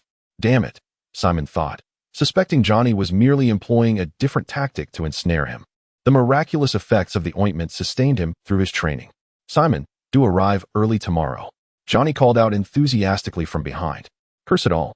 As he exited, he casually surveyed the bustling crowd, attempting to identify any observers. However, his lack of experience in such matters left him without a suspect in sight. Upon returning home, the raucous barking of the 3 dogs filled the air. Their midday meal had evidently been missed, leaving them hungry. Silence. Instantly, the dogs quieted, lying down in submission. Simon collapsed onto the sofa, utterly disinclined to move. After lying down for half an hour, he felt hunger gnawing at him. Reluctantly, he rose and made his way to the kitchen. Upon seeing Simon enter, the thief, Sango, immediately stood up and hurriedly followed him. He prepared a large plate of meat, tossing a portion to Sango while indulging himself in a hearty feast. The plate was swiftly emptied, and the sensation of satiety was delightful. Simon reclined once more on the sofa, reluctant to move. As darkness swiftly descended, having rested sufficiently, he decided to take a bath. Suddenly, he was startled by the sound of gunfire. Though not particularly loud, he was certain it was gunfire. The shots were rapid and dense, indicating something far from an ordinary skirmish. Given he could hear the gunfire, it must be relatively close. Perhaps it was best to remain cautious. After all, he was under surveillance. He settled back into the bathtub, relishing the comfort. In less than a minute, a crimson glow illuminated the glass window. Rising to peer outside, he saw a red flare shooting into the dark night sky, bursting into a flower-like pattern above. It was a signal flare. Was it from the Knights or someone else? Could it be from the Green Day cult? A distress signal had been issued. This was serious. That direction pointed towards Fifth Avenue. Lisa lived on Fifth Avenue, and he had promised old man Manning that he would keep an eye on her. He hoped nothing had gone awry. Simon exited the bathtub, donning a bathrobe as he moved towards the basement. Just as he was about to uncover the escape route, he froze. Yesterday, Donald had discovered the passage, and he would be monitoring him. How could he have forgotten about it? The exit of the escape route would undoubtedly be under surveillance as well. Fine. I want to use the escape route then. With a pout, Simon summoned the shadow spirit to retrieve the magic longsword, the cleaver, and the whip. He extinguished the oil lamp, allowing the shadow spirit to stealthily ascend to the second-floor window. He then reignited the lamp and prepared to confront the thief. The thief, still half asleep, was bewildered to see its master brandishing a wooden stick. In its dazed state, Simon struck the thief, which whimpered in response, too frightened to bark. Xiao Yi and Xiao Air were equally confused, waking to the commotion and witnessing Simon assaulting the thief. Make a louder noise, or I'll put you down for good. The thief Singo, not grasping Simon's intentions, lay flat on the ground, paralyzed with fear. After a few more strikes from Simon, Singo finally howled in distress. Simon opened the door, and Sango bolted outside, with Simon in hot pursuit, the dog's yelps piercing the night. The Dorland family rushed out, alarmed by the ruckus. This commotion was intentional. He aimed to attract the attention of his watchers, allowing the shadow spirit to stealthily descend onto the Dorland roof and quietly escape. Once the shadow spirit had departed, Simon ceased his assault. You performed admirably just now. I'll reward you with extra rations tomorrow. The thief, Sengo, huddled in a corner, trembling in fear, increasingly terrified of Simon. Their limited intellect could not fathom Simon's cunning, leading them to believe their master was mad, lamenting their unfortunate canine existence. The shadowy figure traversed the alleyways, making its way towards the scene of the incident. Suddenly, a cat's meow echoed, startling Simon. He glanced upwards, where a pair of green eyes gazed down at him. Goodness! It was the ancient beast from Fifth Avenue. Simon gripped the hilt of his magical sword tightly, remaining vigilant against the old cat. Was it involved in the battle? The commotion emanated from the left ahead. Not from it. The ancient cat merely cast a fleeting glance at Simon before leaping across the rooftop, vanishing into the night. Simon dared not let his guard down. This old cat was no ordinary creature, and he must not fall victim to its ambush. Chapter 57. The silver axe. Night beams of light swept through the streets, illuminating the path of the police and knights rushing to the scene of the incident. Simultaneously, a thunderous sound echoed from the sky as a colossal beam descended, akin to the gaze of a divine being traversing down Fifth Avenue. The radiant column drew nearer, revealing a gargantuan entity reminiscent of a great whale, gliding slowly through the night sky, a mechanical airship. This creation of the Forsar City Academy of Sciences typically patrolled the inner city at night, seldom venturing into the outer districts. Simon hastened through the alley, pressing himself against the wall as he peered onto the main street of Fifth Avenue. Panic-stricken cries and wails erupted from the thoroughfare, as countless innocent residents desperately fled for their lives. The cacophony of gunfire mingled with the monstrous roars, creating a symphony of terror. Simon beheld a creature, robust as a calf, moving with astonishing ferocity. Its speed was beyond comprehension. Bullets could not keep pace with it, and with a single swipe of its claw, it could effortlessly rend a person's chest open, leaving organs and entrails scattered across the ground. The street was awash with pools of blood, remnants of organs, severed limbs, and lifeless bodies. This beast had claimed the lives of no fewer than 20 individuals. Reinforcements continued to arrive, yet none could withstand its onslaught. Even the knights were repelled with ease, and the surrounding populace dared not advance. Many were ordinary police officers, now paralyzed with fear from the creature's savagery and might. The mere act of standing their ground was a testament to their professionalism. They quickly regrouped, raising their weapons as a wall of dark muzzles formed, a barrier of death. Each face bore the mark of terror, hands trembling, guns quivering. As Simon scrutinized the creature's form, a chill ran down his spine. It resembled a tiger, devoid of fur, covered instead in black scales impervious to bullets. Two scaled tails swayed in the wind, stained with blood and flesh. The creature's maw gaped wide, a terrifying expanse filled with jagged fangs, capable of severing a head from its shoulders in a single bite. Simon felt an unsettling familiarity wash over him. This beast bore a striking resemblance to the decayed creature from the dilapidated housing district of Huntington Street. Could it truly be the same? The transformation was staggering. This monstrosity appeared to be an experimental subject of the plague doctor. If it had manifested here, did that mean the plague doctor had also arrived? He recalled the last encounter when the shadow phantom was pierced through by the plague doctor's weapon. The plague doctor was indeed a formidable figure. Scanning the surroundings, Simon spotted a familiar old cat, a beast of magic, perched atop a nearby rooftop, observing the battlefield. Was it merely a spectator? A resounding roar erupted, and Simon quickly turned his gaze back to the fray as the creature charged towards the police-formed line. Open fire! The command rang out.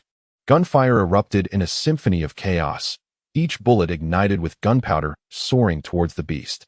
The round struck its scales, sending sparks flying, while some found their mark in the rotting flesh, splattering putrid blood.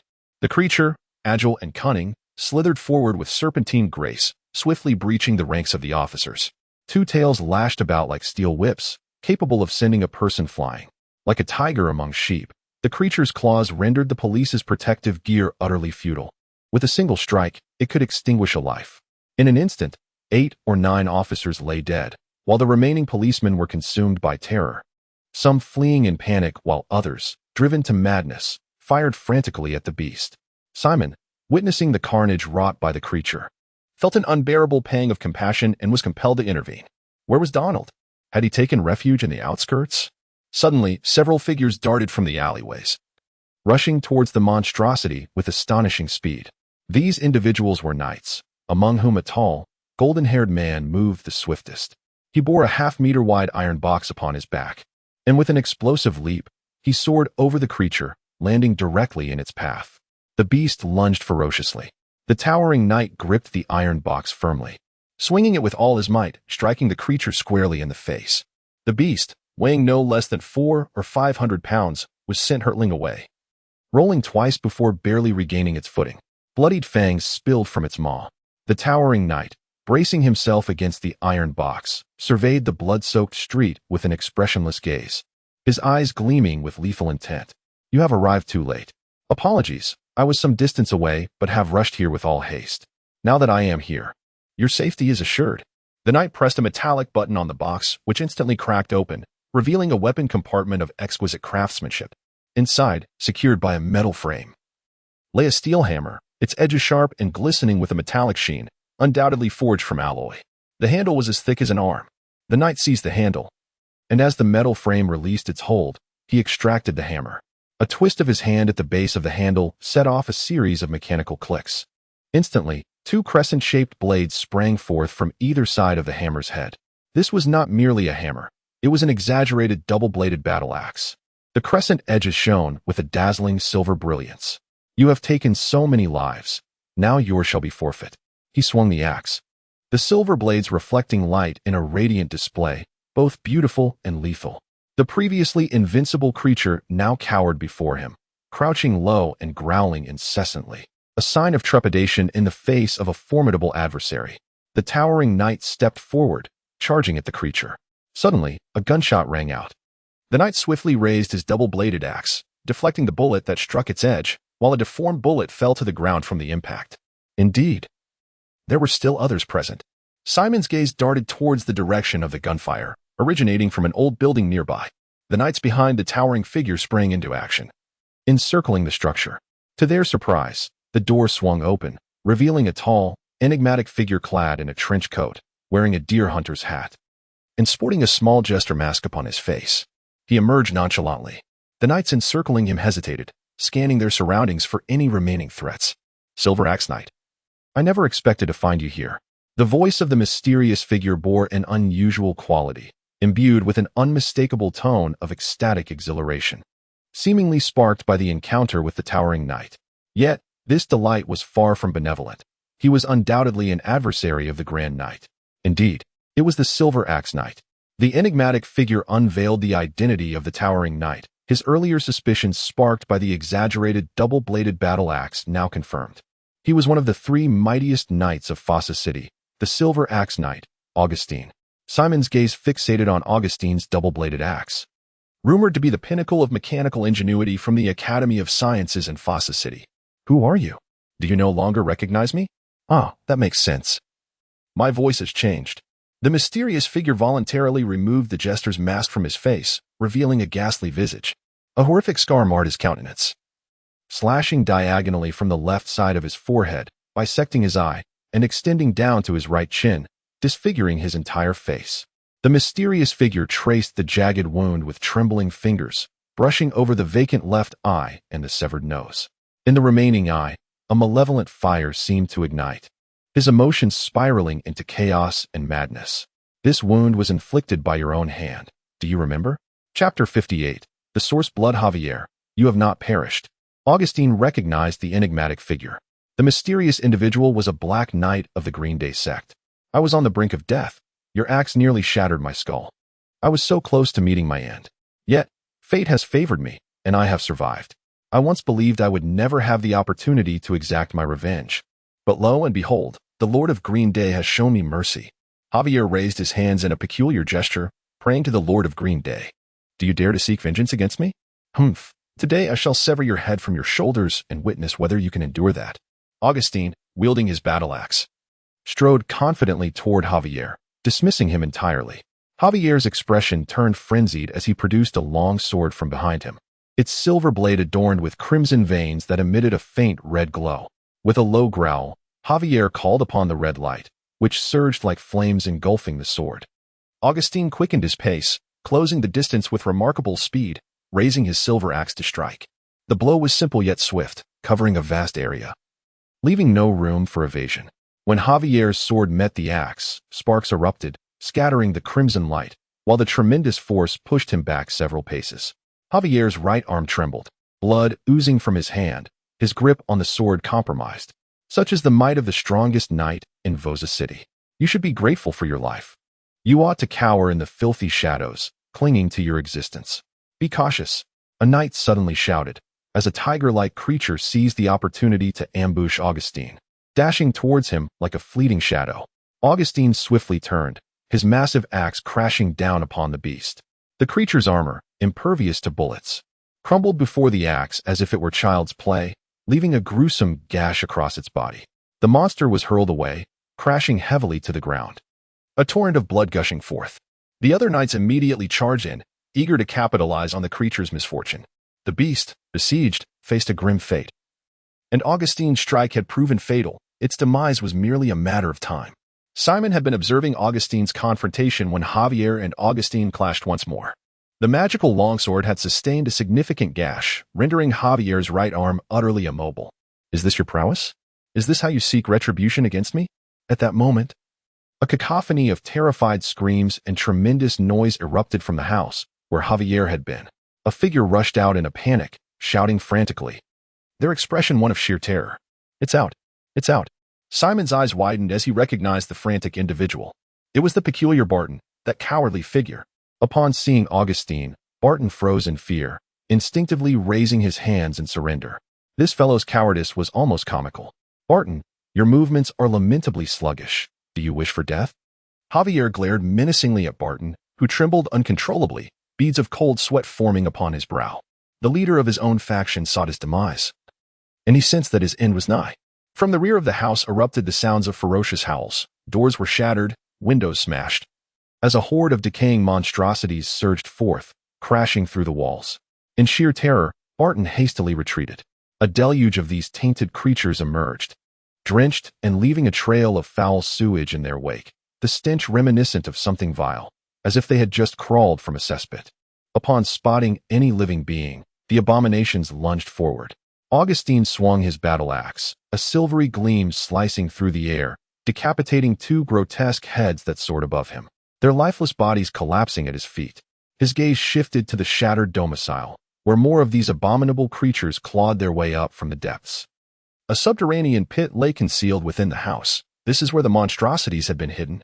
Such a multitude of them could never have excavated such a vast hiding place on their own. It was the sewers. They had breached the sewer system. These fiends had emerged from the depths below.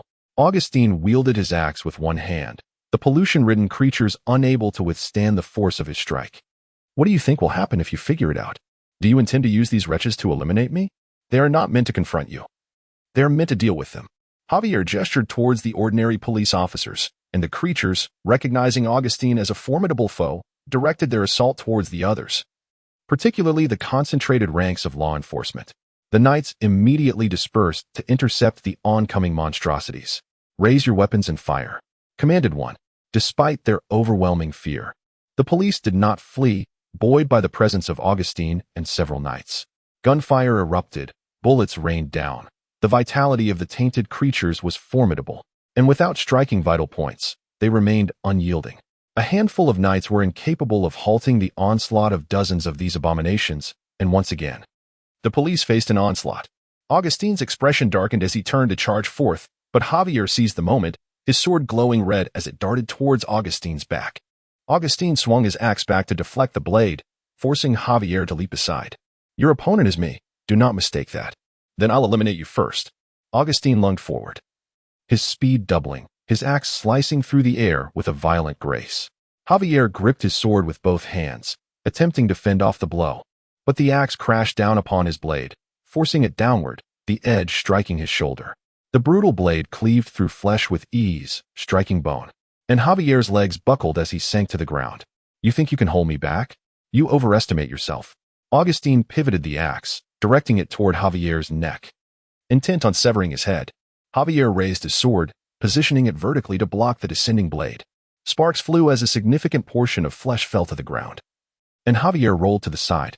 The massive axe swung down once more, but Javier propelled himself away, narrowly evading the fatal strike. His complexion paled. A considerable portion of flesh was missing from his right shoulder, leaving both bone and sinew exposed. A wound at his neck gushed forth blood. Just a moment longer, and I would meet the Lord of the Green Day, thought Javier, his head bowed. his voice a low, raspy whisper. You should have long since met your damned Lord of the Green Day, if it truly exists, Augustine asserted, stepping forward with purpose. Javier abruptly lifted his gaze. His horrific visage contorted, his eyes bloodshot and brimming with madness. At that moment, he resembled a deranged lunatic. Clutching a syringe, he plunged it into the region of his heart, where dark crimson, viscous blood swirled within the transparent glass. Gradually, he began to inject it, the dark red fluid coursing towards his heart. Remarkably, he managed to smile in the face of the descending silver-headed battle axe. Yet, I do not intend to meet the Lord of the Green Day alone. I wish to take you with me. In the instant the battle axe fell, Javier recoiled with unexpected swiftness, narrowly evading the blade. His face contorted even further, undergoing a grotesque transformation, his teeth elongated, and his eyes whirled in a frenzy. He was undergoing some bizarre metamorphosis. Augustine sensed the surge of potent magical energy emanating from Javier, and his expression suddenly turned grave. The blood is. Javier's breathing grew increasingly labored and rapid, his body contorting in an uncanny transformation as the flesh severed from his right shoulder regenerated at an alarming rate. Viscous liquid dripped from his sharp teeth, saturating him with madness. The forbidden arts of the last century, the blood essence extracted from magical beasts, could provoke extraordinary mutations in individuals. The pioneers referred to it as source blood. Chapter 59, A Deadlock? Javier's body was undergoing a rapid and grotesque transformation. His head had morphed into an unrecognizable form. His robust physique swelled, rending his garments apart. From his back, 5 grotesque tumors bulged and, with a violent rupture, burst forth, releasing 5 blood-soaked tendrils, each longer than an arm, dripping with viscous crimson fluid. His right hand, which once grasped the sword, was now intertwined with vibrant red muscle tissue that coiled like a serpent around the blade, uniting his hand and the sword in an eerie embrace. The sword radiated a burgeoning crimson light, as if it had come to life, possessing an ominous power that could drag a soul into the abyss or bestow extraordinary strength. Do you suppose I will succumb to darkness or attain the extraordinary? You shall perish at my hands. The reason this forbidden technique is deemed taboo is due to its inherent peril. You have injected yourself with source blood, and you shall die without me needing to strike you down. In the last century, this so-called forbidden technique has birthed many who have transcended. It was forged at the cost of countless lives, endless sacrifices. I do not believe you are among the fortunate. Like gamblers at the tables, there are always a few who strike it lucky. But luck has no place in a casino. You, who consider yourself a paragon of virtue, understand the rules of the game better than I. Even if you succeed, what does it matter? I have slain many extraordinary beings. Augustine charged forward, wielding his enormous axe, each step resonating with intent, as he brought it down with a thunderous silver gleam. Javier met the strike with his sword, an inferno of flame colliding with the silver lightning. He staggered back only 3 paces, clearly showcasing the formidable power coursing through him. Javier's face was a mask of madness, his voice a hoarse echo. Though his transformation had rendered him inhuman, he clung to the vestiges of his sanity. Let me share a secret. I do not venerate the Lord of the Green Day. Perhaps I should not say it that way. I have worshipped many deities, God, Satan. I have paid homage to them all. The divine feels distant to me. My concern lies solely with those who can render me assistance. The Church of the Green Day offers me such favors, and thus, I profess my faith in the Lord of the Green Day with a fervor unmatched. Javier spoke as if on the brink of death, uttering his last words. I have no time for your ramblings. Augustine raised his axe and swung again, but Javier, in a display of unprecedented agility, evaded the lethal blow with ease. Clangs echoed, sparks flew. Augustine's relentless assault was met with unwavering defense by Javier, who felt his own power escalating. If you refuse to listen, I shall remain silent. Once I drag you down to hell, we shall have ample opportunity for an extended discourse. Javier surged forward, akin to a flaming sword, a comet aimed at Augustine. The massive axe intercepted the blade, while the 5 tendrils behind Javier danced like blood-red spears, lunging toward Augustine. Get away. Augustine swung his axe, cleaving through the air with a gleaming silver arc, severing the grotesque, fleshly tendrils that lashed out at him. Yet, one of those vile appendages pierced his side, tearing through his garments, though his chainmail armor beneath mitigated the injury. With a swift motion, Augustine grasped a tendril and yanked Javier closer, only to witness Javier deliberately severing his own limb to escape. The severed ends of the 5 tendrils writhed and grotesquely regenerated, sprouting anew with unrestrained ferocity.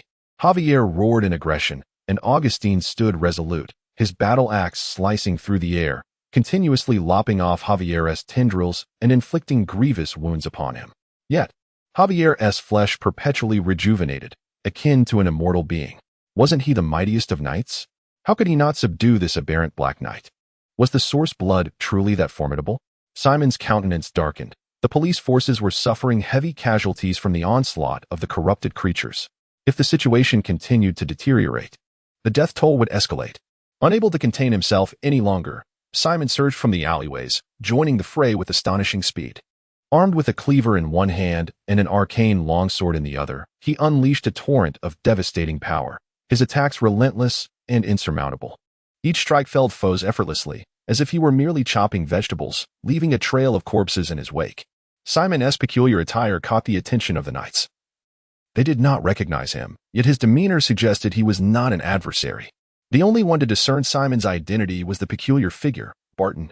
It was the enigmatic knight, rumored to be the celestial knight. How had he come to be here? If he could dispatch Haywood, surely Javier was doomed. Perhaps it was best for me to flee. With that thought, Barton made a hasty retreat. Simon stood before the officers like an unassailable fortress, surrounded by a mound of fallen enemies, exuding an aura of mystery and might. This evoked a sense of awe among the knights present. The corrupted creatures, now terrified, began to scatter in disarray. Simon pursued them with remarkable speed. "Do not chase them. Focus on killing Javier," a knight shouted towards Simon. Ignoring the command, Simon continued his relentless hunt of the fleeing abominations. "Augustine, let us descend into hell together," Javier cackled madly, discarding all defense in favor of a frenzied assault. Embracing a strategy of mutual destruction, the terrifying corruptive power of the source blood had severely eroded his humanity. He was no longer merely a grotesque beast, but was also succumbing to madness, teetering on the brink of insanity. A sword, ablaze like a flame, pierced through Augustine's chainmail, embedding itself within his flesh. Simultaneously, Augustine's axe nearly cleaved Javier in two. The shattered remnants of his body writhed and regenerated violently, crimson muscle tissue intertwining like living tendrils, stitching his torn form back together. Expressionless, Augustine activated a mechanism on his axe, causing the inner gears to shift and the top of the weapon to split open. With a thunderous roar, sparks erupted forth, and a barrage of projectiles pierced Javier's body, pale flames igniting within his flesh as if he were being subjected to an infernal execution. Augustine's axe was the pinnacle of mechanical artistry from the Academy of Sciences, embodying both the ferocity of an axe and the precision of a firearm. The searing agony coursed through every inch of Javier's body, accompanied by his piercing screams as he staggered backwards. A sharp axe blade cleaved through his skull, severing his head from his shoulders. The headless corpse ignited in a pale, ghastly flame, its grotesque form writhing as if alive beneath the eerie light, hands clawing at the ground, inching towards Javier's decapitated head. It was a bizarre sight. Yet, after crawling a mere distance, it halted, the abnormal body rapidly withering, flesh and blood dissipating as vitality ebbed away.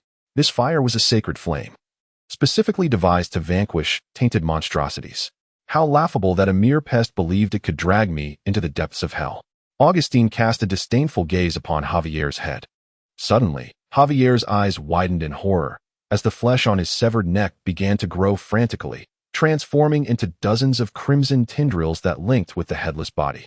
To think that even after decapitation, he still clung to life. Did you believe this was the end? It is merely the beginning. The lifeless headless corpse twitched, its hand thrusting into its own mangled abdomen, retrieving a metallic sphere from within the cavity amidst the pale flames. Javier erupted into maniacal laughter. This was a game, a deadlock. I am but a pawn. Anyone, including you, who enters this game is destined to perish. A blinding radiance emanated from his brown eyes. And in his final moments, Javier beheld the glint of silver, sharp as a guillotine, flashing from Augustine's gaze before the double-bladed axe plunged into his skull, nearly cleaving it in two. Augustine, unaware of the nature of the metallic sphere, discerned from Javier's revelations that it was no ordinary object. Thus, he cast aside the double-bladed axe, ending Javier's life. The hand of the headless corpse fell limply, a bomb dropping with a soft thud, a glaring metallic pull ring glinting on its thumb. The metallic sphere rolled across the ground, coming to rest near Javier's severed head. The single, unblinking eye of Javier widened in mockery, as if taunting Augustine and eager to witness his demise.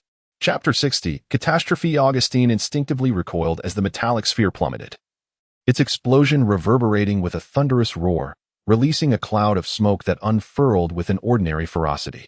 While proximity to the blast could prove fatal, it detonated several meters away, leaving him unscathed. Yet, an abrupt pallor washed over his face. He was not alone in this reaction, for the nearby knights also displayed expressions of alarm, swiftly retreating. They all withdrew, for within that sphere resided magical energy, now saturating the air, compelling them to vacate the vicinity. This was no ordinary bomb, but a specially crafted magical explosive, the detonation of which would unleash a concentrated surge of magical energy, contaminating the space for dozens of meters. Augustine distanced himself by 70 to 80 meters, clutching a portable magical energy detector that registered a concentration within safe limits. One knight collapsed to the ground, trembling, as dark spots emerged upon his neck, spreading ominously towards his face. The space around them distorted, and illusions began to take form. Karl was affected, the magical energy corroding his very being. Nearby, a knight quickly produced an anti-magic capsule, administering it to the fallen comrade. The influence was pervasive. Another knight removed his gloves to reveal similar dark spots creeping across his hands. Informed the Purification Bureau at once, instructing them to eliminate the magical energy immediately. Notify the police to cordon off this area. They must not depart. They have been tainted and require supervision. Augustine issued his commands with calm authority, his gaze fixed coldly upon the grotesque visage of the foe. Is this your contingency plan? How absurd. At that moment, within a neighboring building, two secretive figures knelt, their hands forming peculiar gestures reminiscent of the worship practiced by Javier in reverence to the Lord of the Green Sun. These individuals were acolytes of the Green Sun cult, fervently imploring their deity, their eyes ablaze with zeal, devoted followers of the Green Sun's tenets. With fervor, they proclaimed their devotion, their voices echoing to Augustine outside. Before them lay a large chest containing an elongated bomb, half a meter in length. Without hesitation, they ignited the explosive, resulting in a thunderous eruption that obliterated the entire structure. Augustine turned to flee. This was Javier's true gambit. The prior magical explosive was merely a prelude. This was the genuine strike, the ultimate deadlock. An unimaginable wave of magical energy surged forth, sweeping through the vicinity, ensnaring all present in its toxic grasp. The knights, already afflicted by magical contamination, now faced an onslaught of even greater intensity, leading to a catastrophic loss of control over their bodies as the dark spots proliferated and rotted their flesh. In their desperate bid for escape, they could only manage a few steps before succumbing to madness, their forms grotesquely decaying. The police, following in their wake, were not spared from the harrowing transformation. Agonizing screams filled the air as they writhed in pain, either perishing in place or grotesquely mutating into monsters. Augustine sprinted onward, plagued by visions. The ground beneath him felt soft, the space around him warped, and an overwhelming heat enveloped his body, as if he were ablaze. The air felt as though it were ablaze, engulfing him in a searing heat, akin to being immersed in molten lava. This was a hallucination born from the high concentration of magical energy contaminating his mind. He fought against this disorienting sensation, fleeing at full speed down the street. Meanwhile, Simon found himself in a standoff with an elder cat in the adjacent alley. Prior to the explosion, Simon had been pursuing a tainted creature when he encountered a severely injured tiger-like monster, prompting him to continue his chase. To his surprise, just before he could catch up, a shadow leapt from the rooftop, pouncing directly upon the tiger monster. Simon paused, taken aback by the elder cat's swift intervention. Was it not merely a spectator? How had it suddenly appeared here? With one paw, the elder cat pinned the tiger creature, which writhed in resistance, only to be forcefully slammed back to the ground. Leaning forward, its piercing green eyes fixated on Simon. Did the elder cat have a penchant for the tiger creature? The size disparity was rather absurd. Or perhaps the elder cat simply had a taste for such prey. Was it a predator or prey? Such bizarre thoughts flooded Simon's mind. The tiger creature squirmed restlessly as the elder cat ruthlessly tore into its neck, blood spraying high into the air, ferocious and brutal. Clearly, it was not in pursuit of companionship. The elder cat's unwavering gaze was now fixed on Simon, who pondered whether to challenge it. The last encounter had left him in quite a predicament. Should he seize this opportunity for retribution? Even if he could not defeat it, he could always flee, could he not? Then came the first explosion. Simon turned towards Fifth Avenue, witnessing the elder cat rapidly retreat, dragging the massive tiger creature behind it. Following closely was a second, more tremendous explosion, sending ripples of magical energy outward. The elder cat emitted a peculiar cry, its fur standing on end. It abandoned the tiger creature and fled for its life, leaping away and vanishing into the streets. The waves of magical energy surged forth like a tide, still at a high concentration. Startled, Simon realized that another source of contamination had emerged. He paid no heed to the carcass of the monster and dashed towards Fifth Avenue. Someone had unleashed a contamination source here, more potent than the one from the well in the lower district. This approach was far more direct and malevolent. Should this high concentration of magical pollution spread, several blocks would be affected, leading to a catastrophe that would curse thousands with magical contamination. Damn it! Recklessly toying with the lives of thousands. The Green Day cult's depravity once again reshaped Simon's understanding of madness. Uncontaminated, mutated knights and police officers were charging towards him, 2 mutated knights and 2 mutated officers. The first to approach was a knight, moving with astonishing speed, leaving behind afterimages. Closing the distance of several dozen meters in the blink of an eye, his long blade slashing towards Simon. Simon parried with his own blade, sparks flying as he felt his body sink under the weight of the high concentration of magical pollution, where one would either succumb to contamination or become something far more dreadful. I have no time to play with you. With a swift motion, Simon wielded his enchanted longsword, swiftly severing the knight's head. Since these knights had irrevocably devolved into monsters, they no longer warranted any sympathy. He sprinted towards the mutated knights and the police, having indeed acquired some martial skills during his brief 2-day training at the Knight's Dojo. Particularly, the execution of these combat techniques through the shadowy form of the specter was profoundly terrifying. The 4 contaminated monsters fell one after another beneath his blade. He swiftly retreated into a dark alley, seated himself cross-legged on the ground, and began to absorb the arcane energy permeating the air. At this moment, Simon fully unleashed his devouring ability, resembling a vortex that drew in the magical energies surrounding him. The invisible arcane forces surged forth, coalescing into swirling masses of gray, white, and black currents, encircling the specter and merging into its very being. Chapter 61. Ruthlessness. This is a trap, a deadly snare devised by the Green Day sect to ensnare the knights of the municipal hall, willing to drag thousands down into the abyss to achieve their nefarious ends. Simon's only recourse now is to absorb the surging magical energy in the air as swiftly as possible, thereby mitigating its spread. A breeze seems to be stirring. The magical energy rushes towards Simon like a tidal wave, coalescing into a current that gives the illusion of wind. The mass of energy envelopes the shadow demon, desperately consuming the magical essence.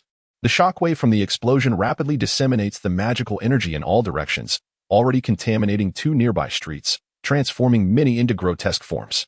High concentrations of magical pollution accelerate the rate of mutation, with those in closer proximity morphing into monsters within mere minutes. Even those at a distance are affected by the magical taint.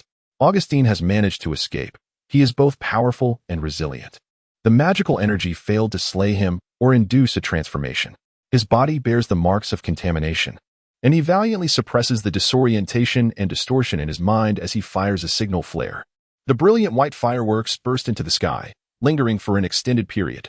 Upon the emergence of this white flame, the aerial mechanical airship immediately illuminates the night with blinding red lights that flash incessantly, accompanied by piercing alarm sounds. Hastening towards the inner city, the outer city's police station is already on high alert, with all officers working overtime to respond to the sudden crisis. The appearance of the white fireworks, along with the red lights and alarms from the airship, signals to all knights and officers that a grave danger has arisen in the outer district. At the 3rd Avenue police station, a Conqueror steam war vehicle rumbles forth, followed closely by 2 steam cars and a contingent of mounted police. Officers from other precincts are converging, guided by the massive illumination of the steam vehicle. They encounter Augustine, who is galloping at full speed. The steam war vehicle halts, and knights rush out. "Augustine, you have been contaminated," one knight exclaims, aghast at the visible signs of pollution on Augustine's face. A significant magical energy bomb has erupted on 5th Avenue, threatening to cover several surrounding streets with magical pollution. "Establish a quarantine zone immediately. We cannot allow the contaminated populace to enter other streets." Notify the inner city to seal off all entry and exit points. No one is to be allowed in. Inform the municipal hall and the purification bureau. Quickly, quickly. The knights, shaken by this alarming news, respond with urgency. We are too few to seal off even one block. Only the military has the capacity to cordon off multiple blocks. Yet only the municipal hall can deploy the military. He is indifferent to how many lives may be lost in the outer district, as long as the contamination does not infiltrate the inner city. He can accept any number of casualties. The knight beside him surprisingly nods in agreement. Augustine, you have been contaminated. According to protocol, you must undergo quarantine. The knight states with conviction. Augustine solemnly nods. I accept. Take me to the Purification Bureau at once. Steel handcuffs bound Augustine's hands and feet as two knights escorted him onto the steam vehicle, swiftly departing. Half of the police force was dispatched to inform the untainted residents of the streets, for I surmised they would harbor no desire for these contaminated individuals to enter their neighborhoods. It was a viable plan. 3 minutes later, Simon absorbed the vast majority of the magical energy within this area. He began to move, pausing briefly in regions of heightened magical concentration, draining the energy before continuing on his way. He witnessed the deformed, contaminated monsters pursuing the panicked crowd. He eliminated these aberrations and, without a moment's pause, pressed onward until he reached Lisa's small eatery, forcefully kicking open the door. Do not transform into a monster, Simon silently prayed. Lisa resided on the second floor of the restaurant. He sprinted upstairs, kicked open the door, only to be met with the sound of a gunshot as a barrage of bullets struck him. Simon was momentarily stunned by the sight of Lisa, the one who fired the weapon. She leaned against the wall, trembling as she fumbled to reload. Stay back, stay back. Lisa's face was etched with terror, her body quaking violently, her reloading actions clumsy. Simon was at a loss for words. Lisa was indeed the granddaughter of Old Man Manning, wild as ever. He stepped forward, seized the shotgun, and knocked her unconscious. She was contaminated. Large patches of taint marred Lisa's body, dark spots speckling her face. Fortunately, she had not transformed into a monster. Simon quickly siphoned the magical energy from her, then wrapped her in a bedsheet, carrying her on his back. He leaped from the second floor and raced through the alleys towards his home. Fifth Avenue and its surrounding streets had become unsafe. He could not leave Lisa alone in such a perilous situation, so he took her to his side first. Climbing through the roof of Dorian's house into the second floor, Simon laid Lisa on the bed. I did not intend to remove your clothes. I am here to save you. I trust you will forgive me. He removed her garments. The contamination seems rather severe, he noted. So pale, so ample. Perhaps I should examine further. How can you entertain such wicked thoughts? You are insufferable. This is not mere groping. It is an inspection. So soft, so fragrant. Perhaps I should remove your trousers as well. It would be unfortunate if there were contamination on your legs. Such fragrance. On Lisa's thighs and back, significant traces of contamination persisted. Simon swiftly drained her magical energy, and the taint began to fade. With a few days of rest, she would be well. Dorian's voice echoed from downstairs, prompting Simon to rush to the window, where he spotted Dorian's family outside his yard, looking somewhat alarmed, holding kitchen knives. The recent explosion had startled them. Come in quickly. You can rest at my home tonight, Simon urged, inviting Dorian's family inside. He prepared tea for them, as they remained in a state of shock. Simon suggested they retire to the guest room, but Dorian and his wife, fearing further calamity, were reluctant to sleep, opting instead to keep watch. Two little ones, unwilling to part from their parents, found solace on the sofa. Simon leaned against the couch, feigning sleep as he directed the shadowy specter, racing towards Fifth Avenue. The malevolent energy had spread its insidious grasp, leaving an uncertain number of souls tainted, transforming many into grotesque creatures. The streets surrounding Fifth Avenue had descended into chaos, with tainted monstrosities rampaging through the thoroughfare, while the afflicted masses surged towards the inner city, where safety was perceived to lie. Yet, how could these corrupted individuals be permitted to approach the heart of the city? In the sky, 7 colossal, whale-like airships were dispatched, their giant beams illuminating Fifth Avenue and its adjacent streets. A throng of military personnel advanced, establishing a barricade to completely seal off the area afflicted by the malevolent energy. It was not only the tainted crowd that was barred from passage. Even the untainted were denied the right to escape. The teeming masses stood in opposition to the armed forces, with numerous bodies strewn between them. Those who had dared to breach the lines now lifeless. Vivid crimson blood trickled in a line, serving as a boundary not to be crossed. Innocent residents shouted in anger. pleading for mercy, creating an uproar. The soldiers, rifles raised, remained stoic and unyielding. Officials from the city hall wielded megaphones in an attempt to pacify the crowd. It was a night devoid of slumber. Chapter 62. The disturbance. A throng of over 1,000 individuals congregated in the streets, with countless more joining their ranks. The explosion, the monstrous pollution, and the resultant contamination of many had instilled profound terror among the residents of the nearby blocks. Their despair was compounded by the sight of the colossal conqueror, an armored steam vehicle alongside the ominous, dark muzzles of numerous firearms. Brilliant lights illuminated the lifeless bodies strewn across the ground, their cold forms and the crimson blood pooling around them starkly revealing the heartlessness of the situation. Amidst the chaos roamed many polluted monsters, their minds corrupted by magical contamination, having lost all semblance of reason, transforming into butchers and beasts that preyed upon the living. The military and law enforcement, including the knights, remained indifferent, with no one daring to cross the threshold to hunt the polluted creatures. Beyond lay the zone of magical contamination, a perilous area that none would risk entering. Even the officials of the city hall merely urged the civilians within the quarantine zone to fend for themselves. In summary, the lives of those in the outer districts were deemed expendable. The panicked crowd was forced to battle the polluted monsters for survival, with ordinary citizens standing as the only line of defense against the horrific creatures, leading to devastating losses. Where were the personnel from the 9th Bureau and the Purification Agency? If they delayed any longer, the death toll would surely rise alarmingly. A few knights stationed at the front lines were observing the massacre of residents by the polluted monsters through their binoculars. Among them was Sir Donald, a knight clad in military garb. A young man with curly brown hair glanced at Donald and remarked nonchalantly, "It's understandable that the Purification Agency is slow. But how can the 9th Bureau, being the mobile unit, be so tardy? They seem increasingly ineffective." He continued, "You and the Safety Bureau have ample personnel, yet you too are lagging behind. Our Safety Bureau is responsible for the security of the inner city, which is a significant responsibility. Now we must assist you in the search for the Green Sun cult, leaving us stretched thin. Blame your 9th Bureau for being utterly useless, as we are constantly cleaning up your mess. I just heard that Lord Augustine has fallen," he added, clicking his tongue in disbelief. "The mightiest knight has found himself in such dire straits. I wonder if he will survive this ordeal." "Lord Augustine is an extraordinary being. He cannot perish," replied Donald. "I believe he won't die, but I fear this time he may suffer lasting repercussions," the young man said, his expression darkening considerably. The knight in military attire paid little heed to their bickering, continuing to observe through the telescope. Suddenly, a knight appeared within the contaminated zone, engaged in the hunt for the polluted monsters, without any protective magical gear. Donald swiftly raised his binoculars, and his eyes widened as he beheld a mysterious figure recklessly charging through the ranks of the polluted creatures. The silver double-bladed battle axe in his hands effortlessly cleaved through a polluted monster. None could withstand his might. "That is Lord Augustine's battle axe. How could it be in his possession? Who is this knight?" The young man's demeanor shifted abruptly. "Isn't he one of your 9th Bureau personnel?" he inquired. "No, our bureau has no one of that description," Donald replied. "Could it be that an uninformed knight has ventured into the contaminated zone? Or is it a knight already tainted, fighting his final battle? Who could he be? If he is not one of your own? Such formidable combat prowess, not a single tainted beast stands as his equal. Is there truly such a powerful knight concealed in the outer districts?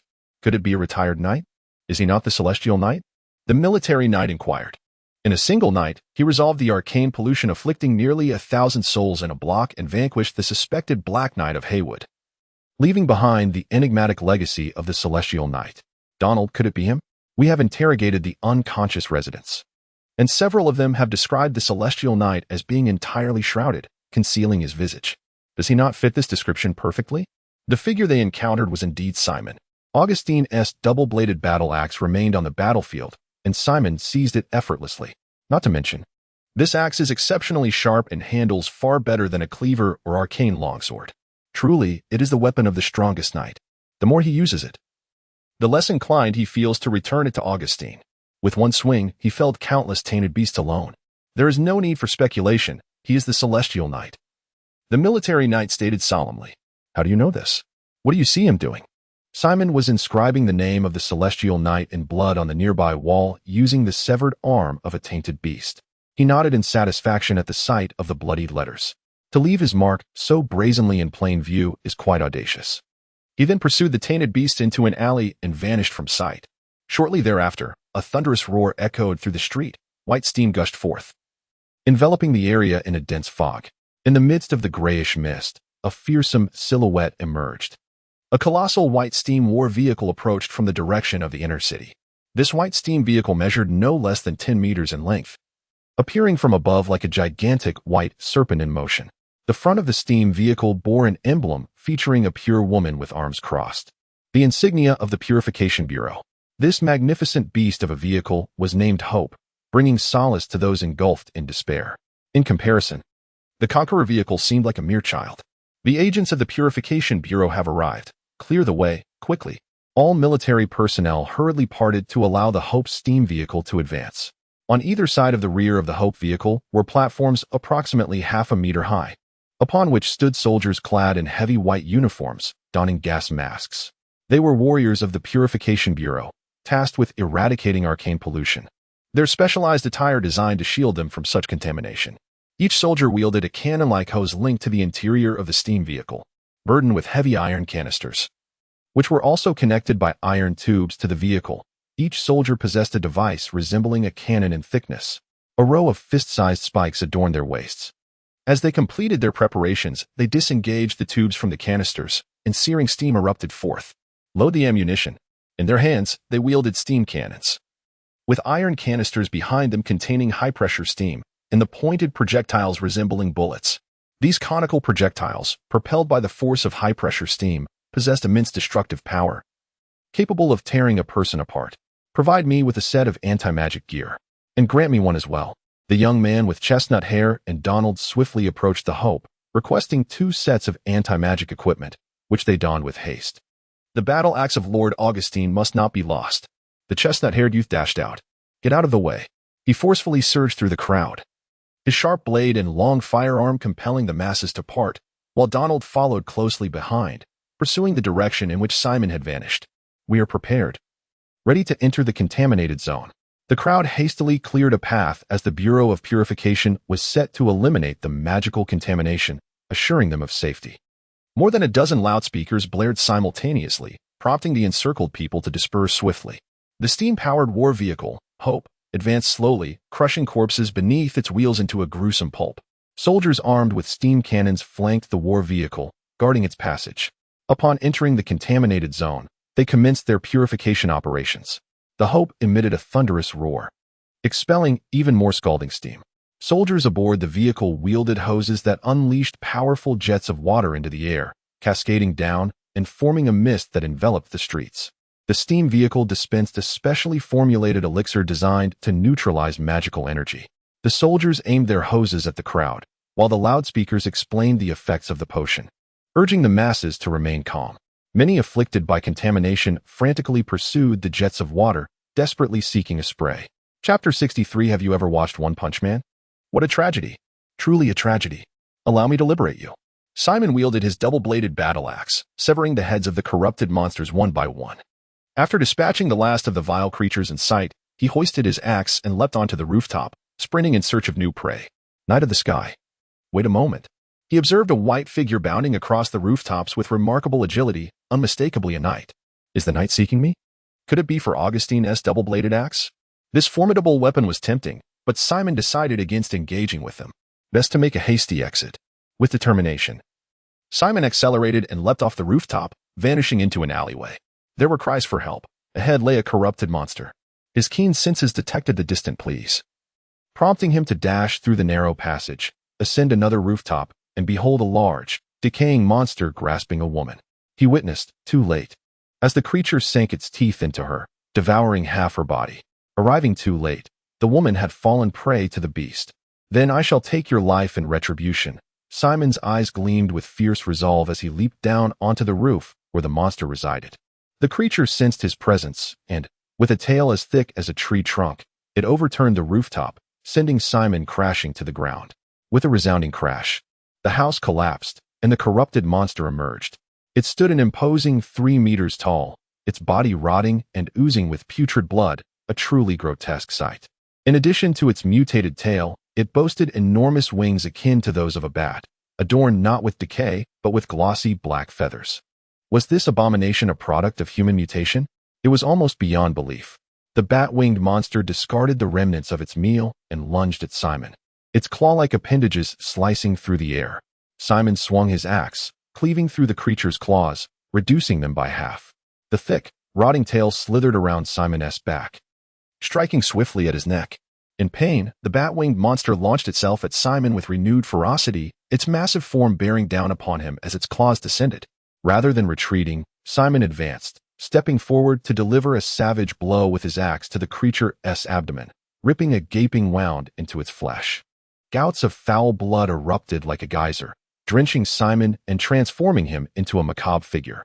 The bat-winged monster staggered back, and seizing the moment, Simon lifted his axe once more, intent on delivering a fatal strike.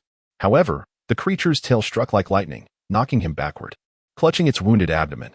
The bat-winged monster sprang into the air, its wings unfurling to their fullest extent, propelling its massive form upward in an attempt to flee. Simon, refusing to relent, hurled his double-bladed axe, its silvery gleam slicing through the air and striking the base of the creature's wing. The right wing lost control, causing the creature to flail desperately. It struggled to stabilize itself, but before it could ascend more than 2 meters, it plummeted from the sky, crashing down upon a building with a thunderous impact. Simon charged forward in a powerful sprint, pursuing the fallen beast. The bat-winged creature emerged from the ruins, leaping onto a rooftop and fleeing swiftly, its abdomen spilling blood like rain. Yet it sought to escape. A thunderous shout erupted as Simon vaulted onto the roof, closing the distance to the creature. With a powerful leap, he landed upon its back, and his blade pierced through its flesh without the slightest hesitation, the majority of the blade sinking deep within. Gripping the hilt with both hands, Simon twisted fiercely, the blade churning inside the creature. Let us see if you survive. In agony, the bat-winged beast tumbled from the rooftop.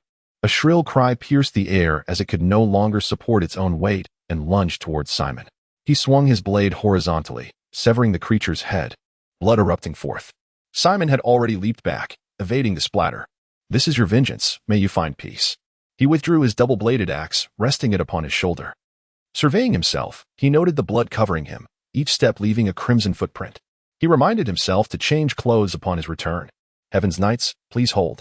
Just as he took a few steps, he spotted a white figure pursuing him, now mere meters away. How bothersome. Simon quickened his pace, but suddenly, a gunshot rang out, prompting him to dodge as the bullet struck the ground.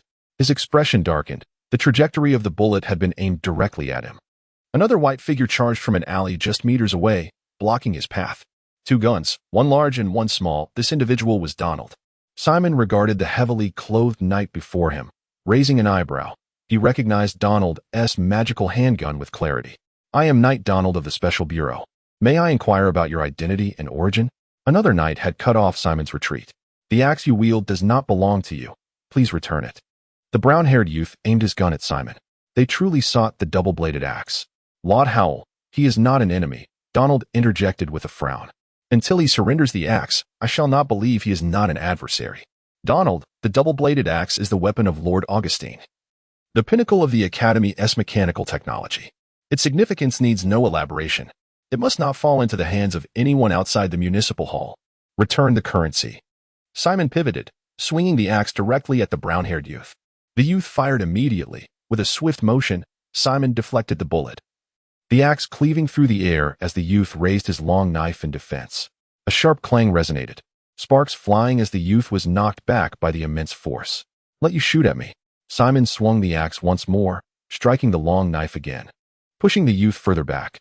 His long knife was no ordinary weapon. Despite enduring 2 blows from the axe, it remained intact. He was not merely defending. He continued to fire at Simon, each bullet deftly parried by the blade. With a thunderous crack, Simon dodged, yet the bullet found its mark on his arm, emitting a small spark. The assailant was Donald, the Knight of Heaven. Having assaulted the municipal hall, your actions have now constituted a crime. I implore you to cease immediately and surrender your battle axe. This was merely a warning. Do not misinterpret our intentions. We harbor no malice towards you. Donald, wielding dual pistols, aimed them at Simon, the crimson light illuminating the magical firearms. Stop wasting time. I believe he is the Black Knight. Let us subdue him together, declared the young man with chestnut hair, his voice sharp, with a glint of silver illuminating the blade of his long sword. the young man sprang forward with extraordinary speed, the swift blade creating a cascade of shimmering light. His arrogance was palpable, yet his prowess was not to be underestimated. Simon brandished his axe to parry the incoming strike. Lacking finesse, he relied solely on brute force, confident in his ability to subdue his opponent. The young warrior quickly discerned Simon's vulnerabilities. The strikes from the chestnut-haired youth were rapid and his attacks fluid, leaving Simon struggling to defend himself. A successful hit landed. The longsword of the young man pierced Simon, eliciting a triumphant shout. "Be careful, Lauder." Simon raised his battle axe, its surface aglow with silver, swinging it down like a guillotine towards the young man. "I allowed you to strike me intentionally. If I cannot block it, I shall reciprocate. You cut me, I shall return the blow with my axe."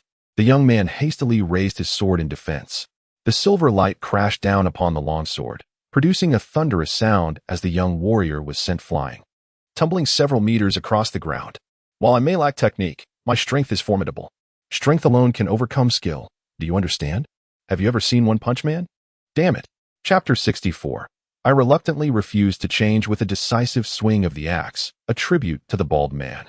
Simon felt an exhilarating rush as he felled the brown-haired youth. However, before he could savor his triumph, a thunderous roar erupted, striking Simon like a sledgehammer, sending him staggering backward. Donald struck again, this time wielding a magical energy pistol. The explosive round tore through the shadow demon's tough hide, embedding itself deep within his arm, flames cascading forth to engulf his clothing. Simon instinctively clasped the wound and fled. "Stop, or the next shot will be aimed at your head," Donald called out, pursuing Simon. Noticing Simon showed no sign of halting, he unleashed a rapid succession of shots. Simon deftly evaded while retreating, darting into a narrow alley in a frantic escape. The brown-haired youth rose from the ground, his right arm trembling. The force of the axe's blow left his entire arm aching. Gritting his teeth, he gripped his long knife tightly and hurried after Donald in the chase for Simon. Their speed, however, could not match Simon's, and soon they found themselves outpaced. Donald's marksmanship was indeed exceptional. Despite his best efforts to evade, he was struck several times. "Damn my legs. I'll find a way to get back at Donald later." Yet both he and Donald were seasoned knights, particularly Donald, whose experience in tracking proved invaluable. In no time, they located Simon again. The three of them engaged in a frantic game of cat and mouse through the polluted district. Fortunately for Simon, he managed to conceal himself. As long as he remained still, he would not be discovered. Notify everyone to pursue the skyward knight. The battle axe must not be lost, the brown-haired youth said, his expression grim. Donald glanced at him. "You go ahead and inform them. I'll continue the pursuit." With that, he disregarded the youth and ventured forth alone. At that moment, a brilliant red flash illuminated the distant sky, resembling a radiant star suspended above, shimmering with celestial brilliance. Both men froze in place. It originated from the direction of the giant lighthouse, signaling that something was amiss. The giant lighthouse, the tallest and most significant steam tower in the inner city, served as the landmark of Vasa City. It provided a substantial portion of the electricity for the inner district. However, the real concern lay in the fact that its primary consumer was the enigmatic Mechanical Academy of Vasa City. A significant fraction of the immense power generated daily by the giant lighthouse was consumed by the academy. The alarm from the lighthouse indicated that there might be a crisis at the Mechanical Academy. Immediately following, a brilliant flame shot skyward beside the giant lighthouse, exploding in midair like a blossoming flower, both beautiful and blinding, a distress signal. Shortly thereafter, a second signal flare erupted, followed by a third. 3 flares confirmed that there was indeed a grave situation at the Mechanical Academy. The two men promptly abandoned their pursuit of Simon and hastened towards the inner city. Suddenly, a piercing alarm blared from the giant lighthouse, its shrill wail reverberating from the inner city to the outer district, likely audible even in the lower quarters. This was a level 1 combat readiness signal. One by one, the steam towers in the inner city illuminated, their powerful beams sweeping across the streets, casting a bright glow throughout the urban landscape. The airship soared at full speed towards the inner city, while the military and police tasked with securing the contaminated area retreated, aiming to seal off access to the inner city. Knights from the outer and lower districts hastened to the inner city. The first-level combat readiness signal indicated that the city of Vasa would abandon the outer and lower districts, focusing all efforts on safeguarding the inner city.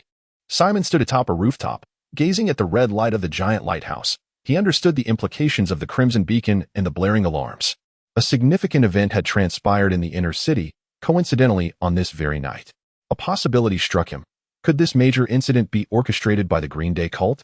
In recent days, the cult had instigated acts of terror in the lower and outer districts, particularly tonight's contamination incident, which had drawn knights, police, and military forces away from the inner city, rendering it vulnerable. The Green Day cult seized the opportunity to orchestrate a grand event. The likelihood of such a connection was substantial.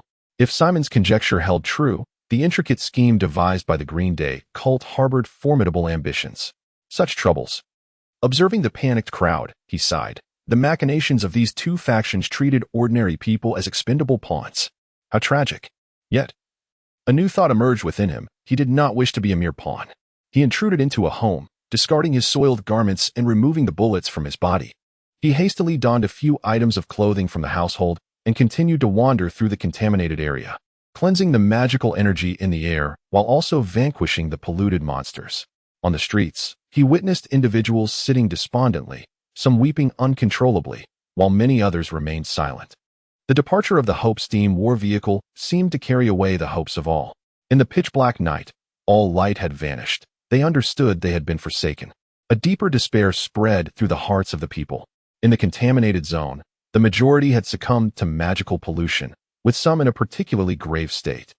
Their bodies severely decayed, devoid of any will to survive, lying by the roadside awaiting death. Worse still, under the weight of despair and negative emotions. Some had transformed into murderous monstrosities. These scenes were profoundly heart-wrenching, leaving Simon with a constricted chest and a sense of unbearable anguish. Damn it, this wretched world. Simon was not indifferent to the suffering of these innocents, tormented by magical pollution throughout their lives. This world was already sufficiently cruel. I strive to be positive and optimistic in life. I refuse to succumb to despair. He approached a severely polluted young man lying on the ground, his eyes vacant. Having relinquished all hope of life, his brow twitched and his body convulsed, tormented by the agony of magical pollution. Simon grasped the young man's arm and invoked his ability to consume energy, gradually devouring the magical energy within him. As he descended further, he encountered a family of 4, parents with 2 children, all afflicted by significant magical contamination. The family huddled together. The children, tormented by the pollution, cried until their voices became hoarse. As Simon approached, they recoiled in fear, clinging to one another. Simon etched the words "I can save you" into the ground with his blade. The middle-aged man, recognizing the letters, immediately knelt before Simon, cradling his child in his arms, humbly beseeching Simon for assistance. Simon extracted the magical energy from the child, and the pain instantly subsided. After alleviating the family's affliction, he continued to write on the ground. I am a knight of the divine drive, a slayer of the tainted monsters. Go and inform others that I can eradicate their magical pollution. They should come here. The middle-aged man rose and shouted towards the street, rushing into the crowd. Some were persuaded by his words and hurried over. As more individuals experienced the relief from Simon's intervention, the message spread from 1 to 10 and from 10 to 100. The crowd began to surge, filling the streets to capacity. The dim light illuminated Simon's figure as oil lamps were brought forth, brightening the surroundings. This not only dispelled the darkness of the night but also illuminated the despairing hearts of the people. Chapter 65. The 3 giants at this moment. The inner city was in utter chaos. The luminous glow of the steam lighthouse and the radiant lights of the aerial mechanical airships illuminated every street, while the piercing sound of alarms reverberated through the sky. The residents of the inner city had long been roused from their slumber, each household aglow with light, anxiously pondering the unfolding events. Numerous mounted police and steam vehicles raced through the streets, sealing off every thoroughfare and alleyway. The blaring horns urged the inhabitants to remain indoors, forbidding any departure from their homes. All access points to the inner city were barricaded, with towering walls and cold gun barrels deterring any adversaries attempting to breach the defenses. The knights of the inner city hastened towards the site of the incident, the most enigmatic location in Fossa City, the Mechanical Academy. The Mechanical Academy was situated underground beside the colossal steam lighthouse, an immense subterranean chamber. Guarding its entrance was a battalion of 100 soldiers, all now kneeling on the ground, encircled by a contingent clad in black military uniforms, their advanced rifles developed by the Academy aimed at them. Soldiers dressed in black were a rare sight in Fossa City. They belonged to a clandestine unit known as the Iron Feather Army. The dark uniforms bore the emblem of a majestic eagle with its wings folded forward, crafted from iron, its metallic feathers glinting with a sheen that enveloped the entire creature. This symbol signified protection and indomitable strength. Thus, the moniker of the Iron Feather Army was derived, tasked with safeguarding the most significant individuals in Fossa City. Akin to a royal guard, many referred to them simply as the Black Guards. Each Black Guard was an elite selected through rigorous scrutiny from the military ranks of Fossa City, each capable of single-handedly confronting 10 adversaries, embodying the city's most formidable strength. Within the Mechanical Academy, there was also a contingent of several dozen Black Guards. Upon the sounding of the alarm, they were the first to arrive. Their initial action being the disarmament of the 100-man guard unit, forcing them to kneel in submission. "I am Lieutenant Ream, and I demand to see your commanding officer," exclaimed the leader of the guard unit, unable to endure the humiliation imposed upon soldiers. His anger was met with the cold muzzle of a firearm.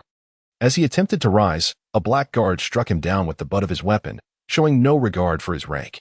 The 100-man guard unit stirred in agitation. A fierce glint flashed in the eyes of the Black Guards, their fingers poised on the triggers, ready to fire without hesitation at the slightest hint of defiance. Suddenly, the Black Guards parted, creating a passage. Lieutenant Ream heard the sound of iron boots striking the ground and saw a figure emerging from the shadows. Clad in the same black military uniform, yet adorned with a flowing black cloak, the man bore a long sword at his right hip and a large-caliber pistol at his left.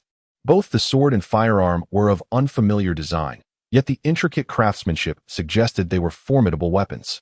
The chiseled features of his face revealed no trace of emotion. As frigid as a block of ice, Lieutenant Rem felt his heart sink as he lowered his gaze, suppressing the fury within him. The individual before him was the commander of the Iron Feather Army, one of the 3 greatest knights of Fort Veza, whose combat prowess surpassed even that of Augustine. The iron-hearted knight, Morosad, was reputed to be unyielding, his heart as cold as iron, with a count of slain foes that was incalculable. He was a merciless figure, indifferent to human sentiment and morality. Under conditions of heightened military readiness, the Iron Feather Army held dominion over all forces within the urban district, possessing the authority to act decisively without prior approval. "Lieutenant Rem, would you care to test the Iron Feather Army as firepower?" he inquired. "No, I would not. The academy had but a single entrance, the one you were tasked with guarding. There are no signs of battle at the entrance. Explain how the enemy managed to infiltrate." Morosad regarded him with an unflinching calm. I am uncertain. Merely stating uncertainty cannot conceal your failure. If the enemy did indeed breach the academy under your watch, you and your comrades shall find yourselves imprisoned in the Iron Feather Army's black dungeons. They did not enter through the main entrance, I can assure you. Can you vouch for your subordinates? I cannot. Then kneel in obedience. Any insubordination will be met with merciless execution. The coldness of his voice made Lieutenant Rem tremble, his spirit dejected, too ashamed to lift his head. The distant sound of a steam whistle pierced the air as steam-powered war vehicles rushed forth. 2 squads disembarked and hastened towards them. One group donned long coats, bulging with an assortment of weaponry beneath. The other group was clad in metallic armor, their silver attire gleaming brilliantly in the light, producing a cacophony of clinks as they ran. Though not numerous, the members of both factions exuded an extraordinary presence. They were all knights. The long-coated squad was renowned in Fort Veza as the Special Bureau, colloquially known as the Ninth Bureau. The armored squad had recently risen to prominence as the Security Bureau. Moro, what has transpired at the academy? The leader of the long-coated squad was a tall, imposing figure with a single eye and a face marred by several scars, exuding an air of ferocity. He was Strand Ritter, the head of the Ninth Bureau. From the armored squad emerged an impressive elderly gentleman, tall and upright despite his age. His hair was meticulously combed, his expression grave, and his eyes radiated authority. This was Beigel Hassan, the overseer of the Security Bureau and a baron of the White Eagle Federation. Augustine, one of the 3 strongest knights of Fort Veza, was his son. More importantly, he was also a council member of the Fort Veza municipal government, a figure capable of wielding significant influence over the city's political landscape. The boundary stone at the academy's entrance had fallen. The expressions of Strand and Beigel grew increasingly grim. The boundary stone was a robust barrier designed to protect the academy. A 10-meter-thick slab of iron, cast entirely from steel, which no colossal machinery within the academy could lift. Is there truly no way to open it? Must we simply wait? Strand inquired in a low voice. Of course, there is a way. Suddenly, dozens of black-clad guards emerged, each carrying cables as thick as a leg. drawn from the giant steam lighthouse. A colossal steam vehicle approached with a thunderous roar, exhaling scalding steam. This remarkable contraption featured a 5-meter-long spiral drill at its front. The vehicle was encrusted with dust, as if it had been shrouded in neglect for ages. This drilling machine, once utilized for excavating subterranean facilities, had played a pivotal role in constructing 70% of the sewers in Foster City. Strand pondered, realizing that such an immense drilling vehicle existed only one in Foster City. And that particular machine was situated far from here, making its swift arrival improbable. The drilling vehicle had emerged from the colossal steam lighthouse, suggesting it had been concealed within its depths. Its existence seemed to be a contingency plan for the current predicament facing the Academy of Sciences. He glanced at Big Hassan, who appeared equally astonished, unaware of the drilling vehicle's presence. Dozens of cables were plugged into the vehicle's power chamber. As the drilling machine powered up, the spiral drill whirled into action, producing a thunderous noise that shattered the air and tormented the eardrums of all present. With a resounding crash, the machine tilted, and the spiral drill pierced the earth, effortlessly tearing through the ground as it rapidly descended underground. Within mere seconds, the lengthy drilling vehicle vanished from the surface, leaving behind a gaping chasm. The Academy of Sciences was heavily fortified, with 5 layers of inspection protocols for entry. Strand inquired how the enemy could have infiltrated. "Currently, we have no answers," Morrow replied. "Could it be possible they did not enter through the main entrance? Perhaps by the sewers?" Big Hassan shook his head, asserting, "Impossible. Even the sewers are fortified with 3 layers of alloy mesh, each layer featuring progressively smaller grids. The lowest layer permits passage only for ants. The sewers are situated a full 5 meters below ground, and they are routinely inspected. How could anyone stealthily access the Academy through the sewers?" Chapter 66. The Alien Cell. The Mechanical Science Institute, as the most vital establishment in Fossa City, adheres to the most stringent requirements and the highest standards in its design, construction, and management. Even the water supply and drainage systems are intricately designed with multiple layers, reaching heights of 5 to 6 meters, complemented by robust and complex isolation nets, all meticulously overseen by dedicated personnel. It is no exaggeration to state that not even a fly could infiltrate the Mechanical Science Institute. Thus, Bighausen was confident that the enemy could not have accessed the institute via the sewers. However, Strand shook his head, acknowledging that absolutes do not exist. "My men have already entered the nearby sewer and are likely approaching the conduit that connects to the Mechanical Science Institute," Morrow stated calmly. He too did not believe in certainties, especially given the significance of the Mechanical Science Institute. Thus, no minuscule possibility could be disregarded. Morrow Sada's command over the formidable Iron Feather Army was not solely due to his formidable might, but also owing to his meticulous attention to detail and impeccable logic and judgment. The trio approached the mouth of the pit and peered down. The light illuminated the cavern, revealing that the drilling machine had penetrated several meters into the ground. A jarring noise emanated from below, amplified through the cavity, resembling a monstrous roar. They must have encountered the Institute's iron wall, 2 meters thick, leaving them uncertain whether the drilling machine could breach it. "It can penetrate," Morrow replied with unwavering certainty. As if affirming his assertion, the cacophony from below abruptly ceased, followed by a muted thud. The tunnel had been breached. The drilling machine had plummeted into the subterranean chamber. Morrow produced a portable magical energy detector and waved it at the pit's entrance, finding no traces of magical contamination. "Await my signal," Morrow Sad commanded quietly. With audacity befitting a skilled individual, he leapt down from the considerable height without hesitation. The Black Guards, aside from a contingent guarding the 100-man security detail, swiftly converged towards the pit. Strand and Big immediately summoned the Knights from the 9th Bureau and the Security Bureau to gather at the pit's entrance. As Morrow Sad neared the bottom of the pit, he drove his sword into the cavern wall, glanced at the magical energy detector once more. Relieved to find no signs of contamination, he then jumped into the pit, landing atop the fallen drilling machine. The machine resembled a sword embedded in the earth, its drill bit half buried in the ground.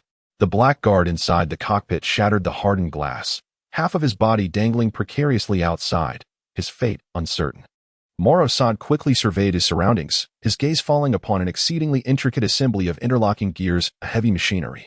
At that moment, the machine lay dormant, steam billowing like a white tide within the chamber, while several personnel clad in work attire busily tended to its repairs. This heavy machinery was responsible for drawing the boundary stones, The location breached by the drilling machine was precisely within the front half of the institute.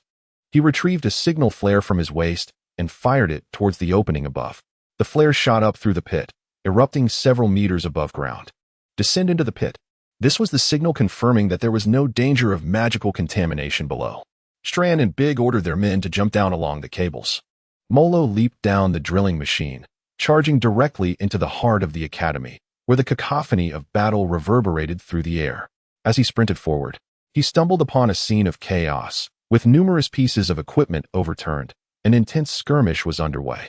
A throng of individuals congregated ahead, many clad in white lab coats and donning gas masks, accompanied by the black guards who shielded them. The sounds of combat emanated from this very vicinity. Molo hastened toward the fray, parting the crowd with urgency. He beheld more than a dozen black guards assaulting a formidable armored figure, encased in obsidian plating. As a barrage of large-caliber bullets sought to restrain its movements, though merely a suit of armor, it bore an uncanny semblance to a living entity. As the armor was shredded by gunfire, torrents of crimson muscle tissue erupted from the wounds, forcefully expelling the bullets. This sanguine flesh intertwined like fabric, binding the metal together, subsequently hardening into a dark, iron-like consistency, rendering the damaged areas as good as new, a most peculiar phenomenon. In an instant, Molo recalled a top-secret project that the Mechanical Academy had been clandestinely pursuing, the secret demon armor. This highly intricate magical apparatus could only be manufactured by the Academy in the capital. Currently, the only existing piece of secret demon armor in Fossa City belonged to its premier knight. The project aimed to replicate this extraordinary armor, yet thus far had met with failure. At that moment, a silver-long spear shot forth from an apparatus, moving at an astonishing velocity to pierce the armored figure's shoulder. The spearhead unfurled into a claw, tightly gripping the shoulder of the armored entity. A cable trailed behind the spear, and as power surged through it, brilliant arcs of electricity crackled to life along its length. The armored figure trembled under the onslaught but remained standing. Another spear pierced its thigh, causing the armored figure to collapse to the ground. Surrounding them, several individuals clad in heavy protective gear rushed forward with canisters in hand, wielding nozzles that released vast plumes of anesthetic gas, enveloping the armored figure. Its struggles immediately diminished, rendering Molo unnecessary in the fray. Dr. Neptune, what on earth is transpiring at the academy? Molo inquired of the elder scientist, whose white hair was accompanied by pronounced dark circles beneath his eyes. A clear sign of prolonged sleeplessness, his gaze both sickly and fervent. "Oh, it is you," he responded with a fleeting glance. "Indeed. Intruders have breached the academy to seize the alien god cells. They escaped via the sewers. You must pursue them at once." Neptune's tone was nonchalant. Seemingly unconcerned with the enemies, his focus fixated on the armored figure before him. "Alien god cells," Molo exclaimed in disbelief. These cells held far greater research value than the secret demon armor, their existence shrouded in strict confidentiality, known only to a select few within the municipal hall. How could the enemies have discovered their existence? They infiltrated the academy through the sewers with a clear objective, to abscond with a specific item housed within. The foes were formidable, rendering any attempts at interception futile. Consequently, the Black Guards, who had been involved in the experiments, resorted to utilizing the secret demon armor, resulting in contamination of the user and a loss of will, culminating in the current predicament. The armored individuals, known as the Black Guard Knights, are clad in the enigmatic demon armor. However, the failure of this armor not only failed to thwart the enemy but also entangled them in considerable trouble, infiltrating the sewers. The dimensional stone machinery has been destroyed, and their objectives have become glaringly evident. This operation has been meticulously planned and long conceived. He is convinced that there are traitors within the academy. Which sewer? Let me there swiftly. The Black Guard, accompanied by Moro, hastened towards the breached sewer, encountering numerous bodies of staff members and Black Guards along the way. At the sewer's entrance, there exists a gaping hole large enough for a single person, with the surrounding alloy exhibiting signs of dissolution, emanating a pungent and irritating odor, likely due to some corrosive liquid. The Ninth Bureau, the Security Bureau, and the Iron Feather Army are trailing behind. They must be immediately informed to seal off all sewers in the inner city. Without a moment's hesitation, Moro leaped through the hole, descending 5 or 6 meters onto a partition net, plunging into the foul sewer reeking of chemical stench. He could not afford to linger. Sprinting through the filthy water, where he encountered several Black Guard corpses submerged in the grimy liquid, The blackguards he had previously dispatched to investigate the sewers had also met their demise. Chapter 67. The challenge of being a good person. Muro relentlessly pursued the traces left behind in the sewer, advancing with fervor until he encountered a sudden collapse ahead, obstructing the passage. The site of the collapse was precisely at the juncture of the Academy's sewer system and that of the inner city. The Academy's sewer was meticulously designed, consisting of a singular channel. However, this channel ultimately connected to the inner city's extensive sewer system, which sprawled throughout the area, allowing access to most parts of the inner city. Once the enemy infiltrated the inner city's sewer system, the difficulty of pursuit would escalate dramatically. Most crucially, the inner city sewer was also linked to that of the outer city, where the wastewater and foul refuse would be expelled. In a fleeting moment, Muro realized that the enemy could very well escape the inner city through the sewers. It was imperative to swiftly seal off the sewers connecting the inner and outer cities. With a sudden flourish, Muro drew his sword, its blade emanating a luminous azure glow as it cleaved through the collapsed rocks with ferocity. His strikes were swift and immensely powerful, the stones yielding to his blade as though they were mere tofu. With a single stroke, he carved a trench half a meter deep. Upon the second strike, a resounding explosion erupted, the collapsed debris detonating instantaneously, causing the sewer to collapse once more, resulting in an even larger devastation. Muro was struck by flying stones and was propelled backward. The sewer was once again obstructed by the fallen rubble.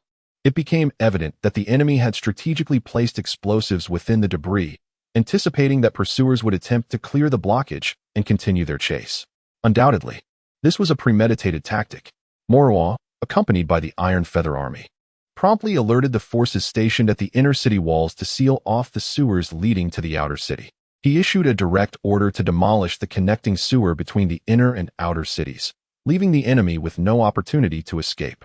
The Security Bureau and the Ninth Bureau collaborated with military and police forces to conduct a thorough search, both above and below ground, particularly scouring the vicinity of the sewer access points, meticulously inspecting each household. The intensity of their efforts underscored the significance of the otherworldly cells. Consequently, Simon, while aiding the contaminated residents in the outer city, faced no interference from the municipal authorities. Unlike his previous experience in the lower city, where he had to canvass door to door and even incapacitate residents, this time he remained stationary, with contaminated individuals approaching him one after another. The pace of cleansing the magical contamination accelerated significantly. Within a single night, he managed to purify over 2,000 to 3,000 residents afflicted by the corruption. As dawn approached, Simon concluded his efforts. He rose to find himself encircled by a dense throng of people, their expressions brimming with gratitude. In that moment, Simon felt that his nocturnal labors had not been in vain. Indeed, being a good person has its merits. Many offered him fruits and meals, while others presented money as tokens of appreciation. He observed several holding cash, estimating it to amount to several thousand. A part of him was inclined to accept, yet doing so would tarnish the benevolent image he had painstakingly cultivated throughout the night. Alas, the challenge of being a good person is indeed formidable. Out of sight, out of mind. With a sudden leap, he grasped the eaves and ascended to the rooftop, sprinting across its expanse. Though pursued and called out to by others, they could not match his speed. In a few swift movements, he vanished from their sight, leaving no trace behind. Simon fancied himself a noble soul. Upon realizing that no one was in pursuit, he exhaled in relief and ducked into an alleyway, leisurely preparing to make his way home. However, after merely a few steps, the sudden cry of a cat startled Simon, prompting him to instinctively grip his battle axe. He noticed, perched upon the rooftop, the ancient beast of Fifth Avenue, its gaze fixed intently upon him. The old cat leapt down from the roof and approached him deliberately. Surely, this venerable feline did not intend to engage him in combat. At this moment, he felt invincible. Having absorbed immense magical energy, along with the residual magical taint from 2,000 or 3,000 individuals, the strength of the shadow demon had reached an extraordinary level. He raised his axe, eager to test the limits of his newfound power against the old cat. To his astonishment, the cat let out a soft whimper, lowered its body, and exposed its abdomen, lying upon the ground. What was this? A display of submission? Had he somehow acquired the aura of a protagonist after saving others? Shaking off the thought, Simon noticed a large patch of black decay on the cat's abdomen. It too had been tainted by magical energy. "Are you seeking my assistance in purging this corruption?" he ventured to inquire. The old cat nodded, surprisingly comprehending his intent. This creature had certainly become sentient. It seemed to have witnessed Simon's efforts to rid the townsfolk of their magical affliction and had come seeking his aid. Given their past grievances, should he extend his help? He pondered that it was beneath him to hold a grudge against a mere cat. Cautiously, Simon approached, placing his palm upon the decayed flesh and beginning to absorb the magical energy. Within mere seconds, it was completed. I have assisted you this time, old cat. But do not forget this kindness in the future, he cautioned. The cat stood upright, its front paws crossed as if bowing in gratitude. This feline had undeniably transcended its former status. It could no longer be judged by the standards applied to ordinary animals. Very well, I shall take my leave. Simon clasped his fists together in farewell, maneuvering around the creature and departing swiftly. Significant upheaval had occurred in the inner city, and those monitoring him must have retreated by now. Yet, unease lingered within him. Rather than allowing the shadow demon to infiltrate stealthily, he resolved to venture out himself to assist. The streets lay deserted, yet every home glowed with light, a testament to the previous night's turmoil that had left the townsfolk in fear and sleepless. Simon slipped into an unoccupied alleyway where the shadow demon awaited in the shadows. The demon had shed its garments, carefully wrapping the battle axe, cleaver, and magical sword, swiftly merging back with Simon. Goodness, how heavy is this? Simon exclaimed, struggling to lift the burden, which proved to be exceedingly weighty. The double-bladed axe alone must have weighed around 100 pounds, a cumbersome load indeed. Simon, what are you carrying? Let me assist you, called out Doran's family, witnessing Simon nearly bowing under the weight, drenched in sweat, as they rushed over to offer their help. No, I can manage on my own. It's quite all right, he insisted. Simon obstructed their assistance. The dual-edged battle axe was of paramount importance and could not be compromised. He bore it into the basement, secured the door, and separated the shadow ghost, burying the items beneath the ground. Once he had completed this task, Simon felt considerably lighter. Exhausted, he collapsed onto the sofa, having gone an entire night without sleep, and having exerted his mental faculties in controlling the shadow ghost. His eyes, weary to the point of barely remaining open, reflected his profound fatigue. Barely a few minutes had passed when Lisa descended from the upper floor. Awakening in an unfamiliar environment, with her clothing having been tampered with, she appeared wary, clutching a wooden stick in her hand. As she made her way down, the Doreen family was left in a state of bewilderment, mirroring Lisa's own confusion. Chapter 68. Three women. Lisa and the Doran family exchanged glances. Once residents of Hewning Street, they had met before. Simon opened his eyes to find both the Doran family and Lisa gazing at him. Lisa, you are awake, he said. How did I end up here? Lisa questioned Simon with a blank expression. You spent the entire night with us. When did you leave? Nancy looked at Simon with an impassive gaze. Is that really the case? Of course it is. Come here, Lisa said, her face darkening. Lisa walked toward the kitchen, and Simon followed her inside, where she closed the door behind them. Did you touch my clothes? Lisa's large eyes fixed on Simon. You were injured, quite seriously. I had to remove your clothes to bandage you.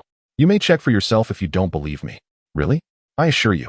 Lisa scrutinized Simon with doubt, while he felt uneasy under her gaze, unable to meet her eyes. What happened on Fifth Avenue? There was a severe magical energy contamination.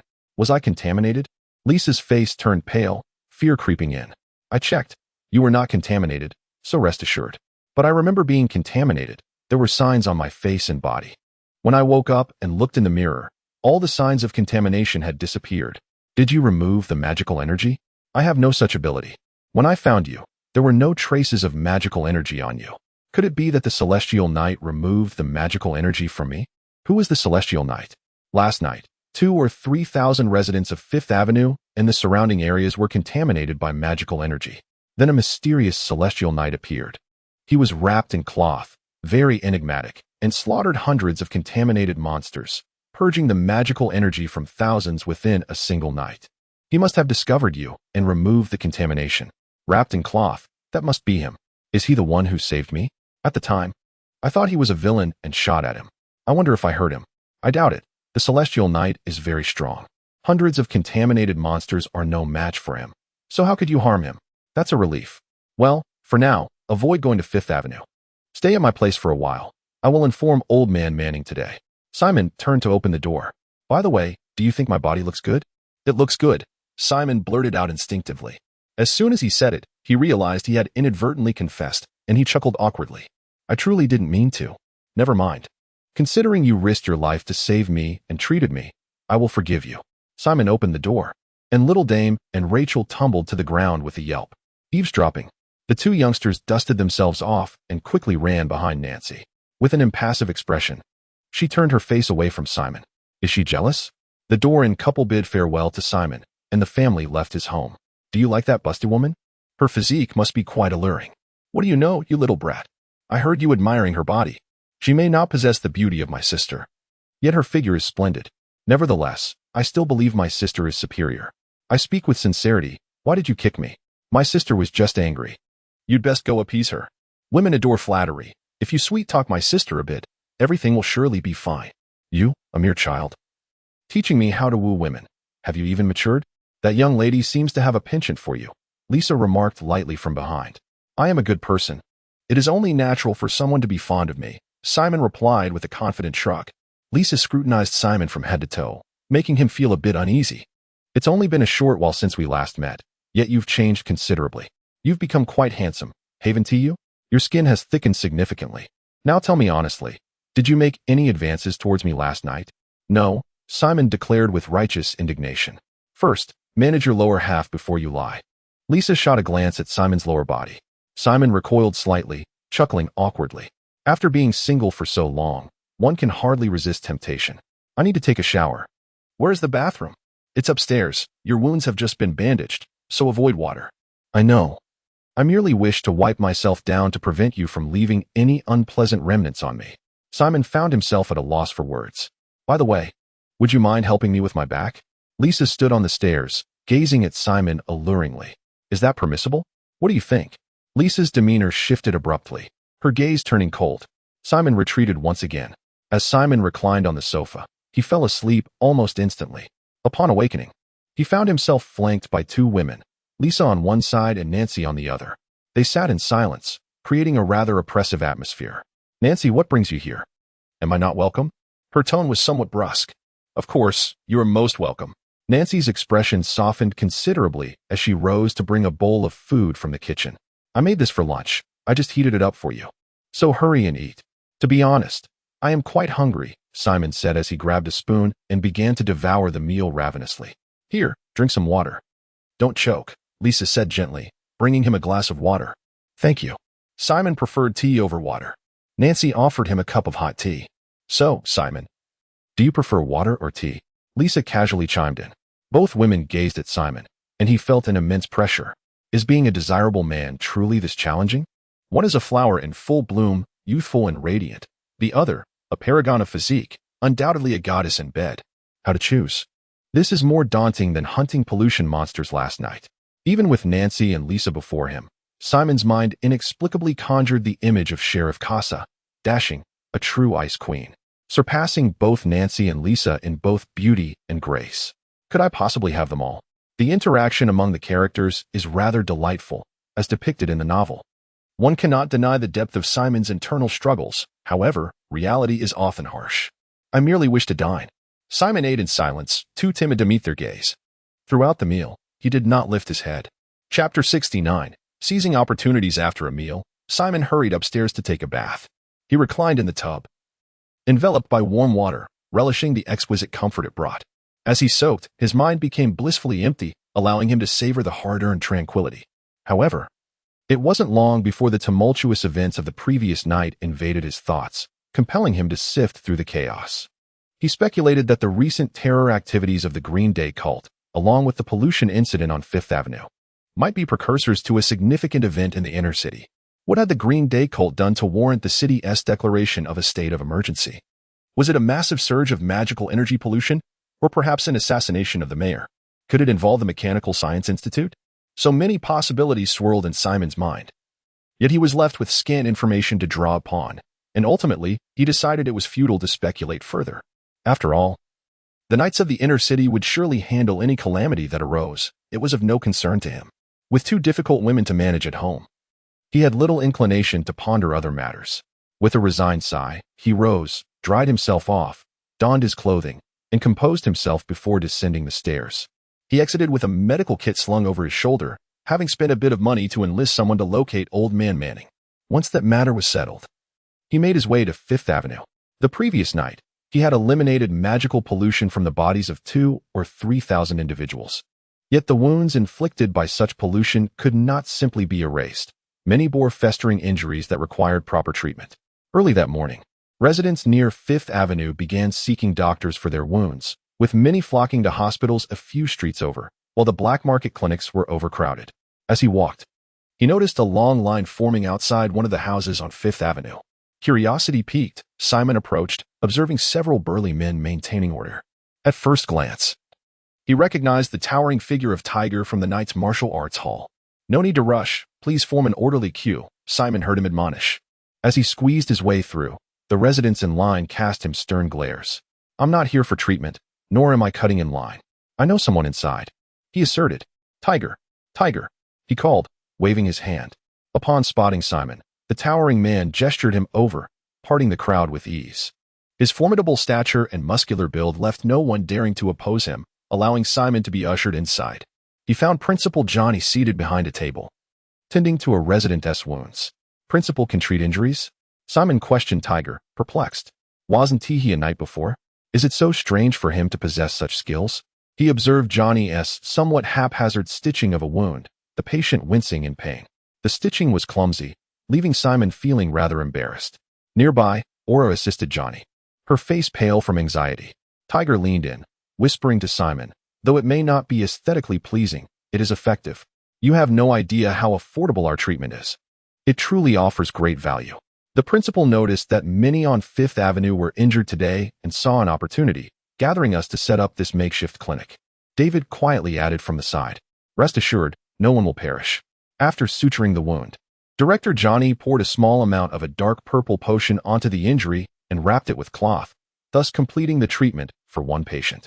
The patient was in such agony that he could hardly rise, yet Director Johnny, with an air of excitement, called for the next individual. Simon, his head clouded with annoyance, thought to himself that Director Johnny had become blinded by greed, flaunting his meager skills as if he were a physician capable of saving lives. "Simon, a terrorist attack occurred near Fifth Avenue last night. Many have been contaminated.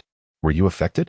"My street fortunately lies outside the contaminated zone, so I am unscathed." "Then why have you come?" "To heal, of course. I am a doctor." Upon hearing of last night's events, I anticipated that injuries would ensue and rushed over. "You possess a business acumen akin to the director's, and I support your endeavor. I plan to set up a clinic nearby." Simon chuckled. "Are you attempting to steal business? That simply won't do. Observe how the director practices medicine. His methods are crude, and he doesn't even apply medicine. Such festering wounds are most susceptible to infection. His potion may work wonders for bruises and contusions, but it is ineffective against infections. Even after treatment, there remains a significant risk of infection, which could lead to greater peril. My intention in attracting his customers is to safeguard him. Consider the consequences should a life be lost." Tiger and David exchanged glances, recognizing the validity in Simon's words. "Still, we earn commissions for assisting the director." Tiger shook his head. "Damn it," Tiger thought, looking at the seemingly simple-minded man. Realizing his heart was as dark as his expression. "I will also offer you a commission. Help me draw in clients, and I guarantee you will earn even more." "Deal." Tiger and David readily agreed. The three discreetly departed, renting a room from a nearby owner for the day. Simon inscribed the words "clinic" on a piece of cloth with charcoal and hung it on the wall. The temporary clinic was officially open for business. Tiger and David ventured outside to attract people, first emphasizing Simon's identity as a student from the Victoria University Medical School in the inner city, then highlighting his experience treating injuries for nights.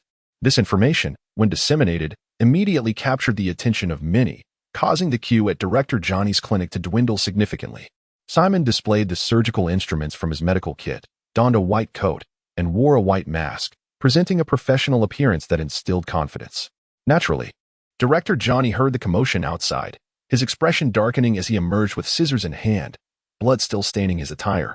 Upon seeing Tiger soliciting clients for Simon, his face turned a shade of green with fury, nearly compelled to confront the traitor. After grasping the situation, Director Johnny expressionlessly retreated inside, observing as Simon diligently sutured a patient's wound, his technique far superior to his own. Once Simon had finished with a patient, Director Johnny closed the door behind him. "Well, Director Johnny, it seems you have quite a crowd as well. If you aren't treating patients, What brings you to my side? Simon inquired with a smile. You've stolen all my patience. I have none left. That's hardly my fault. It is the patient's choice, Simon shrugged, wearing a look of triumph. A few days ago, I found myself in quite a predicament due to Johnny's actions, but now witnessing his misfortunes fills me with immense joy. Was this intentional on your part? How could you say such a thing? I genuinely have your best interests at heart. Observing your treatment process, I must confess, it leaves much to be desired, and I worry that it may lead to dire consequences for you in the end. Do you not see that my intentions are benevolent? The expression on Director Johnny's face darkened, only to be replaced suddenly by a benevolent smile. Chapter 70. The Obsession with Making Money. Director Johnny. We are in a realm of free competition. Please refrain from causing any disturbances. How could I possibly create trouble? After all, you are akin to my disciple, and it would be inconceivable for me to undermine you. Why do I find that hard to believe? The more Director Johnny insisted, the more uncertain Simon felt, increasingly convinced that trouble was indeed brewing. My fees here are remarkably low. I am effectively serving the public. You must not incur the wrath of the masses. I have assured you that I will not cause any trouble. Why is it so difficult for you to trust my word? Do not approach me. Put down the scissors. Do not be so anxious. I have significant news to share with you. It would be strange if you were not concocting some scheme. Simon, consider this. Your current patients were once my clientele, and now they belong to you. Shouldn't you compensate me for that? They came here of their own volition. That assertion is flawed. They were initially drawn to me through considerable effort. You have seized my business without lifting a finger, rendering my previous endeavors futile. That is merely a reflection of your inadequate skills. All right. How much do you desire? Just put down the scissors. How about $1 per person? I am merely seeking a modest fee for my efforts. I have stated that my charges are minimal, giving you $1, while also paying commissions to Tiger and the others, and covering the costs of surgical threads, bandages, and anti-inflammatory medications, none of which are free, leaves me with no profit. Not everyone outside is devoid of funds. For those who can afford it, charge a bit more, and for those who cannot, charge less. Little by little, it can still be quite profitable. Those who have money would have gone to a hospital long ago. Why would they seek your treatment? Simon shot him a glance of disdain. In that case, let us calculate our profits on a split basis. How about 50-50? On what grounds would we agree to a 50-50 split? I might as well not participate at all. Do not be hasty. Business is essentially a process of negotiation. I could bring people from the martial arts school to you, ensuring an influx of patients. More patients mean more earnings for you, does it not? A 50-50 split seems fair, does it not? How can I be certain you can attract patients? If your efforts yield few results, I would suffer a loss. Are you truly unwilling to proceed? A 30-70 split would be acceptable to me. A 30-70 split would be my loss. Let us settle on 46. 46 is agreeable. You mentioned the martial arts school, so you shall receive 40% of the profits, which will also be shared with Tiger and the others. That is agreeable. Let us finalize the arrangement. Director Johnny clapped his hands in approval, seeing the broad smile on his face. Simon suspected he might be planning to manipulate the distribution of the 40%, likely intending to deceive Tiger and the others. Better their demise than mine. May the Buddha bless us. Do not hold me accountable. Director Johnny cheerfully opened the door, courteously allowing the patients to enter. Ola assisted Simon, while Director Johnny departed with Tiger and a few others, presumably to attract more patients. Simon focused intently on treating the patients. One patient entered, trembling, lifting their garment to reveal a gray bandage around their abdomen. Upon unwrapping the bandage, a long, unsightly sutured wound was revealed, already seeping blood. Wasn't this wound supposed to be stitched up? This was stitched by Director Johnny, and I believe it is necessary to resuture it. The patient's complexion is pale, indicating pain. Simon slapped his forehead and sighed, instructing him to lie on the table. The wound on the patient is considerable. Director Johnny's stitching is not only unsightly, but also poorly executed, rendering it susceptible to infection. Indeed, it requires resuturing. Simon administered a dose of anesthetic and restitched the wound, charging only a modest fee for his services, essentially cleaning up after Director Johnny. The bandages and surgical supplies were quickly exhausted, prompting Simon to personally seek out old Ethan to procure medical supplies. Simon entered the clinic, bewildered, to find Director Johnny seated in a chair with a broad smile. Why are you so slow? Hurry up and attend to the patients. Don't delay making money. Did you bring all these people? Of course. I now take a 40% cut of the profits, and that is acceptable, right? Simon glanced at David beside him and whispered, "How did he manage to gather them?" The director had gone to those illicit clinics to recruit patients. One must admit that the name of Victoria University truly carries weight. Many are willing to come. The director even covertly knocked out a doctor from a black clinic, which is why all these patients are now here. Knocking out a doctor from an illicit clinic is quite the audacious move. Let us take a moment to mourn for the unfortunate doctor, then happily return to work. You work diligently, and I will continue to gather more patients. There are several illegal clinics around. I will bring them all to you. I even plan to go to the hospital to recruit more patients, so don't slack off. Director Johnny, now full of vigor, boldly led Tiger and the others out the door. Simon worked tirelessly from noon until night, his hands so fatigued he could barely lift them, while many more waited outside. Ola was massaging Simon's hands. "Simon, have you rested enough? Get back to work." Director Johnny urged fervently from the side. Simon rolled his eyes in exasperation and retorted, "I've been busy since noon with not a moment's rest.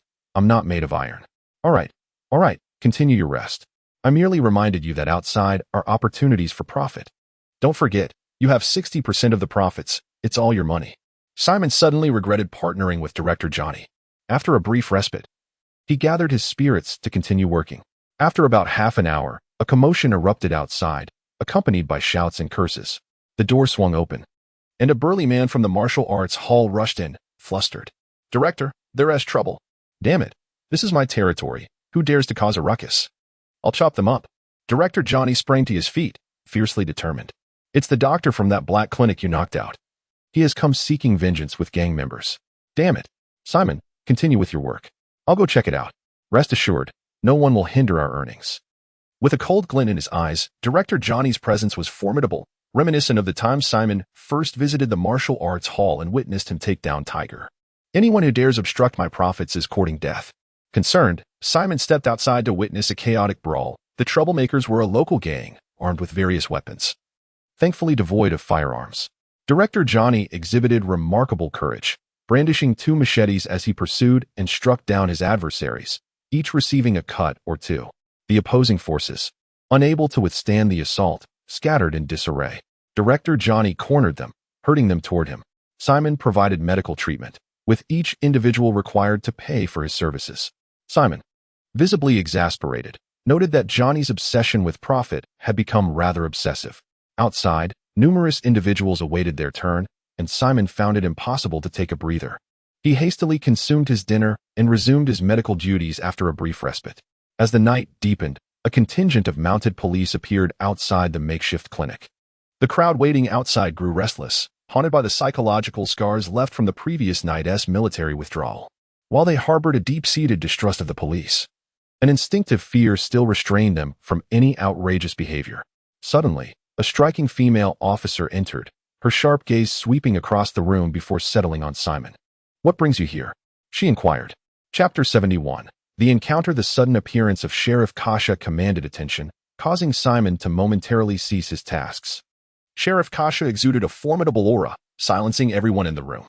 "Did a brawl occur outside?" Kasha inquired. "It was not a brawl, but rather an unwarranted provocation. We were merely acting in self-defense," Director Johnny replied with a smile. "Indeed, someone did come looking for trouble," Simon added. "The inner city is under a state of heightened alert. You should be within its confines, should you not? Has the alert been lifted?" Kasha questioned sharply. "It has not been lifted. I have been ordered to patrol the outer districts," Kasha explained. "May I inquire what transpired in the inner city last night?" Simon asked. Curiosity piqued. "That is not for you to question." Kasha's piercing gaze made Simon shrink back, prompting him to shrug and refrain from further inquiry. "Simon, you possess no medical license, yet you boldly treat the injured. You are quite audacious," Kasha remarked. "You are not here to cause trouble, are you?" "Not at all. In these extraordinary times, we do not concern ourselves with trifles," Kasha replied. "Then let us proceed." "Doctor, I am in a bit of pain. Please stitch up my wound." The patient murmured. "My apologies, I will attend to you shortly," Simon responded. "Goodness, this sheriff is something else," Director Johnny commented with a lewd expression. "Indeed. You are not worthy of her," Johnny added, nearly choking Simon with his words. "What do you mean I am unworthy?" Simon retorted. "Oh, you really have delusions, don't you? I advise you to let go of such thoughts. I noticed a middle-aged man accompanying her. He is undoubtedly a knight." A sheriff at such a young age in the inner city is not someone you can easily win over. Do not invite trouble upon yourself, Johnny cautioned, patting Simon's shoulder. Simon scoffed and turned away. I am serious. Stop dreaming. Look at you, frail and not particularly skilled in combat. Your looks barely qualify as boyish charm. That sheriff is striking and clearly not fond of your type. What do you intend to attract her with, your meager medical skills or your little wealth? I have my merits. Simon retorted. Merits? Are you jesting? Shall we compare here and now? The towering figure of Tiger interjected. Merits? I do not mean to belittle you. But everyone present here pales in comparison, Tiger scoffed. How dare you? Both Simon and director Johnny simultaneously raised their middle fingers at Tiger. Simon worked tirelessly until midnight. And when exhaustion overcame him, he temporarily closed shop, leaving the remaining patients to wait until the morrow. Director Johnny eagerly divided the earnings, urging Simon to rise early the next day to continue earning. Overwhelmed by fatigue, Simon reclined on the sofa and fell asleep. The robber, Sandog, gazed at the slumbering Simon with a sense of grievance, hesitating to disturb him. Exchanging glances with his companions, it was clear that dinner would be scarce that night. Dejected, they lay down on the ground to sleep. The streets of the outer district were dim and silent, occasionally illuminated by fleeting beams of light from patrolling officers. The thieves who infiltrated the mechanical academy remained at large, causing the municipal hall to grow anxious. A small contingent of military police was dispatched to scour the sewers of the outer district. In a modest dwelling along Fifth Avenue, the oil lamp flickered perilously low, its wick drooping and casting a dim, dying light reminiscent of waning life. Swathed in heavy blankets, with even his head concealed beneath a sheet, the man meandered through the murky room. He swayed as he walked, murmuring incessantly, lost in a trance of whispered thoughts. Suddenly, a corpulent rat scurried from beneath the bed, darting swiftly to the corner of the room where it feasted on fallen scraps, casting wary glances at the man. From beneath the blankets, a long, pointed claw emerged, lifting the sheet that shrouded his head, revealing a grotesquely decayed visage. He had succumbed to the taint of dark magic, transformed by its corrupting influence. This pollution had arisen the night before, but his fear had kept him indoors, and thus he had escaped Simon's purging touch. His gaze fixated on the rat, and the scene before him began to warp. The rat morphed into a hideous, snarling hound, while the remnants of food transfigured into a bloodied corpse. The monstrous dog gnawed at the flesh, its malevolent eyes locking onto him, as if intending to devour him whole. A hallucination had taken hold. The dark magic had invaded his mind. His eyes were bloodshot, his countenance twisted in rage. With a decisive step, he lunged towards the rat, which, terrified by his ghastly appearance, scuttled beneath the table. He missed his mark, his foot striking air, and with a furious swing, he shattered the table to splinters. The rat fled to the shadows beneath the bed, yet he pounced, his warped hand seizing the creature. In his mind, he grasped not a mere rat, but a ravenous beast. I shall slay you, he declared, exhilarated as he crushed the rat, its innards spilling forth.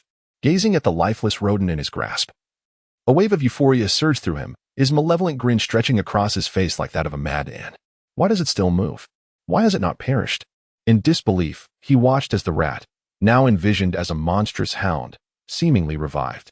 Frantic, he cast the rodent to the ground and began to stomp madly. But no matter how he struck, the beast persisted in its resurrection. In a fit of rage, he seized the mangled creature and forcefully thrust it into his mouth, gnawing like a famished predator. Blood oozed from the corners of his lips as he clutched his mouth, laughter spilling forth uncontrollably. I shall utterly annihilate you. Let us see if you can survive this. It is dead, finally dead. Only by consuming it can I ensure its demise. Danny, I hear commotion from your room. What is happening? Do you require assistance? A voice called from outside. It belonged to a concerned neighbor who, having heard the ruckus, approached to investigate. The man spun around abruptly, his vision still distorted, the voice morphing in his ears. To him, it sounded like a ferocious dog barking outside, as if intent on breaking through the door. His bloodshot eyes glowed ominously, his face growing ever more terrifying. In 2 strides, he reached the door and flung it open. Before him stood a middle-aged man, whose visage twisted in his perception into that of a snarling dog. The neighbor, aghast at the sight of him, recoiled in horror. I shall kill you. The man growled deeply as the claw, of a diameter akin to that of a formidable weapon, pierced the throat of the middle-aged man, penetrating his flesh and seizing his windpipe, dragging him into the confines of the house. The middle-aged man clutched his throat, convulsing upon the ground. What the man beheld was a canine-headed creature imploring for mercy. With a mouth stained with blood, the man leered menacingly and lunged forward, tearing at the middle-aged man's body, ravenously devouring his flesh. Within mere minutes, others arrived, family members of the middle-aged man. Screams erupted once more, only to be subdued into a haunting silence. The house now bore several grotesquely mutilated corpses, while the man stood amidst the pool of blood, his mouth agape with crimson, his body smeared in the sanguine aftermath. Laughing maniacally. "Ah, there was also a dog. I shall go and slay it." The man exited the door, vanishing into the dimly lit streets. Chapter 72. The hero saves the beauty. Simon was peacefully slumbering on the sofa when he was abruptly roused by the cacophony of barking from the three dogs. "Are you looking for a beating?" He shouted angrily at the incessant noise. The dogs, undeterred, continued their relentless barking, prompting Simon to furrow his brow and lift his head in annoyance. With a resounding crash, the front door was violently kicked open, and a shadowy figure stormed in. Startled, Simon shook off his drowsiness and hurriedly rose to his feet. The three dogs retreated to his side. "I found you. I will kill you and feast upon your flesh." The blood-soaked, grotesque figure gazed at the dogs, his face contorted with excitement and a sinister grin. Terrified, the dogs fell silent, their eyes wide with fear as they backed away to Simon's side. "And you, all of you shall perish. The tainted one." The figure's gaze appeared vaguely familiar. "Die." With a low growl, his right hand struck towards Simon with blinding speed. Simon swiftly grabbed a cushion from the sofa to shield himself. But the creature's claws tore through it effortlessly. Another claw followed, thrusting towards Simon like a blade. With Simon's abilities, evading the tainted monster's assault was impossible. In an instant, his shadow spirit separated from his body, interposing itself between Simon and the lethal claws. The claws collided with the shadow spirit's chest, not only failing to inflict harm, but shattering several of the creature's claws in the process. The shadow spirit retaliated, kicking the tainted monster to the ground. "You vile beasts! You all deserve to die? I will slay you. I will slay you." The tainted creature fell to its knees, its mouth uttering disjointed and chaotic phrases. Its body began to contort and transform. Its teeth visibly grew sharper, morphing into menacing fangs, while its limbs became increasingly robust. The bloodshot eyes of the creature burned with a deepening rage as it glared at the dogs. The surge of intense negative emotions accelerated the rate of its corruption, triggering another transformation. "I remember you now. You are the young man who was bitten by the dogs earlier," Simon recognized, realizing he was the ordinary youth who had been fishing for dogs in his yard. Yet, Simon sensed that the young man had succumbed to the taint of dark energy, leading to his erratic behavior, which he had previously dismissed. It appeared that he had indeed been corrupted. How could such a drastic transformation occur in merely 2 days? Was it connected to the dark energy contamination from last night? As Simon suspected, the ordinary youth had already been tainted by dark energy, which had disturbed his mental state. The contamination from the previous night had exacerbated his condition, resulting in his grotesque transformation. His profound hatred for the thieves had morphed into an obsession, manifesting as a nightmare where all he saw were dog-headed men or monstrous dogs. "I told you there was something wrong with you, but you refused to believe it. If only you had shown me then, you wouldn't have ended up like this. You are the one who is sick. Your entire family is sick." Even after the transformation, the creature retained some semblance of rationality, frenziedly charging at Simon once more. Its speed remarkably increased. The shadow spirit rushed forward as well, and the two figures collided violently. Despite the creature's renewed strength and speed following its transformation, it was still no match for the shadow spirit, which repelled the tainted monster. The shadow spirit lunged, its hands as dark and unyielding as steel grasping the creature's shoulder. The pollution creature delivered a powerful punch to the shadow ghost, causing the latter to stumble back a step. To the astonishment of all, a shallow imprint of a fist appeared on the shadow ghost's otherwise steel-like body. In retaliation, the shadow ghost struck back, landing a blow that grotesquely deformed the creature's face. With a swift kick, it shattered the creature's leg bones, forcing it to kneel upon the ground. The shadow ghost then gripped its head and forcefully smashed it against the earth, plunging its hand into the creature's back, piercing through its heart, extinguishing its life. Immediately, a bandit rushed forth, roaring at the creature, "Get away. Don't think I didn't see you at yourself in fear just now. This is all you're doing." Simon, with a swift kick, sent the bandit sprawling. "You, as a pet, did not protect your master when I was attacked, instead cowering behind me and wetting yourself. What purpose do I have for you?" The more Simon thought about it, the angrier he became, delivering 2 more kicks to the bandit, who whimpered and scurried away with its tail between its legs. "And you too. Once I deal with the creature's corpse, I shall show you how to teach a lesson." He expressed his disappointment in the performance of the bandits, sand, and dog. The commotion caught the attention of the Doran family, who stood at their doorstep calling out to Simon, inquiring about the unfolding events. Simon deftly evaded their questions. The shadow ghost, carrying the creature's lifeless form, stealthily exited the house, searching for a suitable location to dispose of the body. Where could it be discarded? As Simon wandered through the alleyways, he was suddenly startled by the sound of gunfire nearby. Curious, he hurried toward the commotion, spotting an open manhole cover beside tethered police horses. There were officers in the vicinity, and the dull, rapid gunfire echoed from within the sewers. Were the police engaged in combat down there? What could compel them to descend into the depths? Without a second thought, Simon discarded the creature's corpse and leaped into the sewer. The aura of corrupted energy was palpable. There were indeed pollution creatures present. Though he could not detect the foul stench of the sewer, he was acutely aware of the magical energy permeating the air. It dawned on him that the magical pollution from the previous night could have tainted not only the residents but also the creatures inhabiting the sewers.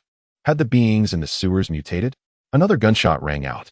Following the sound, Simon moved forward until he beheld a dim light, a flashlight submerged in the murky water. Nearby lay the lifeless body of a police officer, his head gruesomely mangled. The work of a pollution creature, without a doubt. The gunfire ceased, replaced by the roar of a man and the growls of a monster. He quickened his pace, discovering numerous police corpses scattered throughout the sewer. Alongside another creature's lifeless form, a half-human-sized rat, its head brutally punctured. Indeed, the sewers were rife with rats. As he sprinted ahead, he witnessed not a battle between police and monsters, but rather a clash between two creatures. One was a rat towering over a man, while the other was a sizable spider, roughly 1 meter in size. Contrary to expectations, it was the spider that prevailed, ensnaring the rat in its silk. The rat struggled valiantly, its sharp claws frantically slicing through the web, yet the spider's speed in spinning silk was unparalleled. And soon the rat was entirely wrapped in a cocoon.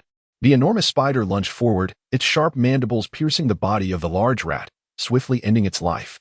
Simon also beheld 4 individuals ensnared in the spider's web, clinging to the walls of the sewer, one of whom was the familiar Sheriff Kasha. Kasha had already succumbed to unconsciousness, her fate uncertain. Having dealt with the rat, the great spider advanced towards Kasha and the others, intent on claiming its prey. It was time for the hero to rescue the damsel in distress. Simon dashed forward, and the spider's 8 eyes instantly fixated on him. With a swift arch of its body, it expelled a mass of silk, which unfurled in the air, forming a web that descended upon Simon. The confined space of the sewer left little room for evasion, and he was ensnared without mercy. The web was exceedingly sticky, binding his hands and feet as if he were tied with ropes. The spider emitted an excited screech, believing it had captured its quarry, and lunged towards Simon. With great effort, Simon managed to tear free from the silk, causing the approaching spider to halt in its tracks and release another strand. Curses! Had he been armed, those silken threads would have been utterly futile against him. After 3 failed attempts to ensnare Simon, the spider turned and fled, vanishing around the corner in the blink of an eye. Simon, however, had no desire to pursue. He rushed towards Kasha. A sigh of relief escaped him. She was still breathing. Chapter 73. The stubborn woman. 4 officers found themselves ensnared in a web within the walls of the sewer. Tragically, 2 had already succumbed, one from excessive blood loss. The other met a more unfortunate fate, his head submerged, drowning in the filthy waters. To perish in such a wretched manner, akin to drowning in a toilet, speaks of profound misfortune. Let us observe a moment of silence for him.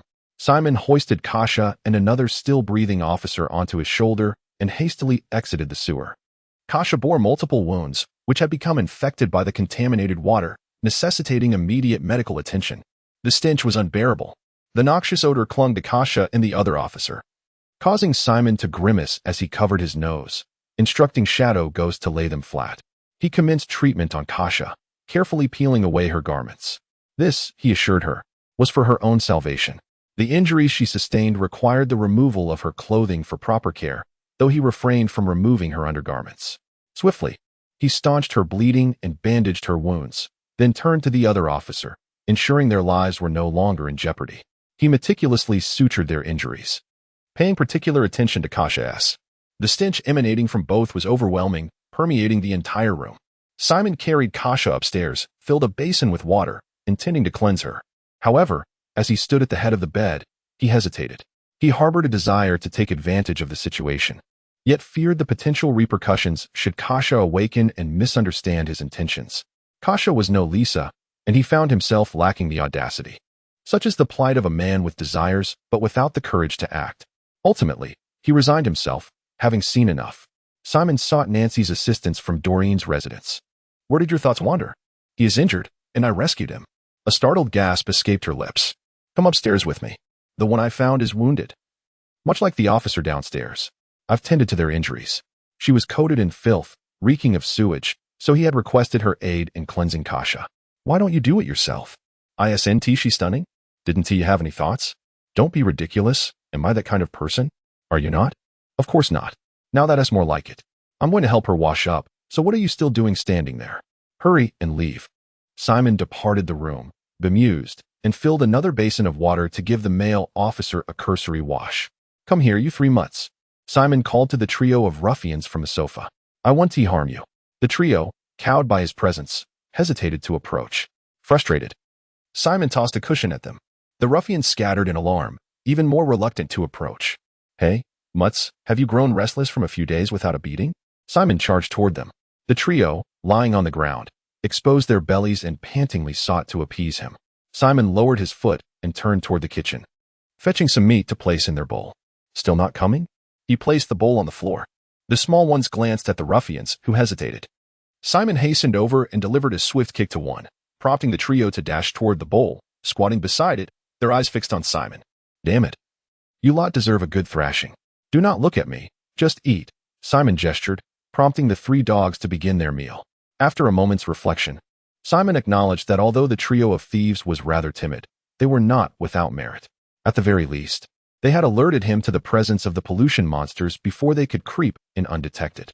Otherwise, the consequences could have been dire. However, this did not alter the fact that the three thieves remained cowardly and still required rigorous training. The pollution monsters lurking in the sewers posed a significant problem. Despite their subterranean habitat, there was no guarantee that they would not surface to prey upon unsuspecting victims. It was imperative to schedule a visit to the sewers to eradicate these monsters. With so many people in the house tonight, it was not convenient to act. Tomorrow night would suffice. Before long, Nancy descended from the second floor. "Once I finish tidying up, I shall remain here tonight to care for her." "I am concerned for your safety," Simon replied, scratching his nose, left momentarily speechless. In the dead of night, Kasha stirred awake. Simon hurried upstairs, finding Kasha in her robe. Pale and leaning against the headboard, her beautiful eyes glinting with a fierce intensity. "How did I end up in your home? Besides us, who else is alive? Just the two of us? Are there others still living? I only see the two of you. You must go immediately to the sewers near 5th Avenue and see if anyone else has survived," Kasha urged, her agitation palpable. "The wounds you bear are clearly inflicted by the pollution monsters. Are you sending me to my doom?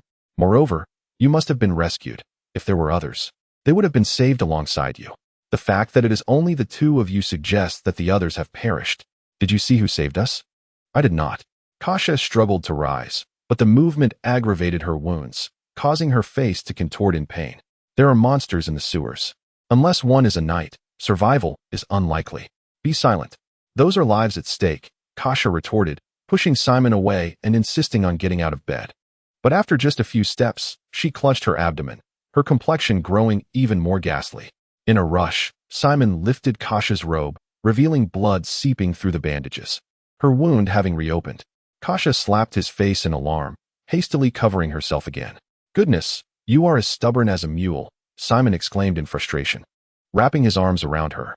Kasha was slightly taller than him, her physique firm and heavier, making it a struggle to carry her without stumbling. "How embarrassing. Do not move. If you do, I shall drop you," he said, gently placing her back on the bed and attempting to open her robe again. Kasha reached out to stop him, but Simon brushed her hand aside. "Your wound has reopened. I must stitch it up again. Nancy, please fetch the medical kit from the cabinet downstairs. It truly has reopened. If it does not stop bleeding, you risk losing too much blood." Kasha turned her head away, a blush creeping onto her pale face. This valiant woman could indeed feel bashful, revealing a touch of femininity. "Once I tend to your wound, I shall investigate the sewers and notify the police.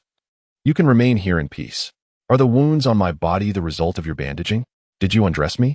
Kasha's expression was icy, her gaze sharper than ever. "You have numerous injuries. Without removing your clothing, it would be impossible to tend to them properly. However, I merely assisted in staunching the bleeding and dressing the wounds, nothing more." Nancy can attest to that. Chapter 74. Tormenting vegetables under the intense scrutiny of Kasha, Simon felt an overwhelming pressure and hastily sought to divert the conversation. By the way, why do you insist on crawling into the sewers? We have a mission to inspect the sewers in the outer districts. You certainly have guts. Daring to venture into the polluted sewers with a group of ordinary folks. Should I commend your bravery or question your sanity? Don't glare at me. Let us pretend I didn't say that. You haven't offended your superior, have you?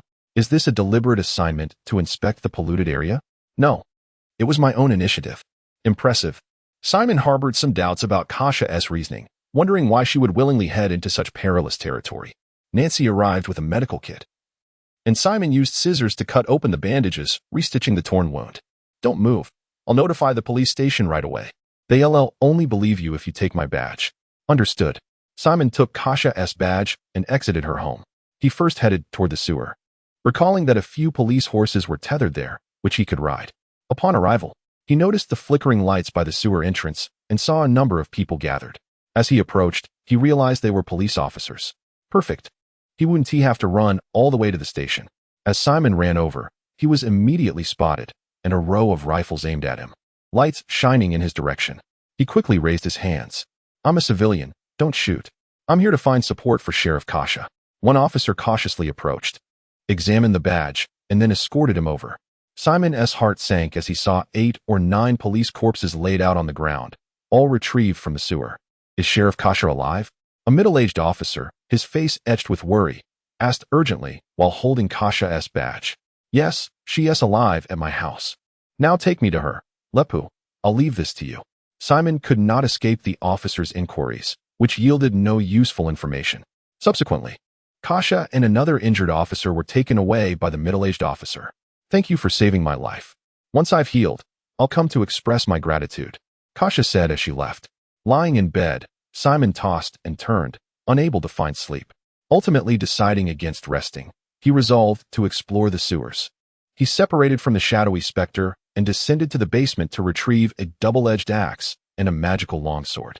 Strapping them onto his back before climbing out of the window, he located a sewer, pried off the manhole cover, and leapt into the darkness below. Carrying the axe, he lacked a clear direction and wandered forward through the sewer.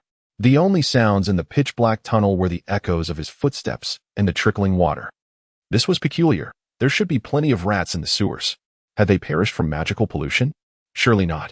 As he pondered where the polluted creatures might have gone, a strange noise suddenly echoed through the sewer. Simon deduced it was the sound of rats. Finally, they had appeared.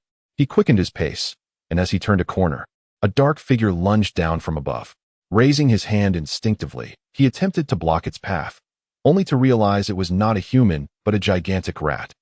Half the height of a man, its body decomposing.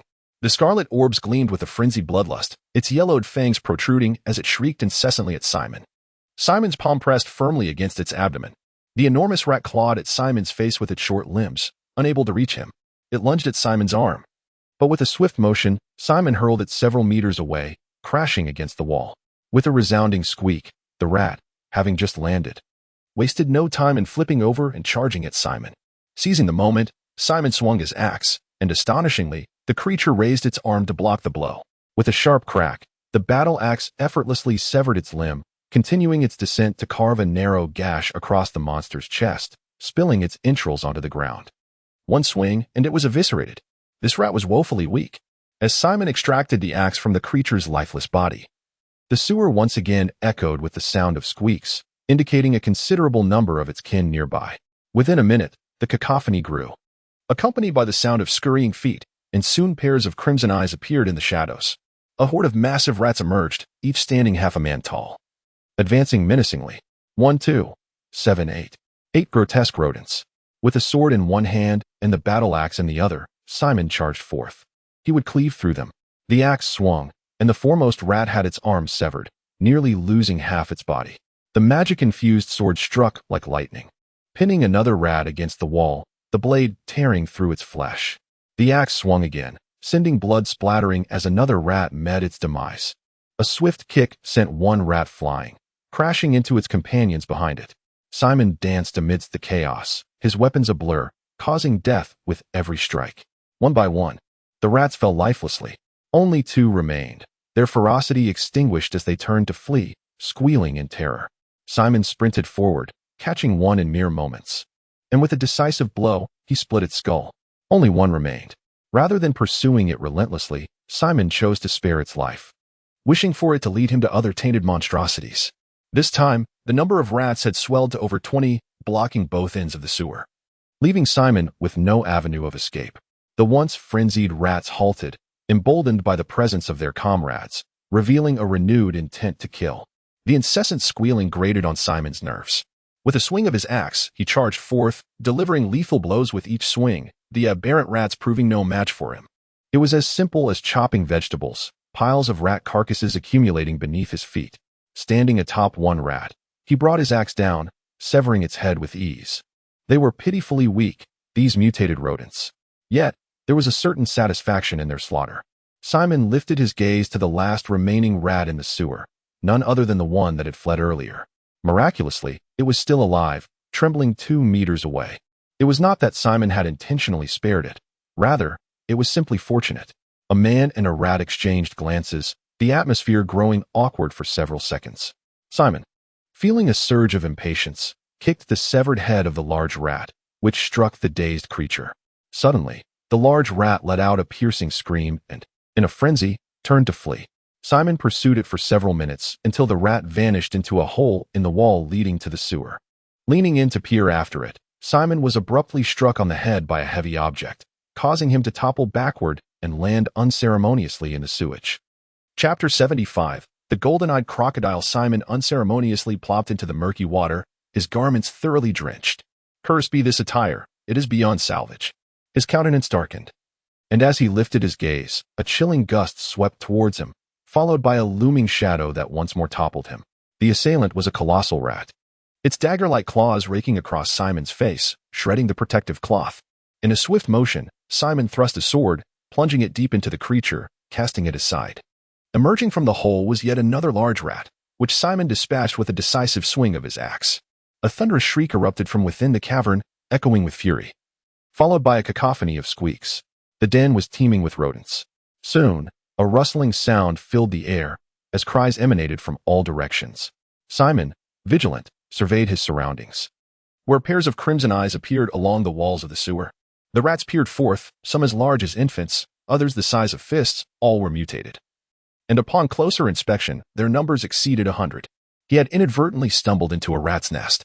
Each mutated rat regarded Simon with predatory intent, as more of them leaped from their lair, obstructing his retreat. Suddenly, Simon sensed a potent surge of arcane energy. A formidable creature was emerging. A shadow darted forth from the largest rat hole with astonishing speed, and Simon narrowly evaded it as it collided with the wall. Upon closer inspection, he realized it was yet another large rat, but this one bore significant differences from its mutated kin. Its face was grotesquely contorted, resembling that of a human.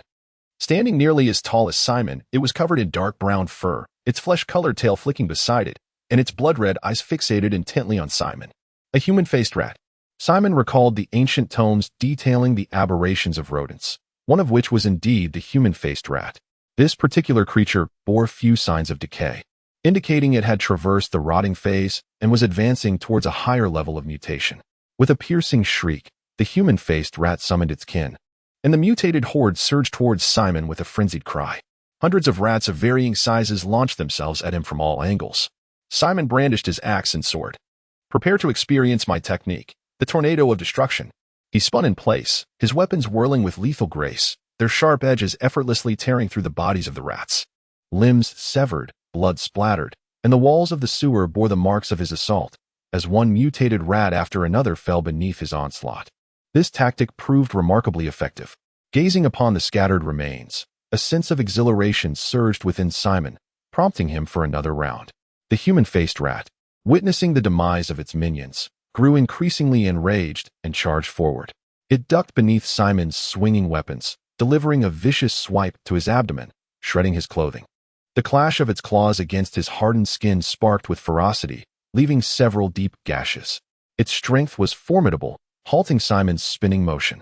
Staggering back a couple of steps, Simon braced himself as the human-faced rat lunged again, its claws aimed at the same spot it had just attacked. Simon raised his long sword, striking the rat with a human face and sending it flying several meters away, leaving a gaping wound from which blood gushed forth. The creature shrieked in agony, and the surrounding mutated rats renewed their assault. One of the aberrant rodents leapt over its companions like a springboard, but Simon cleaved it in half with a single swing of his axe. As mutated rats clung to his legs, Simon effortlessly kicked them against the wall, causing them to lose their bowels in a pitiful display. With each swing of his sword and axe, he dispatched foes with remarkable efficiency. The human-faced rat charged again, its speed so extraordinary that it was nearly impossible to perceive, only two crimson eyes glimmering in the darkness. While its strength was average, its velocity was unnaturally augmented. He raised his axe to intercept, but before the blade could descend, the rat was upon him, its claws tearing through his clothing with a shrill rasp. Sparks flying from the fray, Simon forcefully stomped his right leg into the water, halting the creature's advance. The rat rolled to the side, narrowly evading the swing of his battle axe. Simon pursued, his long sword slicing through the air, but the cunning rat seized a nearby mutated rodent as a shield, allowing the enchanted sword to pierce through its body. The axe followed suit, shattering the carcass as the human-faced rat retreated, screeching continuously. The remaining aberrant rats charged at Simon in a frenzied attack, while the human-faced rat approached stealthily, striking like a deft assassin before retreating just as swiftly. If Simon were merely flesh and blood, he would have sustained injuries by now. Determined, Simon pointed his long sword at the creature, taunting it. The rat lingered a few meters away, hesitating as it regarded Simon, a flicker of fear evident in its blood-red eyes. Its intelligence was not to be underestimated. It was on the brink of becoming a true monstrosity. Should it evolve into a beast, it would pose a grave threat, endangering countless lives. Taking the initiative, Simon charged forward, causing the rat's fur to bristle as it turned to flee. "I want to let you escape," he declared, hurling his battle axe and severing the creature's tail with an impressive accuracy.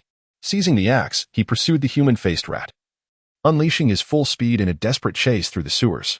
The two raced through numerous passages, and at an intersection, a dark figure suddenly emerged from the murky water. A monstrous creature lunged at the human-faced rat, clamping down with its 10-centimeter-long fangs, tearing away a significant portion of its body. This black beast crawled from the filth. It was a massive crocodile, approximately 2 meters in length, its body adorned with ominous dark scales that exuded a fearsome aura. Most bizarre of all were its golden eyes, glimmering with a predatory gleam. Simon was left bewildered. What on earth is a crocodile doing in the sewers? He mused incredulously.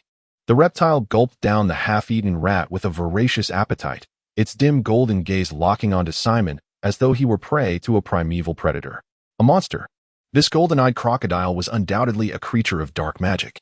A being on the brink of evolving into a monstrous creature is already absurd enough. Now, a true beast has emerged.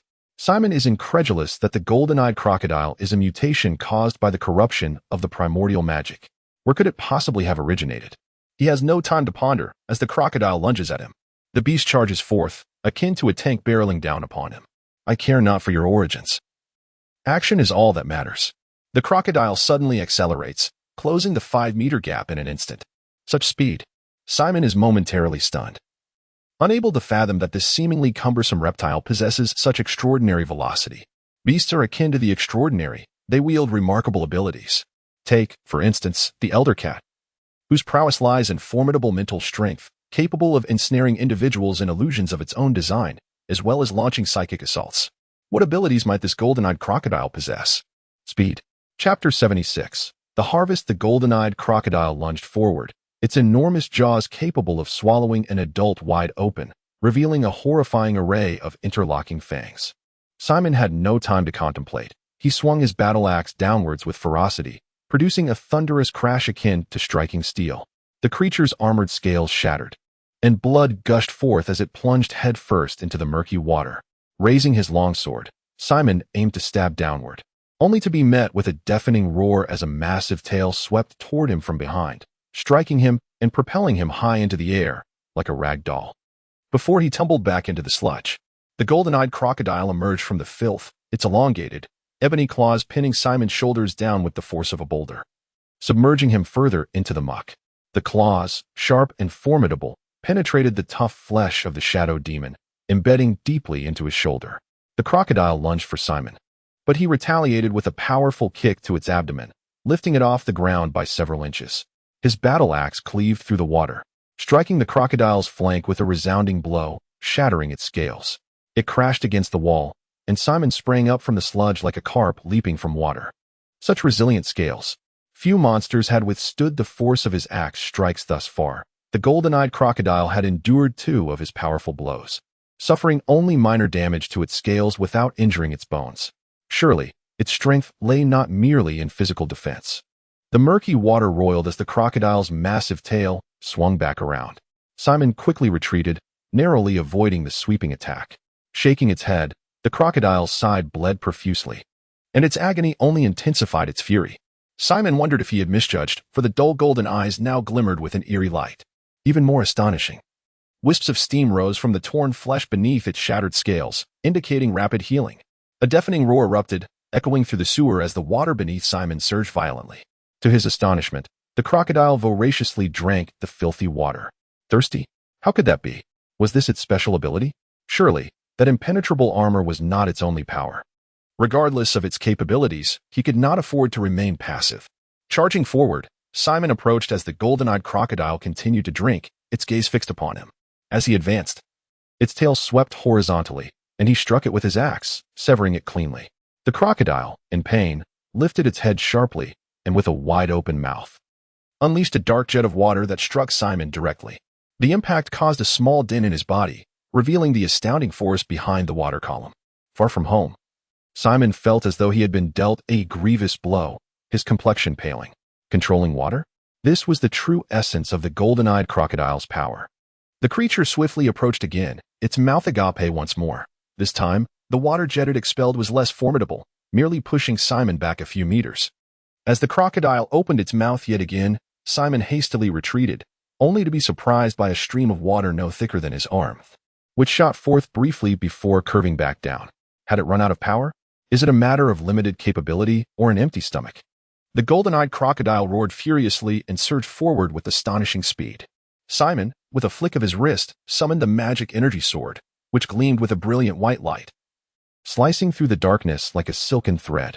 The golden-eyed crocodile swung its head, and the magic sword struck its neck, tearing through the scales and embedding itself within. I refuse to believe I cannot defeat you. Gripping his dual-bladed axe tightly, Simon propelled himself off the ground with the force of a small motor, sending muck flying in all directions, and in the blink of an eye, he surged forward. As the golden-eyed crocodile lunged at him, he charged in return, the two colliding with incredible speed. Simon leaped, soaring over the crocodile's head, and landed upon its back, clamping his legs around the creature's body. He brought his axe down with ferocity, shattering the scales and spraying blood several meters high. The golden-eyed crocodile, in agony, lashed out with its severed tail. But Simon clung firmly to its scales, securing himself in place, successfully resisting the sweep. With one hand gripping the axe, he continued to hack away. Curse it! I shall see whether your body is tougher than mine. After 2 powerful strikes, the golden-eyed crocodile could no longer endure the onslaught. It thrashed violently, akin to a deranged beast, crashing against the walls in a desperate attempt to dislodge Simon. I shall not fall.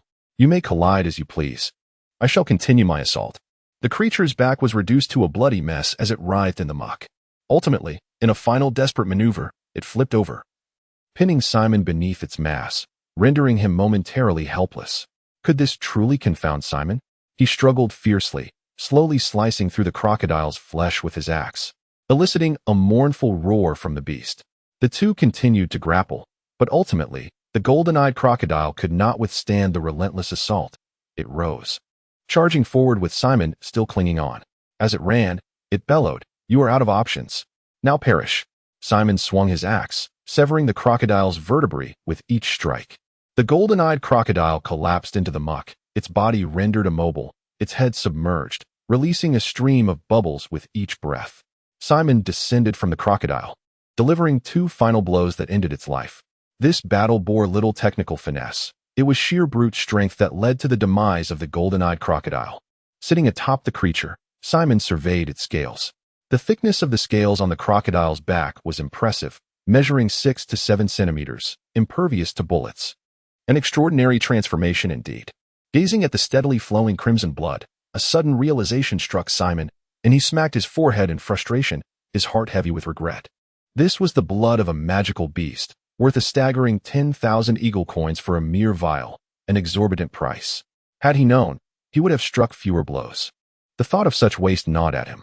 Resolutely, Simon secured his axe and magic sword to his person, grasped the golden-eyed crocodile's body, and with a mighty effort, he hoisted it up. The lengthy creature, measuring over 2 meters, weighed at least 1,000 pounds, yet Simon managed to lift it, still possessing some strength to spare. As I traversed through the sewer, I was abruptly alerted by the sound of footsteps accompanied by hushed conversations. A beam of light pierced through the darkness, illuminating a section of the tunnel. Could it be someone? Perhaps the police? It was known that a team from Kasha had perished down here, leaving only 2 survivors. If it were indeed law enforcement, their presence would likely be substantial, and the possibility of knights accompanying them loomed large. The sparse nature of the footsteps, however, raised doubts. Could they be knights? Quickly, Simon halted his advance, gently placing the golden-eyed crocodile down, and crouched low in the murky water to conceal his presence. The footsteps drew nearer. I can hear them coming from this direction, yet I still cannot see them. Ah, there they are. A light swept across, landing squarely on the golden-eyed crocodile. They were searching for it. Was the creature injured? It seemed implausible that any beast within these confines could inflict harm upon it. Could it be the knights? Let us investigate. Are you out of your mind?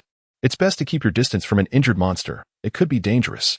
Barton, your cowardice is astounding. We are equipped with airbags. It will not attack us. Chapter 77. Iron Fool. In the depths of the sewer, 2 furtive figures emerged, both clad in hemp robes and shrouded by hoods. Simon recognized one of them, the peculiar Barton. Chapter 78. The dog's nose. I have divulged all that I know. Could you possibly spare me? Barton pleaded. The shadow demon seized him and hurled him into the escape passage. Chapter 79. Dreams Shattered. Chapter 80. Exposure. After a round of haggling, Simon hired 3 individuals for $80, with the curator Johnny receiving $40. Are we simply proceeding like this? Chapter 81. Invasion Exposed. There is no longer a need for concealment. Simon seized the bound forms of Barton and the buck-toothed man, spinning his body as he wielded them like weapons. Chapter 82. The unparalleled warrior. Simon seized a lifeless body from the ground and hurled it away. The burly man swiftly pivoted his machine gun, shattering the corpse into fragments. Seizing the opportunity, Simon dashed forward, while the muscular figure redirected his aim, unleashing a torrent of. Chapter 83. Crazed Sword. The incompetent. A middle-aged man in a white coat shouted furiously from above. Simon drew his longsword, poised to strike several more blows to utterly vanquish the scaled monster. Chapter 84. Out of control. The scaled monstrosity, having been subjected to prolonged disturbances from magical energy experiments, often experiences states of confusion within its consciousness. Even in moments when its awareness remains relatively lucid, it is far from stable. Chapter 85. Unable to compete, a tremendous force propelled Simon through the pile of rubble, crashing him into the ground, creating a slight depression beneath him. The surrounding debris was reduced to mere dust, obliterated by the shockwave. Chapter 86. The inhibitor. Simon remained transfixed, witnessing the creature's transformation, an unceasing spectacle that exceeded his wildest imaginings. However, upon reflection, it was not entirely surprising, for the monstrous being before him was unlike any he had ever encountered. Chapter 87. Liberation. The armored Black Knight's longsword pierced through Lyrobi's abdomen. After the strike, he immediately withdrew, the sword extracted, leaving behind a profusion of blood. Lyrobi's hoarse voice. Chapter 88. Who bestowed upon you this confidence? In a secluded alley of the outer district, a horse-drawn carriage lay concealed in the shadows.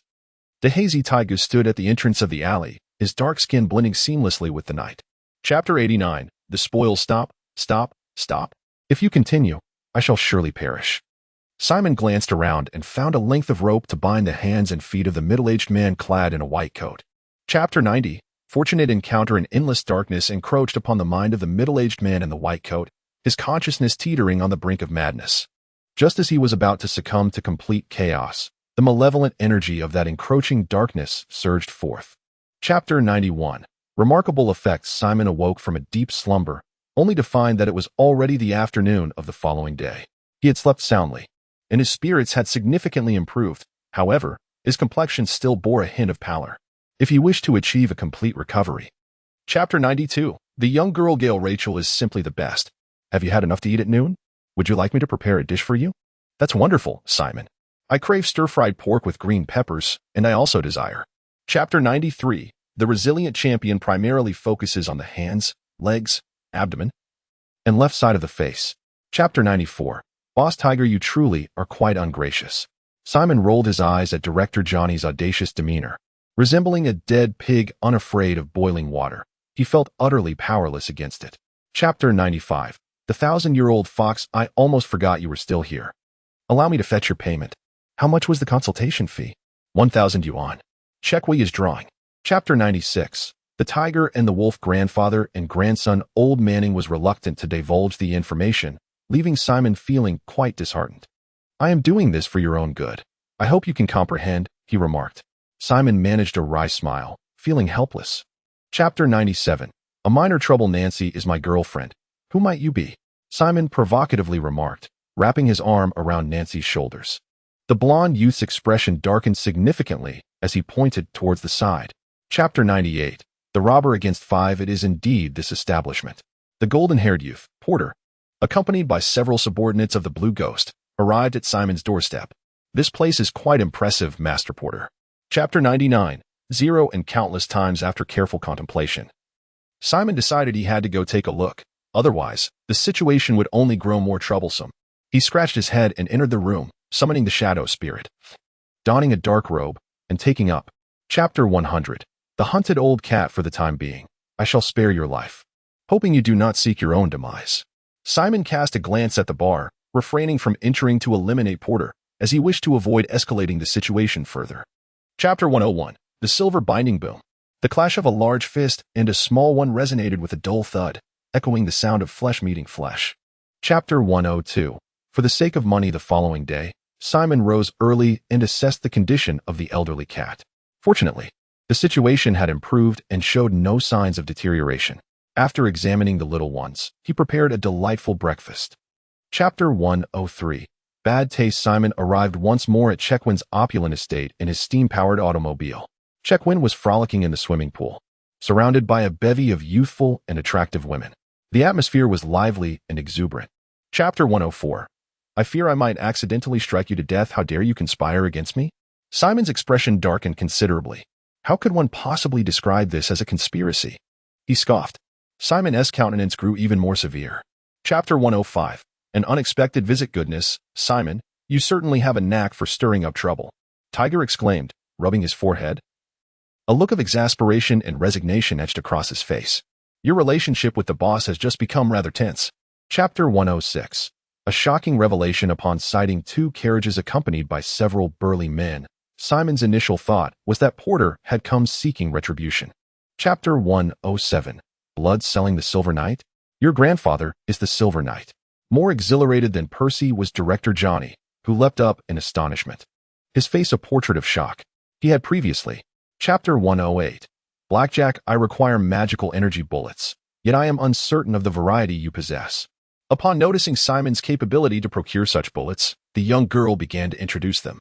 Chapter 109. Trivial matters. The blood of such formidable magical beasts is not something easily acquired by ordinary individuals. He is most likely an emissary of a certain faction, remarked the burly man behind him as he gazed. Chapter 110. Rebirth. Rao was truly infuriated by his spineless son, his anger boiling over as he struck with increased force, while nearby, Bosi continually intervened. Potter lay on the ground, his hands. Chapter 111. The psychic. Before him lay stacks of radiant red eagle coins, a temptation that was undeniably substantial. As Simon spoke of his desire to amass wealth, fortune seemed to come knocking at his door, and to claim that he was not stirred by such a lure would be a falsehood. Chapter 112. The flea market. At that moment, Simon remained oblivious to the fact that Porter had once again set his sights on him. He was in the basement, tending to Little One and Little Two, whose bodies were persistently decaying, showing no signs of recovery. Chapter 113. The Sorcerer's Medical Journal. Simon held Little Weiqi's hand, while his other grasped a plush teddy bear. Diam wielded a wooden knight's sword in one hand and a wooden shield in the other, adorned with several small trinkets hanging from his attire. Chapter 114. In hand. Is there anything else besides these? Simon inquired. Do you not desire any of these? The middle-aged man furrowed his brow, his expression somewhat displeased.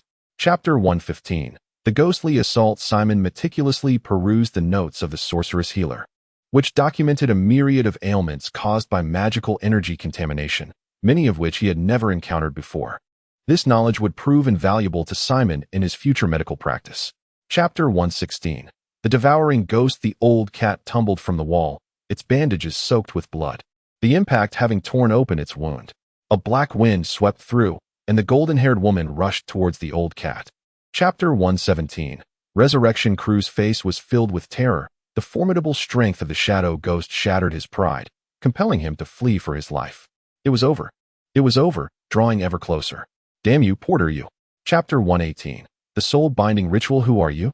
Don't touch me, Porter exclaimed, struggling to shake off the grip on his arm, his expression wary. Porter, you scoundrel. I have transformed into. Chapter 119. Old Tom also sells books. He will enter the scene as Potter. Chapter 120. The enigmatic seal of the sorcerer. Simon's words were unmistakably laced with a menacing undertone. From the changing expressions on Old Tom's face, it was evident that he comprehended Simon's intent. Alas, if it must be 10,000, then it shall be 10,000. Chapter 121. A stone to strike three birds. At this moment, Simon's mind was in disarray. He hastily closed the old book and collapsed onto the sofa, compelling himself to regain his composure. After a brief respite of 5 minutes, the throbbing headache began to subside. Chapter 122. Preserving life. The healing array of the medical seal. Is it capable of unleashing healing spells? Old Tom would certainly not deceive himself. No wonder it previously emanated. Chapter 123. The white mouse. He. Chapter 124. The feathers of the iron rooster. Simon diligently sought out acupuncture points. The art of acupuncture was not uncommon on this continent. He had acquainted himself with this medical practice during his time at Victoria University. This. Chapter 125. New family. I suppose I no longer need to be blindfolded, do I? Nonsense. Of course you must be. Do not bind it so tightly. Simon covered. Chapter 126. An unusual patient. With the arrival of the old cat, Simon was particularly elated. He promptly ventured out to procure provisions, acquiring an ample supply of meat and the fish favored by the old feline. In the evening, he invited Doran's family over. Chapter 127. Unexpected circumstances. The elderly feline in Simon's arms began to bristle with unease. He could sense its anxiety, aware that the old cat had detected an imminent threat. The presence of a danger so profound that it unsettled the venerable creature was. Chapter 128. Identity revealed. Kasia. I was merely compensated to provide medical assistance. Their transgressions bear no relation to me. Whether or not there is a connection is not for you to determine. Kasia wore an expression of. Chapter 129. The director of the 9th Bureau. By chance, I obtained a manual of the sorcerer's physician, and subsequently, with the aid of certain relics left behind by my family, I successfully became a sorcerer's physician. Simon, of course, could not reveal this to him. Chapter 130. Collaboration. Mr. Simon. Acquiring the emblem of the demon healer is no easy feat in our Bureau 9. We have a single apprentice of demon medicine who, despite having engaged with the craft for 6 years, has yet to achieve. Chapter 131. A visit. Is his resistance merely a reflection of a simple psychological barrier? Or does he harbor secrets he wishes to keep concealed? Every individual possesses secrets they prefer to remain undisclosed. I currently. Chapter 132. Finalizing and commencing collaboration. My primary focus has been on the study of pharmacological magic, delving into various anti-magic potions. My exposure to the art of acupuncture has been limited. However, I am aware that within the 9th Bureau, there exists an ancient text concerning the principles of acupuncture. Chapter 133. Cohabitation. Strand's intention was for Kasha to accompany Simon, in order to gain a deeper understanding of Kasha's circumstances. Simon immediately considered that this might be Strand's way of wanting Kasha to. Chapter 134. A group of devotees. After Kasha completed her ceremonial duties, the 4 of them settled onto the sofa, while Kasha and the others leisurely sipped their coffee. Only Simon wore a rather displeased expression. Chapter 135. The reckoning of the worthless. Simon and Kasha faced each other in opposition, as the surrounding crowd fervently rallied behind Kasha, vociferously disparaging Simon, which plunged him into profound despondency. And thus, it began. Chapter 136. Training in a 5-on-1 melee. At this moment, Director Johnny found himself filled with a twinge of regret. Unable to contain his frustration, he delivered a sharp slap to his own face, pondering how much wiser it would have been to temper his bravado earlier. Would it not have been more prudent to adopt a more circumspect approach? Chapter 137. Revenge. That evening, Kasha was engaged in her routine training when a visitor arrived seeking medical assistance. The individual was a subordinate of the Black Fox, Rao, requesting an emergency consultation with Simon. Chapter 138. Perilous situations. Do you smell it? The metallic scent of blood lingers in the air. This abattoir has undoubtedly slaughtered countless animals, and the aura of death permeates every nook and cranny. This place is the most beloved haunt of malevolent spirits. Chapter 139. The spiritual realm in an instant. A void enveloped Clu's mind, swiftly followed by an overwhelming surge of anguish. Blood gushed forth from his veins like a torrent unleashed from a broken faucet. Chapter 140. Well, I underestimated you. Clu's expression darkened as he unleashed an overwhelming aura of darkness towards Simon. So what if you have acquired knowledge? Can you truly defeat me? How obedient. Chapter 141. One wave subsides. Another rises. He immediately rose to his feet. Chapter 142. Patricia, damn it. Open fire. Open fire. Someone shouted, and under that command, a torrent of ammunition soared through the air, bullets colliding against a body as impenetrable as steel. I believe we ought to be candid with one another. If I do not even know who you are, it is difficult for me to feel at ease. Simon squinted at Patricia. Shadow. Chapter 144. Job change. Simon navigated cautiously through the dark alley. He first visited Black Jack's shop to inform the young girl inside about Patricia's situation, and then he urged her. Chapter 145. A bold confrontation? With a full belly, I find myself increasingly confident in the prospect of opening a restaurant after retirement.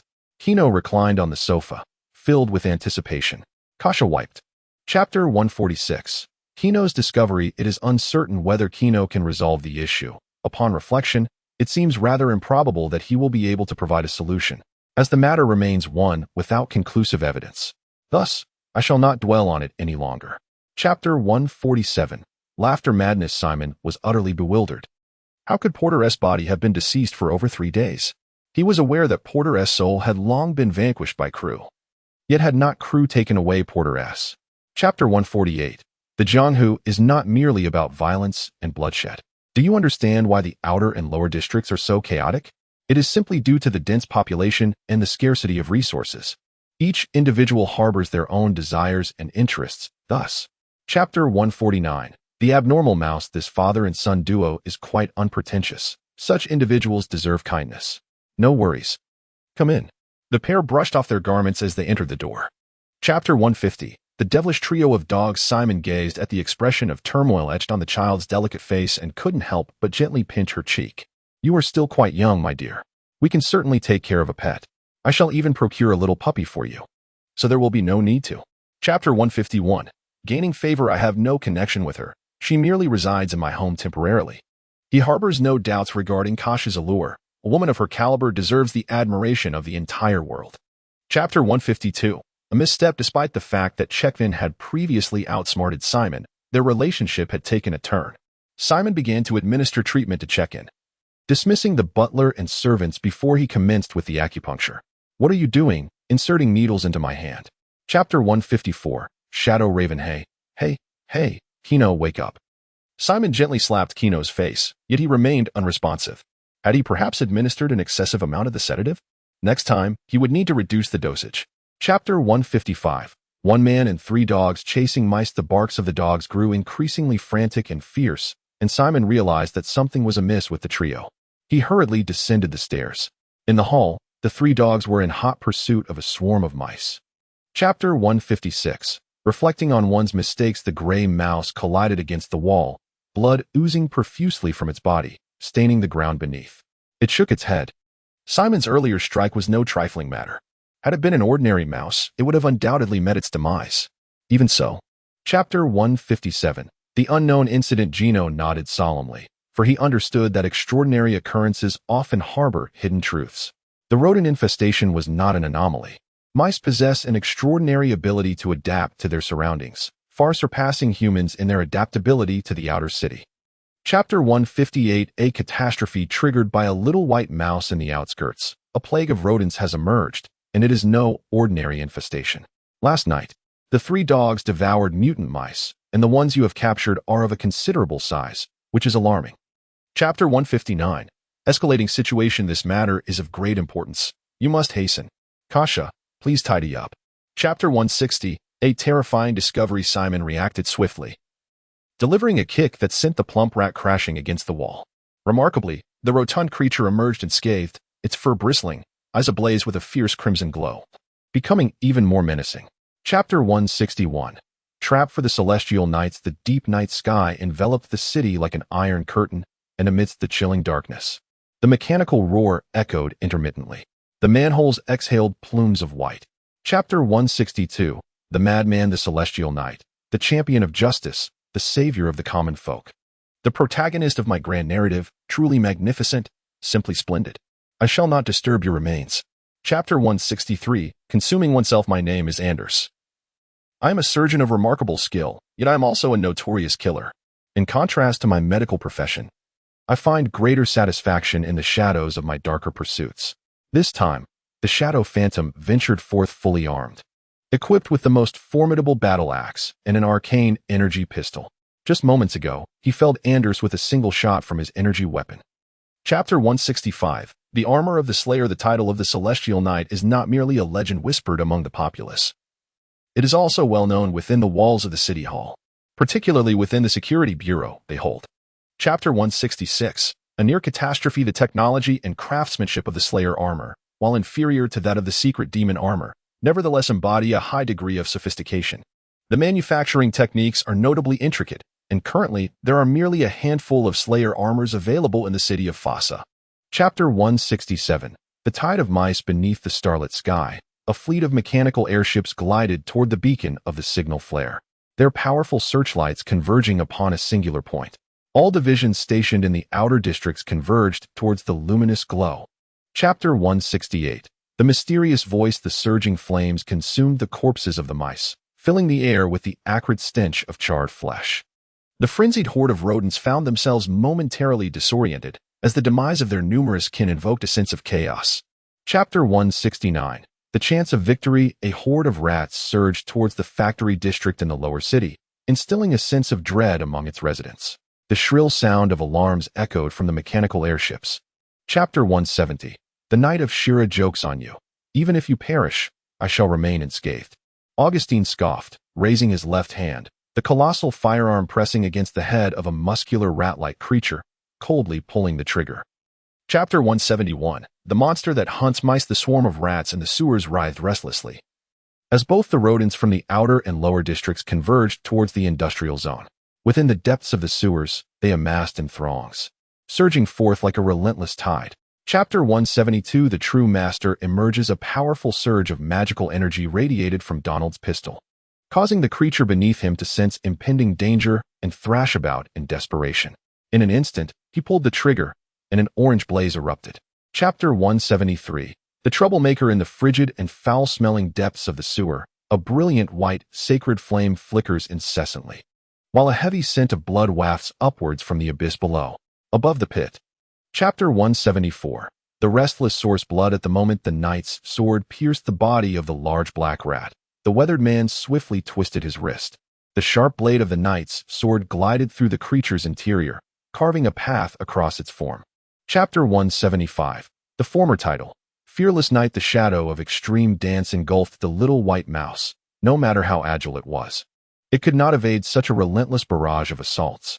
The sharp blades pierced its body, creating one gaping wound after another.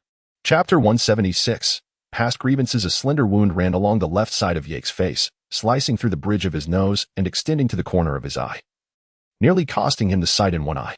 Thus, Chapter 177.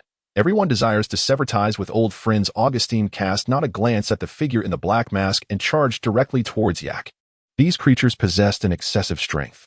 The tension in the masked figure's nerves began to ease. Chapter 178. The grand entrance of the important figures. The flowing high-temperature holy silver made contact with the blood, vaporizing and expanding as it coursed through the body, ultimately solidifying. The blood became encased in the solidified holy silver, as if it were. Chapter 179. Dalui. The knight's sword, though unremarkable, bore a hilt shaped like a nail. The blade appeared rather dull, making it difficult to fathom that such a weapon belonged to a bishop of the Green Day Church. Chapter 180. The Elder Lion King remains the Lion King. The Dalui demon potion possesses a potent magical energy that can corrupt the user. Many knights, unable to withstand its effects until the potion's efficacy wanes, succumb to the taint of magic and transform into monstrous beings. Even. Chapter 181. Passing by the masked figure charged towards the little white mouse without any hesitation. Morissad, in a state of urgency, turned to intervene. But Claude offered him no opportunity. Had he not reacted swiftly, his Chapter 182. The spectator becomes the target. The little white mouse dashed towards the shadow, charging into the thunderous chaos like a thick streak of crimson lightning. Its swift approach granted the masked figure an opportunity to flee, as Chapter 183.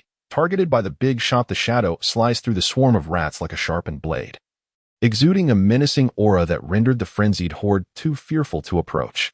A lethal glare surged from behind, causing Simon to suddenly. Chapter 184. In the name of the night, a resounding explosion echoed through the sewers as Claude was enveloped in a brilliant bloom of crimson. The knight's sword, poised for a decisive strike, failed to make contact with Morissad. Claude covered.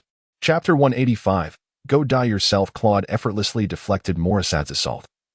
The swift dance of his sword piercing Morissad's shoulder before being sent sprawling by a decisive kick. You are beyond saving. Chapter 186. Vanishing into thin air, the broken sword was once again raised, aiming to sever Simon's left hand. Gritting his teeth, Simon wielded the Holy Flame Knight's sword in an upward slash, intent on cleaving through his adversary. Chapter 187. Repulsion perish, monster. The towering knight pulled the trigger, and the cannon recoiled violently, sending him staggering back 2 steps. Smoke billowed from the cannon's muzzle as a projectile. Chapter 188. The chaotic conclusion and commencement. Simon's expression. Chapter 189. The transformed Kaisa, the severed limb, vibrant and succulent, evoked a peculiar sensation in Simon, as though it were still alive. Most astonishingly, the shadow demon had seemingly absorbed the ominous essence within the dismembered appendage. Chapter 190. Preleto, she has already undergone a transformation. The situation is so dire, why not take her to the sorcerer for treatment? Simon spoke in a low voice. It is not that I do not wish to send her. Chapter 191. A mess. Preleto wore a face full of skepticism. He harbored doubts about Simon. In his perception, those truly skilled practitioners of magical medicine or sorcerers were invariably individuals in their 30s or older, seasoned and mature. Chapter 192. The serpent in the shadows strikes again. Barely had a few days of respite passed when a multitude of contaminated individuals was brought to Simon's residence, plunging him back into a flurry of activity. Most of these individuals were ordinary folk, caught in the throes of an unforeseen calamity. Chapter 193. He has arrived, seeking refuge. Everyone to cover. The knight bellowed, swiftly retreating behind the iron war chariot, urgently urging the surrounding warriors to find shelter. Chapter 194. Dragon-Tooth Knight, isn't he in Forsha City? How could he suddenly appear here? This is impossible. The middle-aged man's expression changed dramatically. I do not believe it. He immediately drew. Chapter 195. One man. One steed. The thunderous roar of battle reverberated as a shot rang out from the blind spot of Logan's vision. Swiftly, Logan drew the second knight's sword from his waist with his left hand. This knight's sword was a standard-issue weapon. Chapter 196. The name of the monster. Pike Street stands as the most heavily polluted area, where thousands of contaminated creatures are ensnared. Here, Strahd commands the battle. This place. Chapter 197. The overconfident challenger. Unlike Augustine and Morissad, Logan's formidable strength is not solely attributed to his meticulously honed swordsmanship. Rather, his most potent asset lies in his monstrous physique. Chapter 198. Invitation. The process of clearing the lower district proceeded remarkably smoothly. Before nightfall, the majority of the contaminated creatures had been eradicated, with only a scant few managing to escape into. Chapter 199. Becoming a salted fish. I am grateful for your esteemed regard, yet I have already pledged my word to Strahd. One must honor their commitments, thus. I find it difficult to accept your invitation. Simon resolutely shook his head. Chapter 200. The day I can no longer afford you. Before leaving, Strahd informed him that Big Housen was as cunning as a fox and as ruthless as a venomous snake. This time, Simon had declined, leaving him uncertain whether Big Housen would harbor resentment. Chapter 201. The beggar. After having his meal, Simon stepped outside with a bag in hand, intending to replenish supplies. The trio of dogs and a cat possessed an extraordinary appetite, making the daily grocery shopping a rather vexing affair. Chapter 202. The idle ones. The gaze of the vagrants never strayed from the roasted sweet potato held by Simon. Good sir, have mercy upon us. Grant us a morsel. It has been an eternity since we last tasted such a delight. Chapter 203. The absurdities of the 3 dogs. The outer and lower districts are gradually stabilizing. as evidenced by the noticeable reduction in the presence of mounted police and steam vehicles on the streets in recent days. On this particular morning, Simon. Chapter 204. Money is life. Ever since you treated me, my health has improved day by day. My personal doctor even claims that I could live for several more years. Old John smiled joyfully, feeling content. Chapter 205. Going too far. Old John gazed at Simon's retreating figure and suddenly burst into laughter. Indeed, this lad has a penchant for wealth. He may be somewhat avaricious, yet he possesses a strong sense of principles. Chapter 206. The overprotective guardian. The three dogs lay on the ground, their heads drooping in a display of exhaustion, evidently drained of their vitality. Simon sat on the sofa, his anger palpable as he gazed at the trio. Chapter 207. The great master. As the appointed hour arrived, Simon rose to commence his training. Johnny, with a furrowed brow, approached Simon, his voice low and tense, as if each word was forced through clenched teeth. Rest. Chapter 208. The woman singing at midnight. Sir, may we dine here? Faro inquired cautiously. Why would we eat here? Simon replied, regarding him with a look of confusion. Chapter 209. Even the smallest of women can be dramatic. Two little ones emerged from the room, carrying a large white object, and placed it before Simon. His eyes widened in astonishment as he gazed at the two youngsters, inquiring. Chapter 210. The resolute treadmill at Simon's home. The white mouse clung tightly to little Ruachi's thigh, trembling uncontrollably in fear. This was due to the menacing presence of the three bandits surrounding them. Chapter 211. Bandits beside. Chapter 212. Buying a dog. 1 million each. Indeed, strength is the ultimate truth. It is unclear where this sentiment originated. Simon glanced over to see that Dame had, at some point, approached and was now leaning. Chapter 213. An unconventional inspirational tale. Is your dog made of pure gold? Even pure gold isn't worth 1 million. Chek Wang exclaimed, erupting into a torrent of expletives. Do you have any idea how much a magical beast costs? Chapter 214. The Snow Princess. As one ages, one tends to be a bit more loquacious. I hope you don't mind my verbosity, sighed old John. Oh, not at all. As the saying goes, a household with an elder. Chapter 215. Smoking and drinking. Just a step away from a perm, the vagrants, finding Simon to be quite amiable, began to chatter incessantly, showering praises upon Snow White. Sir, it's rather tiring squatting here. Why not take a seat for a while? Chapter 216. Thank you for listening to my song. Simon engaged in delightful conversation with the four vagabonds.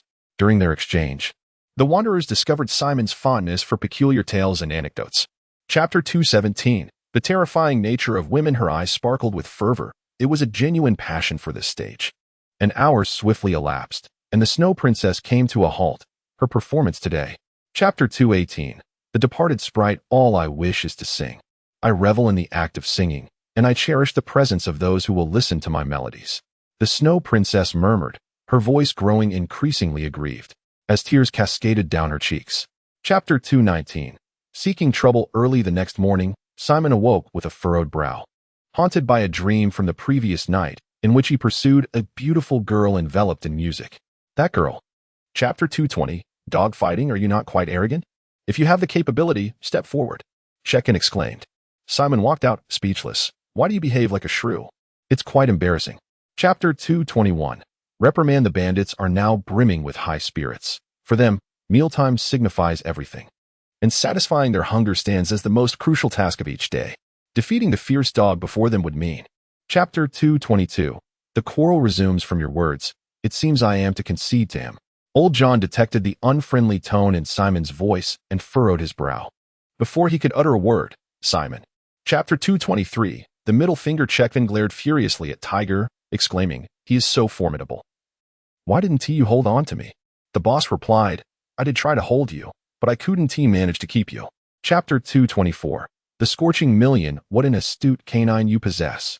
This is the most intelligent dog I have ever encountered. My goodness, Simon. Please reveal to me the breed of your remarkable dog. Chekwin appeared utterly astonished. Chapter 225. An incident with Faru. If 1 million. Chapter 226. The power of the Merc family. This little fellow indeed possesses remarkable courage, daring to brandish a firearm at a dozen individuals and manage to subdue them. That gun was also provided by you, wasn't it, Patry? Chapter 227. A world of cannibals. Every year, 100 or 200 children are recruited to be nurtured into death warriors, raised until the age of 15 for nightly experimentation. Each year, A certain number of them succeed. This number, however, is not. Chapter 228. A path to wealth. The bandits, in the throes of youthful fervor, were driven by a primal urge. Any female would suffice to satiate their desires, for they remained oblivious to their identities in the shadows. The younger ones had also fled. Chapter 229. Action ahead. Before Simon could speak, Chekvin stood up and coldly sneered at the people outside, saying, "What's wrong with the breeding fee for such an exceptional dog? Just look at you bunch of country." Chapter 230. Acting alone, he enveloped himself snugly, donning a subtle disguise upon his visage. Unless one were an acquaintance, it would be exceedingly difficult to recognize him at first glance. He ventured into the lower city alone. Chapter 231. Astonishing perception. In this operation, we only grasp the general time frame and route. Should any alterations occur along the way, we would be unable to inform you, which could impact the execution of this mission. As time gradually slipped into the depths of night, subtle movements once again graced the streets. Shadows swiftly traversed the thoroughfares, weaving through alleys, as they clandestinely swept into this locale. Chapter 233. A formidable foe. The shadow ghost, akin to a reaper in the depths of night, menacingly obstructed the knights of the Merkdor family, annihilating them with overwhelming force. The Symphony of Gunfire. Chapter 234. The flesh of demons. The middle-aged man's assault was swift, yet Simon remained vigilant, deftly twisting his wrist to position his long sword against his back, ready to deflect the oncoming strike of his adversary. Sparks flew. Chapter 235. Do you think you are capable? The middle-aged man collapsed onto the ground, his body convulsing violently, moaning and howling in anguish as he struggled in torment.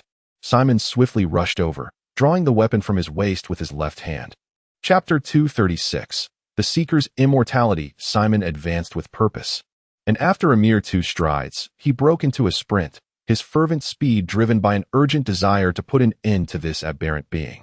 The middle-aged man, at last, felt the grip of fear, his ferocity. Chapter 237. The protagonist emerges. The gangsters under the Mercator family diverted a significant portion of Zorn's firepower with gunfire. Zorn, taking aim at the Mercator family concealed behind the carriage. Chapter 238. The Masons' Guild. As Simon made his entrance, the armored middle-aged man furrowed his brow, a vague sense of unease creeping over him. Is this the Interceptor? The Merkdor family. Chapter 239. The Mason and the Blacksmith. What could a Mason be? Observing the sudden change in Zorn's expression, Simon realized that the middle-aged man was not of ordinary origin. Where did you hear this phrase? Chapter 240. The eccentric individual in a bid to sever all potential leads that could trace back to Zorn and his associates. Zorn resolutely eradicated the 2 clandestine factions under his control, sparing no expense even in the annihilation of the knight-class warriors he had painstakingly cultivated. Chapter 241. The dashing singer Eamon gazed upon the rather unremarkable figure, often bullied by the little white one. I yearned to raise a dog as formidable as a bandit, so that taking it out for a stroll would be an elegant affair. Chapter 242. Injustice begins with nobility. Truly, he is a master of his craft. The individuals he associates with share a similar disposition. Simon chuckled. Do you have any idea how many admirers that fellow has in both the inner and outer districts? Chapter 243. Dream lover. The only solace I find is that I was born into a noble family. Thus, I have enjoyed a life of luxury. Chekvin remarked with a smile. Simon turned his head. In this world. Chapter 244. Diagnosis. My friend, you have finally arrived. Marshal Goldman warmly embraced Chekin, followed by a heartfelt greeting to the dear Miss Tifa. Marshal, then, can this be cured? Simon's words resonated with professionalism, amplified by the revelation he had just displayed and the cautionary advice from Chekvin, which left him in a state of profound anxiety. Chapter 246. Revisiting old haunts. It seems you two are having quite the engaging conversation, Chekvin remarked teasingly as he and Marshall emerged, discovering Simon and the local engaged in their dialogue. Chapter 247. Deceived. Later, Chekvin spotted an exceptionally beautiful girl and impulsively rushed over to engage her in conversation, exhibiting the demeanor of a seasoned rogue. Simon observed this. Chapter 248. Encountering an acquaintance. Simon and Chekvin were brought to the police station, seated on the cold bench. Chekvin bowed his head, displaying an expression of utter despondency, while Simon held his head high, feeling quite embarrassed. Chapter 249. Challenging perspectives. The stunning beauty herself has spoken, and I must certainly. Chapter 250. The kidnapping. After a rather chaotic meal, they gathered around the table, savoring the exquisite dishes. The other beautiful ladies, each exuding an air of grace and sophistication akin to that of noble women, listened attentively as the conversation unfolded. Chapter 251. The Case of the Seven Deadly Sins. Now, I need you to assist us in taking a statement, remarked the middle-aged sheriff. Simon rose to his feet, noticing a pool of blood on the floor, along with traces of white paint. Chapter 252. The meal invitation. The combat prowess of the three dogs is astonishing. However, their sense of smell is equally remarkable. Simon is convinced that as long as Chekvin, Marshall, or the owner of that tattered cloth. Chapter 253. The encounter. The innkeeper was nearly draped over the four-eyed squire, while another server from a nearby establishment hurried over to grasp the other hand of the squire, preventing him from. Chapter 254. The high IQ criminal syndicate. Simon cast a somber gaze towards the entrance, which appeared somewhat elongated. From within, an unbearable stench wafted forth, emanating from the sewers. This concealed location. Chapter 255. The indomitable fat man. The villa where Chekvin resided had been discovered by patrolling police. The first to arrive was the Security Bureau, followed by the Ninth Bureau, and finally, the Iron Feather Army. Chapter 256. The cowardly thug. This rotund figure may seem formidable, capable of withstanding bullets, but in truth, his skills are woefully inadequate. He possesses no real ability, relying solely on sheer momentum. After a knight shatters his kneecap, he collapses. Chapter 257. The injured waiter. Who are you? The middle-aged doctor, taken aback by the young man's brusque demeanor, wore a stern expression. Why are you so concerned? Listen. Chapter 258. Pursuit. Dr. Simon's dog has been injured and is in critical condition. The aspiring knight hastily glanced at Simon, whose countenance was dark and whose eyes held a fierce intensity. Chapter 259. Locking in the culprit. Thus, we proceeded onward, arriving at the entrance of the Central District. This area is the true residence of the dignitaries and aristocrats of Fossa City, and as such, each entrance is equipped with security personnel. Chapter 260. Zola Strand wore an expression devoid of emotion as Simon spoke. He suppressed. Chapter 261. The plan. The arrival of Zola further dampened Simon's spirits. However, in the afternoon, the young waiter awoke, allowing Simon to finally release the heavy burden that had weighed upon his heart. The bandit, Xiao Yi. Chapter 262. Conversations at the site. In residence. Simon and his companions arrived at Caesar Street, the most bustling thoroughfare in the inner city. Each evening, this vibrant locale teems with a throng of people, particularly lively and animated. Here, the atmosphere is charged with the spirit of commerce. Chapter 263.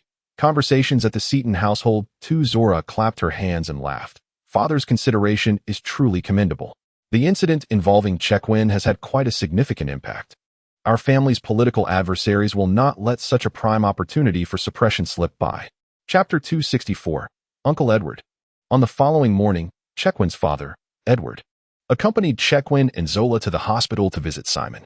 Upon opening the door to the ward, Simon beheld Edward. Chapter 265. Lon's apology. The innkeeper emitted a deep growl, a sound steeped in anger, signaling an imminent attack, indicative of the presence of an intruder. The bandit and Xiao rose abruptly, their expressions darkening. Chapter 266. Confrontation. Simon, an extraordinary being, possesses a shadowy sequence of mystical arts that emphasizes the cultivation of the mind, granting him a heightened sensitivity to the emotions and sentiments of others, surpassing that of the average individual. Although Lauren. Chapter 267. A dark and windy night. Simon approached and picked up the syringe. He inhaled its contents, his expression shifting slightly. He then took out a piece of gauze, extracted a small amount of liquid, and applied it to the fabric, inhaling once more. Chapter 268. Night raid. Upon entering the bar, Leon stealthily made his way through the rear window, slipping into the establishment. The kitchen was sparsely populated, with only one or two individuals present, and Shadow Crow furtively maneuvered past them. Chapter 269. The same position. Despite being a knight of the army, this bodyguard found himself utterly powerless against the formidable presence of the shadow demon. Simon gazed into the pitch-black private room, where, apart from the labor. Chapter 270. The astonishing intuition of Chekvin Lon was shot, barely escaping death. Shot. Do you still suspect Simon was involved? When was he shot? Kino was taken aback, furrowing his brow. Chapter 271. The payment is due. Simon supported Chekvin as he lay upon the sofa, administering acupuncture to him. The life magic energy contained within the insignia of the sorcerer was entirely infused into Chekvin's body, hastening his recovery. Chapter 272. The Revolutionary Party. Very well. I can administer acupuncture to you tomorrow, but the day after must be my turn. We shall take turns, 1 day for each. Chekvin gazed at Marshall's woeful state and could only acquiesce. Chapter 273. You cannot take her away. Alyssa, are you displeased? Chekvin also noticed Alyssa's serious demeanor. Alyssa's expression darkened. He shook his head and forced a smile. Chapter 274. Astonishment. CLO understood that Simon was a sorceress physician. Yet the gaze he now exhibited convinced CLO that Simon had taken lives, and not just a few. Otherwise, it would be inconceivable. Chapter 275. Astonishing speculations. I could hardly swallow my indignation. Damn Simon, how dare he steal my woman? Chekvin's fist struck the seat, his face etched with discontent. Chapter 276. Interests. If he were my friend, he wouldn't compete with me for women, Chekvin declared indignantly. Is that kind of woman truly significant? Is she of any importance? As long as you possess wealth. Chapter 277. Pretentiousness. Simon, do these robbers truly require such an abundance of food? Alyssa gazed in astonishment at the 3 large bags filled with provisions. They are nothing short of gluttons. Simon. Chapter 278. The inner thoughts of a robber. How much longer do you think it will take? Patricia leaned in closer to Simon, her breath fragrant. Perhaps just a few more days. Why are you in such a hurry? Everything we need is already secured. Chapter 279. The power of money and reselection. Did you sleep well last night? Did the bandits cause any trouble? Simon inquired. No, the bandits were quite well behaved last night. You were also, in the morning. Chapter 280. The invisible presence of little white. Simon wore an expressionless face, looking exceedingly grim, which startled Chekvin. If you have nothing to say, then keep silent. Why unleash your anger? Chekvin murmured. Chapter 281. A thief intrudes at home. With a playful flick to his forehead, he glared at Simon, who was nursing the spot in irritation. It seems you have too much time on your hands. Your teacher assigned you some homework.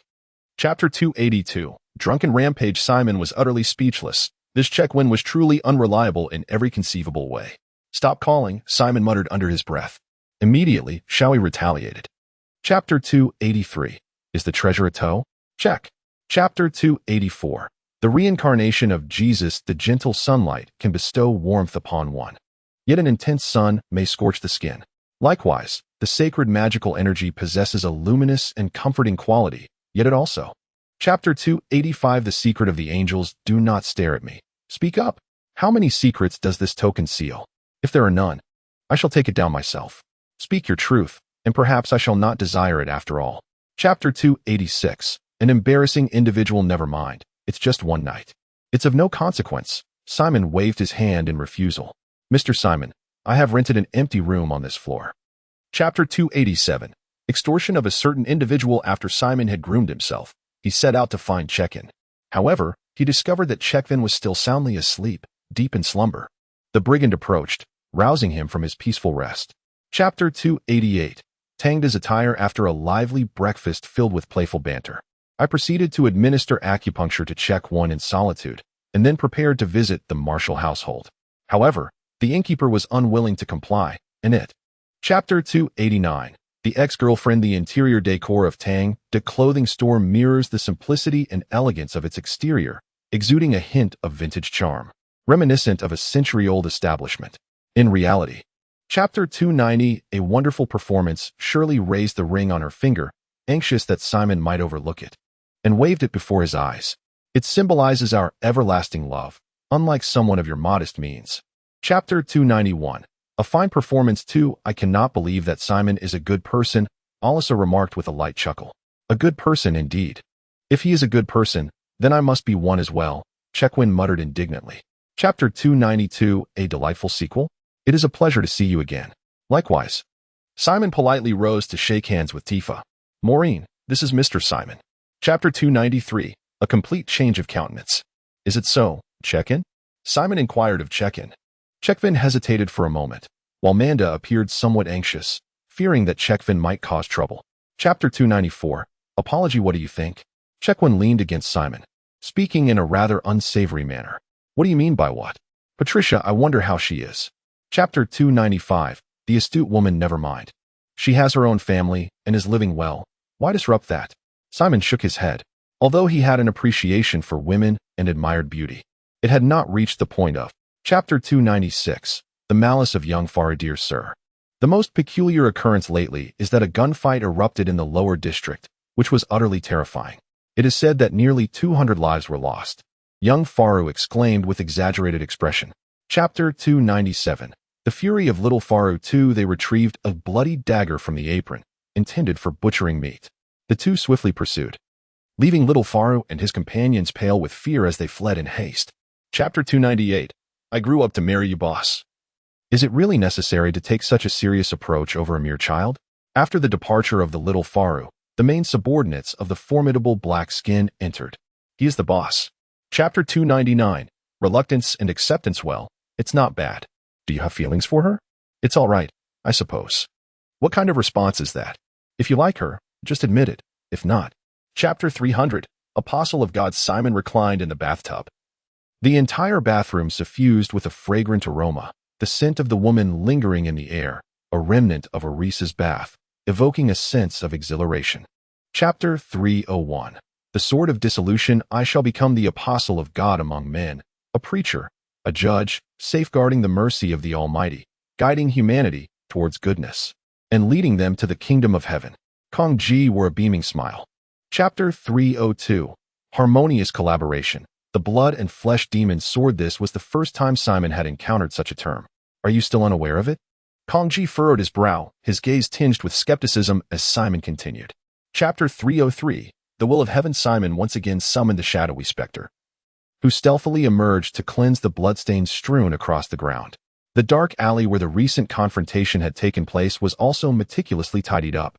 Only after confirming that everything was in order did Simon finally feel at ease. Chapter 304. The invitation to the banquet. Chapter 305. The rejuvenation. At this moment, the elderly butler of the Seaton family stepped forward, bowing respectfully to Chekvin before smiling at Simon. You must be Mr. Simon. Chapter 306. The ill-mannered Chekvin. In the grand hall, Simon was engaged in the sterilization of silver needles, while Chekvin, unable to contain his restlessness, urged, Come. Allow me to show you around my abode. Bored himself, Simon acquiesced and followed him on a leisurely exploration of Seaton. Chapter 308.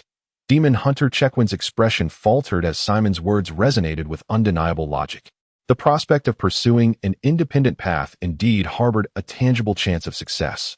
I too perceive that a 40% likelihood seems rather elevated. 3.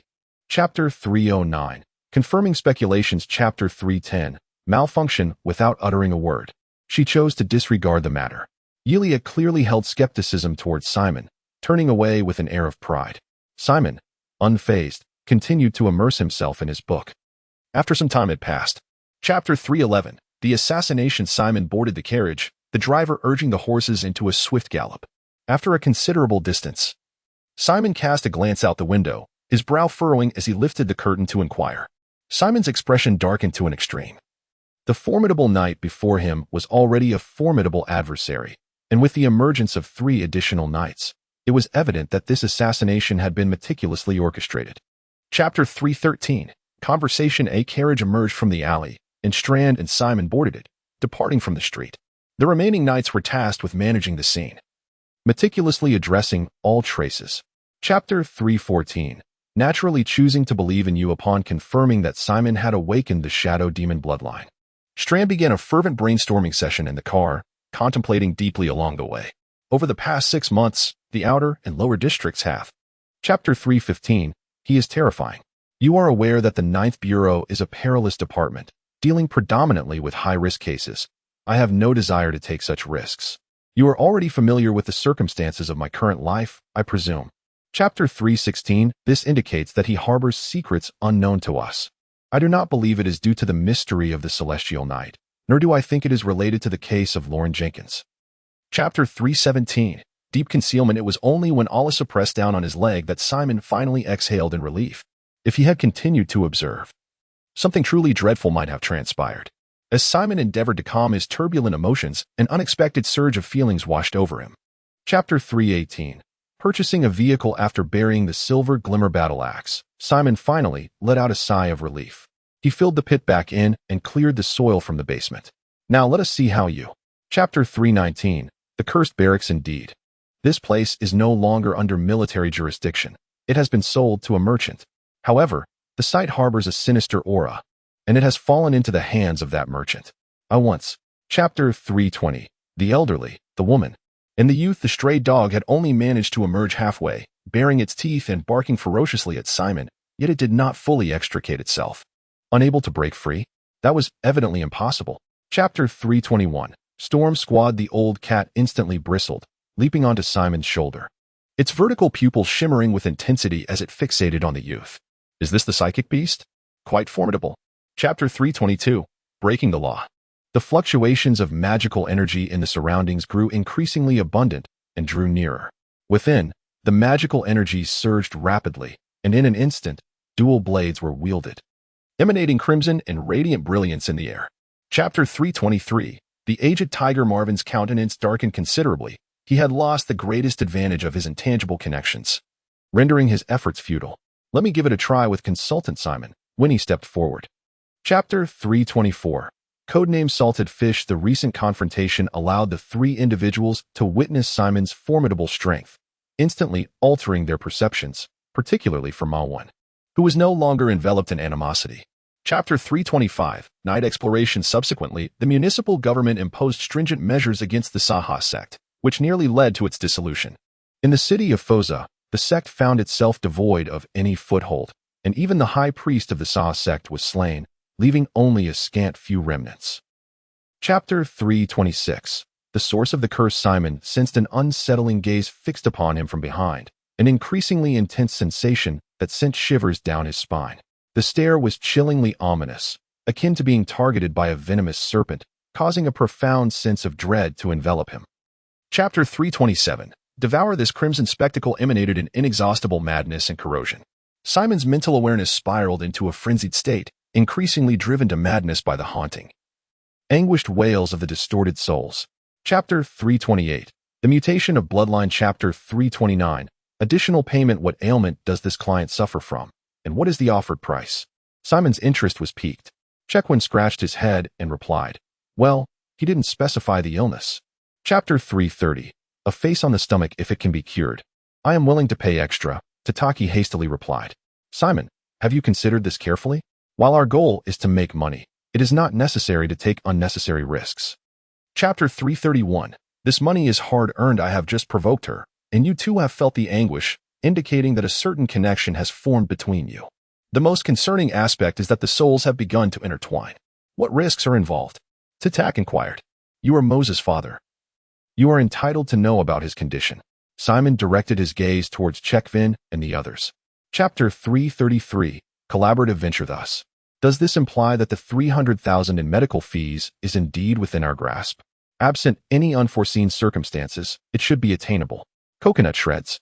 300,000 in medical. Chapter 334. Half-demon number 42. Even Donald could not capture it. This mutated creature possesses remarkable prowess. What abilities does this mutated being possess? Simon inquired. Chapter 335. Two disturbances. The strength of half-demon number 42 is undeniably formidable, rivaling that of Rowan. Marvin, assisting from the sidelines, contributes to the intense fluctuations of their magical energy, resulting in a significant. Chapter 336. The resurrection of severed limbs. The half-demon, designated as number 42, tightened his grip around Simon's neck, his sharp claws tearing through the collar, intent on twisting and rending Simon's throat asunder. Originally, the Chapter 337. You deceive my feelings. Is it truly that remarkable? Can there be any deceit? The others gazed at Simon with glimmering eyes. They are now the sharp blades of the Ninth Bureau and the day. Chapter 338. The Eastern Celestial Manor. Simon was quite astonished by Chekvin's enthusiasm. Could they truly be compared? For the collaborative medical treatment, I received nearly a 2.5 share, whereas for the restaurant partnership, my share amounts to 50. No, at present. Chapter 339.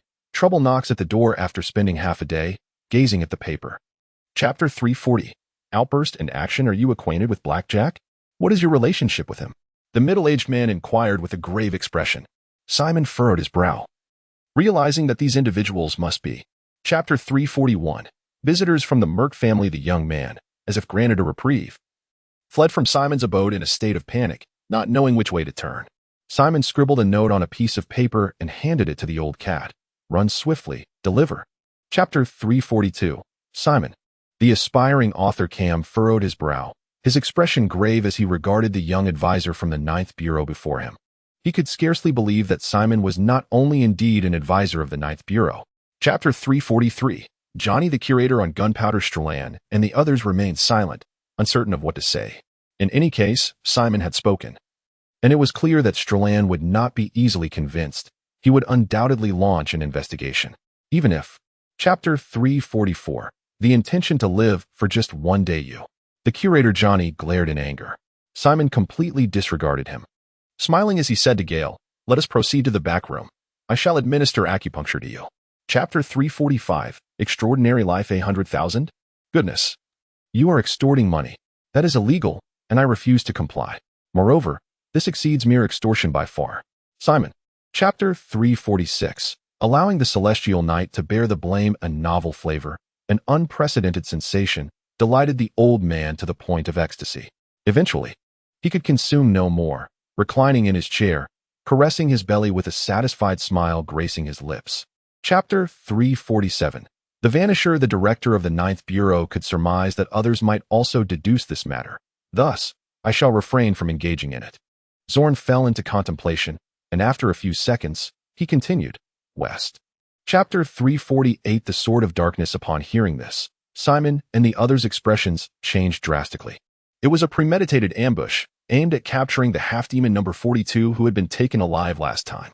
Xianyu, you go. Chapter 349. Suppressing a formidable foe. What a terrifying night sword.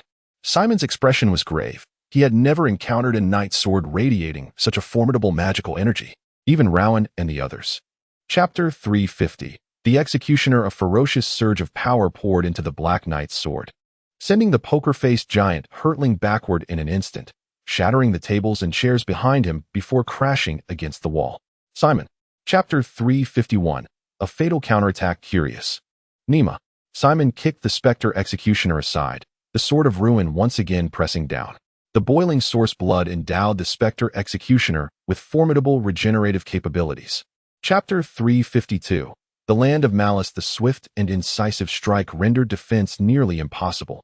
Unexpectedly, the executioner of ghosts retreated, and the sword of ruin struck his ear, shattering it into a. Chapter 353. The mountain of flesh. To this day, the number of souls buried there remains unknown. The forest is dense and terrifyingly eerie, rumored to be haunted by vengeful spirits.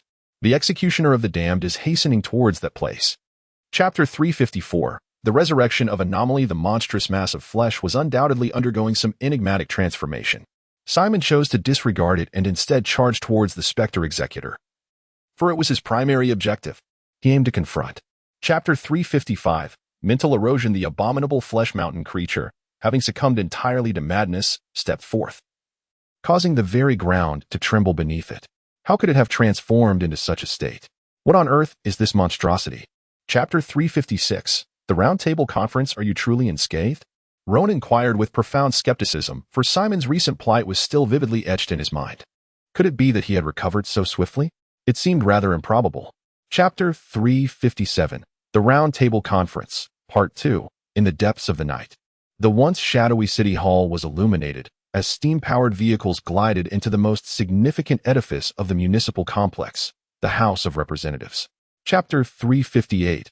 The Underground Clinic. Simon, are you receiving treatment? Strand inquired. Chapter 359. Claiming the spoils. Strand sat alone in his expansive office, the dim light of an oil lamp flickering on his desk. The vast space was devoid of any other presence, enveloped in a profound silence. Chapter 360. The Mechanical Academy of Cowhide. What does it mean? So you have no intention of giving it to me? Simon's expression darkened as he furrowed his brows. As a current member of the Ninth Bureau, all seized items are. Chapter 361. Automatic recharging? No. Chapter 362. Unfathomable hostility. Simon devoted an entire afternoon in the basement to mastering the arcane art of the healing mage's insignia, concluding his rigorous practice only after 6 in the evening. Subsequently, he unearthed the crimson-hued metallic orb. Chapter 363. The clash of Eastern and Western medicine. Duke Bray's incessant contradictions with Simon left Simon profoundly irritated. Young man, do not presume too much. We are not here to surreptitiously learn your tricks. Chapter 364. Communication. It is inconceivable that the rudimentary Eastern medical practices could possibly rival our scientific medicine. Duke Bray, too, harbored skepticism, for his family had devoted 3 generations to the study of medicine. Chapter 365. The secret of the shadow demon bloodline. The 2 parties engaged in discussion for over an hour. Jacques persistently sought Simon's expertise in medicine. Faced with an elderly doctor whose experience and knowledge far surpassed his own, Simon found little he could impart. Chapter 366. The extraordinary mentalist. After the dispersal of the shadow demon bloodline extraordinary beings, the unparalleled confidentiality of the laboratory ensured that its records remained securely within its confines, never to escape the premises. Chapter 367. Revenge. Indeed, it was as such. A headache began to plague Simon. For the last thing he desired was to join the Federation and become a knight of the Federation. He longed for a life of tranquility and simplicity. Chapter 368. Evil spirits in action. In the Grand Hall of the Ninth Bureau, remnants of the explosion lingered. Flames danced wildly, and over a dozen shattered corpses lay strewn about. They were the guardians of the Ninth Bureau, the valiant knights, and... Chapter 369. Blood spirit. Demonic flower. As the malevolent spirit's head lunged towards him, Simon raised his hand to shield his face, grasping the vile entity's cranium. With a surge of magical energy emanating from his palm, he crushed the head of the wicked spirit, obliterating it entirely. Chapter 370. Creating the pollution monster. By heavens, behold the prowess of my dual sword technique. Simon instantaneously sprang into action, akin to a racing cheetah, shattering the floor beneath him as he wielded 2 resplendent knight's swords, dancing through the air. Chapter 371. The exile. Mr. Simon, there is no alternative. As long as the young lady's interests remain unharmed, Mr. Simon's benefits shall also be assured. The young lady has stated that as long as Mr. Simon is willing to proceed, then. Chapter 372. A vehicle acquired. 3 thugs lay sprawled on the ground, their bodies convulsing.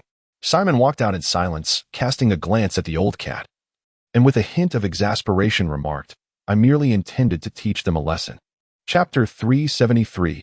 Insights of Zika. Indeed, all literature pertaining to the magical physician is securely stored within the confidential archives of the library.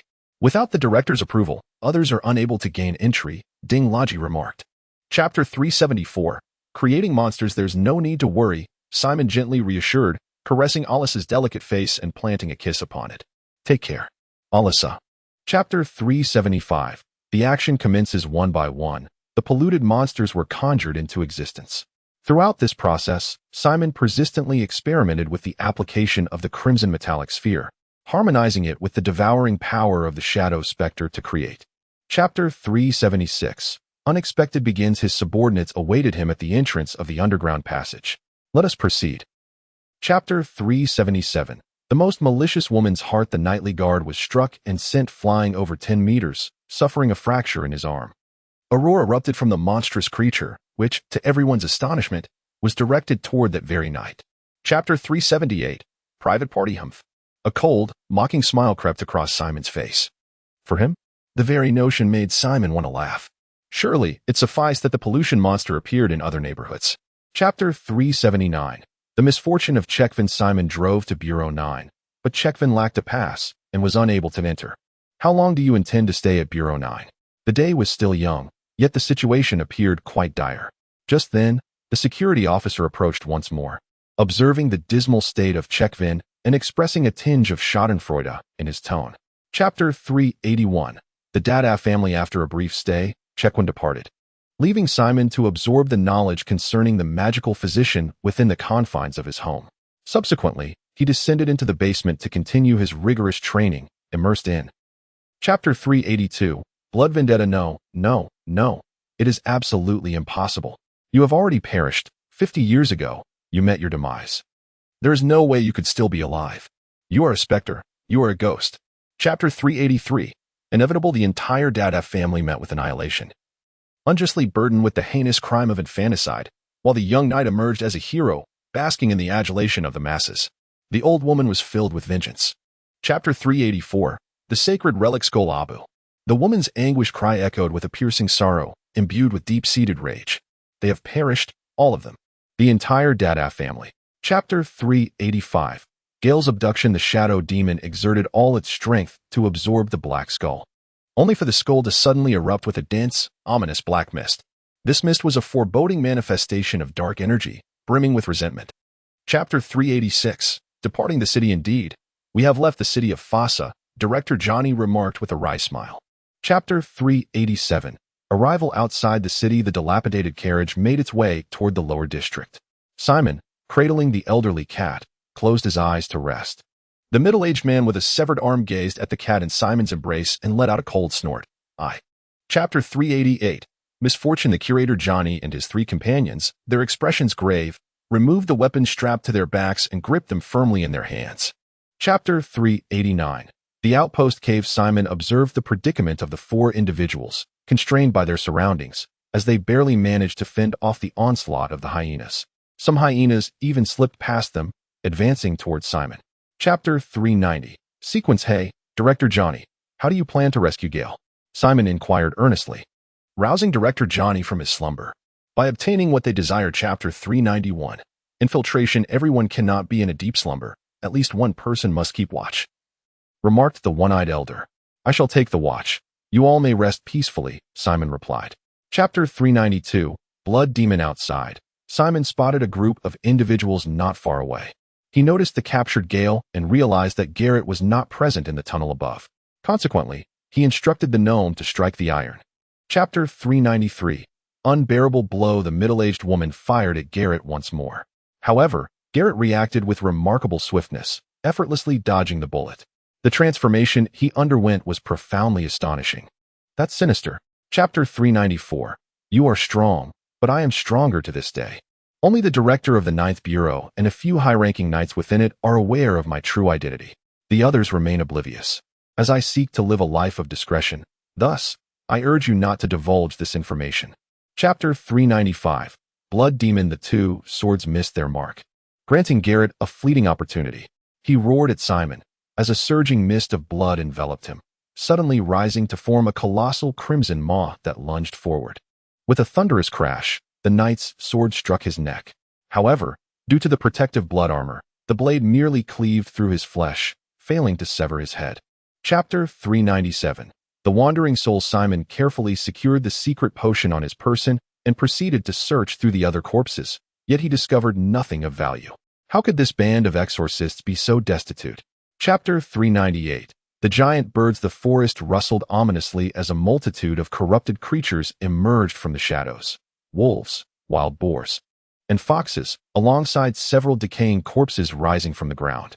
Chapter 399. The awakened demon. A colossal black bird descended upon the ground, its immense magical energy surging forth like a mighty tsunami.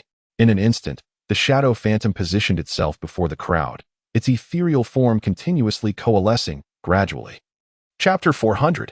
Invasion of consciousness. The colossal black bird went into a frenzy, diving down to engage in a fierce battle with the worm-like beast. Despite nearly losing one of its legs to a vicious bite, the formidable creature persisted, relying on its powerful beak.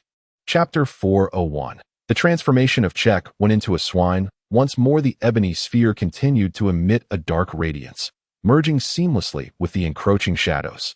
The malevolent darkness, teeming with malice, was devoured by the black light, causing the malevolence to dissipate.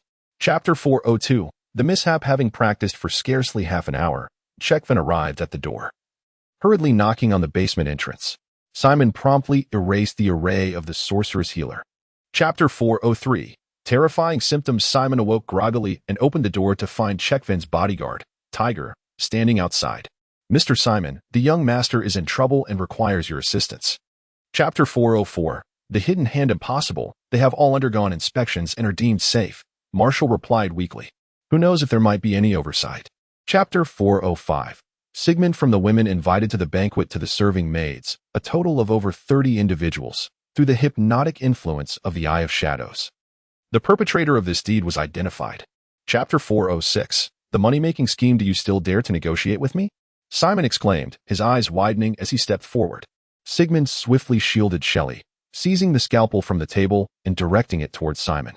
Chapter 407. I am truly a genius concerning a fortune amounting to several million.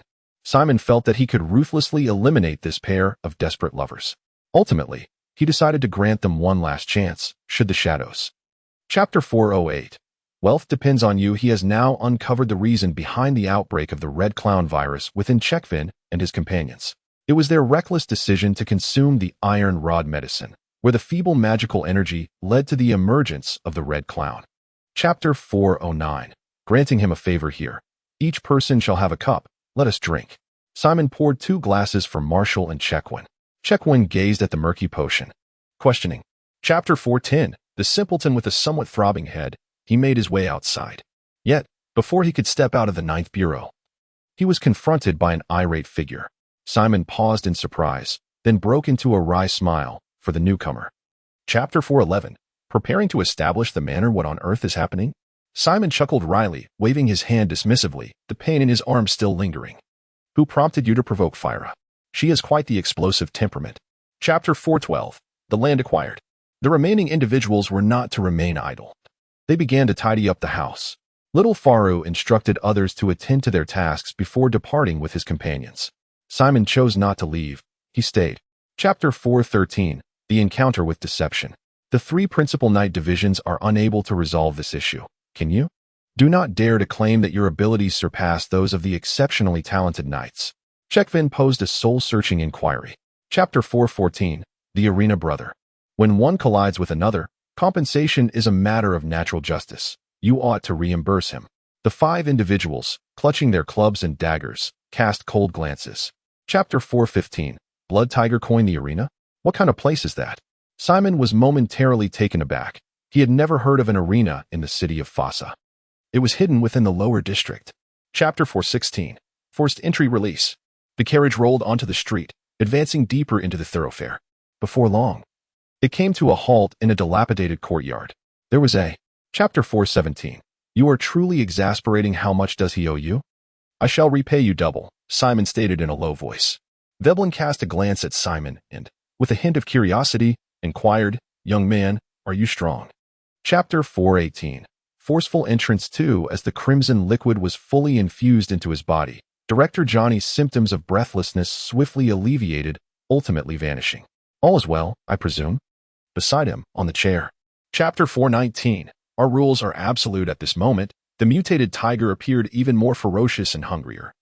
Its blood-red eyes fixated intently on Simon. Without a moment's hesitation, it lunged forward with a speed surpassing that of before. Chapter 420.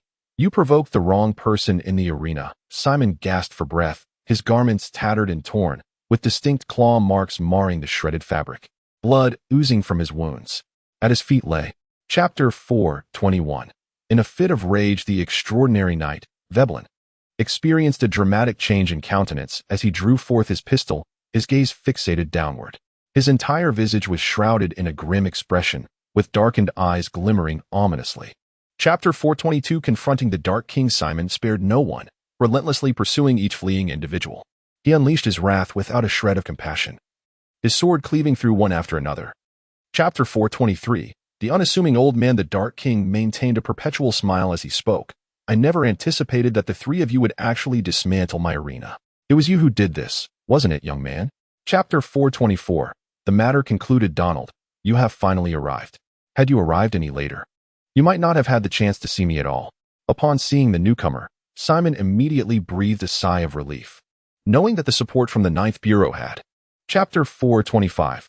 Allow me to entertain you. The Dark King smiled as he bid farewell to Simon and the others. Through the crack of the carriage door, Simon could still glimpse the Dark King's beaming visage.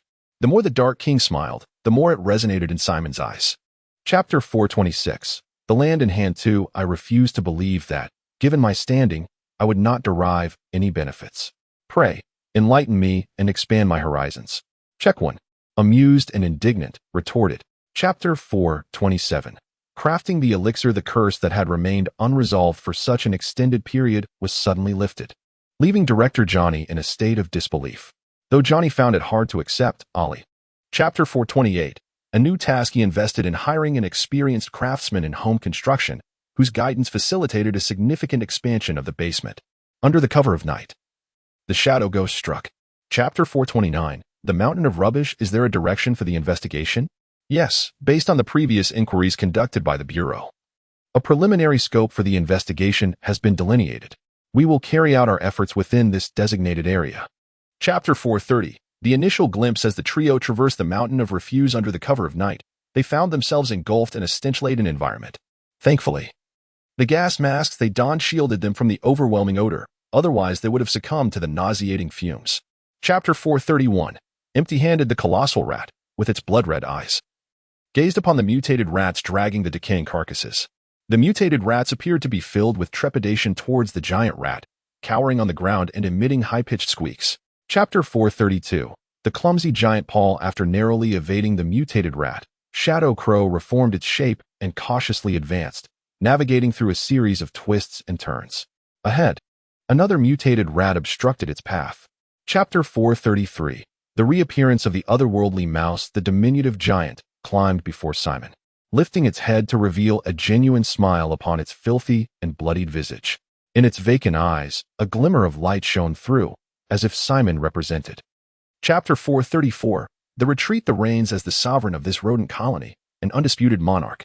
No mutated rat dares to challenge its throne or authority. As he approaches. Chapter 435. Dining with the little giant. Simon observed the little giant's posture and couldn't help but wonder if this fellow would remain seated like that all night. He was instantly rendered speechless, pondering whether to commend his sincerity or to deem him foolish. Chapter 436. Shelter. Do not harm my benefactor, the little giant declared resolutely. Monster, leave my restaurant at once. The restaurant owner brandished a hunting rifle, filled with determination. Chapter 437. A new family member. The little giant hung his head low, resembling a forsaken puppy, engulfed in profound despondency. A trail of moisture marked the ground beneath him, a testament to his silent tears. The malevolent. Chapter 438. The mischievous Sigmund. The diminutive giant Paul has persistently trailed behind Simon, following him wherever he ventures. Simon, in turn, finds himself quite exasperated by this unwavering companionship. Chapter 439. The harvesting of chives. Noticing Simon's troubled expression, Sigmund cautiously remarked, I too have been conducting experiments on the blood fury elixir. It is only after completing the research on this potion that I. The two exchanged knowing glances, sharing a conspiratorial chuckle. We must act swiftly. We cannot afford to let this lucrative venture slip away. Without delay, Simon promptly began to prepare the medical kit. Chapter 441. The rodent extermination. Simon sat in his chair, idly passing the time, when he retrieved a notebook from the medical kit and began to peruse its contents with great diligence. This notebook was a compilation of his reflections on the arcane practices of the magical physician he had been studying for several days. Chapter 442. The giant night training program. In recent days, the personnel from the 9th Bureau have been deliberating on how to effectively eradicate the mutated rats residing within the refuse mountain, with the primary objective of capturing the aberrant divine rats. The plan has been meticulously formulated. Chapter 443. Codename God Hunter. As night descended, Simon sat in the living room, engaging in lively conversation with Orisa, while Paul twisted his waist, practicing techniques to harness core strength. Until outside.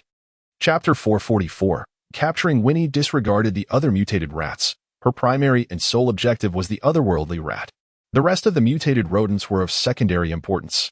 With her keen eyesight, Winnie locked onto her target. Chapter 445. Conflict. With a piercing shriek, the otherworldly mouse sent the old cat soaring through the air, leaving it gasping and coughing up blood. A bullet struck the otherworldly mouse once more, leaving a mark upon its body. Chapter 446. Winnie to the rescue. With a swift press of the accelerator, Winnie collided fiercely with the steam vehicle, determined to force her way through. The tremendous impact caused the steam vehicle to shudder, its front crumpling under the force, fortunately. Chapter 447. Simon's thoughts. Fira raised her finger with a smirk and said, Do you still wish to fight? I am more than ready. Simon stared in astonishment at Fira. This woman truly possessed an audacious spirit. Chapter 448. A family outing. The following day, Simon did not rise until around 10 o'clock. He first glanced at the old cat, who was lounging on the balcony basking in the sunlight. Its demeanor appeared somewhat weary, still not fully recuperated. Chapter 449. A lucrative opportunity approaches. Orisa possessed an irresistible allure, captivating this vibrant assembly of spirited youth. Paul's countenance, however, was decidedly grim, his expression dark and foreboding. Chapter 450. The private club. Where have you been? I've been anxiously waiting for you. Chequin exclaimed, his face etched with urgency. What significant business is this? Simon inquired. And there was. Chapter 451. The most powerful second generation. Stop causing trouble. Making money is of utmost importance. Check when whispered into Simon's ear. Simon pouted and gazed at Lon Jenkins, remarking, words alone. Chapter 452. A threat unveiled. The middle-aged man with brown hair sternly intervened. And Simon could palpably sense his animosity. After all, they were peers. It was only natural that he would be displeased due to Simon's encroachment upon his business. Chapter 453. The atmosphere. All right. Pretend I never said anything, Simon remarked with a shrug. By the way, please do not disclose what I just mentioned to anyone. Especially that individual named Sydney. Chapter 454. It's like printing money. Lon, with a beaming smile, exclaimed, Congratulations, Dr. Simon, on joining our circle. Simon maintained a tranquil demeanor, not viewing his entrance into the club as. Chapter 455. The injection of the secret elixir. Check when fixed his gaze upon Paul, observing as he polished off an enormous basin of rice. Subsequently, Paul hurried back for more, filling yet another large basin to continue his feast. Chapter 456. Recruitment. Sigmund meticulously examined the instrument. Everything appeared to be in order, yet he pondered why this was happening. The elevated heartbeat indicated that the blood fury elixir was indeed effective, but why then? Chapter 457. Assassination. Mr. Hadi, I fear I may have to disappoint your kind intentions. Oh, why is that? Are my terms not satisfactory? Mr. Hadi inquired. Chapter 458. Assassination. Failure. In the depths of night, the shadow phantom possesses an unparalleled advantage, seamlessly blending into the darkness, rendering itself nearly undetectable. Under the vigilant watch of the shadow raven, the shadow phantom moved silently. Chapter 459. The frenzied beast. Bang. The door was forcefully flung open, and individuals rushed in, brandishing handguns aimed squarely at Simon. Gunfire erupted. Hawkbell's voice. Chapter 460. Demon subjugation. Simon fixed his gaze upon the supporting knight, swiftly drawing his energy pistol from his waist. Without hesitation, he fired a single shot at the knight who had just sustained injuries, the rapid bullet striking its target squarely in the forehead. Chapter 461. Reluctant withdrawal. Hawkbell suffered a dreadful blow to his abdomen, collapsing to the ground as he clutched the immense wound, desperately attempting to staunch the flow of blood. Instructor, exclaimed the long-haired youth with glasses. Chapter 462. Ambush. The Smith family need not worry. They are currently struggling to safeguard themselves, Zorn remarked with a smile. Simon raised an eyebrow, contemplating the crucial point. It is Hawk Bay. Chapter 463. The outburst of the Red Clown. Simon's demeanor was akin to madness as he incessantly waved his arms. I have discovered you. With a sudden, intense gaze directed toward a particular point, he swiftly hurled the dagger from his hand. Chapter 464. The old cat often dies. Simon rose from the ground, the dark light that had enveloped his head gradually penetrating and vanishing within. The recent encounter had been exceedingly perilous, had it not been for Simon's quick reflexes in that critical moment. Chapter 465. The outbreak of the Red Clown. To who ambushed you, Simon? Donald inquired hastily. He slowly approached the sofa, and with a sudden motion, he sank into its depths, a chilling glint in his eyes, enveloped in a somber aura. Chapter 466. The Red Clown's outburst. Three-Strand gazed at Simon's pallid, darkened countenance, comprehending the turmoil that stirred within him. Casting a glance around, he softly remarked, however, you need not be overly concerned. This. Chapter 467. The outburst of the Red Clown. Simon administered the antidote, followed by the insertion of a silver needle, ultimately allowing the Dark Healer and their apprentice to infuse the patients with life-enhancing magical energy. This comprehensive procedure effectively alleviated the ailments of those afflicted. Chapter 468. The reason for the ambush. I had just exited the town hall, where the mayor had issued an urgent directive to immediately develop a cure for the novel virus. Strand remarked in a low voice. Indeed, it is quite swift. Chapter 469. The outburst of the Red Clown. The Institute of Mechanical Sciences wields considerable authority. Even the director must submit an application for endorsement, Ding Locky remarked. Ever since the last incident. Chapter 470. The antidote emerges. The crisis has arrived. Every passing second could mean the loss of another life. And Simon's heart is filled with urgency. Has Mr. Guster's potion been perfected? Chapter 471.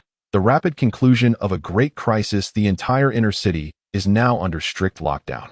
The municipal government is primarily concerned about unrest within the inner city, and the gates have been closed, taken over by the military, who have established. Chapter 472. The relentless thief. Has the antidote been developed so swiftly? The prowess of the Mechanical Academy is indeed beyond imagination. Within a lush grove of the affluent district, a figure emerges from the trees. Chapter 473. The formal conclusion. A crimson light swept across a 3-meter radius, leaving the vanquished with no opportunity to escape the realm of assault. The vanquished, abruptly expelled from his cloaked state, trembled with his left hand, the palm. Chapter 474. Max's appreciation. Mr. Max, I shall take my leave now, Simon said, bowing slightly. Very well, take care and rest well, Max replied with a nod. Simon departed, dragging a heavy. Chapter 475. Mastering the techniques of blood and flesh magic armor. Simon hesitated, fully aware that joining the Mechanical Academy and studying under Max in the art of magical healing would undoubtedly lead to a brilliant future. However, the Mechanical Academy. Chapter 476. Communication failure. Upon confirming that he had not misheard, Simon remained utterly perplexed. Collaborating with the flesh and blood demon armor? The memory of the ferocious slaughter wrought by the Sword Emperor Senteg lingered in his mind. Chapter 477. Jonathan Merkdor. The incessant refusal of Tissenkert to grant Simon even a fleeting opportunity for communication left him in a state of utter helplessness. With no other recourse, he was compelled to once again seal away the sword of dissolution. Chapter 478. Speculations of Strength. Chapter 479 has been renamed to I Only Trust Myself. You are exceedingly audacious. If you wish to find me, you ought not to have old Merk lingering here. Simon furrowed his brow. Simon's expression darkened. This woman was far more formidable than he had anticipated. He now felt a twinge of regret about partnering with her. Simon's collaboration with her was exceedingly. Chapter 480. The Gathering. Why do you not mention that the rash virus was developed by me and intentionally disseminated for profit? Simon scoffed. I have indeed entertained such a suspicion. Chapter 481. Inquiry. Stay put, understand? Simon gently patted the robber's head. The robber extended his paw, pointed to his mouth, and then mimicked the act of smoking. Chapter 482. Initial success. Mr. Simon pondered whether the rash-inducing virus was a product of nature or a result of human engineering.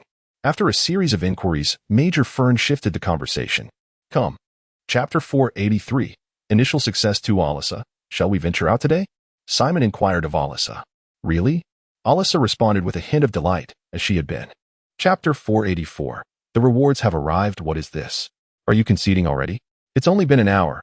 You can't possibly be giving up now. How utterly disappointing, remarked Dissent with a disdainful huff. Chapter 485. Political Demands. Director, what kind of reward has the City Hall bestowed upon me? Simon inquired with palpable excitement. Chapter 486. Untitled. Simon's expression darkened. Is it truly absent?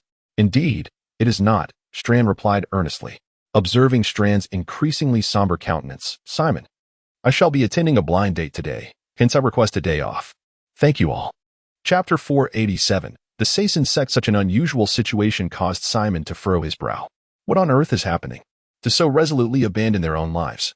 These figures in black surely do not. Chapter 488. The Day of Bestowal. The Saison sect. Simon furrowed his brow as he searched his mind for information about this cult. Suddenly, a recollection struck him. This was a.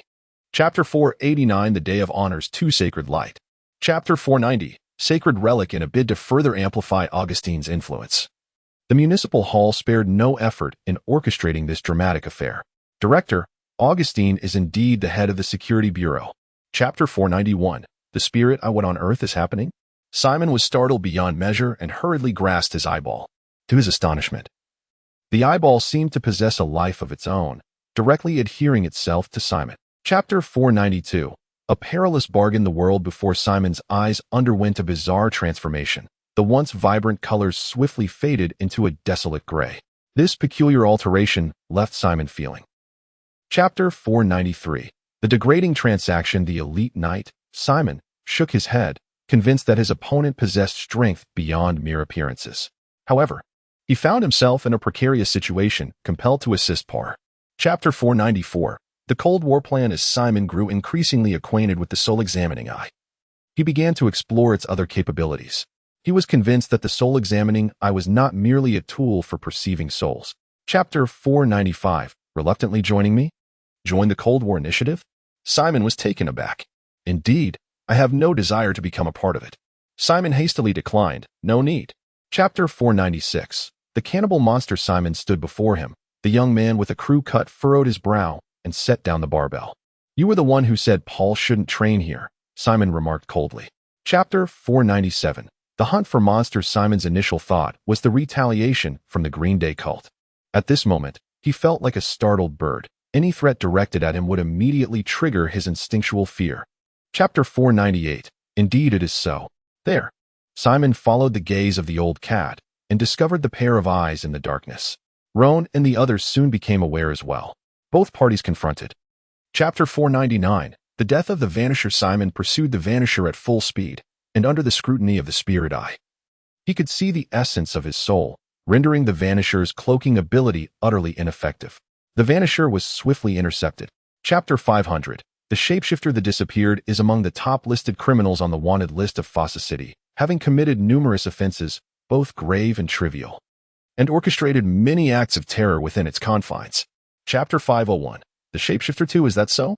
You are aware of this matter yet choose not to take action? Simon inquired in astonishment. How should I address it? After all, they have not yet departed, if I were to confront them.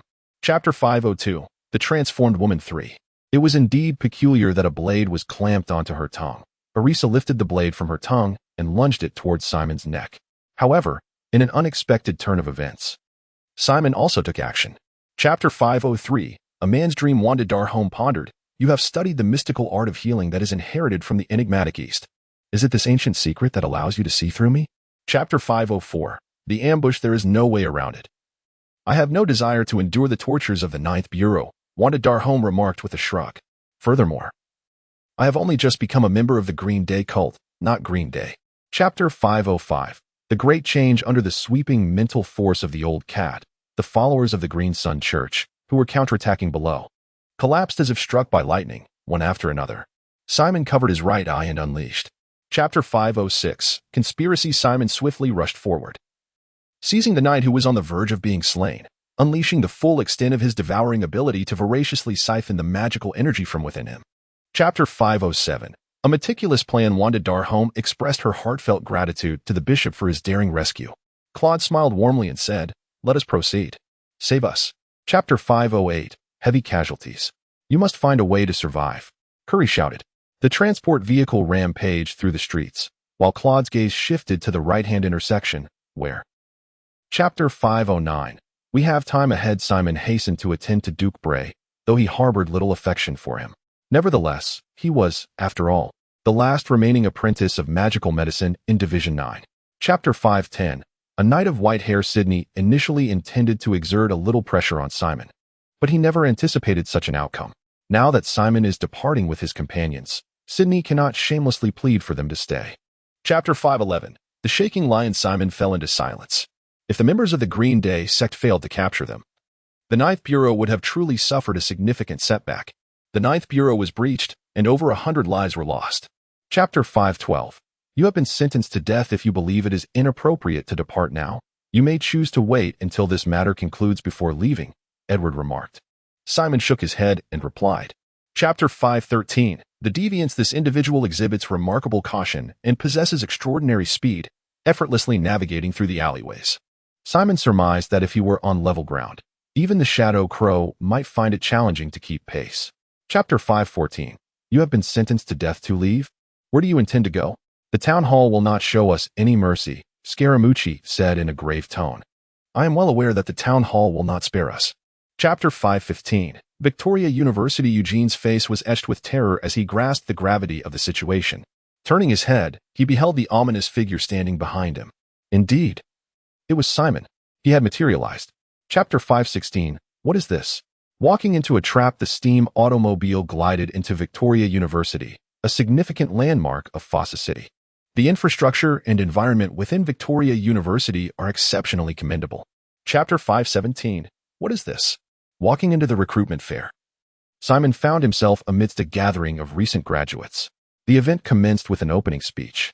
Although Simon was not particularly fond of the limelight, he recognized the necessity of such formalities. Chapter 518. What is this? Walking into a trap. 3. The poison in Simon is a specially formulated toxin, transcending the realm of conventional poisons. It is an extraordinary venom with an approximate spread time of 2 hours. Chapter 519. The transparent masquerade. Simon hastily sealed his mouth and nose, while Victor sprinted towards the window, intent on making his escape through it. However, halfway there, His head erupted in agony, and he let out a tormented scream as his mind shattered. Chapter 520. The Enchanter Vampus, is it truly Victor? Simon, did you not enroll at Victoria University? How could you possibly have apprehended him? Strand inquired, a mixture of astonishment and exhilaration evident in his voice. This. Chapter 521. The three dogs are indeed dogs in the training ground. Paul was engaged in strength training. The current exercise involved lifting a barbell weighing an impressive 1,000 kilograms, a full ton. Chapter 522. The banquet invitation. The three dogs lay there with innocent expressions, quite unlike their earlier demeanor. When Director Richard was about to take action, the trio erupted with fervor, exhibiting an intense reaction. Chapter 523. The Entanglement of Philadelphia. Chapter 524. Dance partner, release your grip. Simon's expression turned icy. Philadelphia insisted. I shall not let go unless you promise to allow the giant to join my team. Chapter 525. Strand's evaluation of Simon. Simon, what do you think of this outfit? Orisa inquired again after changing into her attire. Quite agreeable, indeed. It is beautiful yet not ostentatious, exuding an air of elegance and grace. Chapter 526. The so-called upper class's actions, in fact, benefit us greatly. Oh, how so? Those who are deemed upper class place the utmost importance on reputation, Simon. Chapter 527. The so-called upper class to Simon. Simon. As she repeatedly uttered Simon's name, a sudden realization struck her, and she exclaimed in astonishment, It is he, Simon Guster, renowned as the most. Chapter 528. The annoying fellow. Of course, I have no objections. Feel free to do as you please. It is indeed inappropriate for a young person like you to associate with us old-timers, Jonathan Merkdor remarked with a smile. Chapter 529. The fury of murder. Alisa halted. His face contorted with rage and his eyes filled with despair. In stark contrast, the corpulent heir exuded an air of satisfaction as he strode towards the entrance, declaring, I shall await you in the backyard. Chapter 530. The fury of murder. Reminiscing, how delightful. Do take me along, Simon remarked, squinting his eyes. The coming-of-age ceremony is about to commence. Let us save our recollections for another time. Another. Chapter 531. Threat. There's no need for your involvement. This matter does not concern you. I can manage it on my own. Rest assured, I am capable of handling it. Please take good care of Alisa. Simon patted Chequin. Chapter 532. A turn of events. The ceremony for my granddaughter's coming of age is about to commence. I shall prepare myself accordingly. Jonathan Merkdor departed swiftly. Chapter 533. The Avenger 1. Those twisted, chaotic, and violent souls are undoubtedly the harbingers of corruption. How could there be so many abominable creatures? Who, in fact, orchestrated this? Chapter 534. Avengers 2. Upon landing, the tainted demon wolf swiftly turned around and lunged at Simon once more. Simon fixed his gaze upon it, and at the moment it closed in, he deftly sidestepped to the left, evading its assault. Chapter 535. The Wild Lion King. When the iron claws of the burly man in black dripped with blood, and his frenzied, violent voice rendered others as silent as the grave, too fearful to retort. Come, follow me to hunt. Chapter 536. The Wild Lion King. 2. The gaze of the middle-aged man in the suit fell upon Shelley Cole. This man's appearance was exceedingly unremarkable, the only peculiar aspect being that his eyes were obscured by a patch of black. Chapter 537. The Wild Lion King. 3. The flickering glimmer bore a lethal threat, swift, fierce, and deadly. Shelley Cole lifted her head, her eyes bloodshot and sparkling with madness. Chapter 538. The Great Earthquake. Simon swiftly pressed down on his lion's claw, thwarting his opponent's intentions. The two men were locked in a tense standoff, engaged in a relentless struggle of strength. This situation greatly favored Simon as the knight's sword. Chapter 539. The Fall of the Lion King in Shelley Cole's gaze. The building crumbled, the earth split apart, and a tremendous sense of upheaval struck. From the fissured ground beneath her feet, torrents of lava erupted. Chapter 540. The Earthquake 2. As the shadow demon leapt over the wall, he unexpectedly encountered the police forces encircling the Merkdor Manor. Weapons were drawn and aimed at the shadow demon, who was commanded to halt. Chapter 541. For the 9th Bureau, Strand sensed a powerful surge of magical energy emanating from the corpse of Shelley Cole. Approaching, he observed the uncertain transformation that had befallen her. Chapter 542. Gratitude. Have you revealed your identity? Of course not. I used the Van Puss mask. Good to hear that you haven't. Strand let out a sigh of relief. Chapter 543. Claude's intent. In a dark and enigmatic underground cavern located in the lower city, The space is quite expansive. Mysterious patterns adorn the cavern's walls, accompanied by an array of peculiar decorative artifacts. Chapter 544. Tumultuous political landscape. After finishing their meal, Orisa remarked, "The director sought you out twice this morning. There are numerous patients in the consultation room who require your assistance." Chapter 545. Unable to remain indifferent. Will there truly be a significant upheaval? Might it be an exaggeration? Simon furrowed his brow and inquired, as he lacked understanding of politics and was inherently oblivious to its harsh realities. Chapter 546. Spear Mercdor, however. This pertains to our Bureau 9. As a member of Bureau 9, this matter is undoubtedly of great relevance to you, Strand said in a low voice. Do you have any? Chapter 547. Spire Mercdo 2, are you all right? Simon inquired politely. I can manage, Mattia Mercdo replied with a bitter smile. You sought me out because. Chapter 548. Age and danger. Upon arriving at the Mercdor Manor, one is met with vigilant security stationed at the entrance. Matthias Mercdor has been waiting at the door for Simon, evidently placing great significance on this encounter. Chapter 549. Age and danger. 2. Simon remained silent, his mind racing as he contemplated the true intentions of Spear Mercdor. No matter how he pondered, he could not arrive at a coherent understanding. Chapter 550. The death incident. Mr. Simon, what is the matter with you? Matthias inquired, noticing Simon's unusual demeanor with a sense of perplexity. Chapter 551. The turbulent political landscape. 2. The John family and the Cohen family are both vying for the position of parliamentarian. At such a crucial moment, the emergence of this incident strikes discerning observers as rather unusual. Chapter 552. The bloodshed on Rose Street primarily revolves around formidable criminal organizations, such as the Green Day sect. The Green Day sect. Indeed, it is certain that the Green Day sect has intervened. Chapter 553. The yearning entity. Simon gazed intently at the arcane magic circle upon the ground, its bizarre symbols emanating an aura of malevolence. Is there no trace of the origin of this magic circle? The victim's home. Chapter 554. The fireworks artist. In the center of the living room stood a middle-aged black man clad in a police uniform, his face contorted into an unsettling grin. Yet, this was not the most peculiar aspect, the most bizarre. Chapter 555. Suicide attack. As Simon listened to Donald's account, his expression darkened considerably.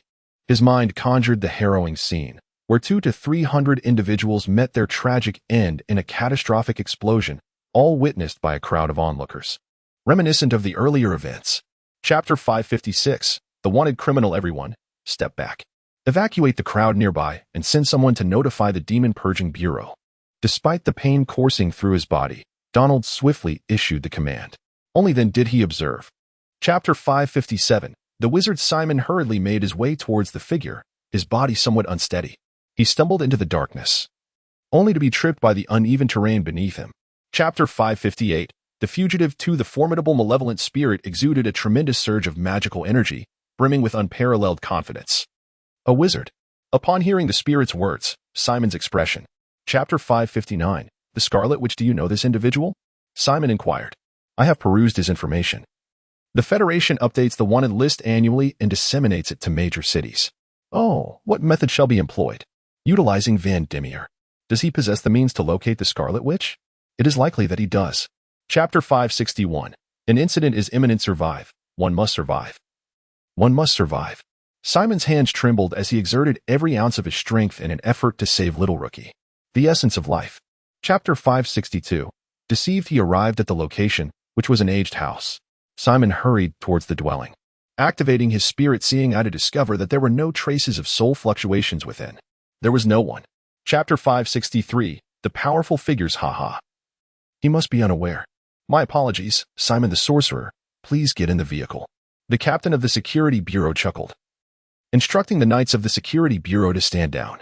Chapter 564. Madness in the cell. Simon sat on the floor facing the wall, which bore numerous names and factions. He pondered whether he was being framed. The inscriptions on the wall. Chapter 565. Loyal little white Sterling deduced the approximate identity of the culprit. However, he lacked concrete evidence and refrained from speaking indiscriminately to Simon, fearing that Simon might erupt in anger. A faint clue. Chapter 566. Like father. Like son. The plump mouse cast a glance at little Weichi, then at Alissa and the 3 dogs, nodding slightly while emitting a series of squeaks. Chapter 567. The justice of Strand. What purpose does such a shallow and simplistic scheme serve, other than to merely disgust him? It will only serve to alert the wary. Adam Jenkins scoffed. Chapter 568. Madness 2. What is their intention? Simon furrowed his brow. They may have sought to exploit the animosity between you and Lauren Jenkins, orchestrating these two murders to serve their purpose, and Chapter 569. Confirming the murderer. Simon sat motionless on the ground, his body trembling. The plump rat leaped into the wooden cabinet, incessantly emitting angry squeaks as it clawed at the furniture. Chapter 570. Who is causing trouble? The three confirmations by the plump mouse have convinced Simon that the individual before him is indeed the murderer of Nancy's family. The guards of the Jenkins family are en route. Chapter 571. The hunt for witches. Simon emerged from the Jenkins residence, closely followed by Sterling as they departed together in their vehicle. Meanwhile, concealed nearby, Donald. Chapter 572. The Witch Hunt 2. Thank you, Uncle. Chapter 573. The flame spell. Although the Scarlet Witch's crimson shield successfully withstood the barrage of bullets, the relentless onslaught gradually wore down the protective barrier. If the Scarlet Witch. Chapter 574. Capture. Countless fire beetles, each possessing a power akin to miniature explosives, erupted in a dazzling display. The flames surged forth, engulfing the surrounding streets, and the force of the explosion was sufficient to topple several. Chapter 575. Capturing the Scarlet Witch. Simon unleashed the full force of the Shadow Eye, delivering a powerful mental hypnosis that caught the Scarlet Witch off guard, seizing the moment of her mental lapse. Chapter 576. The first step of the plan. Van Demeer's countenance was exceptionally grim. Simon's menacing words instilled a sense of peril within him. I shall grant you a day to deliberate, and I offer you a piece of counsel. Chapter 577. Soul control technique. After spending 2 hours tending to his injuries, Simon rose from his resting place and departed the room. He made his way directly to the detention cell of the 9th Bureau in search of Van Demeer. Chapter 578. Coercion. Van Demeer was confined in a maximum security cell, but with a pass in hand, Simon was able to enter the facility with ease. We meet again, Van Demeer. Chapter 579. The spirit god. Van Demeer's countenance was exceedingly grim. Simon's threat loomed dangerously, and he felt utterly powerless to counter Simon's hypnosis. What is it that you desire? In Strand's office, Strand's expression shifted from astonishment to a profound seriousness. What is your perspective on the matter of the spirit god, the so-called oath array, and the malevolent spirits? Chapter 581. Cooperation 2. Checkvin gazed at Simon as he departed, a peculiar expression adorning his face. So eager. Could he be in distress? Is there not a Risa to rely upon? What is so unusual, Simon? Chapter 582. The mediator. As the words of the two faded into silence, Simon raised an eyebrow, sensing an unusual feeling that someone was observing him. It was a most peculiar sensation, for there appeared to be no one in the vicinity. Chapter 583. The mediator 2. I intend to eliminate members of the senator's family. Do you believe the 9th Bureau would support my actions? Is the 9th Bureau aware of your plan to assassinate the senator? The Scarlet Witch was taken aback.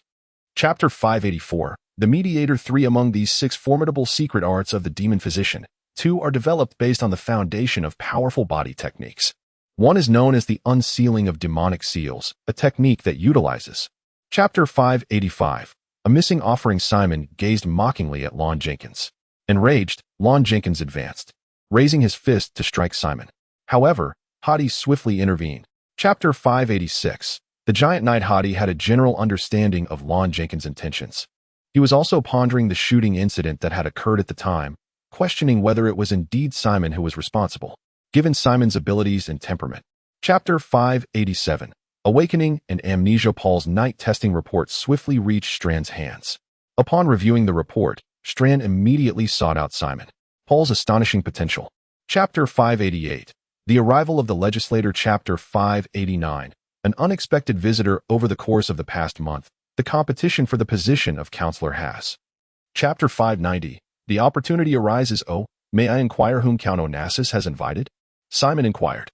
The purpose of this gathering is to become acquainted with the esteemed nobility of the city of Fossa. Chapter 591. An additional uncle. As Simon escorted Alissa into the villa, a warm breeze greeted them, instantly dispelling the chill that clung to their bodies. The gentle and enchanting music resonated throughout the hall. Chapter 592. Midnight assassination. Ceci's words caused Simon to furrow his brow. It seemed that Ryan Onassis's purpose for coming to Fossa City was likely to uncover the secrets concealed within Spear Murkdor. Chapter 593. Midnight Assault to the moonlight was obscured, and the night was profound, with a chilling wind cutting through the air. The streets were eerily deserted, when suddenly, the roar of engines shattered the stillness of the night as 3 steam vehicles swiftly traversed the block. Chapter 594. Sensation and doubt. She was injured. Although the bleeding had been temporarily staunched, her mobility remained compromised. Furthermore, the mounted police had arrived, although these officers were unaware of her circumstances. Chapter 595. Commotion and doubt too. At that moment, Simon turned to leave, just as Anne. Chapter 596. Living in fear. Augustine appears to harbor a bias against me. Should you doubt my words, you may present evidence. It is unjust to slander an honorable lord without substantiation. I possess the right to. Chapter 597. In human reasoning abilities, Simon Gust is exceptionally cunning, akin to Strawn, and is not an easy opponent to deal with. Big Hassan spoke in a low voice. The more so. Chapter 598. Living in fear too. Indeed. The Oath Circle. As long as an oath is sworn with the Scarlet Witch, the two shall become allies, and Simon can naturally place his trust in her. Strand spoke in a low voice. Simon's words ignited an overwhelming excitement in Lauren Jenkins, whose furious gaze seemed capable of devouring Simon. His body convulsed violently, emitting a hoarse roar of rage. He is. Chapter 600. Do you crave power? Ceci's words caused a frown to settle on Simon's brow. While I can understand Uncle Ceci's assistance out of respect for my grandfather, this matter, if it were to reach Onassis. Chapter 601. Seduction. Do you yearn for power? The middle-aged white man gazed at Lon Jenkins with an unsettling intensity. Lon Jenkins was immediately incensed, seizing the teacup from the bedside table. Chapter 602. Confronting threats. Moreover, this plan requires minimal investment from the Green Day sect, with no possibility of failure. For even in the most adverse circumstances, the Jenkins family would. Chapter 603. Confronting the threat. Let us set this matter aside for now. Adela Jenkins waved her hand, her expression one of resignation, before inquiring, is the murderer of my father truly connected to this Simon Gus? Chapter 604. You are also seeking death. Strand pushed the door open and, upon witnessing this scene, spoke with an expressionless demeanor. Chapter 605. The anomalous Lon. Simon seized the knight by the throat, hoisting him before himself, employing him as a human shield against the threats ahead. Without granting the captured knight a moment's respite, he. Chapter 606. The anomalous Lorne too. By the way, please deliver this information to the rival family of the Jenkins. I believe they will be able to utilize this data to its fullest potential. A smile appeared on Simon's face. Chapter 607. The transformation of Leon III. The silver-haired physician meticulously incised Leon's heart, his movements both deft and precise. Clearly the result of countless hours of practice.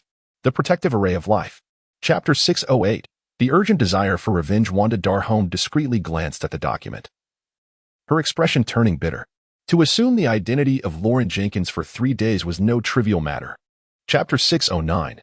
In turn, Dr. Gail Lon Jenkins truly experienced the agony of a severed limb. The last time he underwent amputation was on the operating table, where the sorceress physician of the Iron Feather Army employed anesthetics, thus Lon. Chapter 610. Cannibalism and exposure. Old fellow, what do you think? Why follow me? I already have 5 interns under my supervision. As the head of the clinic, you. Chapter 611. A clash of titans. Adela Jenkins's gaze fell upon the dining table, then shifted to the blood-soaked visage of Lauren Jenkins. Her expression was a tumultuous blend of shock, fury, and bewilderment. Chapter 612. The feast at Hong Min. In the dimly lit basement of the Jenkins family, Wanda Darkholme found herself bound to an interrogation table, surrounded by an array of terrifying instruments of torture. Leave of absence request. My mind is currently in turmoil, making it exceedingly difficult to write. Today, my thoughts are scattered and unfocused, rendering my attempts at writing uninspired and fruitless. I hereby request a day of leave to gather my thoughts and organize the narrative. I hope for your understanding. Sincerely. Chapter 613. A difficult choice. We only hope that in the future, when we find ourselves in peril, Colonel Jenkins will inform us. Longsarge remarked. Allow me to serve as your informant. Chapter 614.